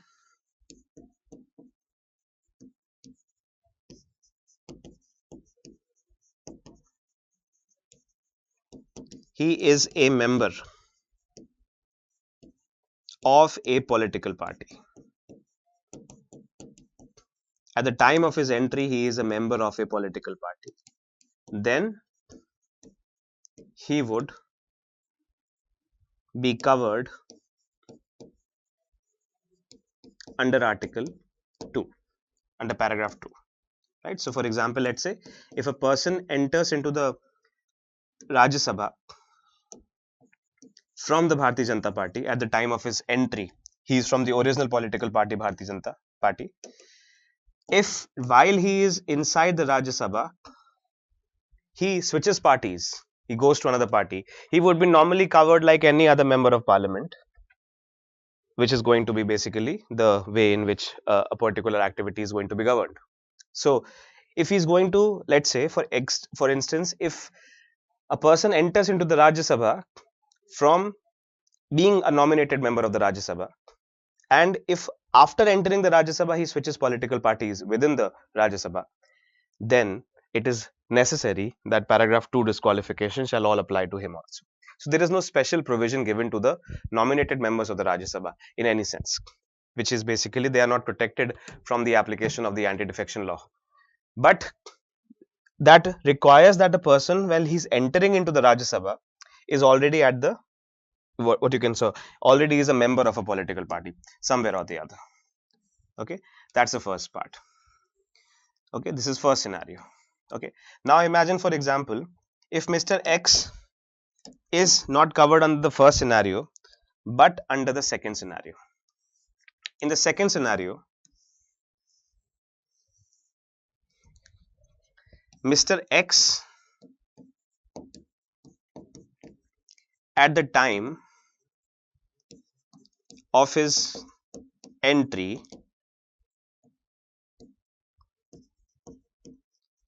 as a nominated member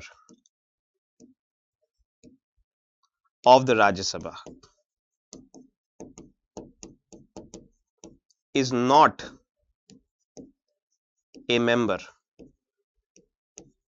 of any political party. Okay, you see the point?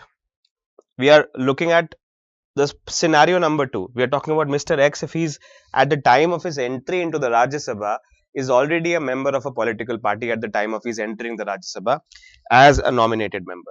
So in that situation, Mr. X will be subjected to disqualification if he moves from one political party into another, and the law of anti-defection will apply to him normally, generally, as it applies to everyone.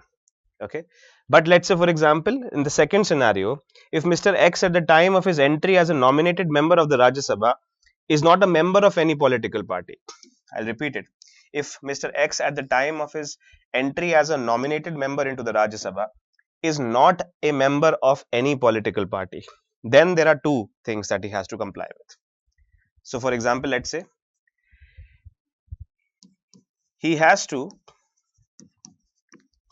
join a political party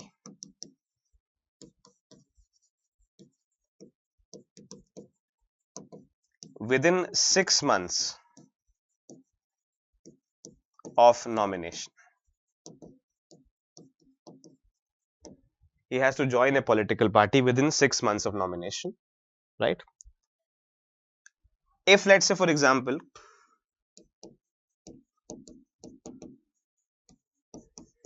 he joins a political party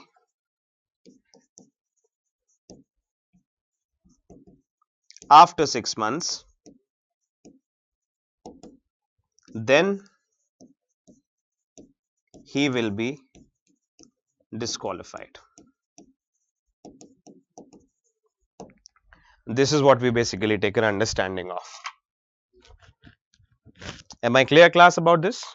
If Mr. X at the time of his entry as a nominated member of the Rajya Sabha is not a member of any political party, and if he joins a political party within 6 months of his nomination, then he will not be subjected to disqualification. But if he joins a political party after 6 months, then he will be subjected to disqualification. Okay, and recently why I'm dealing with this part specifically is because there is a case recently. Mr. Swapan Das Gupta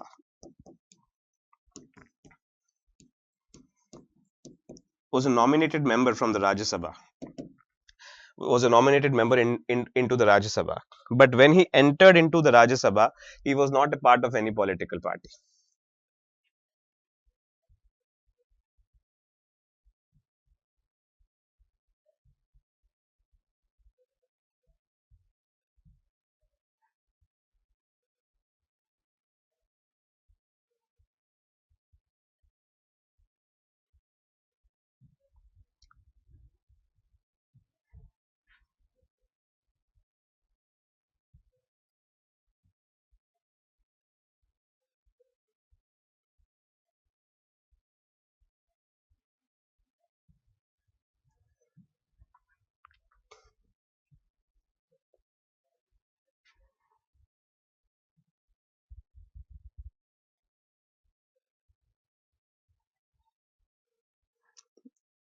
This is why this particular point was in news recently, because what we were looking at was that Mr. Swapan Das Gupta, if you can take a look at this heading over here, Mr. Swapan Das Gupta, who had entered into the Rajya Sabha not from a particular political party. At the time of his entry, he was not a part of any political party. But when he entered into the Rajya Sabha, later on, after a period of 6 months of his nomination, he joined the Bharatiya Janata Party to contest the West Bengal MLA elections, the Legislative Assembly elections from West Bengal, right? And on that ground, Mr. Swapan Das Gupta had to resign from the upper house after questions were raised about his contesting the West Bengal Assembly on BJP ticket, despite being a nominated member of parliament, right? So this was a current update which had appeared with regard to anti-defection, especially with the sense of what we talk about the member of parliament of the Rajya Sabha, right? So just take a look at this again. Swapan Das Gupta on Tuesday resigned from the upper house after questions were raised about his contesting the West Bengal Assembly polls on the BJP ticket, despite being a nominated MP, right? So the nominations, the rule is that it is not correct to say that a nominated MP cannot join a political party. He can enter into the Rajya Sabha from a political party, number one. Then he can also join a political party within 6 months of his nomination, number two. But if he joins a political party 6 months after his nomination, as was the case in this particular case of Mr. Swapan Das Gupta, then that person would be disqualified from being a member of the Rajya Sabha, is what the anti-defection law says about nominated members. Right? Am I clear about this? Okay. Chalo. Now we are going to move a little further. So we have paragraph 1 and paragraph 2 understood in very simple clarity. Paragraph 1 and paragraph 2 are understood over here clearly. Now we are going to take a look at paragraph 3. Now paragraph 3 is basically important in this time because it talks about split. But the paragraph 3, though it was in the original anti-defection law, is not currently in the anti-defection law. It was omitted from the 10th schedule.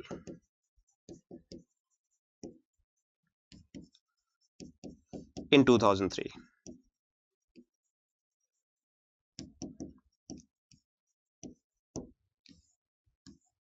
Okay.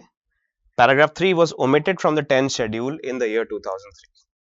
Again, I'll repeat it. Paragraph 3 was omitted from the 10th schedule in the year 2003.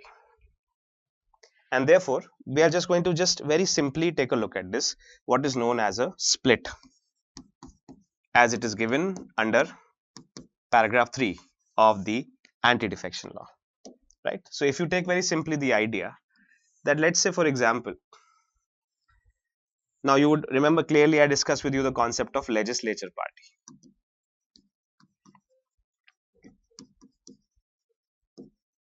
Right? Now let's say for example, there are 60 members from the Shiva Sena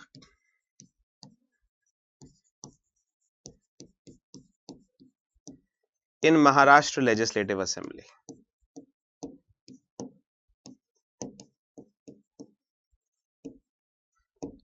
There are 60 members from the Shiva Sena in the Maharashtra Legislative Assembly. Let's assume for that understanding, there are 60 members from the Shiva Sena in the Maharashtra Legislative Assembly, right? That's the first point that I'm trying to make. If let's say out of these 60, let's say 1/3 of the 60, if they create a separate political faction,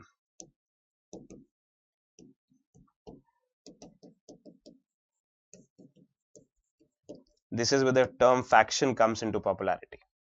If 1/3 of the 60 create a separate political faction, by 1/3 of the 60 I mean 1/3 of the legislature party create a separate political faction, and let's say for example after that creation of a political faction they vote against the line established by the political party, then it will not be considered a defection. Then these people are not going to be subjected to defection, right? Let me demonstrate this very simply and openly for you, right? Let's say for example we have 60 members of the Shiva Sena in the Maharashtra Legislative Assembly. right? Now let's say for example, and now by the way, these are what are known as the legislature party, LP, right? Now out of these 60, let's say for example, if 25 members of the Shiva Sena in a way kind of dissociate from the Shiva Sena in a way to create, let's say for example, the Eknath Shinde faction. A faction has arisen in the Shiva Sena known as the Eknath Shinde faction. So if 25 of these people have created a separate faction, which means that if 1/3 of the legislature party creates a separate faction, then this faction, let's say for example the 25 MLAs, they are not going to be subjected to the whip of the Shiv Sena. The whip will not apply to them. They can have their own mindset within the assembly and they would not be subjected to defection, right? So this is what was known as a split in a legislature party, but this split does not exist today at all. Okay, it has been removed out of the anti-defection law. So previously to 2003, if 1/3 of the legislature party could create a separate faction, okay, if 1/3 of the legislature party could create a separate faction. So for example, if you have 60 people in the Shiva Sena legislature party, 25 people become a part of the Eknath Shinde faction and 35 people remain a part of the Uddhav Thackeray faction. Then these 25 people being members of that faction are not going to be subjected to a split. They are not going to be subjected to a disqualification on the ground of defection, because they are not voting according to the line of the political party, or even if they're resigning from that political party, they would still be able to continue their membership as a parliament, or a membership of a parliament, or membership of legislative assembly, as the case may be, but they will not be subjected to a disqualification. But this was the case before 2003. After 2003, as we have seen, for example, over here, you can take a look at this. Paragraph 3, which talked about a split, was omitted by the 91st Constitution Amendment Act 2003. So just as a kind of a factual information about this, I am presenting it before you. Paragraph 3 was omitted by the 91st Constitution Amendment Act 2003. This you have to be able to understand a little bit properly, right? Paragraph 3, which talked about a split, and what is the definition of split, I have told you briefly, which was a kind of an exemption given to defection on the grounds of disqualification on the ground of defection. It does not exist in the 10th schedule anymore. This paragraph is now taken out of the 10th schedule, and by the taking out of this 10th schedule, we take a look at the current way in which the 10th schedule is drafted. Paragraph 3 omitted by the Constitution, 91st Amendment Act 2003. Okay, do we understand?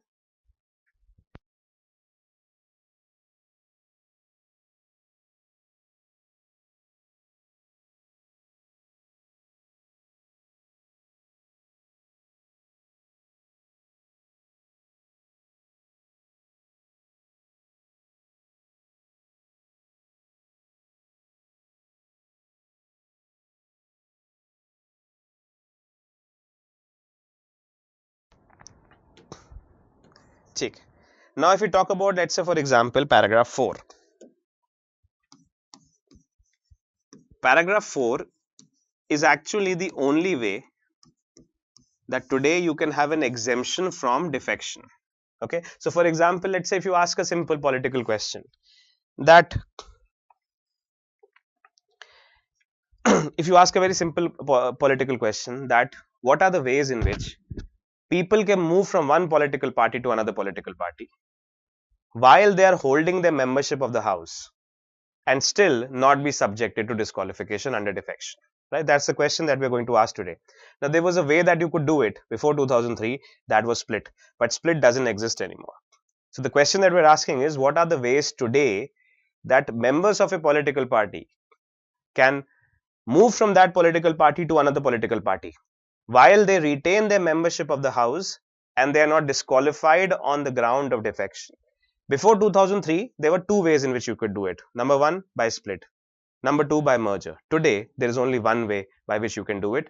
Paragraph 4, which defines the context of merger. Right? So you have, for example, very clearly, given over here that merger, as it is defined under paragraph 2, is an exemption to the application of merger is an exemption to the anti-defection law. Very simply, I'm trying to state it with you. Merger is an exemption to the anti-defection law. Do we understand this? Right? So this kind of an activity is what we are going to understand. That is a definition of a merger. Okay? Now try to pay attention to what I'm stating over here. Merger.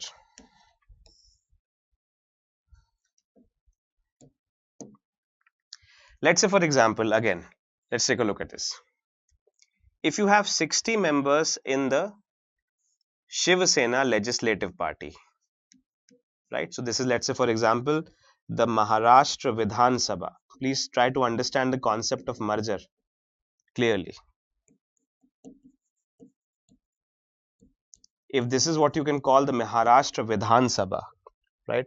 And if there are 60 members within the Maharashtra Vidhan Sabha from the Shiv Sena, which is known as the Shiv Sena legislative party. Okay. Now, let's say, for example, out of these 60 members, there is a kind of a faction which is brewing. Okay, let's say the faction which is brewing out of these, what you can call 60 members, is, let's say, called the Eknath Shinde faction. And if Eknath Shinde faction wants a way to move out of the Shiv Sena legislature party or Shiv Sena altogether, but still retain their position inside the house, then there is a possibility that they can be exempted from being defected under the definition of what is known as a merger. So, for example, if Eknath Shinde goes to a political strategist and he asks a political strategist, ki, I don't want to continue in the Shiv Sena today, but also at the same time, I don't want to lose my seat in the house. Can you tell me a trick by which I can move out of the Shiv Sena, let's say, for example, into the BJP, but also retain my membership and the membership of people who are following me? So they make a faction which wants to move out of the Shiv Sena, and that faction, while it is moving out of the Shiv Sena and entering, let's say, for example, the Bharatiya Janata Party, the question is, how can you make this kind of a movement? What are the conditions for this kind of a movement that you can be exempted from being disqualified under the ground of defection? ठीक है, आप ऐसा क्या कर सकते हैं एक political party Shiv Sena से दूसरी political party Bharatiya Janata party में अपने एमएलएस को ले जाने के लिए, जिससे कि आपका डिस्क्वालिफिकेशन डिफेक्शन के ग्राउंड पर ना हो? ठीक, you understand the point? What can you do that you can move from one political party to another political party? What are the conditions that your MLAs need to have from one political party movement to another political party, that you are not disqualified under the ground of defection? And the answer to that question is what is defined as merger.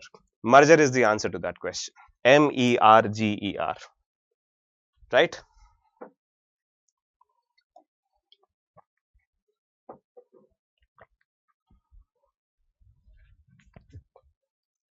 Right. Now the question is, what are the conditions for a successful merger? ठीक है, तो successful merger के लिए मान के चलिए कि अगर कोई पॉलिटिकल स्ट्रैटेजिस्ट इनको सलाह देता है, let's say for example if a political strategist is giving him some kind of a suggestion as to how a merger can be undertaken successfully, then that political strategist would say these things. A, you have to gather 2/3 of the Shiv सेना legislature party, मतलब आपको 2/3 MLA चाहिए आपके साथ, as if I can put it very crudely. 2/3 of the members of the Shiv Sena legislature party you have to have on your side. Okay, number one. And number two, you have to get the what you can call the tag of the original political party. Matlab you have to be identified as the real Shiva Sena. But you have to find a way for you to be identified as the real Shiva Sena. You see, these are the two conditions. Both of these conditions have to be fulfilled to be able to exempt the defection of the members from one political party into another political party. Okay, am I making myself clear? Both these conditions need to be fulfilled to be able to exempt the defection of members from one political party to another political party. Right? Number one, 2/3 of the MLAs, Shiv Sena legislature party, and you have to also get the tag of the Shiv Sena original political party. So, for example, if Eknath Shinde, if let's say I am Eknath Shinde, I am going to a political strategist, I am asking him the question ki how can we make a move from Shiv Sena outside into Bharatiya Janata Party, let's say, then he will tell you two things. 2/3 MLAs you require. Eknath Shinde says we have it, but that is not enough. Second, you have to find a way that someone recognizes you as the real Shiv Sena, meaning instead of Uddhav Thackeray, it has to be recognized that the real Shiv Sena is Eknath Shinde. The real leader of Shiv Sena is not Uddhav Thackeray, but the real leader of Shiv Sena is Eknath Shinde. So by that virtue, the MLAs, let's say for example, if Eknath Shinde is able to mobilize 40 MLAs for himself, if Eknath Shinde is able to mobilize 40 MLAs for himself, right, and let's say for example 20 MLAs are left with Uddhav Thackeray. So this is what basically we can understand has created a kind of a split or kind of a factions have emerged out of the Shiv Sena. This is the Eknath Shinde faction, this is the Uddhav Thackeray faction. Now the other thing that Eknath Shinde has to do is he has to take the tag of Shiv Sena.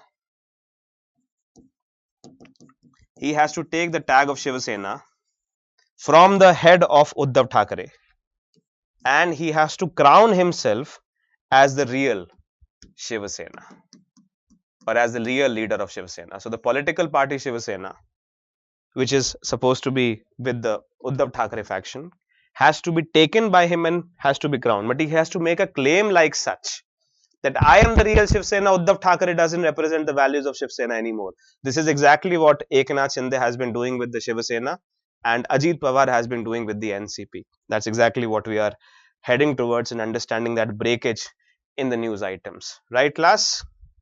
Class, are we guys here? I haven't heard you since morning. Class, are we guys here?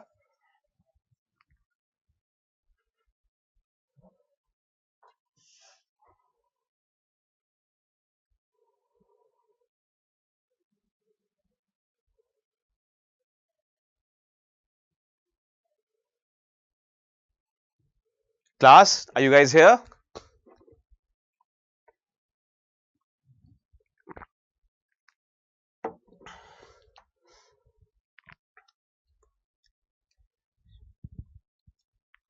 Okay, so if I have to ask you, for example, what is a merger?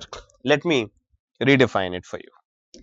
I am taking a look at paragraph 4 of the anti-defection law. I am taking a look at paragraph 4 of the anti-defection law. And under the paragraph 4 of the anti-defection law, what we have seen is called a merger. Merger is an exemption to disqualification on the ground of defection. Meaning, if you are changing political parties while you are inside a house, and if you're doing it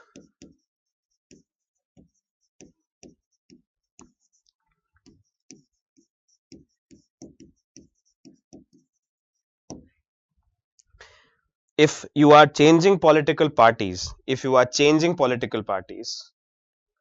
while you are inside the house, and if you're doing it under what is called merger, then you will not be disqualified under defection. So it is a kind of a protection which can be enjoyed by people who are moving from one political party and merging into another political party. Now take a look at it.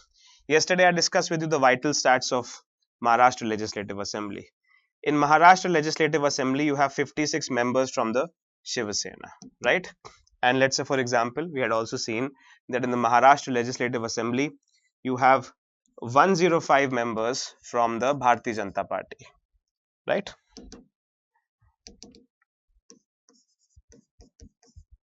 105 members from the Bharatiya Janata Party. Now, please be sure about this. In the Maharashtra Legislative Assembly, 56 members from the Shiva Sena and 105 members from the Bharatiya Janata Party. These are how they are basically given and placed. Now, try to understand this part. Let's say, for example, if 2/3 members of the Shiva Sena, right? If 2/3 members of the Shiva Sena, let's say, for example, I assume 36 members of the Shiva Sena, they break away from Shiva Sena, right? Let's call it the Eknath Shinde faction. 36 members of the Shiva Sena break away from the Shiva Sena, Eknath Shinde faction, right? And let's say, for example, they want to merge with the BJP so that the BJP has this. This is what is called a merger, right? This can be defined as a merger. Then they have to have another qualification apart from 2/3. They have to also, before that merger, get the Election Commission of India to declare that they are the original political party and not a faction.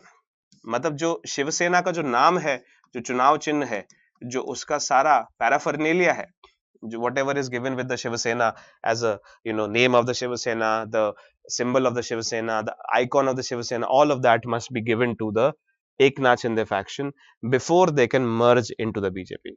Now, for example, when they come here, if they are basically able to merge within the BJP, then they would be able to escape defection. And 105 plus 36, if it is going to assume the political majority, then these MLAs can become members of the Bharatiya Janata Party. Now, they are not members of the Shiva Sena anymore. They've in a way extinguished Shiva Sena and merged it into the Bharatiya Janata Party. The 20 MLAs remaining are not going to be called what are called Shiva Sena. They are going to be called, let's say, for example, Uddhav Bala Sahab Thackeray Shiva Sena, a kind of a subgroup within the Shiva Sena. The real Shiva Sena would have merged with the Bharatiya Janata Party, and both of them coming together would be able to form the government, and then Eknath Shinde could become the Chief Minister of Maharashtra. You see, this is what basically we understand by the context or the concept of what is known as a merger under paragraph 2 of the 10th schedule. Class, do I make it clear? Now, just to be sure about this, no, it is not the case. This is not what happened in Maharashtra Legislative Assembly. This is not how Eknath Shinde became the Chief Minister. Certainly not. Okay, but nonetheless, we are trying to understand the concept of merger by this kind of a hypothetical example. So, if I ask you to understand what is written under paragraph 4, see, there are only 7 paragraphs we have to cover in what is known as the anti-defection law, and out of these 7 paragraphs, we have already covered 4, right? The remaining 3 are simple. This is possibly the most difficult paragraph within the anti-defection law. So, tell me now resoundingly, do we understand that there is a clear understanding on what a merger is? आप लोगों को इस definition से merger की परिभाषा समझ में आ रही है कि नहीं आ रही है, मुझे बताइए. पैराग्राफ 4 को आप पढ़ सकते हैं इसके बाद, और अगर उसको समझ सकते हो तो आप बताइए. Right, just take a look at what I am saying over here. You need 2 conditions to satisfy for what a merger is. If you can be defined or designed under what is known as a merger, अगर आप merger की परिभाषा के अंदर include हो सकते हैं, अगर आप मर्जर की परिभाषा के अंदर इंक्लूड हो सकते हैं, तो आपके ऊपर डिफेक्शन का डिस्क्वालिफिकेशन नहीं लगाया जाएगा. आप एक पॉलिटिकल पार्टी से दूसरी पॉलिटिकल पार्टी में मर्ज हो सकते हैं अगर आपने ये कंडीशंस फुलफिल कर ली. पहली कि आपके पास 2/3 एमएलए होने चाहिए, और दूसरी कि आप ओरिजिनल पॉलिटिकल पार्टी होने चाहिए. Okay, you are supposed to have 2/3 of the MLAs, and also you should have be the tag of original political party. In that sense, you can merge into another political party and still retain your membership. So you can take a bunch of MLAs from Shiva Sena and merge them into the BJP, and then you become members of the BJP, right? After you have merged the Shiva Sena, आपने merge कर दिया, merger हो गया एक तरह से, so you become the members of the Bharatiya Janata Party. Now from the Bharatiya Janata Party, you have a total number of tally, which is going to form the majority of the government in Maharashtra. That is how you can exempt defection, is what is given under paragraph 4 of the anti-defection law, 10th schedule. Okay, class, Now, please be sure. In the original 10th schedule of the constitution, there were two exemptions. One was split, the other was merger. But as we have seen it, split as an exemption was removed from the anti-defection law. Paragraph 3, which called split, was removed by the 91st Constitution Amendment Act 2003. इसको याद करना पड़ेगा थोड़ा सा आपको ध्यान रखने के लिए. The concept of a split was removed out of the anti-defection law in the year 2003 by the 91st Constitution Amendment Act. So originally there were two exemptions, but today there is only one exemption really, and that is a possibility of a merger. हाँ, merger defined है paragraph 4 में. देखिए ना एक बार इसको देखिए.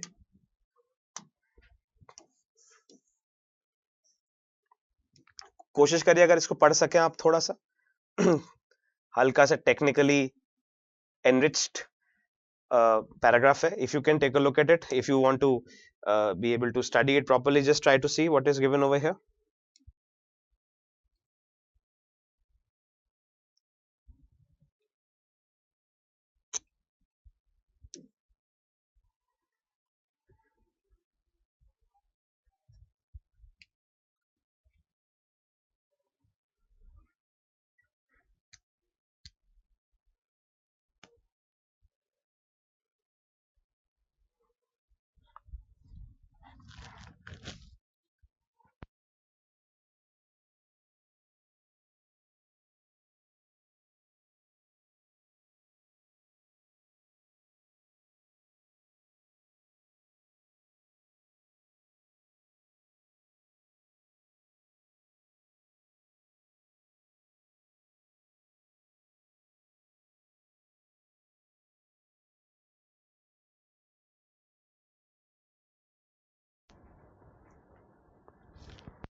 Understand the concept of merger, right?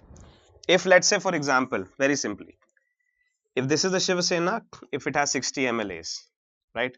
And let's say for example, factions emerge in Shiv Sena. A faction emerges in Shiv Sena. Let us call it the Eknath Shinde faction, which has, let's say for example, this faction has 40 MLAs, which is 2/3 of the Shiv Sena. These people can merge inside the Bharatiya Janata Party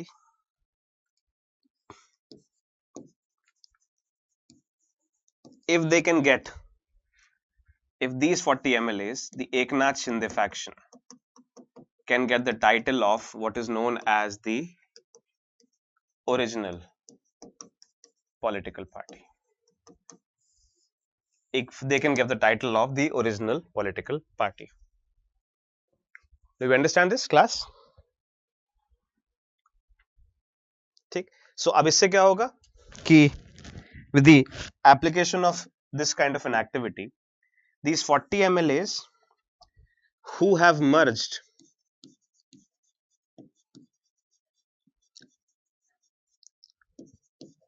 shall not be disqualified.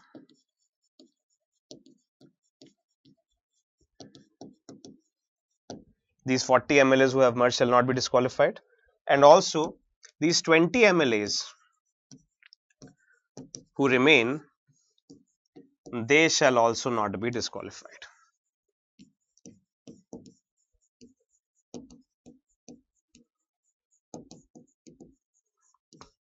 Do we understand? These 40 MLAs or 20 MLAs that remain, they also shall not be disqualified. ठीक है? This is basically what happens. ठीक है? तो अब क्या होगा कि जो ओरिजिनल शिवसेना होगी वो तो भारतीय जनता पार्टी में जाके खत्म हो जाएगी, मर्ज हो जाएगी, और जो बाकी 20 MLA बचे हुए हैं उनको एक कोई वेरिएंट बनाना पड़ेगा. जैसे for example they will call themselves Uddhav Balasaheb Thackeray Shiv Sena. They will have to create a variant. It should be to call themselves the Uddhav Bala Sahab Thackeray Shiv Sena. But जो original Shiv Sena है वो खत्म हो जाएगी. The party would be extinguished. It is going to be merged into the BJP. और उसी तरह से बीजेपी के 105 एमएलए में शिवसेना के 40 एमएलए जाके मिल जाएंगे. बीजेपी के पास 145 का नंबर आ जाएगा. बीजेपी महाराष्ट्र गवर्नमेंट में सरकार बना लेगी. BJP will get 40 MLAs by merger. They will get 145 total, and by the achievement of 145 as a total, they will be able to form the government. ठीक है, बात समझ गए. पैराग्राफ 3 और पैराग्राफ 4 में एग्जाम्पशंस की बात की गई. अब पैराग्राफ 5 को थोड़ा छोड़ते हैं अभी. अब हम कोशिश करेंगे दो पैराग्राफ्स को समझने के लिए, और यहां से मैं आपको बस एंटी डिफेक्शन लॉ का जो स्टैटिक पोर्शन है वो खत्म कर रहा हूं जल्दी से. I am finishing the static portion of anti-defection law quickly, and I am going to go to the Maharashtra Legislative Assembly scenario very quickly. Okay, so just let me very quickly take a look at this paragraph 6 and paragraph 7 of the anti-defection law. Paragraph 6 of the anti-defection law basically talks about the fact that if any question arises about the disqualification of a member,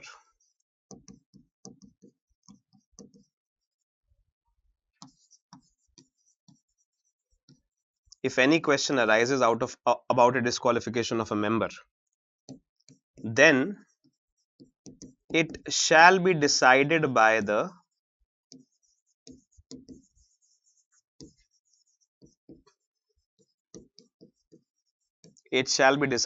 speaker. Okay, and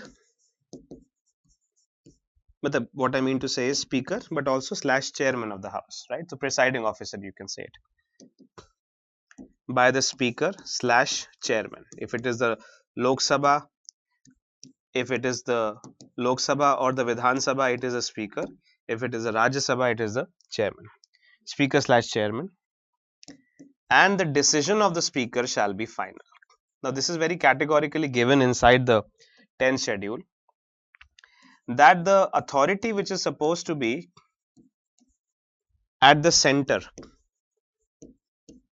of deciding the issues related to disqualification is the presiding officer, which is the speaker or the chairman, and the decision of the speaker shall be final. Now interestingly, from the perspective of constitutional understanding, in this sense, these are what are known as the quasi-judicial powers of a speaker.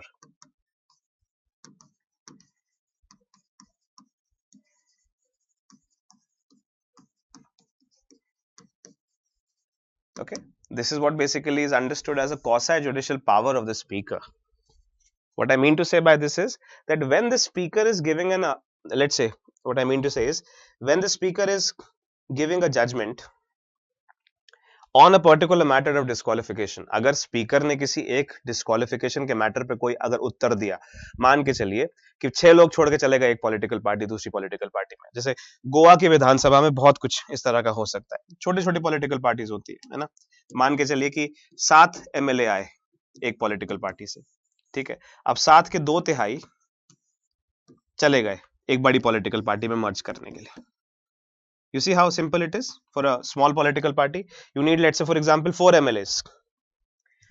If 4 MLAs or 5 MLAs move from 7 MLAs and they merge into another political party, then of course this merger is so simple, right? You create a political party, 5 MLAs are, let's say, coming out of a political party, 2/3 of 5 MLAs is 3, right? 3 of them, if they move to, let's say, another political party, then the question is it a merger or not, or does it call a defection or not? ठीक है. तो जब भी ऐसा कोई भी प्रश्न उठता है कि डिस्क्वालिफिकेशन करा कि नहीं करा, डिफेक्शन लगा कि नहीं लगा, रेजिग्नेशन दिया कि नहीं दिया, व्हिप को फॉलो किया कि नहीं किया, जब भी इन सब प्रश्नों को जुडिशियल लेवल पे आकलन किया जाएगा, तो सबसे पहला पावर जो आएगा मतलब इस आकलन के लिए वो स्पीकर का होगा. The first authority which is supposed to take a kind of a judicial look, a judicial view at the things, whether it is correct or not to disqualify this person or not to disqualify this person, is supposed to be the speaker or the chairman. That is what the person, that is the authority which is supposed to take a look at that. That is what is given under paragraph 6. Okay, very simply. Or paragraph 7 said that there shall be a total prohibition, what was known as bar, from the interference of courts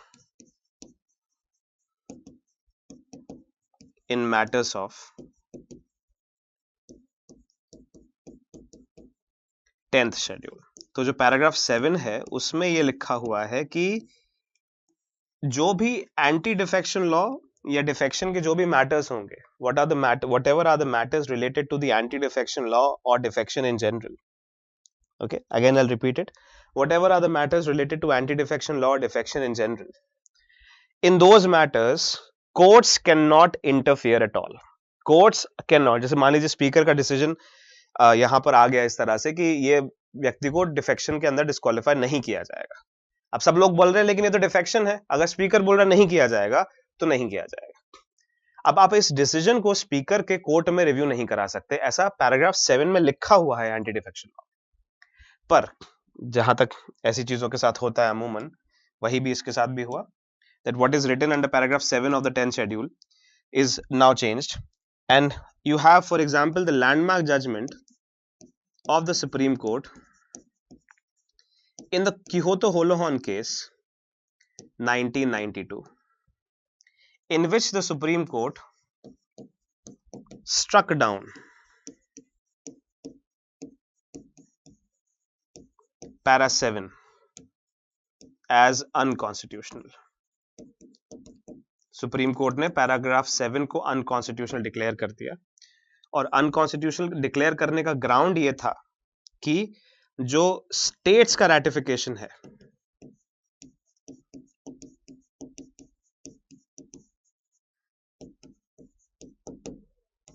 %50 वाला, that is necessary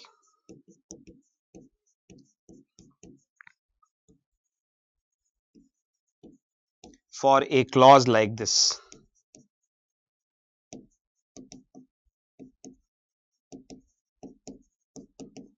Since it was not procured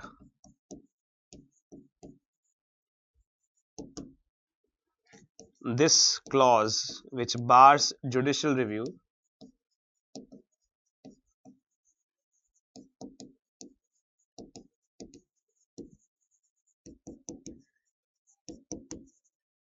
is unconstitutional. इसके साथ जो आपका anti defection law का जो basic content है ना, the static portion content is supposed to be completely over, upon which now I am going to superimpose the entire activity of what happens in the Maharashtra Legislative Assembly. ध्यान से पढ़िएगा paragraph 6 और paragraph 7 को. Whatever we are writing in paragraph 6 and paragraph 7, please read it intently. Paragraph 6, again let me repeat it, says that the speaker has a kind of a tribunal like function.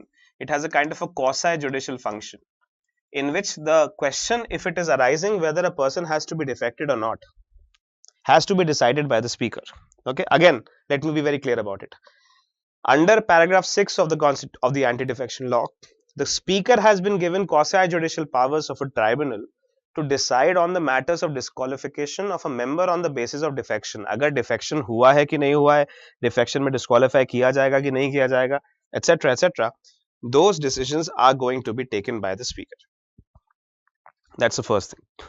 Okay, and paragraph 7 used to say that there should be no interference from any court, meaning it was a complete bar of judicial review on matters of anti-defection law given under the 10th schedule. There was a total prohibition of the courts to interfere upon the matters concerning judicial review. Right? There was a total prohibition. But this particular thing, in the Quixote-Holohan case, now this is the, what you can say, this is why the Quixote-Holohan case is coming back in the current updates, because of what the Maharashtra Legislative Assembly is doing currently. On 10th January itself, the Maharashtra Legislative Assembly, this year, 10th January 2024, Rahul Narvekar, the Assembly Speaker of Maharashtra Legislative Assembly, had given an order about disqualification, saying that the Eknath Shinde faction shall not be disqualified.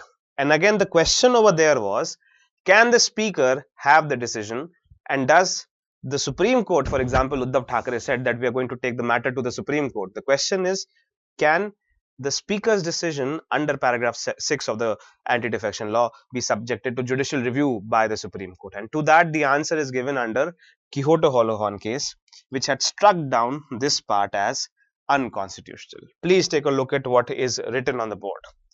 Once we have understood this significantly, then we are in a better position to make sure that we get a sense of how this particular thing can be superimposed to understand how the Maharashtra Legislative Assembly has taken shape. Class, are we sure we are getting the point correctly over here?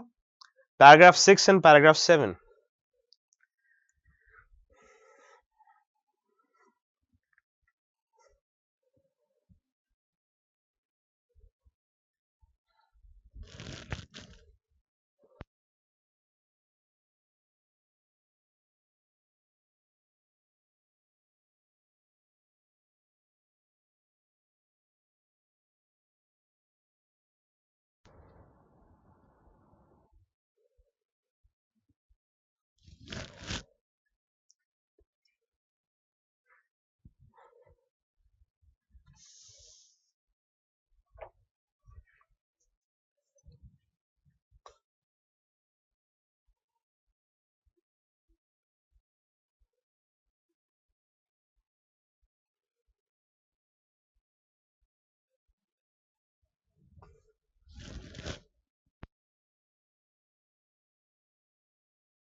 To secure the interest of the states against an amendment made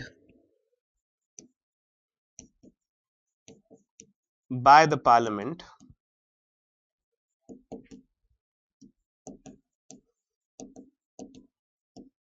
judicial review must exist. To secure the interest of states against amendment made by the Parliament, judicial review must exist, because you have to notice for a fact that the law which is called the anti-defection law is made by the Parliament. State legislatures have not had any say in making the anti-defection law, right?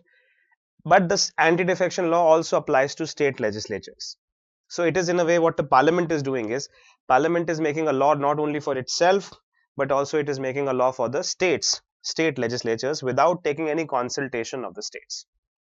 And now the Supreme Court said that if you're not taking the consultation of states, because how do you take the consultations of state?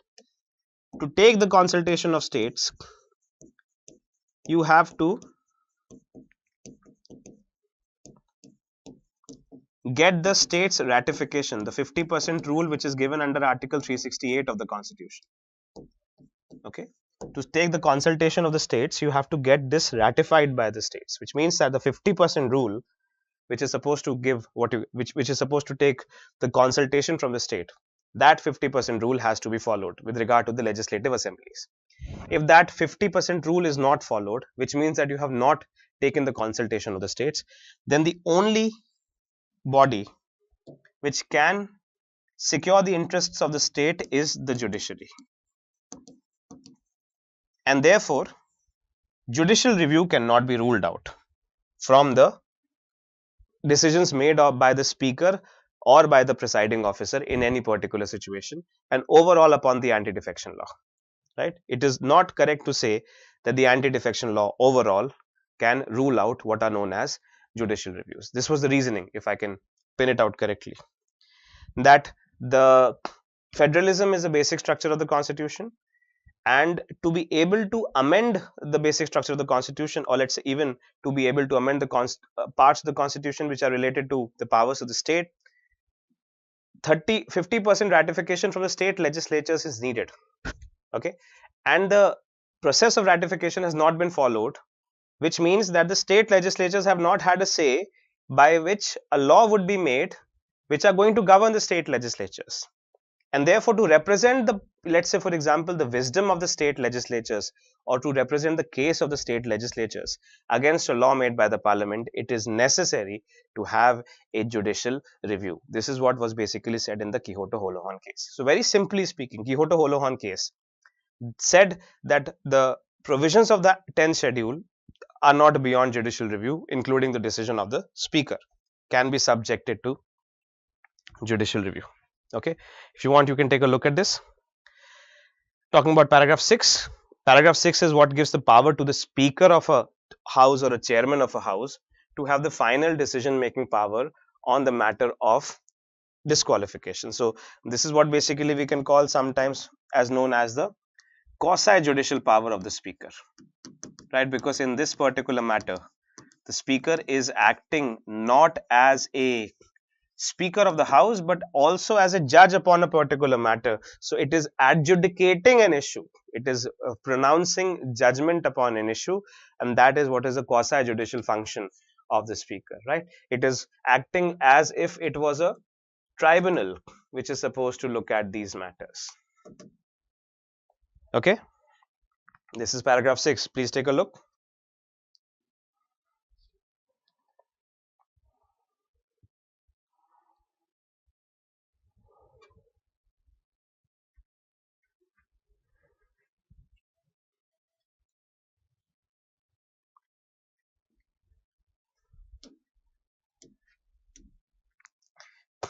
If any question arises as to whether a member of a house has become subject to disqualification under this schedule, the question shall be referred for the decision of the chairman or the case may be speaker, and such decision shall be final. Okay, this is what is given under paragraph 6. The paragraph 6 is still there in the part of the constitution. And then we take a look at paragraph 7. Now take a look at paragraph 7. Notwithstanding anything in this constitution, no court shall have any jurisdiction in respect of any matter connected with the disqualification of a member of a house under this schedule, right? No court shall have any jurisdiction, which is a kind of a total prohibition of the interferences of the courts, the high courts and the Supreme Court, with regard to matters which are related to the anti-defection law. Okay. Now, if you take a look at this part in the bottom, you can see paragraph 7 declared invalid for the want of ratification in accordance with the provisions of Article 368 Clause 2 as per the majority opinion of the Quixote-Holohan versus Akilu and others, 1992. This is where the judgment comes into picture. Okay, do we understand this point? So very simply to say what happened in the Quixote-Holohan case, paragraph 7 of the 10th schedule, which barred judicial review, was struck down as invalid. Okay, two conditions of invalidity: basic structure doctrine and also the procedure of Article 368 Clause 2, which required a consultation of the state, was not provided in passing the 10th schedule of the constitution. Therefore, it was declared as invalid. Are we clear, class? ठीक.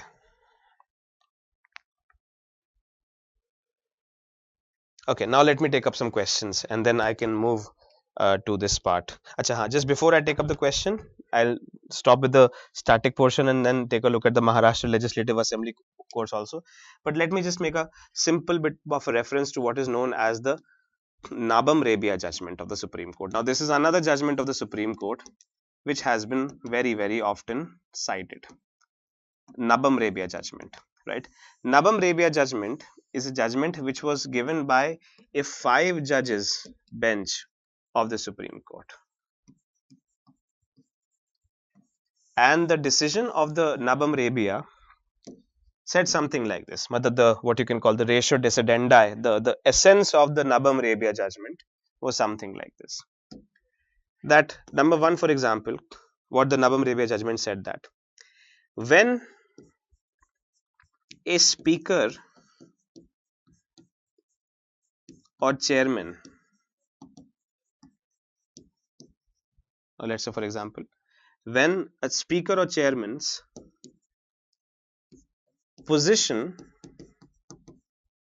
is under question,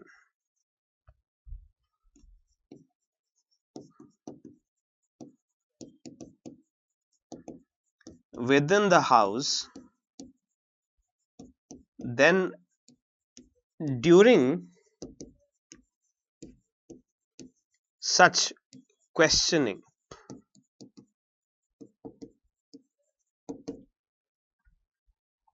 the speaker slash chairman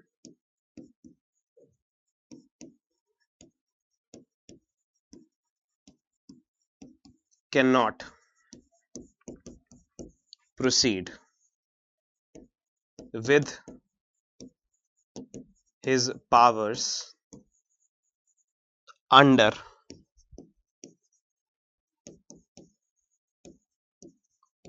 paragraph 6 of the 10th schedule. This is what is the Nabam Rebia judgment. Now again, I want you to put a special focus upon it. Why is it a special focus? Because only recently the Chief Justice of India has allowed that the Nabam Rebia judgment, which was given, or this what you can call the observation of the judgment, now has been given by the Chief Justice of India, that it must be reviewed by a 7-judge bench of the Supreme Court.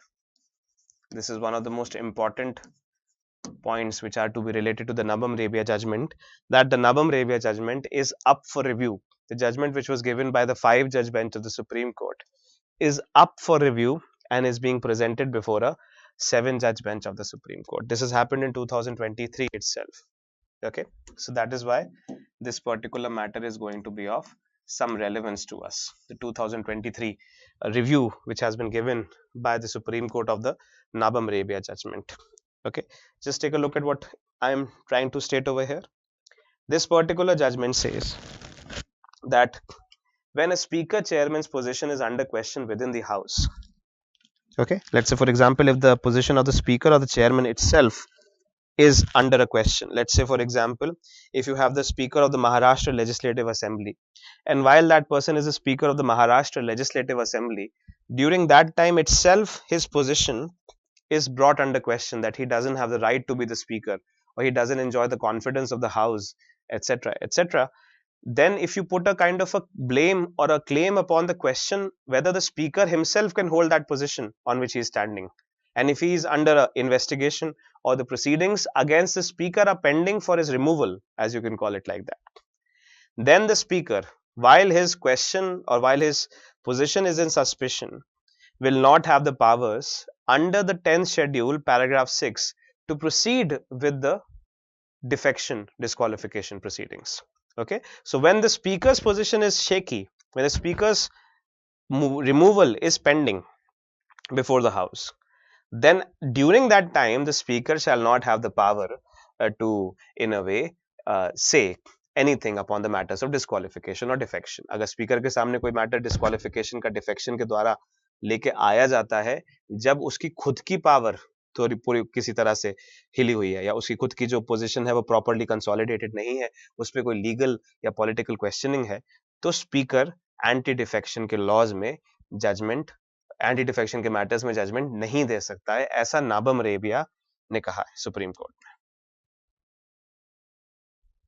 ठीक है, समझ रहे हैं बात को? इसको थोड़ा पढ़ के देखिए एक बार, if you are getting the sense of what I am trying to say over here.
ठीक है, आप समझ गए इस बात को? This is the Nabam Rebia judgment. ठीक, अब जरा से इसका बस एक सिंपल सा समरी बनाते हैं. जो भी मुझे आपको बेसिक कंटेंट देना है, मुझे लगता है आपको समझ में आ गया होगा. और अब इस समरी को बना के हम महाराष्ट्र लेजिस्लेटिव असेंबली की क्राइसिस को समझेंगे. Right, we are taking a look at the summary of the anti defection law 10th schedule. What is the summary? First, you have paragraph 1. Paragraph 1 talks about the definition of a legislature party and an original political party. Okay. Paragraph 2 talks about grounds for disqualification under defection. Paragraph 3 talks about grounds for disqualification under defection. Paragraph 3 talks about what is known as split, but the concept of split is not there. It was removed out of the anti-defection law. So paragraph 3 पहले था लेकिन अब नहीं है. Right. Paragraph 4 talks about what is known as a merger. That we have understood what is the definition of a merger. Merger is what we call an exemption to the application of what is known as a anti-defection law. Paragraph 5 is what is known as अच्छा, paragraph 5 we are skipping, वो तो बहुत बिल्कुल बेकार है, इसमें there's nothing to remember over here. Paragraph 6 talks about the powers of the speaker. This is where the tribunal like authorities or the quasi judicial bodies power which are given to the speaker. And paragraph 7 again, which was a part which prohibited judicial review. Okay, but this has been again struck down by the Supreme Court in the Quota case. And then we have understood, of course, what is the meaning of the Quota case, which has been in the news recently, and what has been the meaning of what is known as the Nabam Rebia judgment. These two things we have covered simultaneously. तो हमारा जो basic apparatus है anti defection को समझने का, वो आपके सामने पूरा आ चुका है. If any question comes on the static portion of the anti-defection law, you are going to be very comfortable taking a look at this part in terms of answering that question. Are we clear, class? ठीक है. Now let me take a look at some questions that you have asked, and then we'll take a look at the Maharashtra Legislative Assembly case. आज पूरा हम अच्छे से करेंगे Maharashtra Legislative Assembly case. Okay. चलो, let me see, take a look at the question.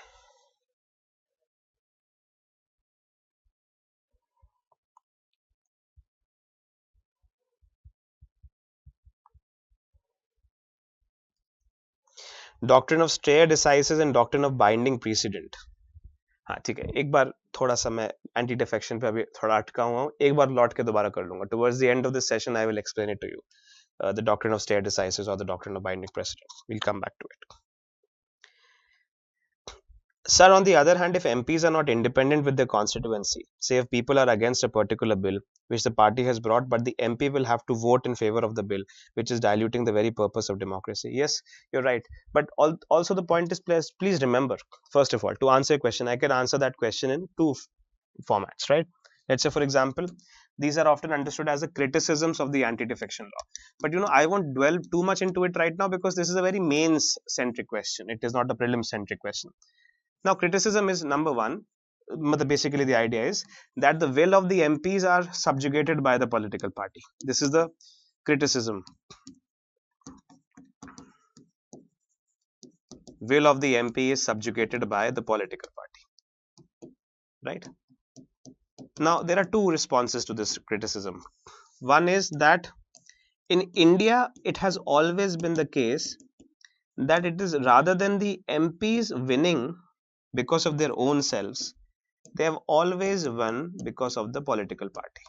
In India, the politics is tuned in a manner in which the political party is bigger than the MPs and MLAs. It has always been the case. It does not matter who you are as a candidate. It matters whose card you are getting, whose ticket you are getting, meaning whose seat you are getting from which political party. That determines your future, because the voter eventually goes and presses the EVM in the name of the Chunav Chin of the political party which is sponsoring you. That's just the nature of Indian politics, you can call it.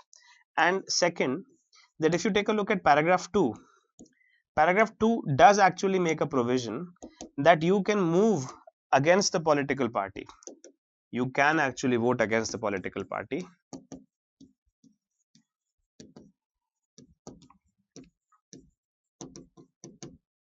with the prior permission of the political party. तो आप ले लो, अगर आपके अंदर ऐसा लग रहा है आपको कि आप पॉलिटिकल पार्टी से नेगोशिएट कर सकते हो, तो आप पॉलिटिकल पार्टी की परमिशन ले लो, और it has to be condoned by the political party after that, right? So meaning what I mean to say is that if I am a member of parliament from a particular political party today, right, I as a member of parliament, if I have my own weightage, मतलब I can tell my political party कि आप मुझे ticket दो ना दो, मैं किसी और से भी जीत जाऊंगा, मैं निर्दलीय भी जीत जाऊंगा. You give me the ticket or you don't give me the ticket, I will win it either from myself or from a completely independent source myself. I am not worried about that. If I say that to the political party, then I can say ki on this matter I will not vote for you. You want me to resign, I will resign. I will contest the by elections and I'll come back again from a different political party, क्योंकि मेरी constituency में मेरी अपनी खुद की पहुंच है.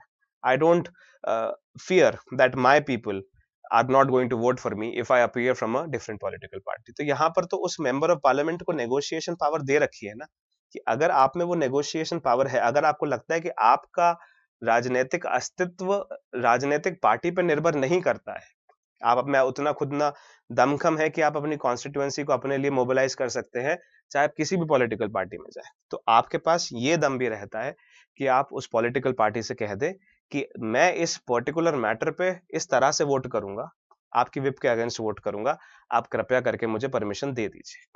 तो अगर पॉलिटिकल पार्टी को लगेगा कि दमदार आदमी एक बिल के चक्कर में हमारी सीट चली जाएगी और ये तो वापस आ जाएगा दूसरी पॉलिटिकल पार्टी से, तो पॉलिटिकल पार्टी परमिशन दे देती है या पॉलिटिकल पार्टी कंडोन कर देती है. That is what basically we take a look at under paragraph 2 of the anti-defection law. You see, just take a look at this here.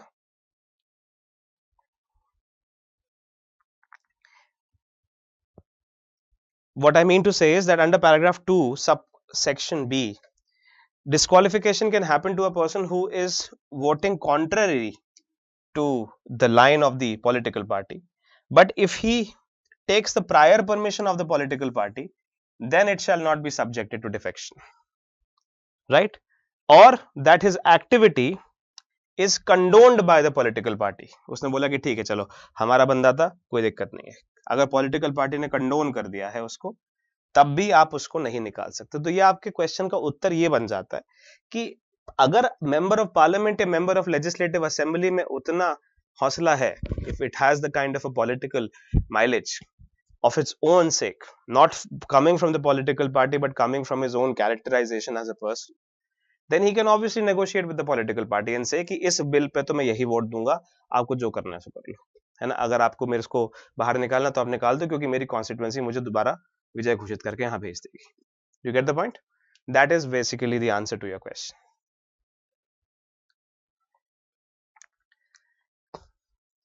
Okay, I hope I understand and answer your question as per what you're asking.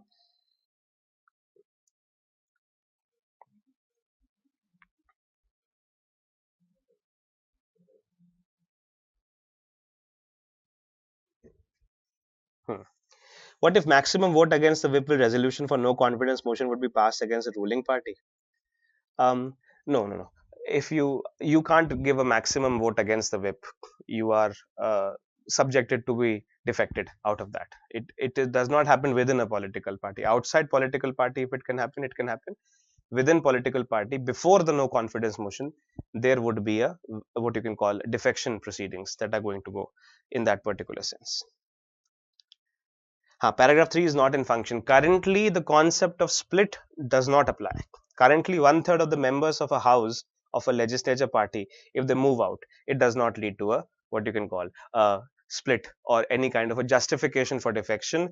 Today, if you do that, you are going to be disqualified because split is not functional. Today, it has been omitted out of the 10th schedule by the 91st Constitution Amendment Act 2003. Remember this point clearly. It could be a prelims question this time.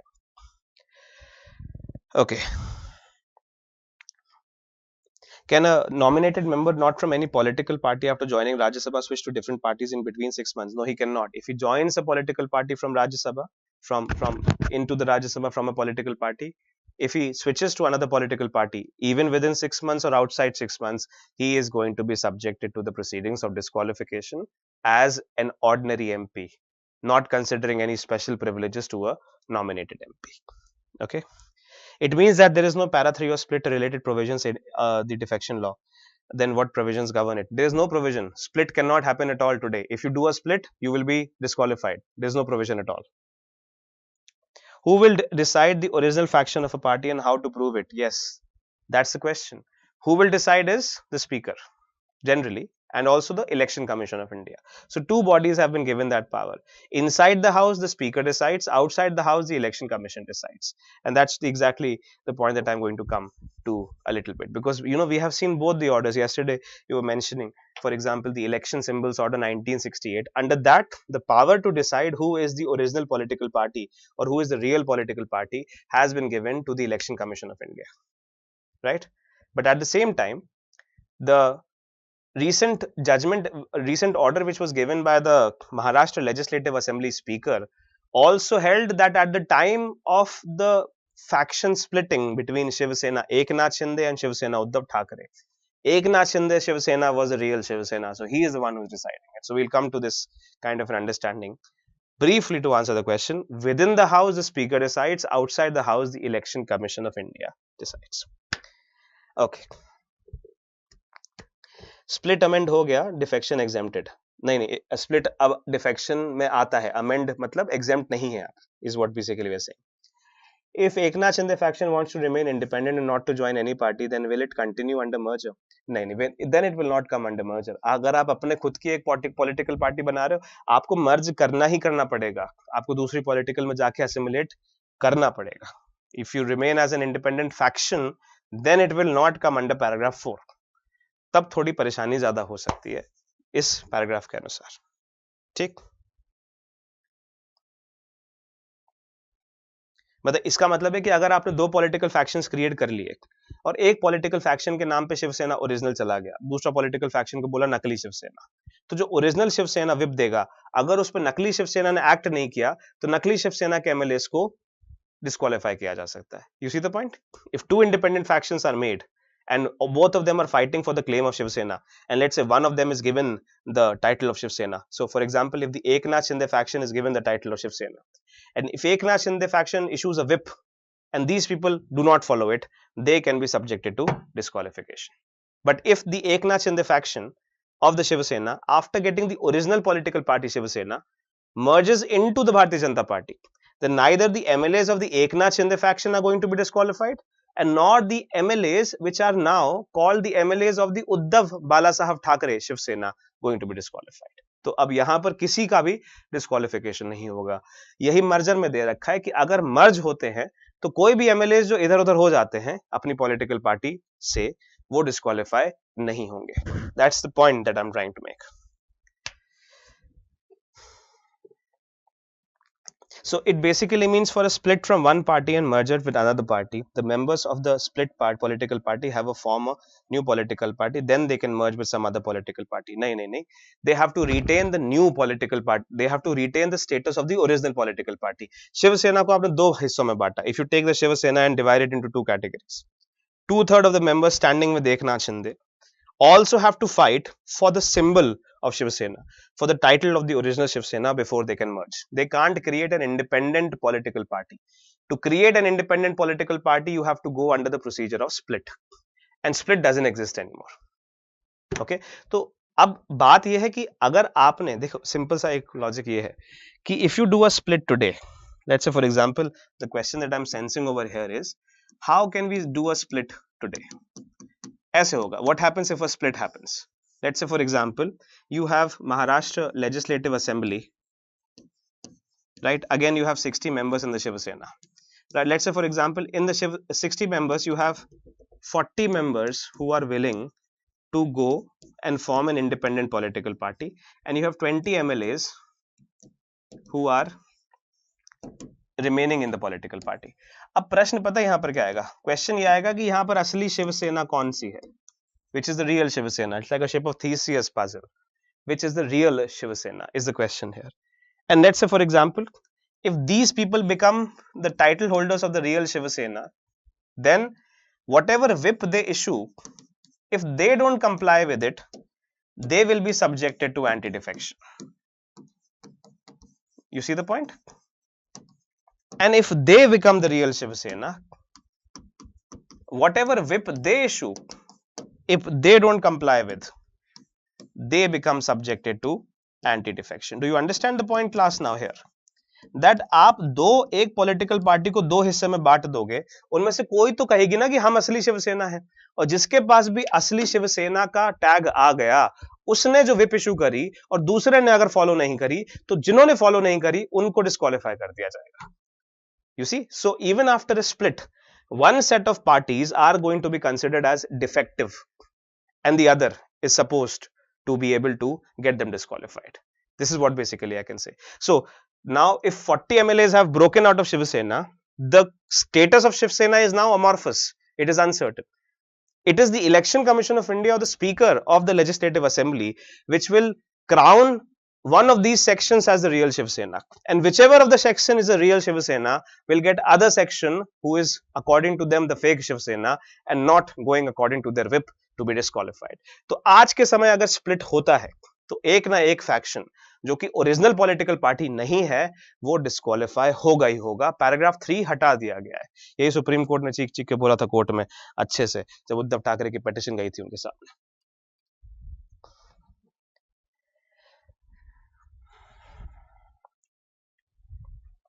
Class, am I clear? हाँ, but how Eknath Shinde proved himself real Shiv Sena, that will come to. अभी समझेंगे इसको अच्छा. Paragraph 4 is applicable in Bihar ना. नहीं बिहार में तो coalition हुआ. देखिए बिहार में जैसे मैंने आपको कल बताया था कि see we have to understand very clearly this is a different aspect. This is coalition, okay, which is creating alliances. Now in Bihar, yes, like I gave you the political party, let's say Indian National Congress, the RJD and the JDU, they had some seats and they had created a coalition to form the government, to form the majority. Now what happens is that the JDU walks out of the coalition, right? So this coalition is left without the majority. JDU walks out of the coalition and joins the Bharatiya Janata Party. So now it is Bharatiya Janata Party plus the JDU which have the majority, and thus you have the government. So this is simply coalition politics. बहुत simple सरल गठबंधन की राजनीति है कि एक इंसान से किया उसके बाद दूसरे से कर लिया. इसमें आप कर सकते. That is not going to be a problem at all. Okay, what is happening in Maharashtra is slightly more, deeper. It is not merely coalition. It is actually people going from one political party to another and fighting for the status of the political party. है ना. तो जैसे for example अगर आपको ये दिखाएं यहाँ पर कि if you take a look at Bihar vital stats,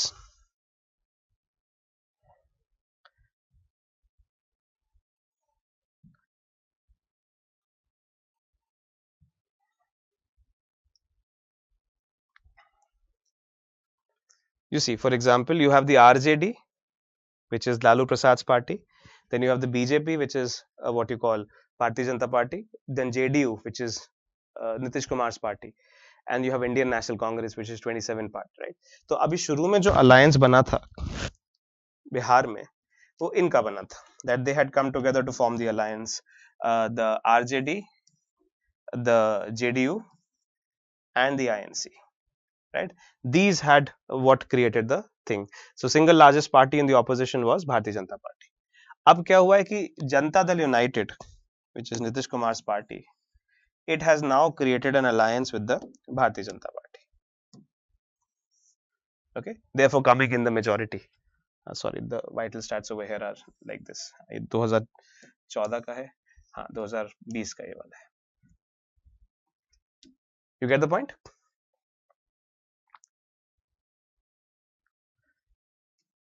Right?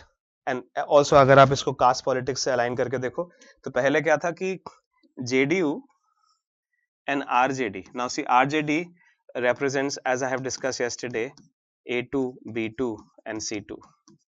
They represents the upper classes in the dominant. They represent the upper caste in the dominant classes, right?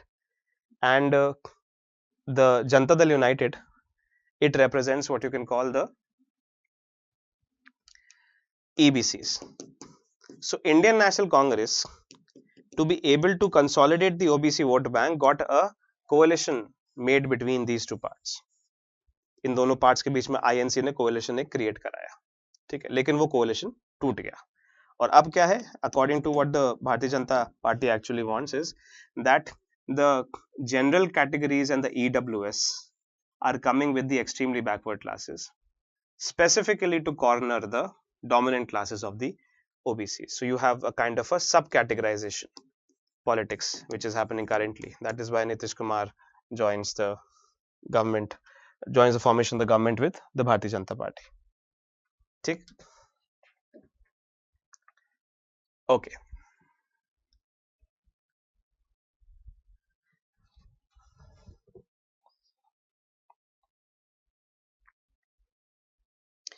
If that faction is to be merged with another political party, then why is there a need for tag getting the original political party? Because it is only, let's imagine very simply to answer your question, पूरी की पूरी शिवसेना लेके अगर Bharatiya Janata party में मिल जाती है तो इसको मर्जर कहेंगे ना. बस यही बात है कि अगर आपको एक पॉलिटिकल पार्टी दूसरी पॉलिटिकल पार्टी में मर्ज करनी है तो that political party which is merging shall be the original political party. It should not be a mere faction. So even if a faction is created, that faction has to grant the status of the original political party. That's the point. Okay.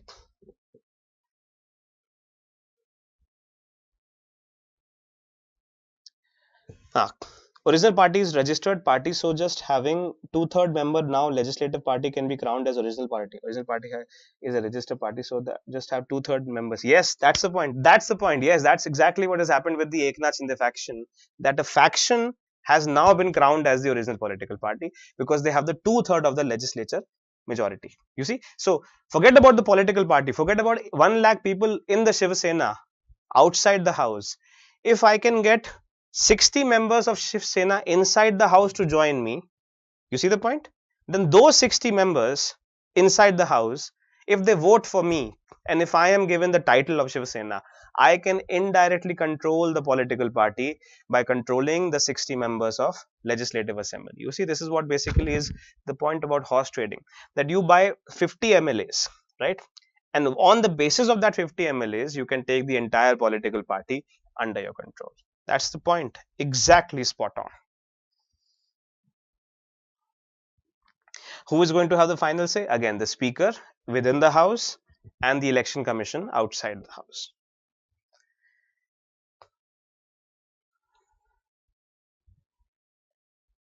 What will happen if the Shinde faction doesn't merge after getting the tag of the real Shiv Sena? Then the Uddhav Thackeray Shiv Sena MLAs are going to be disqualified because whip issue होगी ना, आप समझो. Shinde faction ने कहा ये वाला bill आ रहा है मराठा ओबीसी का, इसको वोट दीजिए. उद्धव ठाकरे फैक्शन ने मना कर दिया, हम नहीं देंगे. अब क्योंकि वो दोनों शिवसेना का पार्ट है अभी, और अगर एक सेट ऑफ लोगों ने शिवसेना के मना कर दिया कि हम नहीं बिल देंगे और विप अगर एकनाथ शिंदे के हाथ में है, तो Eknath Shinde will get the remainder of the MLAs disqualified. You see, if they don't merge with the political party BJP. Can the center ask for some part of the bill for the ratification from the state, or the state has to ratify the entire bill under Article 368? नहीं, even provisions can be taken up. एक provision को आप ratify करा सकते हो. The entire bill doesn't have to be that way. That is what Supreme Court said. That other parts of this bill, anti-defection law, are fine. But paragraph 7, since it is dealing with the principle of federalism, needed to be ratified. कि अगर states की अनुमति आपने ले लिया कि court interfere नहीं करेगा तो कोर्ट इंटरफेयर नहीं करेगा, लेकिन अगर स्टेट्स की अनुमति नहीं ली गई है कि कोर्ट इंटरफेयर नहीं करेगा, तो स्टेट्स का पक्ष रखने के लिए या एक निष्पक्षता बनाने के लिए कोर्ट इंटरफेयर करेगा. ठीक.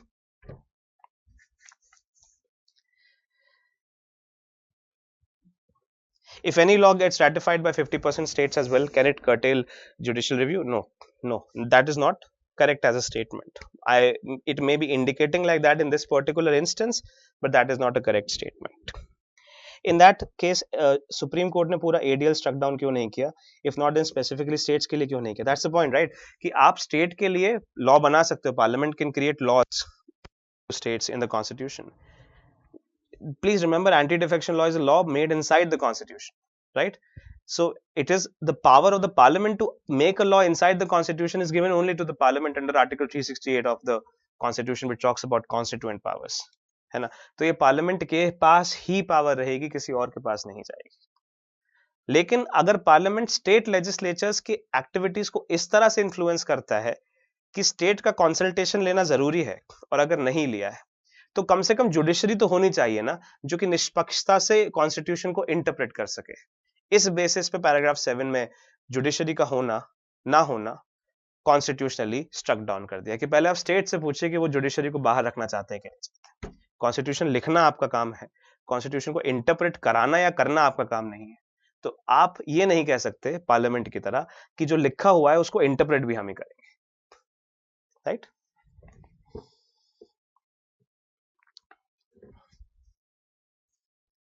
But according to separation, no, so we don't have the concept of in India, we don't have the concept of a strict separation of powers. We don't have the concept of a strict separation of powers. We have a concept of what you can call checks and balances. Okay, in India, we don't have a concept of a strict separation of powers. We have the concept of checks and balances, which means that in particular cases, the Supreme Court can check the activities of other things and you can balance the activity. So for example, a classic case to understand the concept of Vishakha, understand the concept of Vishakha of checks and balances is Vishakha versus state of Rajasthan, in which the Supreme Court, in the absence of any laws or guidelines made for the prevention of sexual harassment at workplace, itself stepped in the shoes of the legislature and made the guidelines. You see, so balancing का मतलब होता है कि अगर legislature अपना कोई काम उसको दे रखा है संविधान में, लेकिन अगर उसको पूरा नहीं कर पा रहा है किसी कारणवश, तो सुप्रीम कोर्ट लेजिस्लेचर की जगह आके कुछ समय तक उस काम को कर देगा जिससे कि एक बैलेंस बना रहे. If one part of the organ is not able to perform a particular function, the Supreme Court will perform it so that a balance can be created. This is what is the concept of checks and balances with regard to the Indian concept of separation of powers.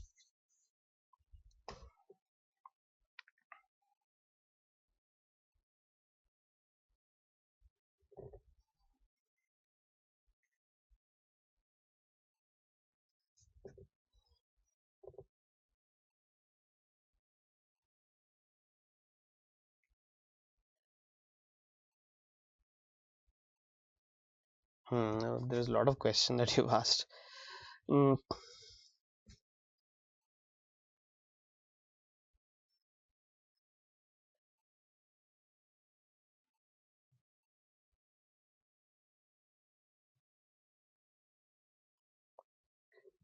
Okay, this question, अच्छा हाँ, ये जो this question, whip is just a parliamentary convention. It is not a parliamentary convention. It is a constitutional mandate under paragraph 2 of the anti-defection law. You can see it clearly written in the paragraph 2. Now, whip is just a kind of a name which has been given to it by a convention, but it is not itself a convention. That a political party decides in what end the members of parliament are going to vote is not a parliamentary convention. It is a, what you can call, it is a reality which is stated in the 10th schedule of the constitution. It is not a parliamentary convention. That a political party will decide the way in which the members of parliament are going to vote is given under paragraph 2. Now, conventionally, it is called a whip. You see, so the terminology is conventional, the activity is not conventional, it is substantial.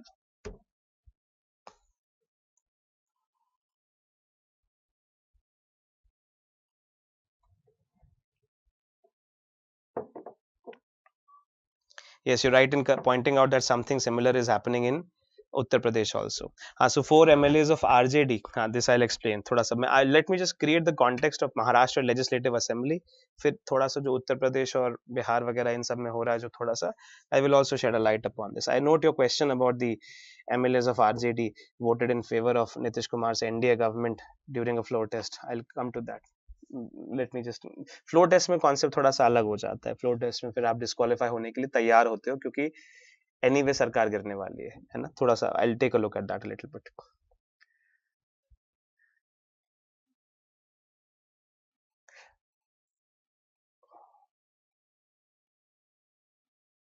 How will paragraph 4 be applicable in national party like आप having government in more than one legislature? See, hold on.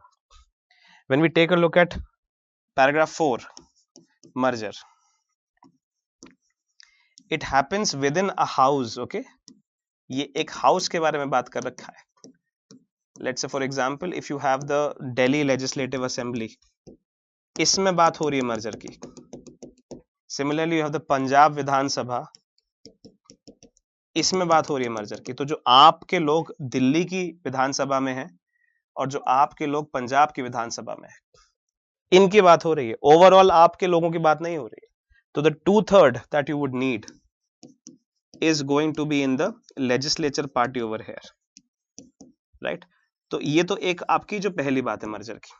Now, if you, for example, take a look at it, that in Delhi MLAs, in Delhi Vidhan Sabha, let's say, for example, in Delhi Vidhan Sabha, AAP has, let's say, 50 members. In, let's say, Lok Sabha, AAP has 7 members. In Rajya Sabha, AAP has 4 members. Let's say, in other Vidhan Sabha, Punjab, AAP has 45 members. And other, it has 70 members in together, right? So, total comes to X, right? Now, X is what is known as a legislature party, right? This is what is known as a legislature party, and 2/3 of X is required for merger, plus X must be designated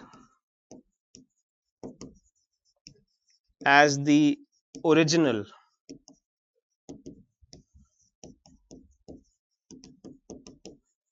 political party AAP by the Election Commission of India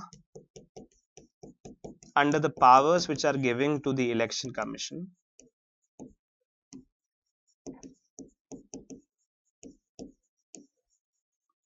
orders, symbols order 1968. तो ये वाला जो power होता है election commission के पास original political party और real political party को decide करने का, वो यूज होता है फिर इसमें. Am I making my point clear, class? So, do you understand how a legislature party is decided for a multi, let's say national party, as the question is asking? You will take MLAs and MPs all together, but the total legislature party in all the houses, and do a 2/3 of them, and get the designation of the original political party from the Election Commission of India. Then you can effectuate a merger. Okay.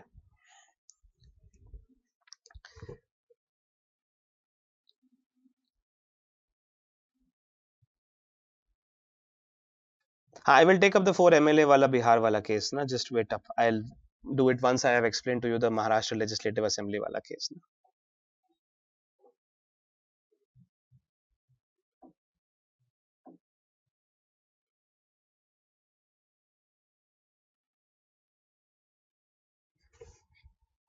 Okay. Okay. Just let me create a little bit of a now the timeline and the events of what happens in the Maharashtra Legislative Assembly ना उसी में आपके current updates वगैरह निकलेंगे. Okay. We want to come to a part in understanding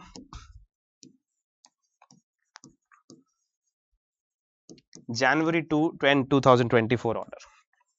ठीक है, तो हमारा जो सबसे ज्यादा नजदीक जो करंट अपडेट है वो इस केस में जनवरी 10 2024 का है, जहां पे कि महाराष्ट्र लेजिस्लेटिव असेंबली के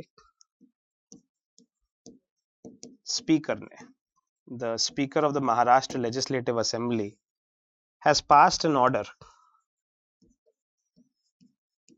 on the question of disqualification.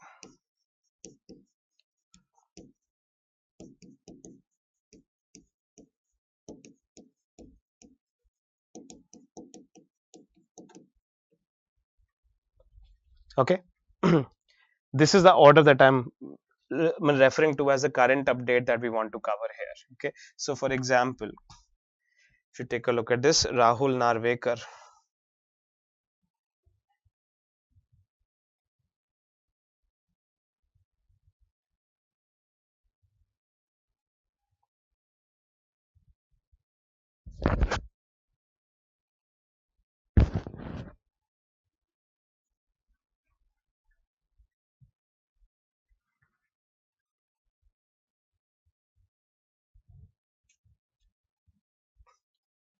see, this is the editorial that came in the Hindu,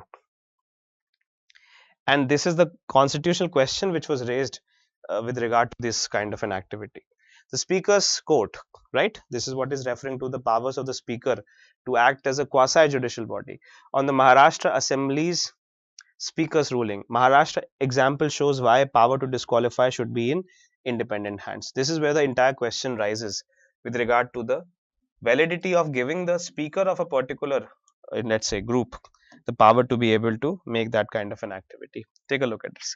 The Maharashtra Legislative Assembly, Speaker Rahul Narvekar, ruling on the disqualification petitions filed by rival factions of the Shiv Sena, demonstrates why the adjudicatory function under the anti-defection law should not be in the hands of the presiding officers in the legislature. In a matter that many thought would decide the survival of the Eknath Shinde regime, the speaker has ruled that there was no case to disqualify the members of the Eknath Shinde faction or 14 members of the Uddhav Thackeray faction. This ruling is based mainly on the finding that loyalists of the Eknath Shinde, the chief minister now, constituted the real political party. You see the powers of the speaker when rival Shiv Sena factions emerged on June 21, 2022. Mr. Narvekar's verdict conventionally draws upon some aspects of the Supreme Court's final verdict on May 11, 2023. Okay, so very simply speaking, without going into the details of this particular part, this is the news that we are trying to arrive at. मतलब हमारे current affairs में जो सबसे अभी the most important news which is going currently is this one. To understand how, let's say for example, the speaker of the Maharashtra Legislative Assembly, and I'm sure to some extent that you have also been able to take a look at this news because it was in such a furor this time in January when the judgment was given by the Maharashtra Legislative Assembly speaker. Editorials after editorials were appearing in the newspapers to understand the quasi judicial powers of the speaker to decide upon the matters of disqualification. This has become one of the most central points of debate in this year's current updates upon polity, and that is what we're going to touch upon, and that is why it took a little while for us to be able to develop the background of the anti-defection law in this context, right? So I'm going to just take a look at this scenario as a case study for you to be able to understand. Okay, take a look at this part, please. Read this paragraph once very simply.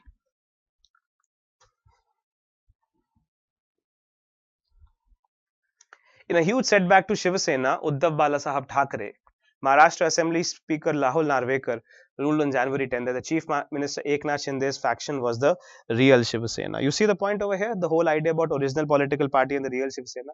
When the rival factions emerged on June 21, 2022.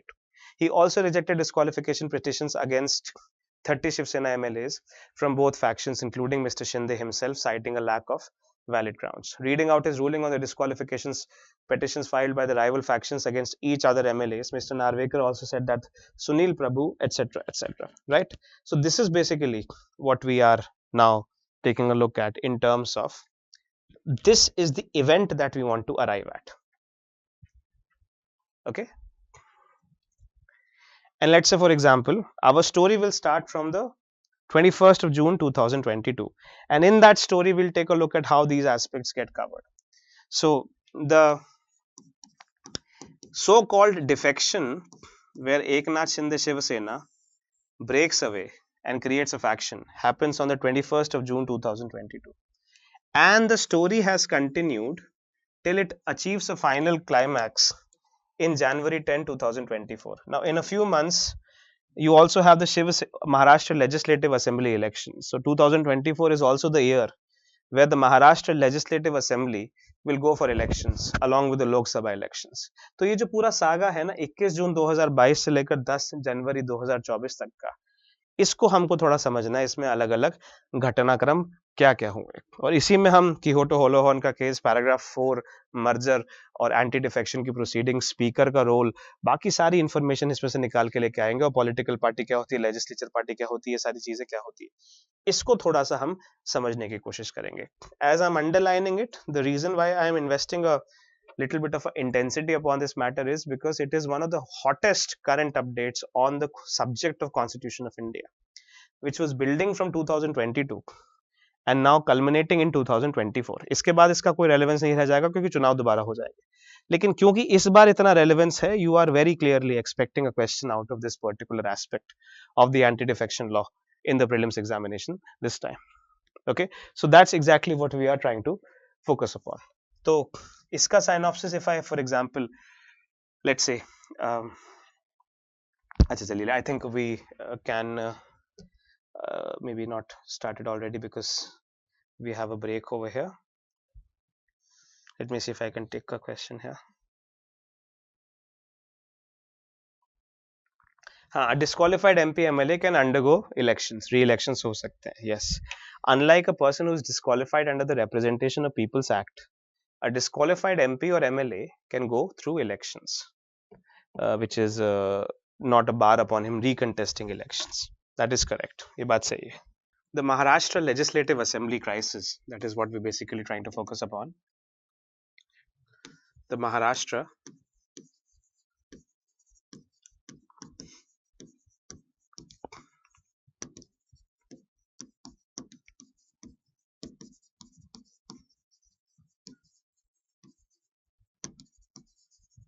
Legislative Assembly crisis. This is what we are basically focusing upon. Maharashtra Legislative Assembly crisis. And within this particular instance, we are taking a look at activities which are happening from June 21, 2022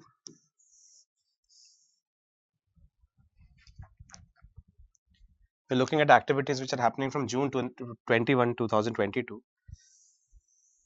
till the time we arrive at January 10, 2024.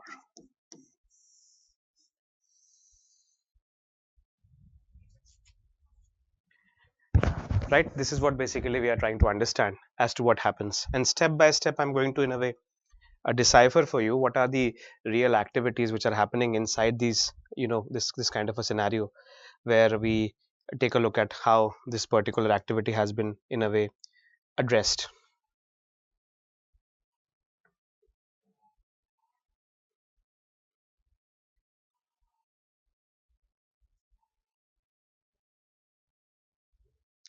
Right, so if I take for example, let's say when we have all the structures which have been laid out before us with regard to what is happening in the Maharashtra Legislative Assembly, we have, let's say, yesterday taken a slight look at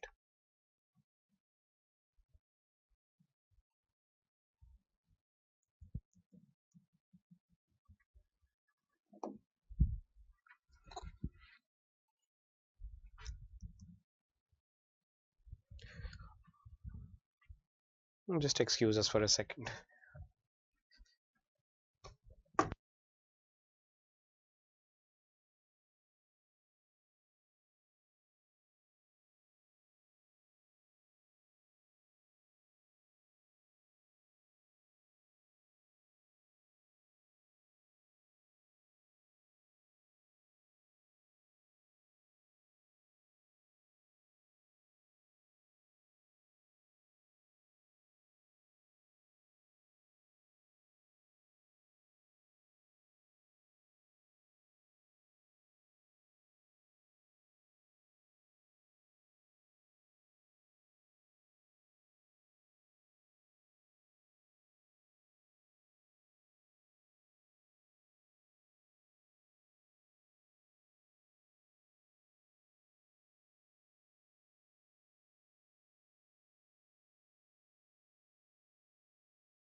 Okay, so we are taking basically a look at the Maharashtra Legislative Assembly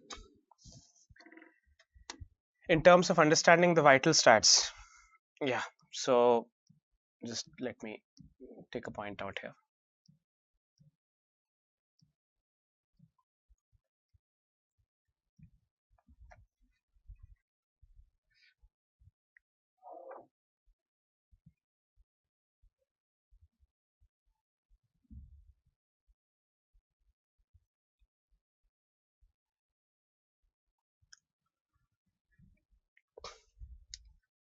Okay, let's take a look at this part.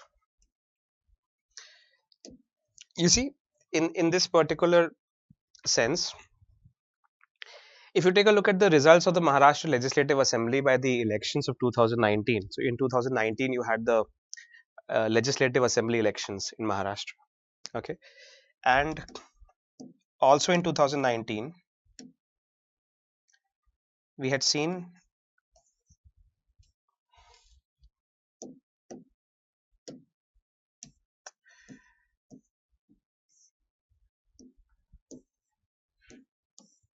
there's something wrong with the board here.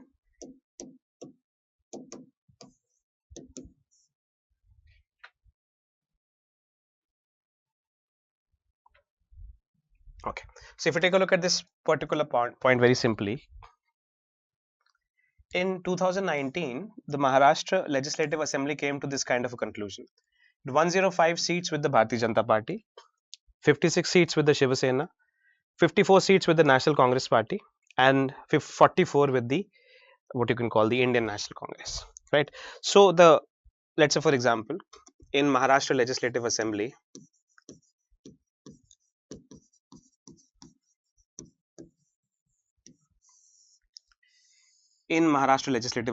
what we are basically taking a look at is, let's imagine something like this.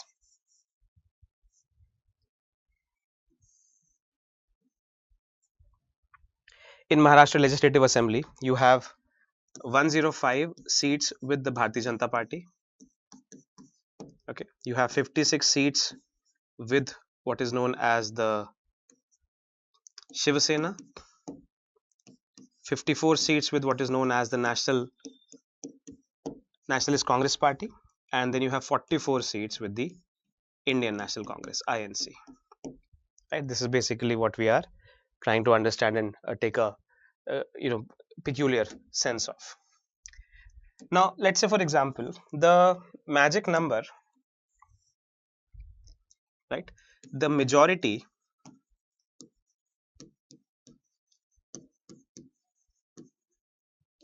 needed in the house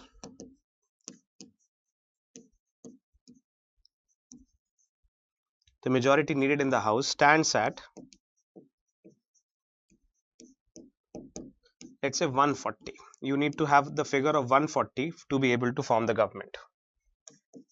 Okay, so what I mean to say is that the number which is supposed to be arrived at in terms of to be able to form the government, the number which is supposed to be arrived at in terms of to be able to form the government is 140. Okay, आपको 140 लोगों का, आपको 140 MLA चाहिए. You need 140 MLAs to be able to form the government.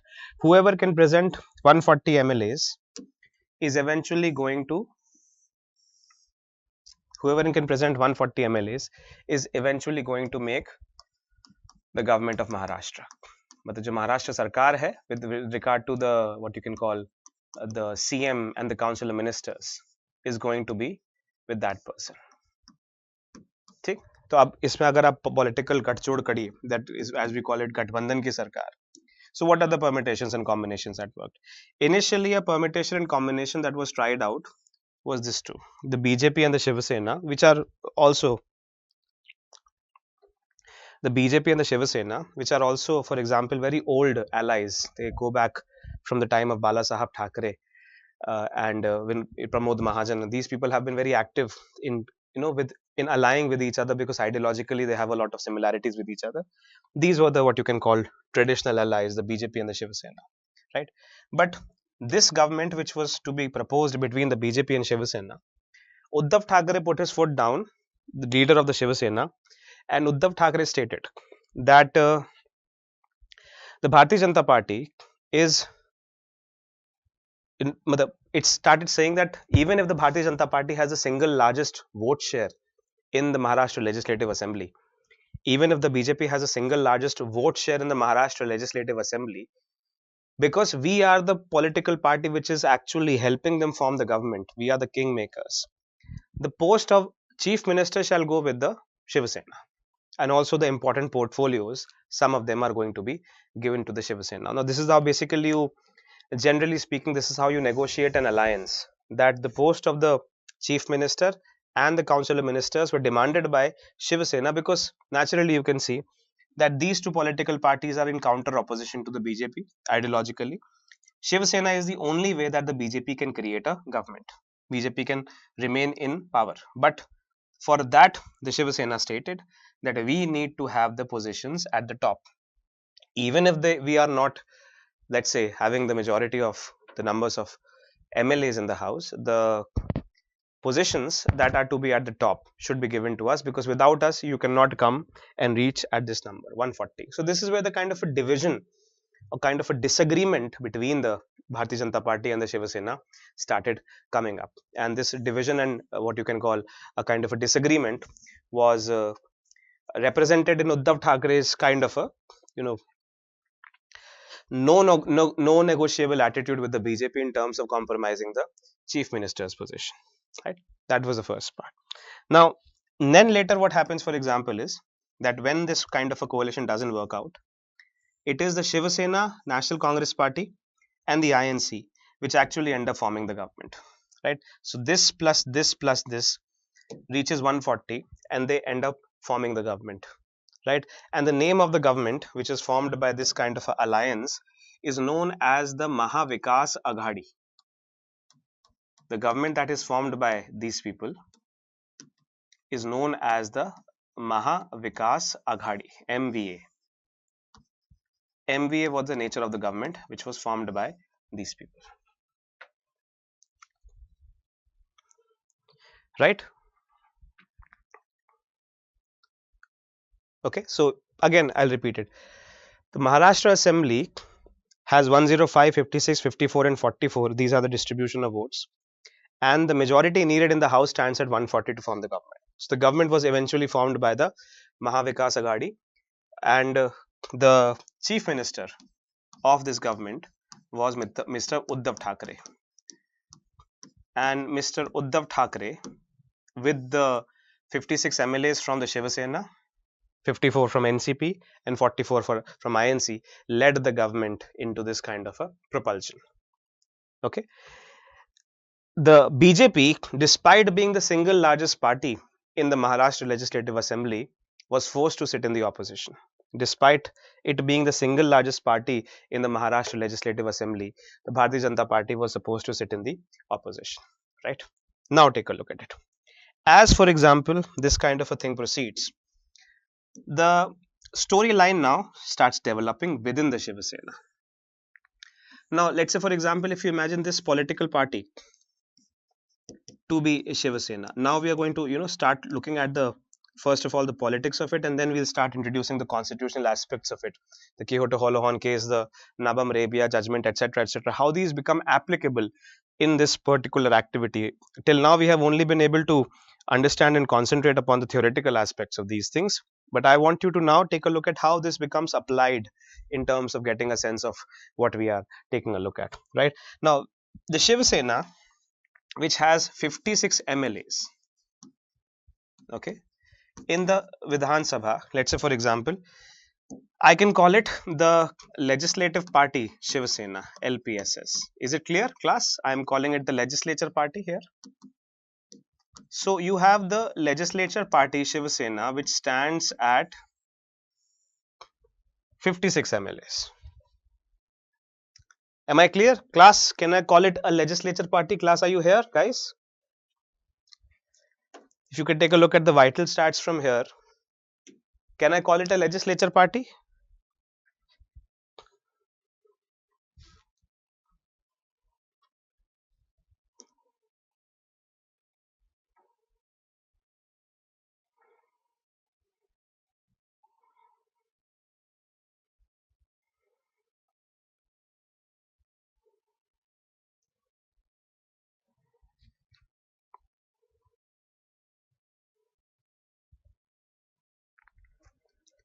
Right, so you have the Legislative Party Shiva Sena, what is basically the Legislature Party, and now within the Legislature Party Shiva Sena, what basically you are taking a look at is the fact that there starts coming a crack. यहाँ पर ये factioning होने लगती है. A kind of a crack starts coming, and the crack starts coming with the what you can say the rise of the what you can call rebel MLAs, the term that was given in this particular category to people who wanted to step out of the fold of Shiva Sena and who did not agree with the political, what you can say, direction of the Shiva Sena that was being taken to by the Uddhav Thackeray government. Matlab, there was a section within the Shiva Sena which was not happy about the alliance that Uddhav Thackeray had made with Indian National Congress and the Nationalist Congress Party, because mostly these people have always been separate from each other, opposing each other. And this faction said that our ideological alliance stayed more properly and more precisely with the Bharatiya Janata Party. And Uddhav Thackeray, for his own personal political agendas, is moving this ideological alliance into the opposite direction.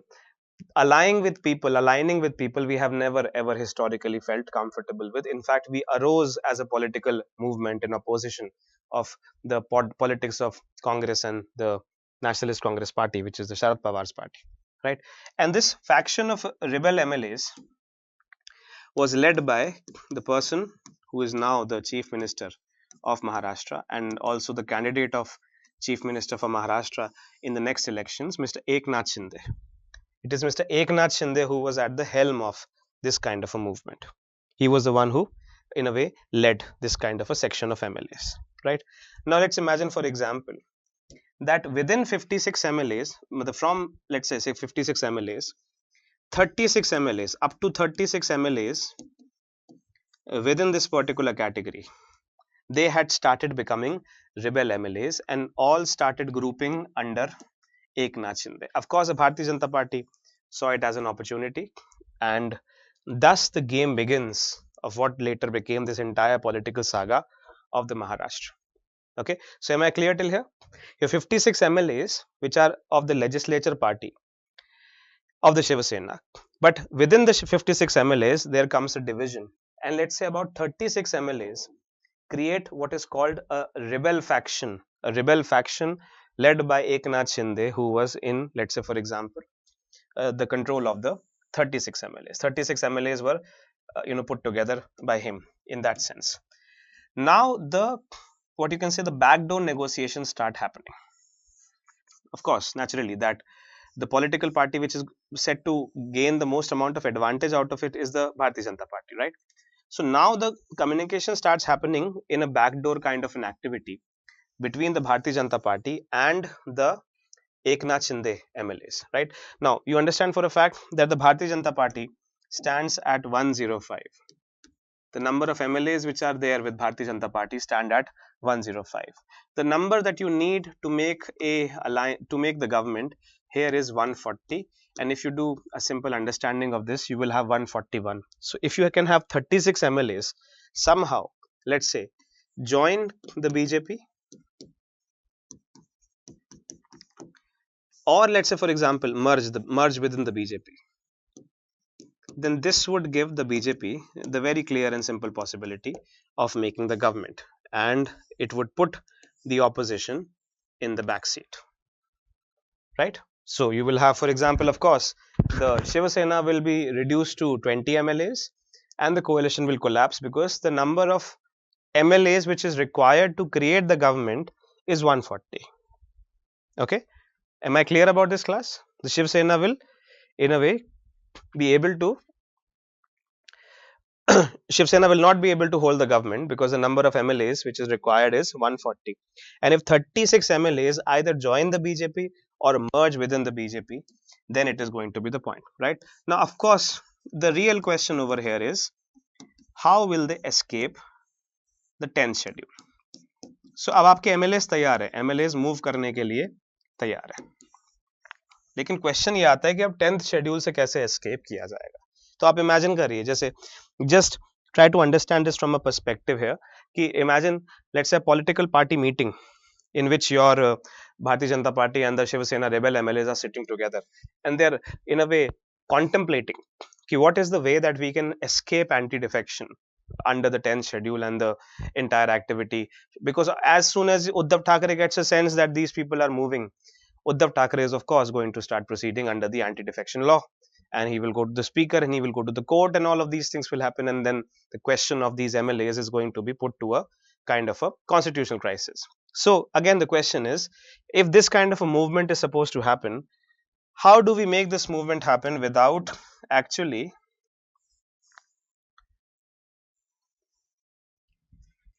in a way compromising the activities of the anti-defection law? ठीक है, अब देखिएगा आप dates and events कैसे होते हैं, right? Let's say for example in the beginning of June 2022, let's say 36 MLAs, or what are called the rebel MLAs, 36 rebel MLAs, they start moving from Mumbai in a bus to Surat. 36 MLAs start moving on a bus from Mumbai to Surat, okay, and then from Surat they fly to Guwahati. This becomes the news, the media starts covering this news, मतलब हलचल होना शुरू हो गई, ठीक? The media starts getting an understanding कि the movement has now started, and these 36 MLAs under the leadership of Eknath Shinde, who himself is an MLA, these people they start moving to Guwahati. First thing that happens, okay. Then the second thing that happens is on 21st June 2022. On 21st June 2022,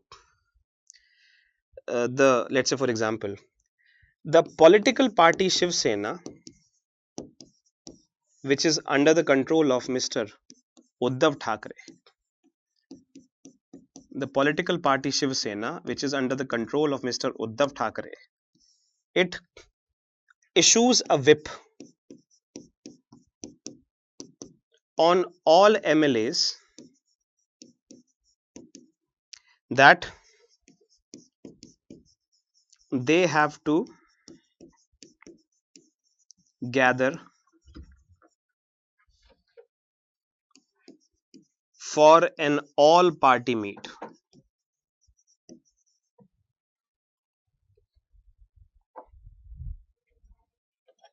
Thank you. They have to gather an all party meet in Mumbai. Okay, अब देखिए यहाँ पर, this is a ball which has been set in motion here on, right? And we're just applying on the whole idea of anti-defection, just coming to that point very soon. We have June 2022, 36 MLAs move in a bus to Surat, and then they fly to Guwahati. Both of these cities are in states which are ruled by the Bharatiya Janata Party. Just to make a notice of this. And on 21st June 2022, the political party Shiv Sena under Uddhav Thackeray, having noticed this kind of a movement, issues a whip. I've told you what a whip is, right? That all of us have to gather together for an all-party meeting. And he said that anyone who doesn't show up for the all-party meeting would be considered to have resigned from the political party. ठीक है, तो उन्होंने एक whip issue करी. अब जाहिर है कि the MLAs which turned up for this all political party meeting, MLAs which turned up for this all political party meeting were how many numbers? There were 20 MLAs, है ना, क्योंकि बाकी 36 MLAs so they have already gone up, right? So only 20 MLAs come up in this particular thing. ठीक है, अब जब all party meeting के लिए नहीं आते हैं तो 21st June 2022 को, now take a look at this.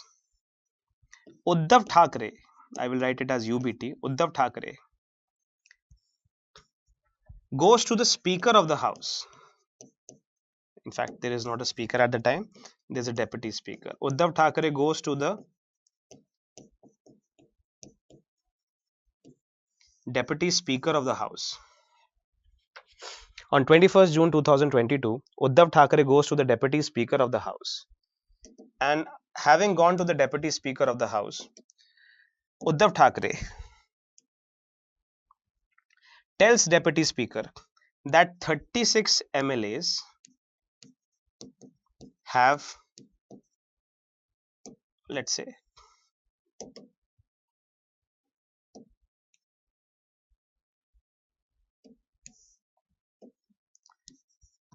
MLAs have not acted according to the party whip.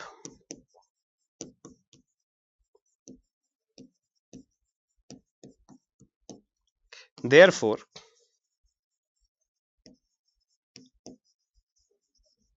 they must be understood to have resigned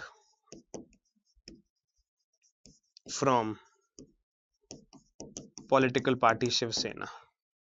They must be understood to have resigned from political party Shiv Sena and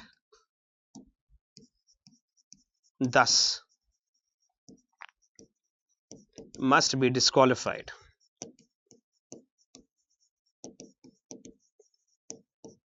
under paragraph 2A of the 10th schedule. See, now the entire story starts rising up properly. Okay, please take a look at this now. Class, am I able to make you understand the point of what is happening over here? On 21st June 2022, Uddhav Thackeray, political party Shiv Sena, issues a whip on all MLAs that have to gather for an all-party meeting in Mumbai. When only 20 MLAs turn up and 36 MLAs, of course, which have now gone far ahead, they don't turn up. The deputy speaker is reached by the Uddhav Thackeray. Now, by the way, in this entire story, I'm sure that I don't need to mention the fact that the speaker of a house, by the way, is only a person of a political party which is in the majority in the house, right? So, if you have, for example, a speaker of the Lok Sabha today, obviously is a person from the political party which has a majority inside the Lok Sabha. So, it is hardly going to be a problem for you to understand that the speaker can have a opinionated account of all this, and he may also have the pressure of the political party to do a particular thing that he is supposed to do. So, in this case, obviously, the nature of speaker as a position cannot be completely understood to be outside political influence altogether, because the very placement of the speaker in his position is at the behest of the political party which is in the majority in that house. Do I make sense, class? This is what we are basically, I'm sure, already aware of, that a speaker is elected, chosen by the majority of the members in that house, and the majority of the member of the house are the political party which is in power.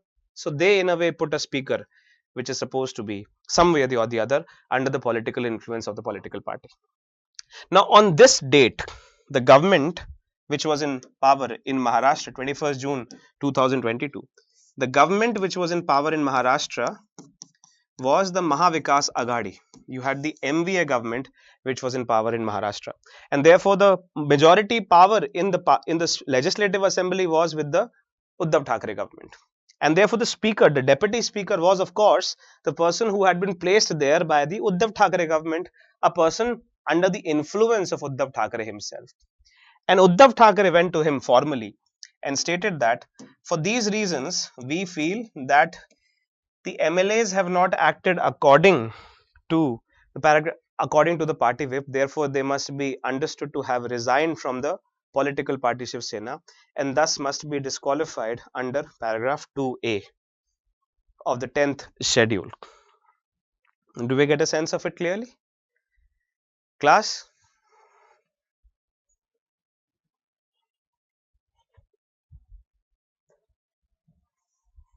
Do we have an understanding of this, class? Class, are you there or not? Am I making some sense out of there? Now, what is the deputy speaker going to do? Deputy speaker is going to use his powers under paragraph 6, of course under the control of Uddhav Thackeray, and the deputy speaker starts the proceedings.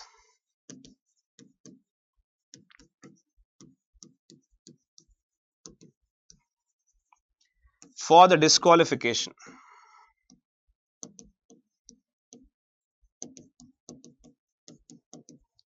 of 36 MLAs who have rebelled. You see, if these 36 MLAs are disqualified, then there is no way in which these MLAs are going to be able to make the government of the Bharatiya Janata Party. So he starts the proceeding for the disqualification of the MLAs. अब मुझे यहाँ तक बताइए. I'm dealing with the first part of this entire case, and we are also taking a look at the application of what is known as the anti-defection law. That's the point. We have to go back to the conceptual understandings to say it is. Now, if you have, let's say, for example, the legislature party, 36 MLAs out of that legislature party, while they are not attending or answering to a whip of a political party.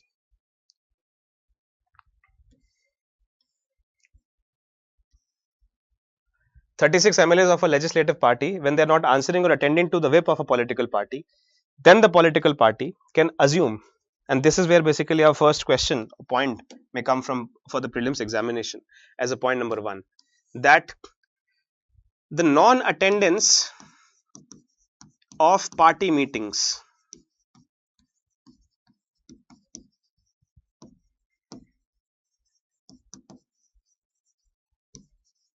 by MPs, MLAs can be understood as a resignation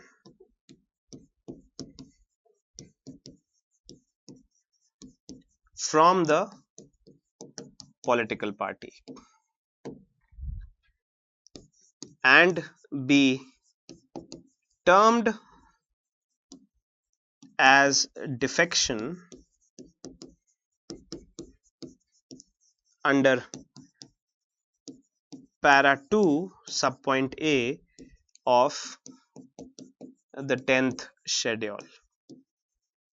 I hope I'm clear about this statement, class. Am I clear about this statement, class? Please let me know if you understand what I'm trying to meet over here. This is a direct statement that can come in your prelims examination in understanding whether it is statement is correct or incorrect. Class, do we have an understanding of the statement?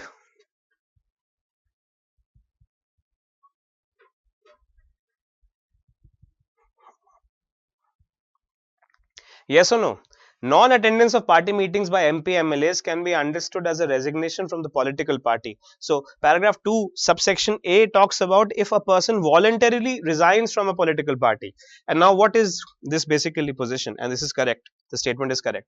That if a person doesn't attend the political party meetings, then it can be understood as a implied resignation from the political party. And on the just imagine a situation where the entire news media is reporting that 36 MLAs have gone from Maharashtra to Guwahati.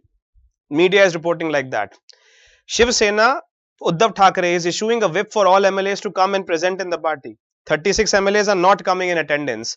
All of these events combined is evidence enough to state that this will fall under the definition of resignation from the political party. Do you see the point? This will all fall under the position of the resignation of the political party. Am I clear about this, class? Resignation doesn't only have to be direct. The activities or phenomenon which is surrounding a particular person's exit from a political party can be implicit to understand that this is a form of resignations to be read under paragraph 2A of the 10th schedule. That's the first point. Okay. Do I make my point clear? Again, are we clear about this entire exercise and activity? Class, are we clear about this entire exercise and activity over here?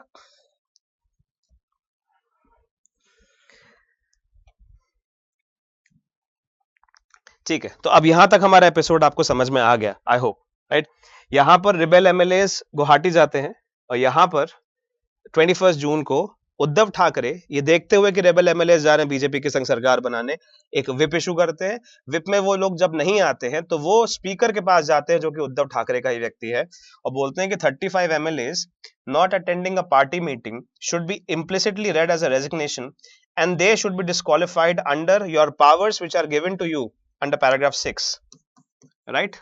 Paragraph 6 gives a power to the speaker of the house to start the disqualification proceedings of the 36 rebel MLAs. Are we clear till here, class? Yes or no? ये हमारा पहला chapter है story का।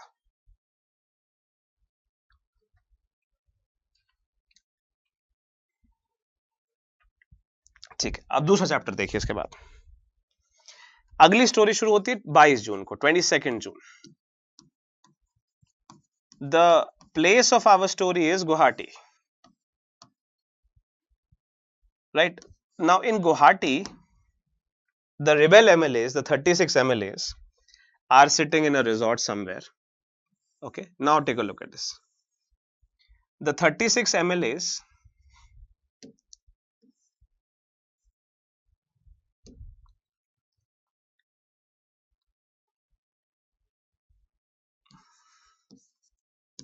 what are at this point of time known as the rebel MLAs, along with the leader of their faction, Mr. Eknath Shinde.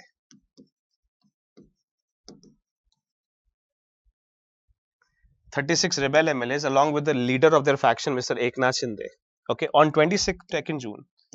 Let's see what they do. यहाँ पर interesting चीजें होने वाली हैं, ठीक है, सुनिएगा बात को। यहाँ पर वो क्या करते हैं,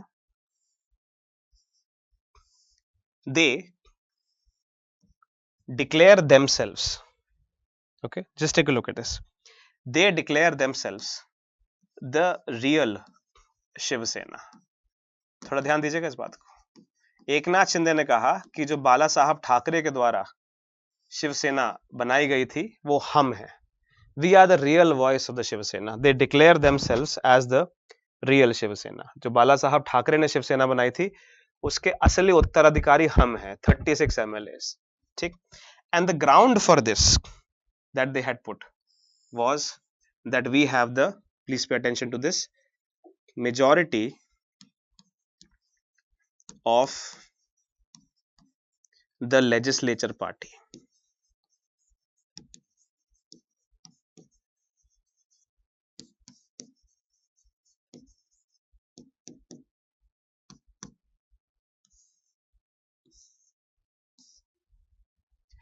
You had the majority of the legislature party. मतलब जो अब आप समझिए इस बात को, यहाँ पर तो समझ में आ रहा है एकनाथ शिंदे ने क्या कहा।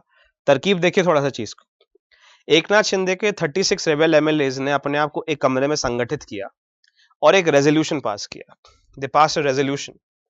In that resolution they stated that we are the real Shivasena.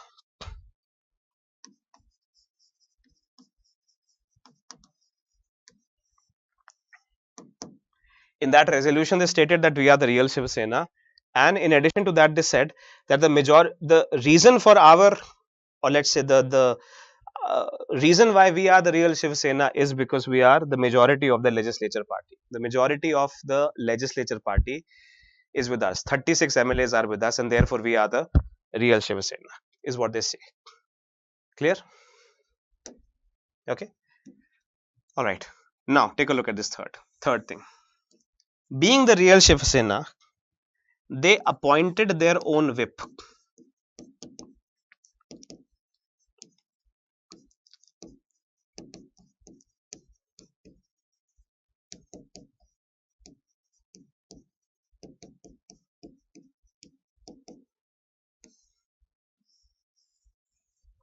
Being the real Shiv Sena, they appointed their own whip.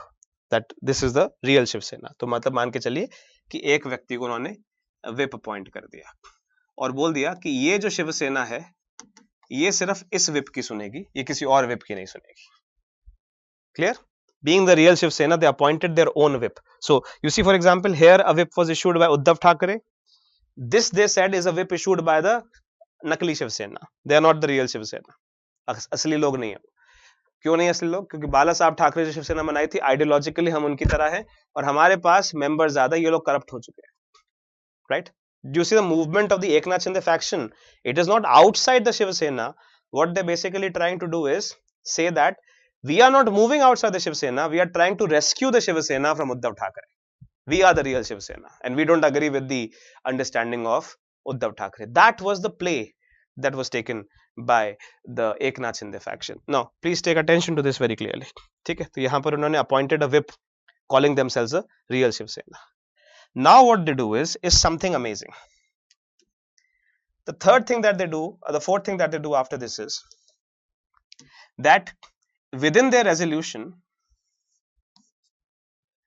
in their resolution, what they state is that 36 MLAs don't support the Mahavikas Aghadi MVA coalition. ठीक है, हम 36 MLAs अपना महाविकास अघाड़ी कोalition से हाथ खींचते हैं. तो जाहिर है कि अगर आपने यहाँ पर नंबर्स देखे, if you for example take 36 out of this equation, you have 56, 54, 44. Agar if you take 36 out of this, the magic number of 140 will not sustain, right? So the fourth thing that they say is that we 36 MLAs, we don't support the Mahavikas Aghadi coalition at all, which means that our demand is that there must be a floor test. हमारी demand ये है कि एक floor test कराना चाहिए, ये करने के लिए, ये पता करने के लिए कि क्या महाविकास अघाड़ी के पास अभी सरकार बनाने का कॉन्फिडेंस है कि नहीं. Does the MVA, Mahavikas Aghadi, the Shiv Sena plus the INC plus the NCP, do they still retain the confidence of creating the government in Maharashtra? क्योंकि 36 तो हम बाहर निकल आए, तो देख लेते हैं, एक बार फ्लोर टेस्ट करा लीजिए, उससे पता चल जाएगा कि ये सरकार स्थिर है कि नहीं है. ठीक है. So they first put a question mark upon the government of Maharashtra, which was the Mahavikas Aghadi. सबसे पहला प्रश्न चिन्ह उन्होंने उन पे लगाया और उनके साथ साथ चलते ही उन्होंने प्रश्न चिन्ह एक बहुत बड़ा पता है किस पे लगाया. उन्होंने ये बोला कि जो deputy speaker, the deputy speaker was chosen by the legislative assembly which had the Mahavikas Aghadi government, but because we are withdrawing 36 MLAs, the position of the deputy speaker is also under question. Okay, please take a look at this. You want to take it nice and slow, please take it nice and slow. Now we are entering into the Chakravyuh of political storm and applying the constitutional provisions on it. It is the most fascinating activity ever. Okay, take a look at these four things that the Eknath Shinde faction does. Very slowly, very nicely, we'll take a look at each of them.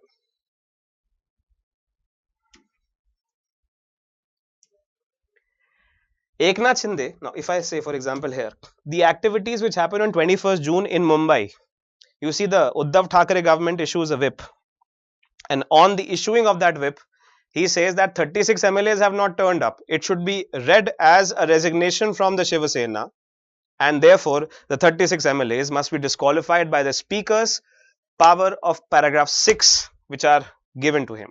The deputy speaker is of course the person at this point of time on 21st June 2022 from the Uddhav Thackeray political party, right? So you have the Congress, NCP and Shiv Sena commonly electing the deputy speaker, and therefore he is a person in confidence of Uddhav Thackeray.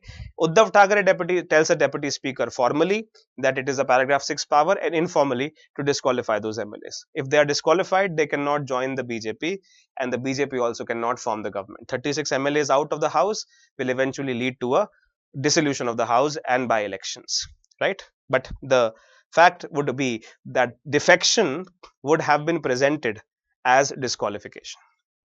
You see, they would have been disqualified from the house, right? But what the game that Eknath Shinde government played, Eknath Shinde faction played, was very, peculiar. They made a resolution saying that we are not a rebel faction within the Shiv Sena, we are the real Shiv Sena. We are the Shiv Sainiks who are trying to save our Shiv Sena from those who have taken the thekedari of Shiv Sena, but they don't have any ideological commitments of the Shiv Sena.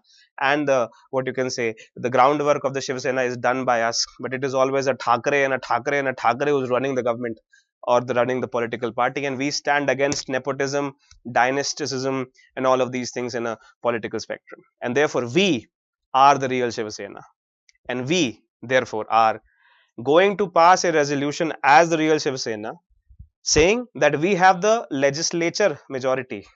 We have the what you can call the majority of the legislature party. 36 out of 50 are with us. Number 2, we appoint a new whip and we are only obliged to this whip. Number 3, we are going to write in our resolution that the 36 MLAs which are the real Shiv Sena right now, do not support the government of Maharashtra under the Mahavikas Aghadi coalition, and we demand a floor test. And because the government is not stable, the government is under question, we also make a point that the deputy speaker of the Maharashtra Legislative Assembly is under question because we don't support him. He doesn't enjoy our support today. So the election of the deputy speaker and the formation of the government, who forms the government, should be done again.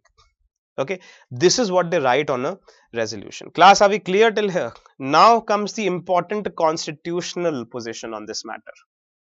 Class, do I make myself clear over here? Yes or no? Are we aware of the episode that is unfolding before us? The Maharashtra Legislative Assembly crisis as it starts at that point of time.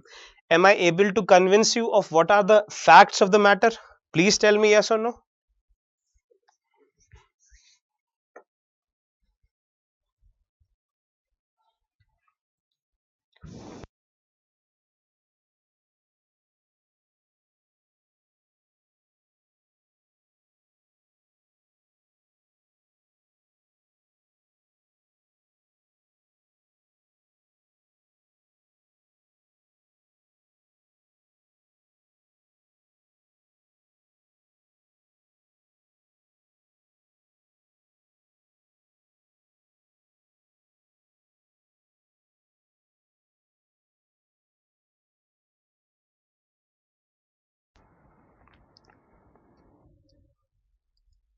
Does it make sense, class?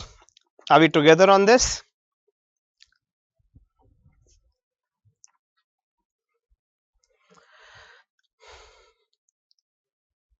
आप लोगों को मजा आ रहा है समझने में कुछ चीजों को? Isn't this fascinating? We just begun.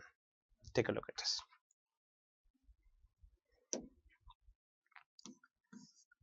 The deputy speaker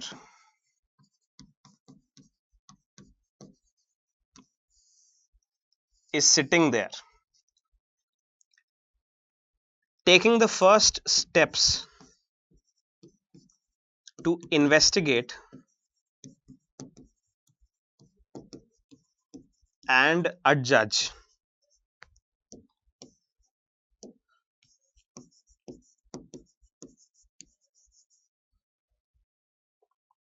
the deputy speaker is sitting there taking the first steps to investigate and adjudge 36 MLAs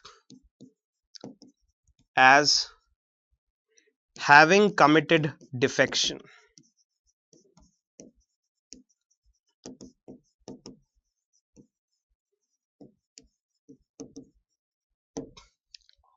Okay, so you see, this is basically, as I have pointed out previously, that these powers of the deputy speaker are quasi judicial bodies, quasi judicial powers. तो ऐसा नहीं कि speaker उठ के बस order दे सकता है. He has to investigate and see the facts of the matter and everything. And these are judicial powers, right? So the speaker over here, though a member of the legislative body, is exercising what are known as judicial powers, right? This is the what you can say again another example of the beautiful elegant system of checks and balances that we have within the separation of powers of India, right? Now you take a look at this, the quasi judicial powers which are being enjoyed by the deputy speaker. He is now looking at the matter. So for example, imagine if I am the deputy speaker, Uddhav Thackeray ने बोला disqualify करो. I say I take the paperwork, I am arranging a file, typing down the order. I see this, I see this. ऐसे नहीं, I cannot declare that this is what you call disqualified. I have to prepare a compendium of arguments of why I feel that they are disqualified. Just like when a court of law gives a judgment or a tribunal gives a judgment, it has to give a good amount of reasoning before the judgment is made. The deputy speaker is the one who is appointing or doing this kind of a reasoning as to how the judgment has to be given, right? So while he is on his way of writing the judgment, take a look at the events that happen while the deputy speaker is giving the judgment. Okay, please notice what is happening now. While the deputy speaker is giving the judgment,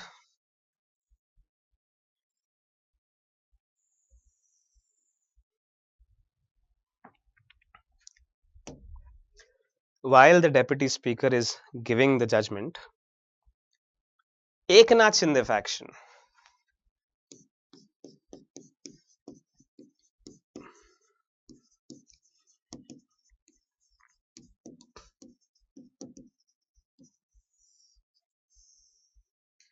files a petition before the Supreme Court of India. Okay, and says to the Supreme Court of India that according to our resolution, as we are the real Shiv Sena, the government, according to our resolution, when we are the real Shiv Sena, the government of MVA is in question, whether it exists or not, and also the speaker himself or the deputy speaker himself is in question. Okay, we don't recognize the government of MVA, Mahavikas Aghadi, and we don't even recognize the speaker because we don't support either of them, and we are a substantial chunk of the legislative assembly, which means that all of this can only be determined by the floor test. Okay, you see the point? So the Eknath Shinde faction approaches the Supreme Court, and on approaching the Supreme Court, now take a look at this. Eknath Shinde faction cites the judgment of the Supreme Court in the 5 judges bench called Nabam Rebia. Now class, now my question is to you, I turn to you now. Please don't hide away from typing the answer to this. First, take a look at this chart that I have drawn before you, and then I'm going to ask you a question. Take a nice deep look at this logic. While the speaker is on his way to perform his quasi-judicial functions to investigate and adjudge the 36 MLAs as having committed defection, during this time, if the speaker eventually ends up disqualifies these 36 MLAs, then the house will collapse, because if no one is able to prove a majority to the governor, then the house collapses and then there have to be re-elections, right? Do you understand this point? So if 36 MLAs are disqualified by the deputy speaker, then the house collapses, meaning Eknath Shinde's entire plan goes kaput. Yes or no? True. Okay.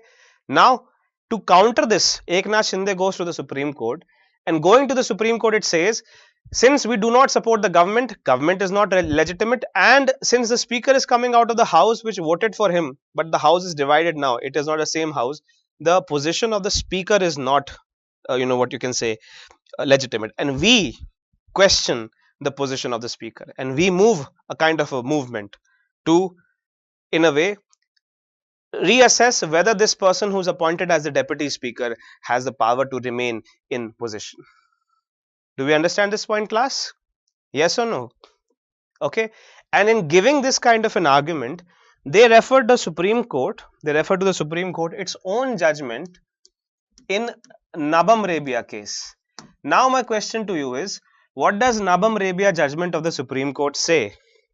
And what is the implication, or what is the way in which the Nabam Rebia judgment of the Supreme Court can be used in this particular case? That is my question to you. Class, is my question clear to you? The question is, how does Eknath Shinde faction go to the Supreme Court and cite before the Supreme Court the Nabam Rebia judgment and tells the Supreme Court that under the doctrine of the binding precedent, you are bound by the Nabam Rebia judgment. Doctrine of the binding precedent means that if any previous order has been given by a court of a higher bench, it is applicable to all the benches which are lower than that bench. So, for example, the Keshwananda Bharati case has used 13 judges and made the basic structure doctrine. So, the doctrine of stare decisis, or the doctrine of what is known as the binding precedent, means that every lower bench of the Supreme Court and the High Courts and every other court in the country is supposed to be bound by the basic structure doctrine. That is what is known as binding precedent.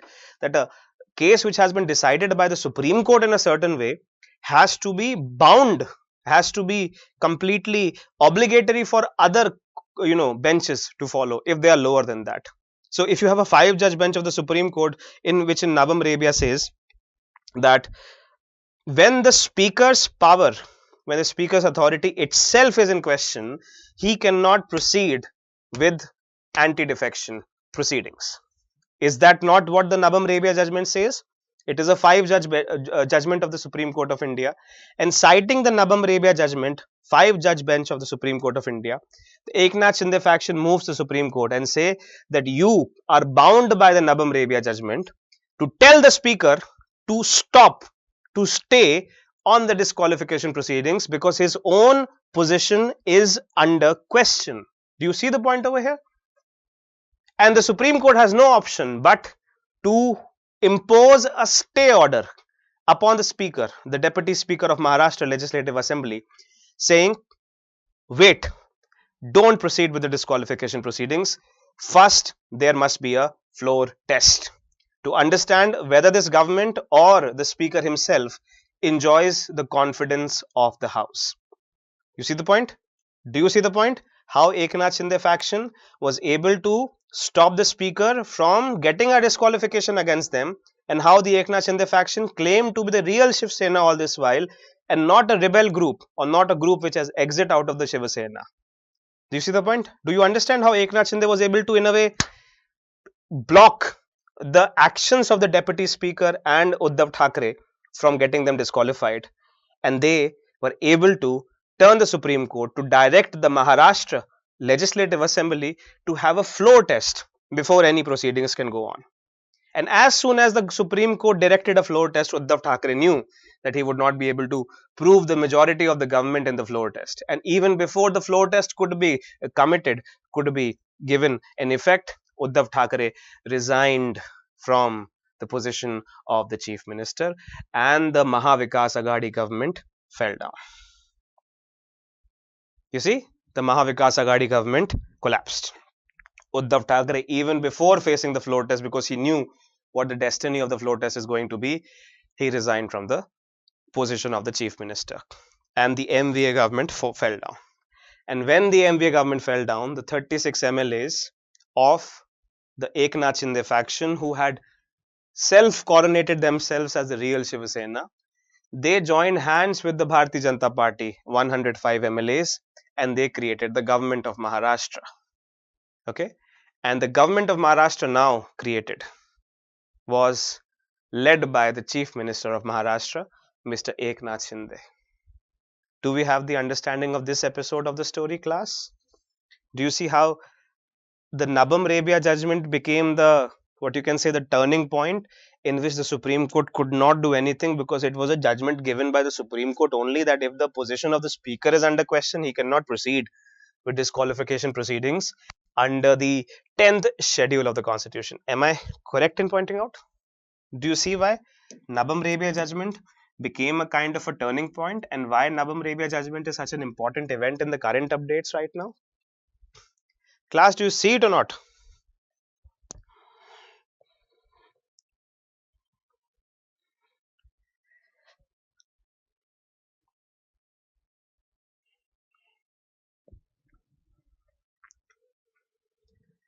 Do we get the point here, class, or not?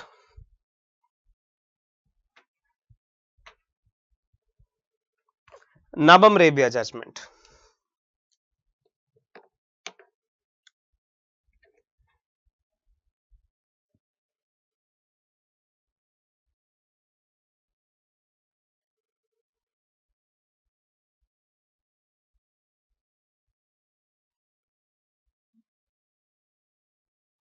ठीक है, अब आप समझ गए?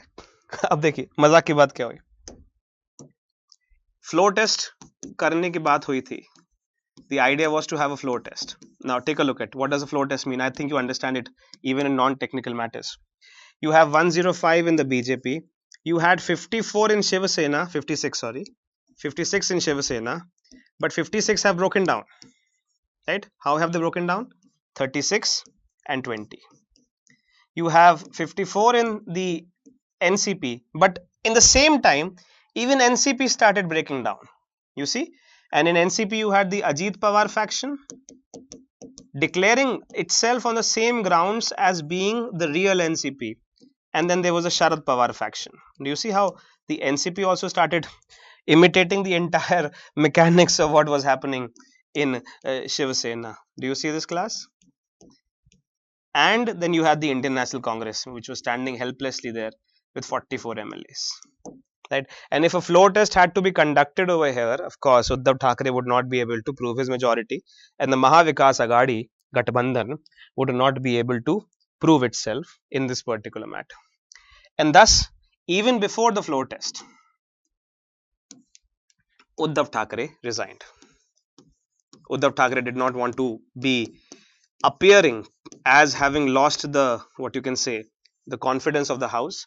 He wanted to do it as a matter of self-sacrifice, that I am getting sacrificed because of these political machinations. So rather than facing the floor test, he resigned. You see the point? And this became a problem again. Now what happens is that Uddhav Thackeray goes to the Supreme Court of India. Of course, कि ये क्या हो रहा है? What are you doing?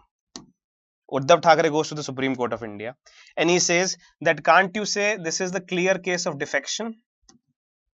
ठीक है, ये सारी चीजें हो रही हैं, आप देखते रहोगे क्या, कुछ करोगे नहीं क्या आप इसके बारे में? ठीक है, लेकिन इसके पहले एक और बड़ी चीज होती है. अब एकनाथ शिंदे एक बार सरकार बना लेते हैं, once he is able to form the government and he becomes the chief minister of the Maharashtra government. Now what Eknath Shinde does is, Eknath Shinde goes before the Election Commission of India. अब देखिएगा कहानी यहाँ पर. Eknath Shinde goes before the Election Commission of India, ECI. The article to deal with ECI is under Article 324 of the Constitution. Right? Eknath Shinde goes before the Election Commission of India, the ECI, Election Commission of India. And going to the Election Commission of India, Eknath Shinde cites the power of the Election Commission of India under what are known as the Election Commission Symbols Order 1968. This is a kind of a rule book under which Election Commission of India has the power to settle disputes and rivalries within political parties. ठीक है, आप सब ये चीज ध्यान से पढ़िएगा, ये सब आपके prelims के लिए important है. The Election Symbols Order 1968, the Election Symbols Order 1968 proves to the Election Commission of India, but gives power to the Election Commission of India to settle the disputes and rivalries within political parties on the question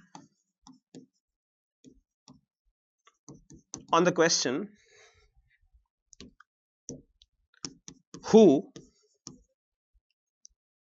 is the true leader, face, representative of the political party. ठीक है,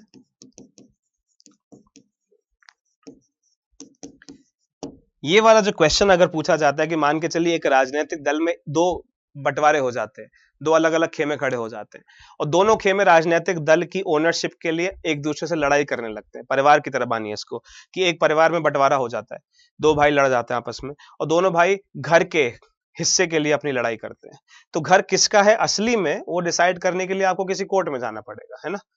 और अब दूसरा प्रश्न ये है कि अगर इलेक्शन कमीशन ऑफ इंडिया के पास जो पावर दे रखी है इलेक्शन सिंबल्स ऑर्डर 1968 में, आप में से किसी ने कल ये प्रश्न पूछा था, उस पर हम आ गए हैं। इलेक्शन कमीशन ऑफ इंडिया के पास इस ऑर्डर में पावर दे रखी है कि अगर एक पॉलिटिकल पार्टी में विवाद हो जाता है कि दो लोग, दो गुट, दो खेमे आपस में लड़ते हैं और ये कहते हैं कि ये पॉलिटिकल पार्टी असली में किसकी है, मतलब जो शिवसेना का चुनाव चिन्ह है, जो शिवसेना का पूरा जो कैपिटल कंट्रोल है, वो किसको दिया जाएगा। So that decision is to be taken by the Election Commission of India. I will repeat again. If the political party within itself starts fighting, starts having a conflict as to who is the real owner of this political party, who owns the entire setup of this political party, then the question whether this person or that person is the real face of the political party has to be decided by the Election Commission of India. And the power for the Election Commission of India to decide this is known as the Election Commission symbols order 1968।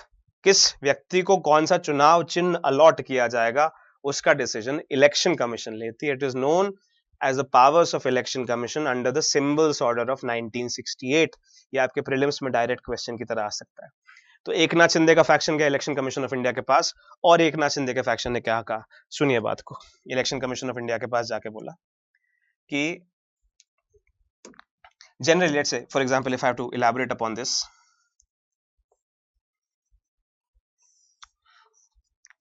Election Commission of India, while it decides upon these matters, when Election Commission of India decides upon these matters, class, when Election Commission of India decides upon these matters, it is driven by two logics. One is what is known as the party constitution, कि मतलब जो political party है उसका संविधान और उसकी organisation क्या कहती है। What does the constitution and the organization of the political party state? Party constitution. They want to go by the party constitution. कि अगर कोई एक political party है तो उसका संविधान, उसकी organization, उसका organization structure, उसके कार्यकर्ता लोग क्या कहते हैं, ये होता है। या फिर एक होता है test of majority. This is again a possible prelims question. Okay. The next thing which is called is a test of majority. In test of majority, basically the question that they're asking is, in test of majority, the question that they're asking is that which faction has the majority members of the legislature party. Please pay attention to the term here, legislature party. Class, I hope that you're getting the point correctly here. Okay, focus करिए जरा इस चीज पे। ये वाला जो मैंने यहाँ पे पार्ट लिखा है इलेक्शन कमीशन वाला, just try to focus upon this a little intently, class, please.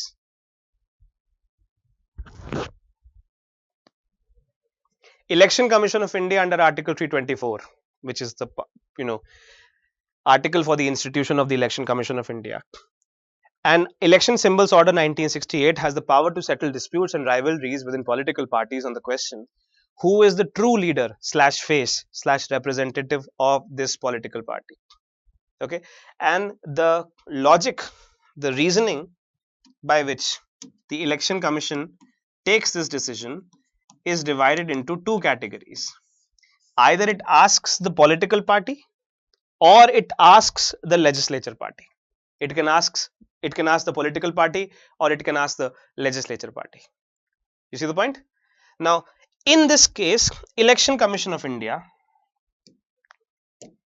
when it is given by, given this kind of a question, the Election Commission of India, in this particular case, Election Commission of India goes entirely by what is known as a test of majority. Now, see, here is the real bhuchal. The Election Commission of India, Eknath Shinde,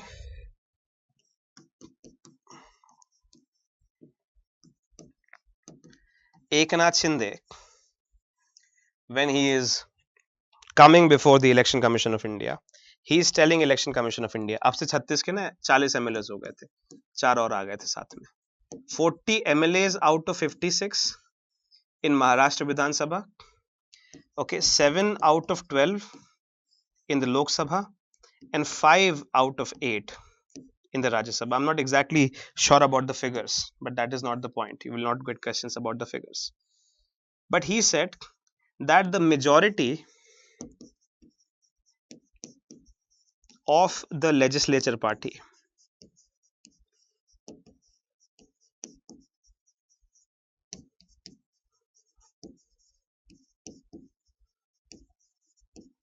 stands with Eknath Shinde. Okay, so okay, majority of the legislative party Shiv Sena. You have LSSS. You see, LPS. I'm sorry, Legislative Party Shiv Sena. You have LPSS. Okay, now please take a look at this. The majority of the legislature party Shiv Sena is standing with the Eknath Shinde faction, and therefore by using the test of majority as it is given under the election symbols order, by using the test of majority, Eknath Shinde should be given the entire leadership of the political party Shiv Sena. The Chunav Chinna of Shiv Sena, the brand of Shiv Sena should be allotted to the political party Shiv Sena, to the Eknath Shinde faction, based upon the test of majority. And indeed, the Election Commission of India agreed with this. And Election Commission of India gave the order that since the Uddhav Thackeray faction has failed to present before it a legislative majority, a majority of the legislature party, and using purely the test of majority which the Election Commission of India did, though it is what a slightly controversial topic, and that also brings us to the, what you can say, the question of the independence of the Election Commission of India, right? Because somewhere or the other, one is not very difficult to deduce the political influences which are happening apart from this, because as you know for a fact that the Election Commissioner of India is appointed by the President of India. Even after the Supreme Court had given a judgment that the Election Commission of India shall be appointed by the committee made composing of the Prime Minister, Leader of Opposition, and Chief Justice of India, the Parliament has recently, only in the winter session, approved a bill which again gives the power of the appointment of the Election Commission of India to the Parliament, which is to the Prime Minister, right? So the Election Commission of India relies solely upon the test of majority. The Election Commission of India relies solely upon the test of majority and declares that the real Shiv Sena name and symbol shall go to Eknath Shinde. And after that, the political party Shiv Sena had this kind of a switch. You see, so for example, you see Uddhav Thackeray and Eknath Shinde. Earlier, both of them were part of what is known as a Shiv Sena. Now, what happens is that Eknath Shinde moves away from Uddhav Thackeray, right?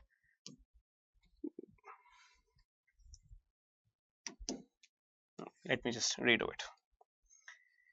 If I take a look at something like this. Okay, now let's, this is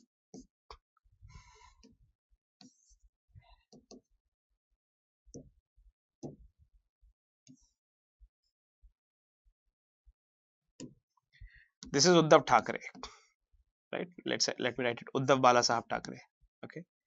And this is, let's say for example, Eknath Shinde. Now both of them together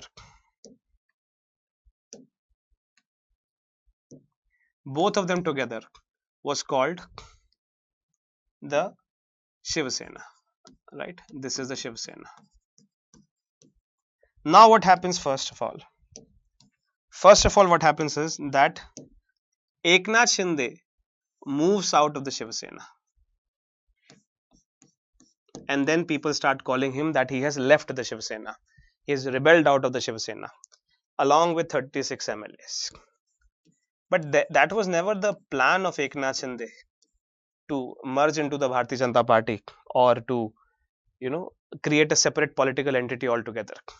Eventually, what Eknath Shinde did was, Eknath Shinde took the entire structure of Shiv Sena only with himself, right? Which actually had the reverse effect of what everyone was claiming him to be. Eventually, Uddhav Balasaheb Thackeray was left without the Shiv Sena, right? The Shiv Sena, which was acting as the political party of Uddhav Balasaheb Thackeray, was now no longer there.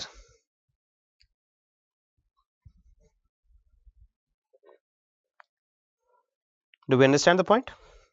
You see how everyone was thinking that these were the rebel MLAs, but they got the tag of the Shiv Sena. The fact that they moved, and they also moved Shiv Sena along with them, was a real point about all of this exercise. And Uddhav Balasaheb Thackeray, after the order of the Election Commission,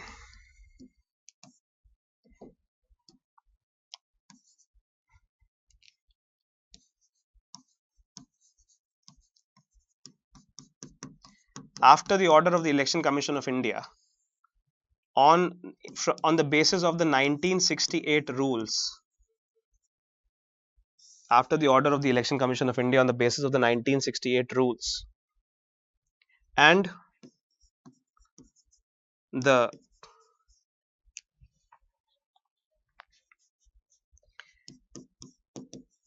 test of majority parameter that was used, declared victory in the favor of this party, right? So the Shiv Sena name and symbol, right? So name Shiv Sena and the symbol of Shiv Sena. Shiv Sena is a bow and arrow symbol, right? Name and symbol of Shiv Sena was allotted to Eknath Shinde, right? And Uddhav Balasaheb Thackeray had to reinvent Shiv Sena altogether and call it OUBT Shiv Sena with a new symbol. A flaming torch symbol was adopted by him.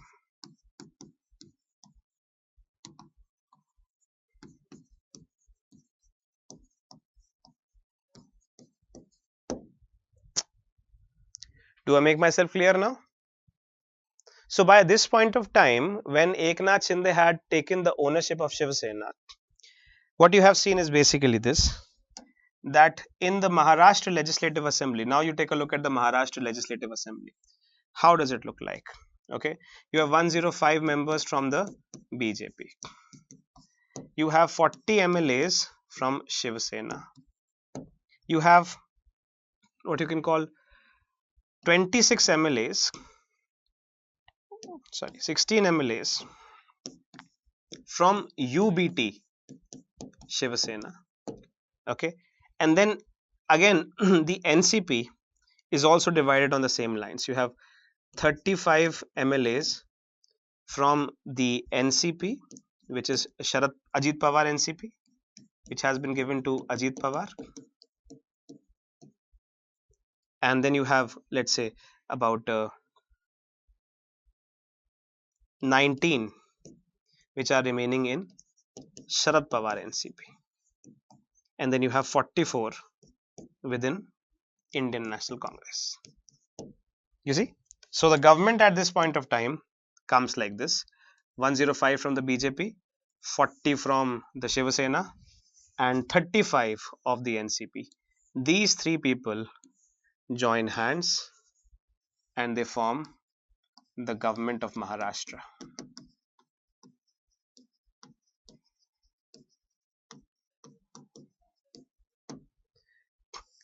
and the power sharing with them happens like this, that Eknath Shinde becomes the chief minister, and then there are two deputy chief ministers. Okay, one is Mr. Devendra Fadnavis from the BJP, and the other is Mr. Ajit Pawar from the Ajit Pawar NCP part, right? This is how the power sharing happens. This is the government of Maharashtra, and this is exactly the kind of a coalition which is heading for now a 2024 Maharashtra Legislative Assembly elections.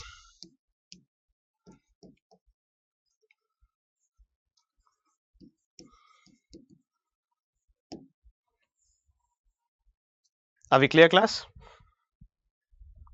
Maharashtra Legislative Assembly elections. Okay, this is still not the end of the story. We still not have arrived at the 10th January verdict by the Speaker of the Maharashtra Legislative Assembly. But do tell me, till this point of time, are we making some clarity on these things? Are we getting a sense of clarity on what is happening over here, class? Yes or no? The paragraph 2 of the 10th schedule, paragraph 6 of the 10th schedule, paragraph 7 of the 10th schedule, the Nabam Rebia judgment, and how all of these things are acting together with the powers of the Election Commission of India under the Election Symbols Order 1968, under which it can decide a political dispute when the status of a political party is in question. And the test which has been used by the Election Commission of India to come to these answers. Class, do we have an understanding of these things? Class, are we here?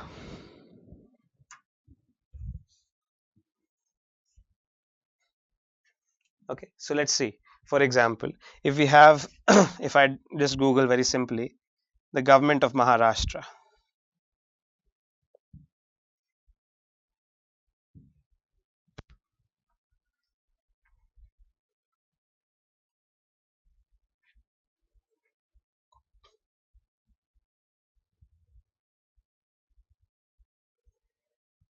If you can take a look at this,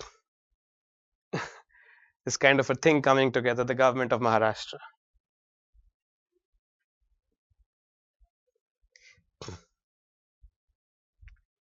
The NCP split on the same basis, na? But of course, it's power politics and trying to be with the political party which has its power and all of that. Yes, it's a rebel faction. It is Sharad Pawar and is the Mr. Ajit Pawar. I think he's from the family only, Bhatija or Bhanja. These people made the party together, and now Mr. Ajit Pawar has taken the reins of the party and has gone against Mr. Sharad Pawar.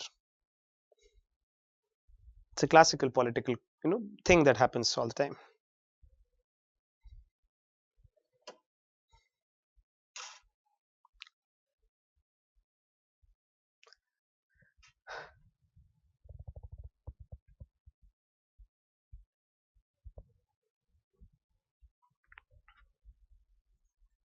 Okay, chalo. Now moving forward. अभी तक कहानी खत्म नहीं हुई है. So now the Maharashtra government is stable. अभी जब Maharashtra government stable हो जाएगी तो इनके सामने सबसे पहला जो प्रॉब्लम आएगा वो अदर बैकवर्ड क्लासेस वाला ही आएगा, the Maratha OBC status, etc., etc. Now this is the government which is leading with that kind of a situation and dealing with the problem. All right, now if you take a look at this part, let's say for example the Maharashtra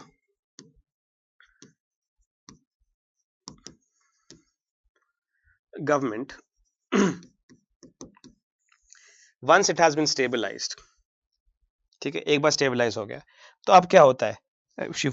Let me just show you a few things here. For example, let's say if you take a look at the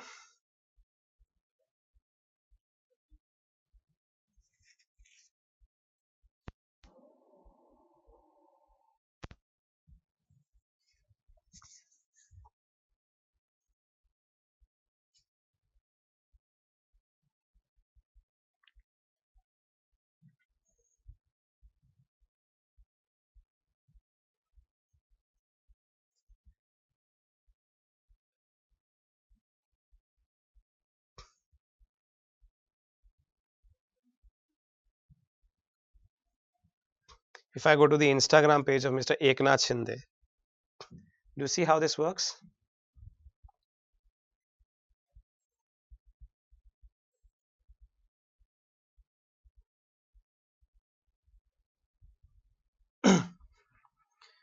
This is Mr. Eknath Shinde in Ayodhya.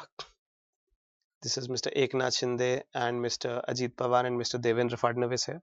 But more importantly, this is the new political reality of Shiv Sena. Right? The name and the symbol Shiv Sena, the name of Bala Sahab Thackeray, and no Thacker is in the middle. You see, that's the point. There's no Thackeray in the middle anymore. There is directly Eknath Shinde. Right? And if you take a look at, for example, what is known as the Uddhav Bala Sahab Thackeray Shiv Sena, it had to reform itself completely. They had to get a new political symbol, they had to get a new political sign, they had to get a new name, etc. etc.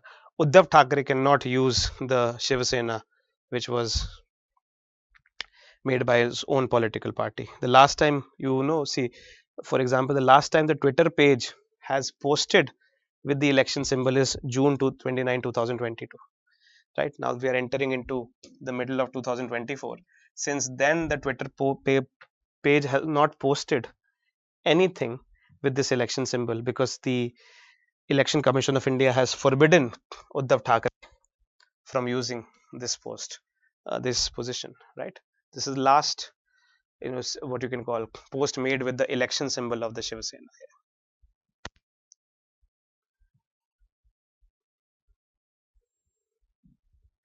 This is what they have reinvented. Right, October 10, 2022. By the time election symbol order, election commission order came out.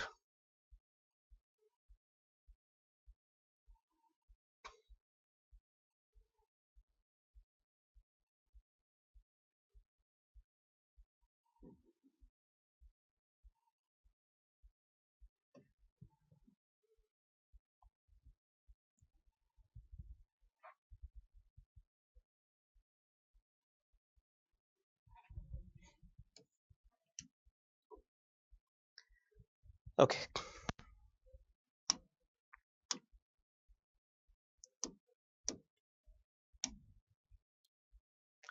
Take it.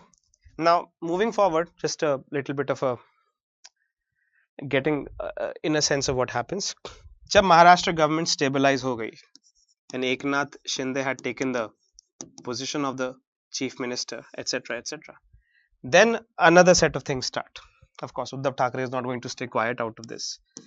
And now Uddhav Bala Sahab Thackeray, of course, supported by the Congress and the Sharad Pawar faction, now they go to the Supreme Court again. ठीक है, और अब जाके supreme court के सामने ये कहते हैं, look at the point that they're making before the Supreme Court. Now they go to the Chief Justice of India. Justice Chandrachud is a judge who is taking a look at this matter now. Uddhav Thackeray goes to the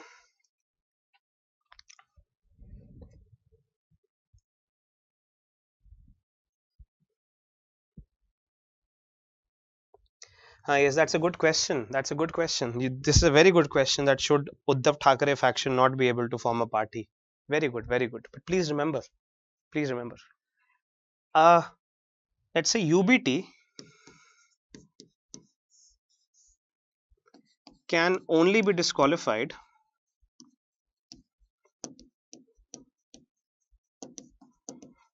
if the speaker or the Shiv Sena takes up the matter of disqualification.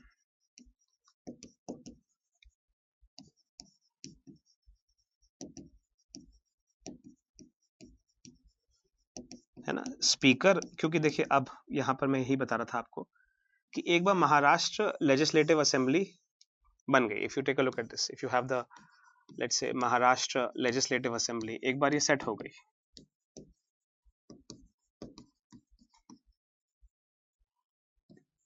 ठीक, मतलब stabilise हो गई, तो अब क्या हुआ, the government was created and also now you had a new speaker, Mr. Rahul Narvekar is a speaker now, but speaker is coming of course from Shiv Sena, BJP and Ajit Pawar faction. तो आपको पता है कि speaker अब change हो गया, right? The deputy speaker of the previous time has been removed out, the speaker has been changed.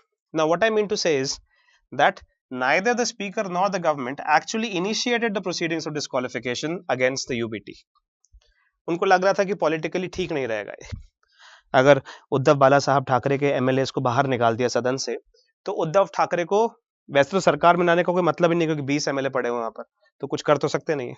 लेकिन अगर if you are removing the people, if you are removing the MLAs from Uddhav Balasaheb Thackeray Shiv Sena, if you're removing the MLAs from the UBT Shivasena, then these MLAs removal may create a sympathy for Uddhav Thackeray. ठीक है, already आपके मन में थोड़ी sympathy आ रही होगी बेचारे के लिए, right? So it may create a sympathy vote for them. So they never did actually move with the proceedings of disqualification. जब मूव ही नहीं किया तो डिस्क्वालीफाई हुआ ही नहीं. But that's a very good observation, I must give it to you. You are on your way of understanding these things very well. Kudos to you. Okay,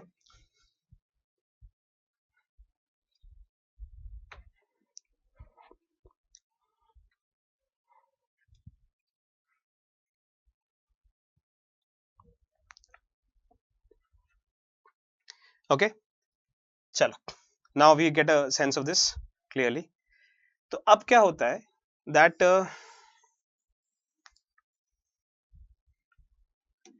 the supreme court petition is filed by Uddhav Thackeray, and Uddhav Thackeray says something like this. Please take a look at this. That 21st June, take a look at this. The proceedings that happened on 21st June, तो 21 जून को जो proceedings हुई थी, the proceedings which happened on 21st June 2022, that the speaker or the deputy speaker was about to declare the disqualification of 36 MLAs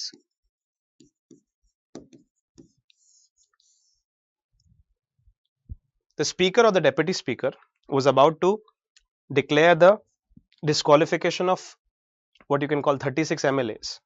But with the operation of the Nabam Rebia judgment, that they said that the whole, what you can say, with the application of the Nabam Rebia judgment,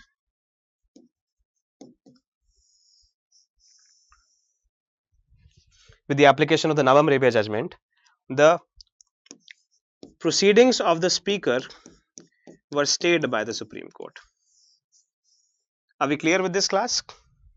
They were put on a stay. They were suspended.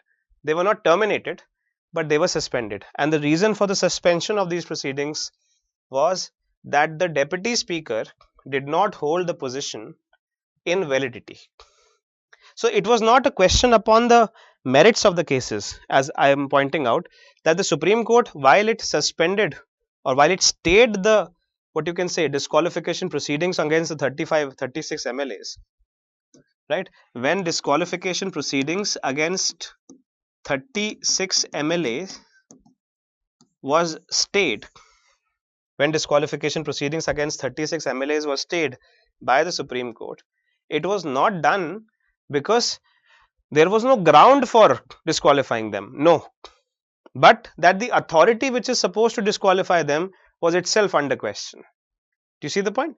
So the Supreme Court did not say, oh no, it doesn't fall under disqualification, you should not disqualify it. The Supreme Court said that this may fall under disqualification, but the authority which has been given the power under paragraph 6 to carry out the activity of disqualification should be completely valid.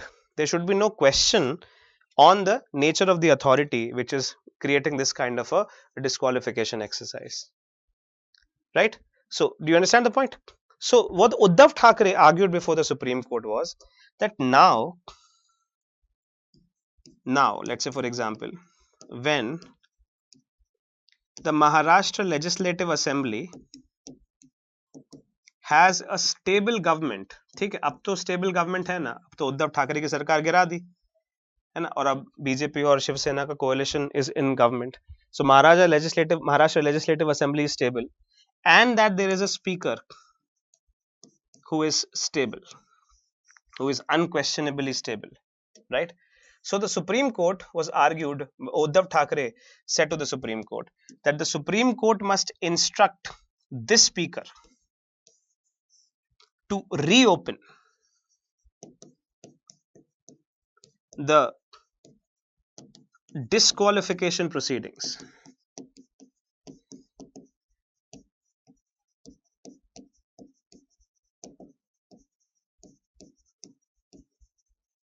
under 10th schedule against 36 MLAs which moved out of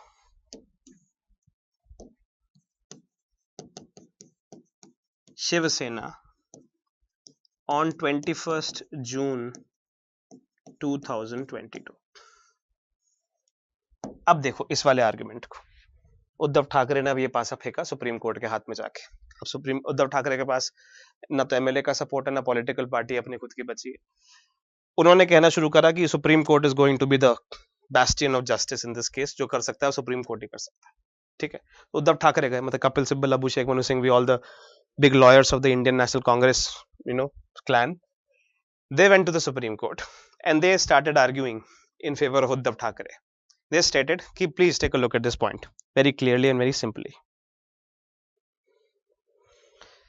that when on 21st June 2022 you had state something, इसको रोक दिया गया है ना physics के हिसाब से। देखो कि जैसे for example let's say if a current has been set in motion and it is moving but it has been stayed, right, a stay order has been made on it, and stay order ये कहता है कि this can only move if A then B, this logic say, right? So only if there is a valid speaker can disqualification proceedings move.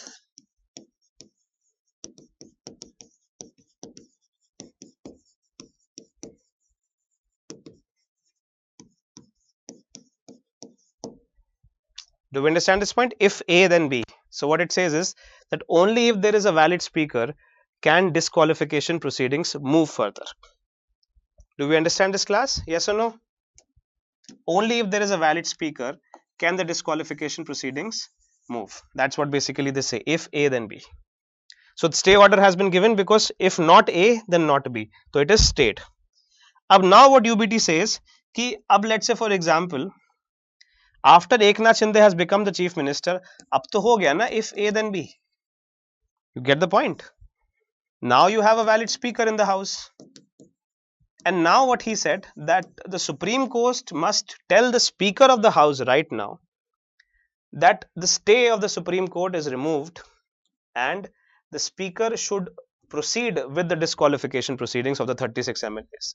But what Uddhav Thackeray said was that these 36 MLAs have to be understood on the basis of anti-defection.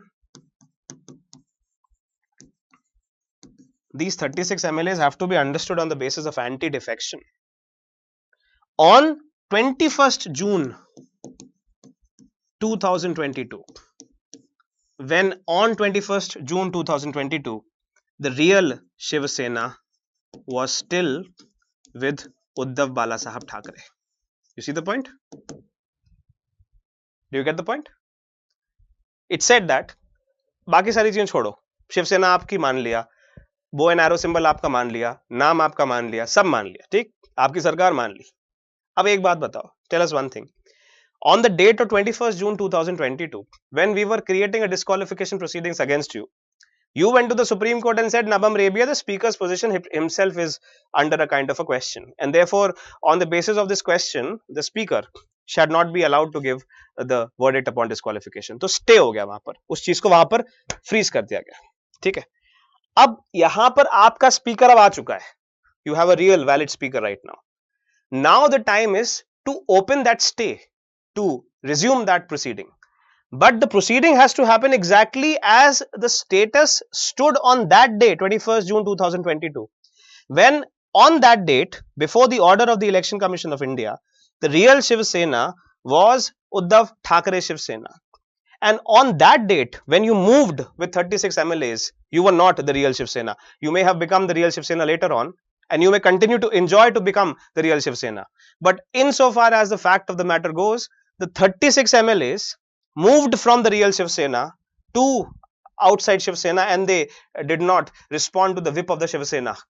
And based on that idea itself, at least those 36 MLAs, the proceedings of the disqualifications must be resumed and must be completed, and it must lead to the disqualification of those 36 MLAs. This argument was made by Uddhav Balasaheb Thackeray before the Supreme Court. And if the Uddhav Thackeray faction had won this kind of an argument, in meaning has, let's say, if it is able to win this argument, and if the 36 MLAs are disqualified, then the Maharashtra government will not fall, because Ajit Pawar ne support de diya hai. Ajit Pawar has given a kind of a backup support to this, so the government will not fall necessarily. But ये है कि Supreme Court के order को दिखा के Uddhav Thackeray would be able to get a sympathy for himself that eventually the Supreme Court has saptameva jayate. It has declared that the decision of disqualifying 36 MLAs was correct, and these MLAs were stabbing us behind our backs in joining the Bharatiya Janata Party. And this order would have become a legitimacy card for Uddhav Thackeray to be able to go to the people of Maharashtra and then claim to them that the Supreme Court has declared that we are the real Shiv Sena and these people are backstabbers. And they have taken up what we build, what my father built, what we built with our blood and soil and everything. These people have just taken it away for political.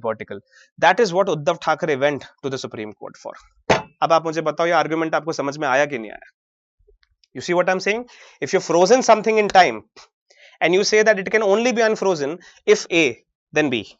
Matlab this proceeding can only move when the speaker is valid.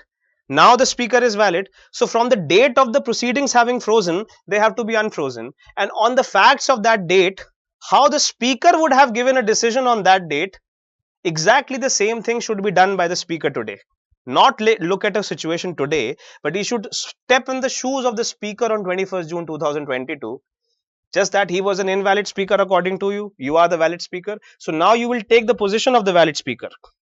And that speaker, from the position of the valid speaker on 21st June 2022, it is clear to see that on that date, there was only one Shiv Sena, Uddhav Thackeray Shiv Sena, and 36 MLAs moved, did not respond to a whip. Therefore, it is implicitly a resignation, and therefore, they should be disqualified on the ground of defection. Am I clear? This is the argument made by the lawyers of Uddhav Balasaheb Thackeray before the Supreme Court of India. Do we understand, class? Oh God. Yes or no?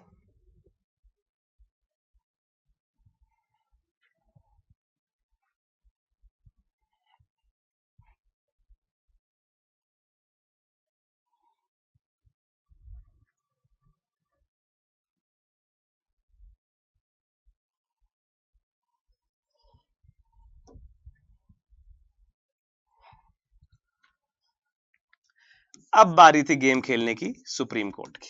अब supreme court ने कहा कि अब आप सब लोग पीछे हट जाओ, ठीक है, और सुप्रीम कोर्ट ने जजमेंट दिया इस चीज पे.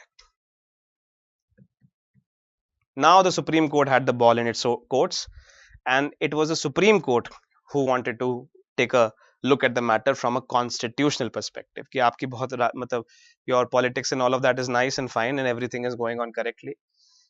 But now let me take a look at what is the correct position. ठीक है, अब देखिए सुप्रीम कोर्ट ने क्या क्या बात करी जो आपका केस बना है.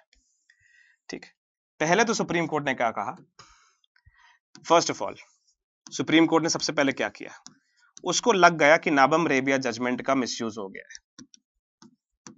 So the Supreme Court said that the Nabam Rebia judgment, which was given by a 5-judge bench, must be subjected to a review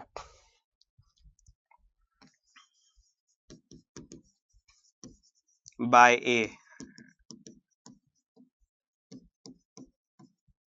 7-judge bench. This is why Nabam Rebia judgment has been in news again. They understood that the Nabam Rebia judgment has been used to create this kind of a political trickery. है ना? Number 1, ठीक है। Second, supreme court ने अब speaker को बोला, it directed the speaker of the Maharashtra Legislative Assembly saying that it is correct what Uddhav Thackeray is saying. You have to, you have to obtain the position and resume the anti-defection proceedings against the 36 rebel MLAs. Okay, please take a look at it. It directed the speaker very clearly and very pointedly. Speaker of the Maharashtra Legislative Assembly, who was now from the Shiva Sena, Eknath Shinde, Bharatiya Janata Party, Ajit Pawar, NCP, that you have to resume the anti-defection against the 36 rebel MLAs and decide on the matter as if you were the speaker.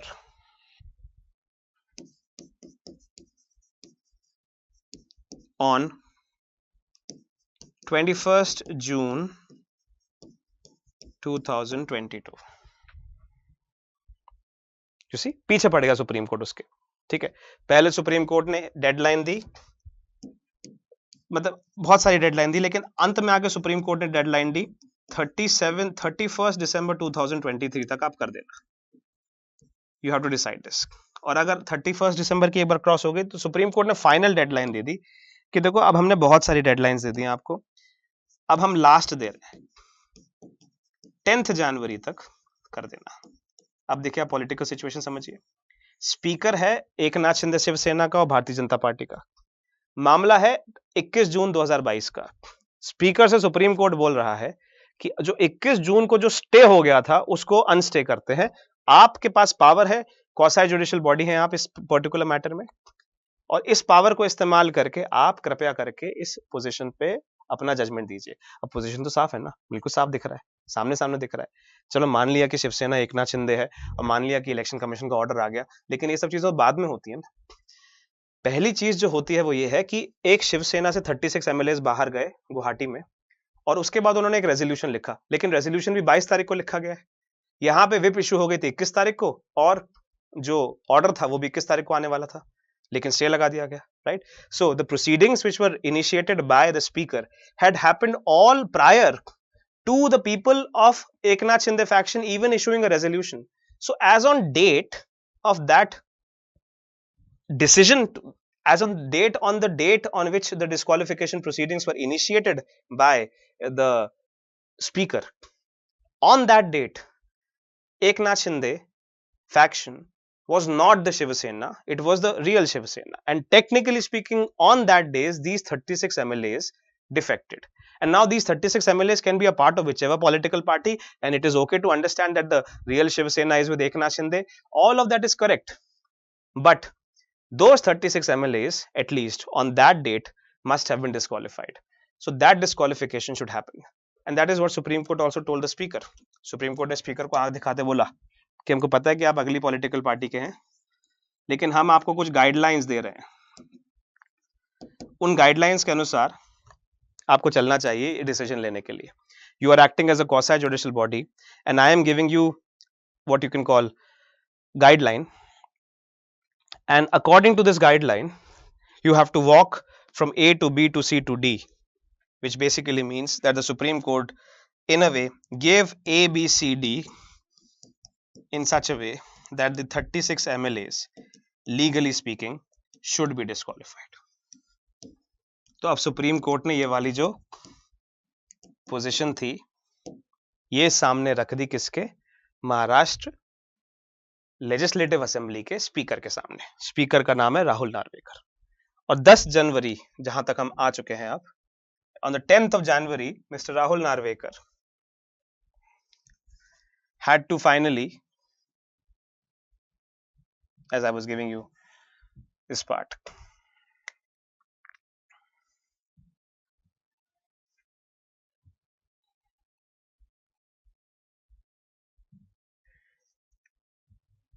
gave a very interesting judgment which became the current update. जो हम जितना भी current update देख रहे थे यहाँ पर वो सारा इसी से निकल के आ रहा था ना.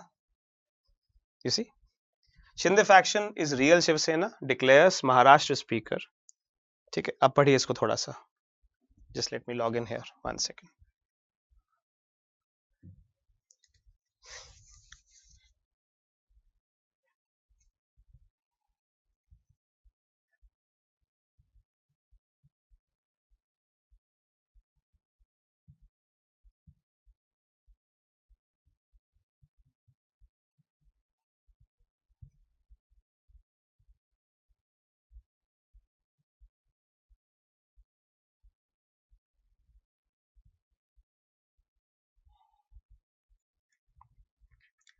This is the news that we were trying to arrive at, which was the 10th January 2024, which is the news that we all read recently in the newspapers and which led to a flurry of things. And again, the question came over here is the speaker fit as a body to give judgments upon these matters at all? Okay, this is Rahul Narvekar.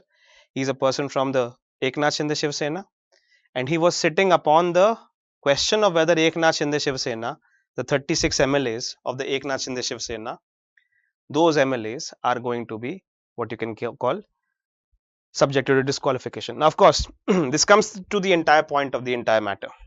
A speaker is necessarily a part of the political party which is in power in the house. Can the speaker keep aside his prejudices as a member of a political party and be objective about a particular matter? And from this judgment of the speaker, when it is acting as a quasi-judicial body, it appears the answer is in the negative. And that is what all the opinion makers have said, that the powers which are given to the speaker under the 10th schedule cannot be expected to be taken control of by the speaker in an independent, objective manner. He will always be under the influence of the political party which has placed him there. And therefore, there must be an independent method, a kind of a committee must be made or something like that, which should be the body which is supposed to supervise upon these questions of disqualification under the 10th schedule. That is what is becoming the now major legal and political, legal and constitutional opinion upon the powers of the speaker to preside upon the, what you can say, the activities of the disqualification. Right, now take a look at this. We have arrived at the final current event upon this matter, 10th January 2024. Please take a look at this, class.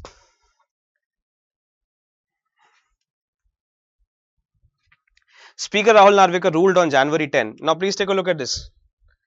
On 21st January 2022, Shiv Sena had 36 MLAs going to Guwahati. Question is, who is the real Shiv Sena on this day?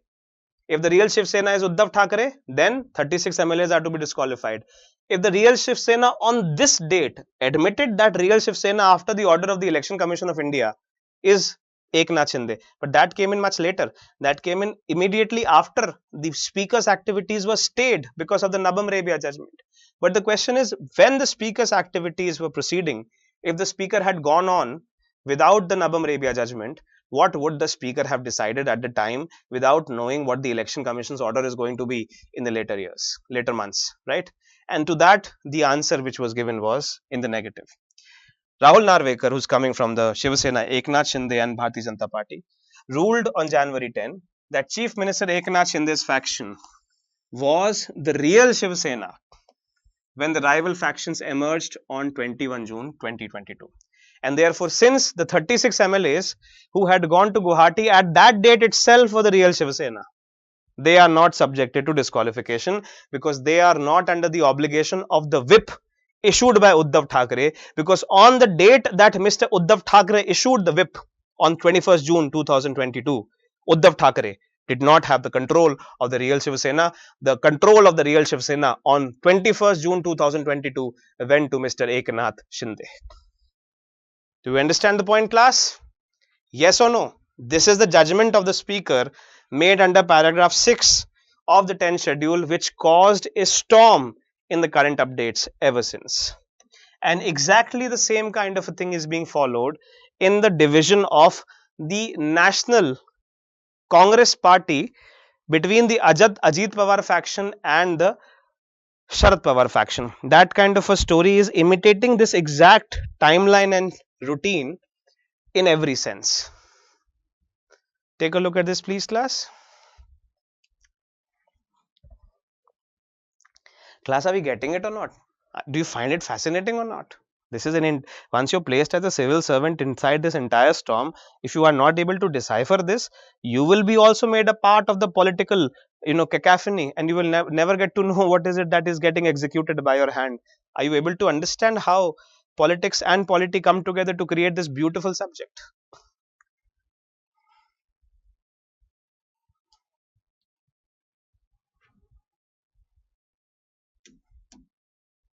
Take a look at this. Now again, everyone wonders what is the basis of what he's saying. Agreed that Eknath Shinde Shiv Sena became the Shiv Sena after the Election Commission of India order, but on 21st June 2022, while they were travelling to Guwahati only, they were also the real Shiv Sena. But the speaker says it is the case, so it must be the case, because paragraph 6 says that the power on disqualification proceedings is given to the speaker. So the question is, should we trust the speaker as a position to give these answers to questions?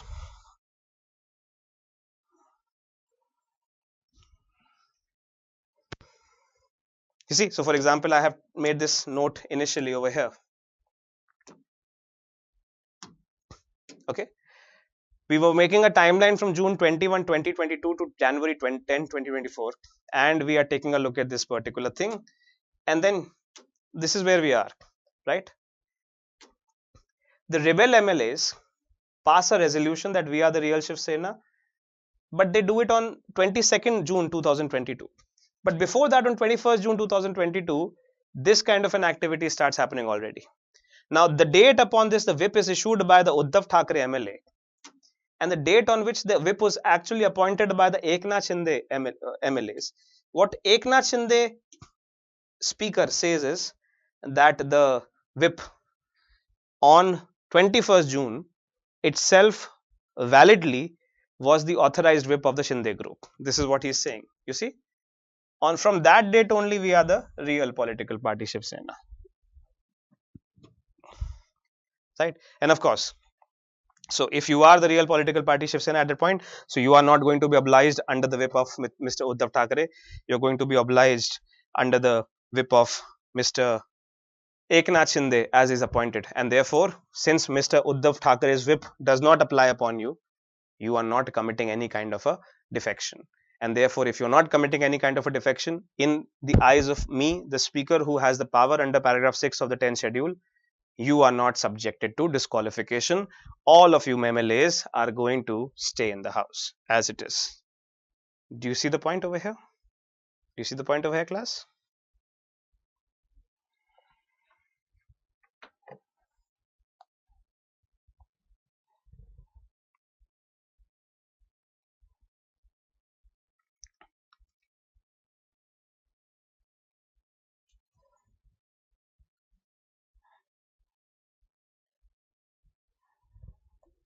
Okay.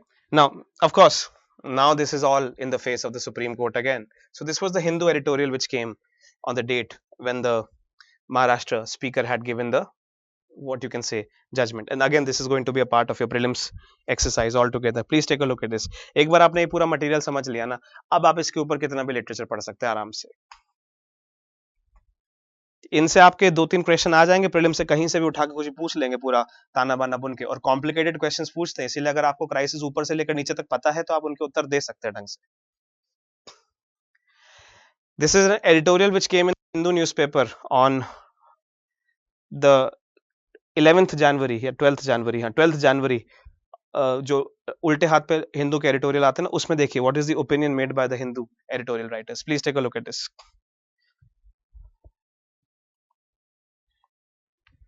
Yes, the question is very good. Can decision be challenged in Supreme Court and would ultimately lead to the disqualification? Here you have the Quota Holohan case. Of course, paragraph 7 doesn't exist anymore, which means that even though the speaker's decision is final, the decision of the speaker is not going to be immune from judicial review under the Quota Holohan case, because paragraph 7 has been struck down. So now we will see whether the Supreme Court entertains a petition to review the decision of the speaker, because Uddhav Thackeray has already made a petition before the Supreme Court. But whether the petition is accepted by the Supreme Court or not with regard to the, what you can say, Kyoto Holohan case is something that we have to see. It has not developed yet as a matter.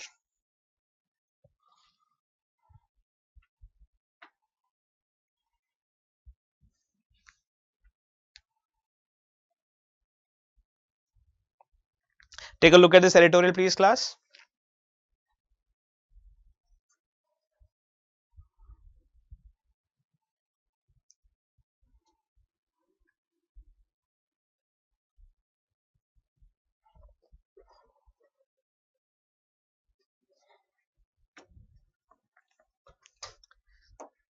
Are we clear, class? This is where we are standing today.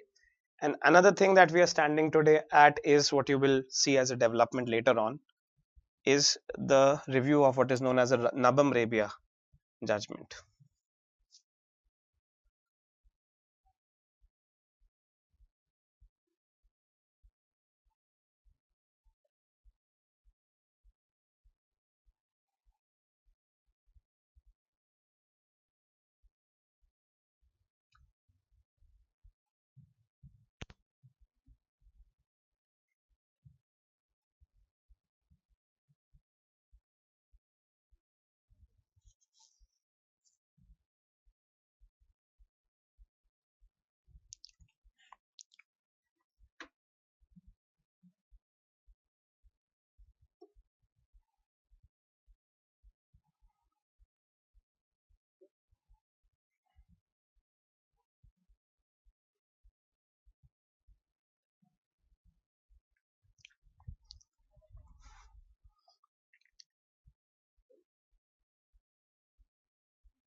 Take a look at this. The 7 judges of the Supreme Court are going to hear these critical matters in 2024. And one of those critical matters is going to be the review of the Nabam Rebia judgment. Okay, this is the point that Nabam Rebia judgment says, because it appears to the Supreme Court that the Nabam Rebia judgment has been taken for a right.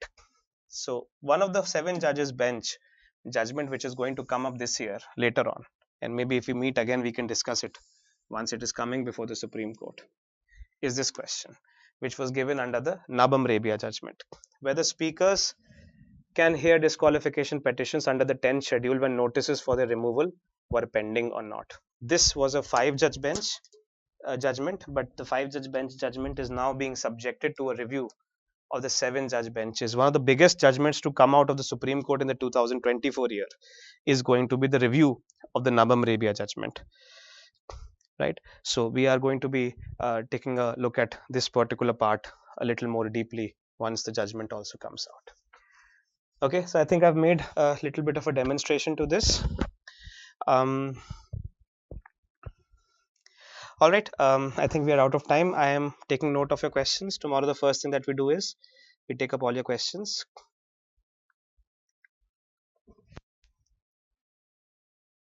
Okay, let me see if I can take a few questions. In all 36 MLAs are rebel MLAs, then why disqualify? हाँ, so see, टुकड़ों में गए थे, 30 एक दिन गए, 5 एक दिन गए, एक दिन गया, 3 एक दिन गए, ऐसे ऐसे करके टुकड़ों में गए थे. तो वो थोड़ा सा आप नंबर गेम पे मत जाइए, वो बहुत अलग अलग उससे हुआ था. आपको नंबर से मतलब नहीं है, आपको मतलब है कि 2/3 से ऊपर थे और मैक्सिमम मेजोरिटी में गए थे. ठीक है, अब एक बार में 30 गए थे, फिर 6 अलग वाली बस में गए थे, फिर उसके बाद 3 अलग वाली बस में गए थे, ऐसे ऐसे करके थोड़ा सा that was a little bit of a whole entire, what you can say, the whole logic of it worked a little differently.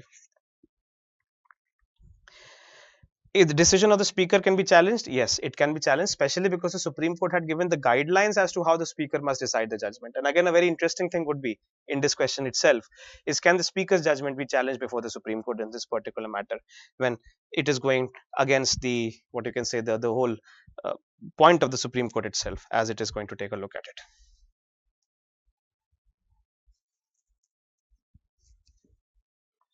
After legislative assemblies completes its term, then legislative party will be abolished, and then How will it work as original Shiv Sena political party? The term original just because of majority, huh? But yes, Eknath Shinde will retain the original Shiv Sena political party symbol and name, and he will contest elections under the symbol and name of original political party Shiv Sena.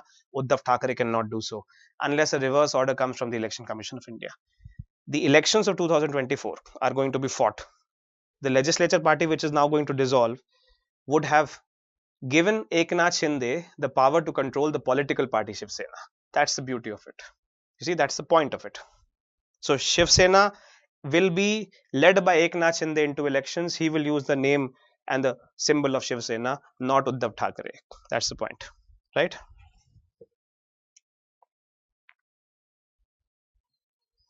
And again, that's the whole key.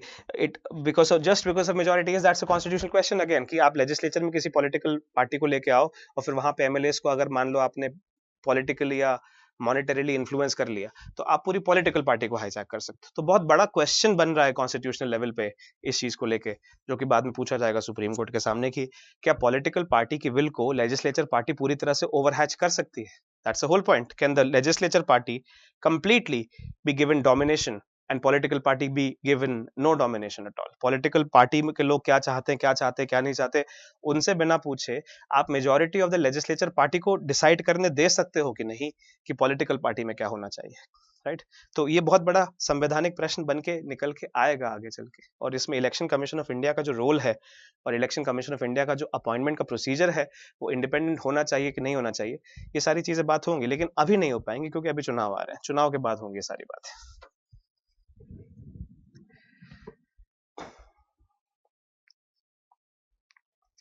हाँ, so is the case still going on. अब ये वाला case तो हो गया, speaker ने judgement दे दिया अपना. अब सुप्रीम कोर्ट के पास उद्धव ठाकरे चैलेंज लेके गए हैं, लेकिन सुप्रीम कोर्ट ने अभी तक उस पर कुछ रिस्पॉन्ड नहीं दिया. और मेरे ख्याल से सुप्रीम कोर्ट कह रहा है कि अभी तो कुछ कर नहीं सकते, चुनाव तो होंगे ही पहले जैसे होंगे, और वैसे भी अब खत्म होने पे आ गई है सत्ता.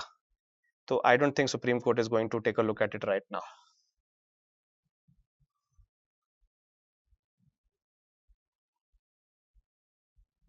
लिस्टिंग हो गई है चीज की.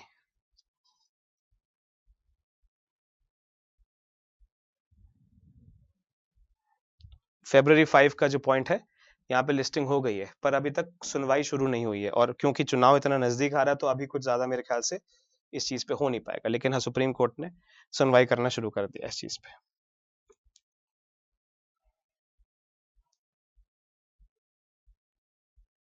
All right, class, I'm sorry I've exceeded my time limit a little bit, but I hope that you had some utility of the session. Maybe you understand this part a little better now with this entire activity. I hope to see you tomorrow with a new part somewhere or the other. Tomorrow we'll take a look at the Maharashtra OBC thing connected with the reservation part, and we'll take a look at a few judgments of the Supreme Court, the rights of the fetuses, the same-sex marriage judgments, and the electoral bonds judgment, and a few other things that have happened in the Supreme Court, along with some relevant bills passed by the Parliament. For example, the Multi-State Cooperative Societies Bill, and the what you can call the 3 laws which have been passed by the Parliament, which are called the Bharatiya Nyaya Sanhita, Bharatiya Dand Sanhita, and all of these things. All of these are relevant, important aspects of the subject of polity, and the intention again, the attempt again at this point of time is to cover those areas, those parts which have the maximum utility in the prelims examination for this year, right? We're specifically focusing the coverage areas to cover whatever is going to be relevant in the prelims examination this year. And therefore, rather than going by the dichotomy of what is known as the static portion and the dynamic portion, I'm trying to make these parts covered in a transcendental manner, where we are not looking at dynamic and static portions, but we're looking at items which have portions of both, and they are relevant for the UPSC examination this year, right? So I hope that has been of some utility and enjoyment for you. Thank you so much for engaging me, and your time, your patience, and is appreciated. I will see you tomorrow. Thanks a lot. Sorry for overstepping the time limit a little. Thank you.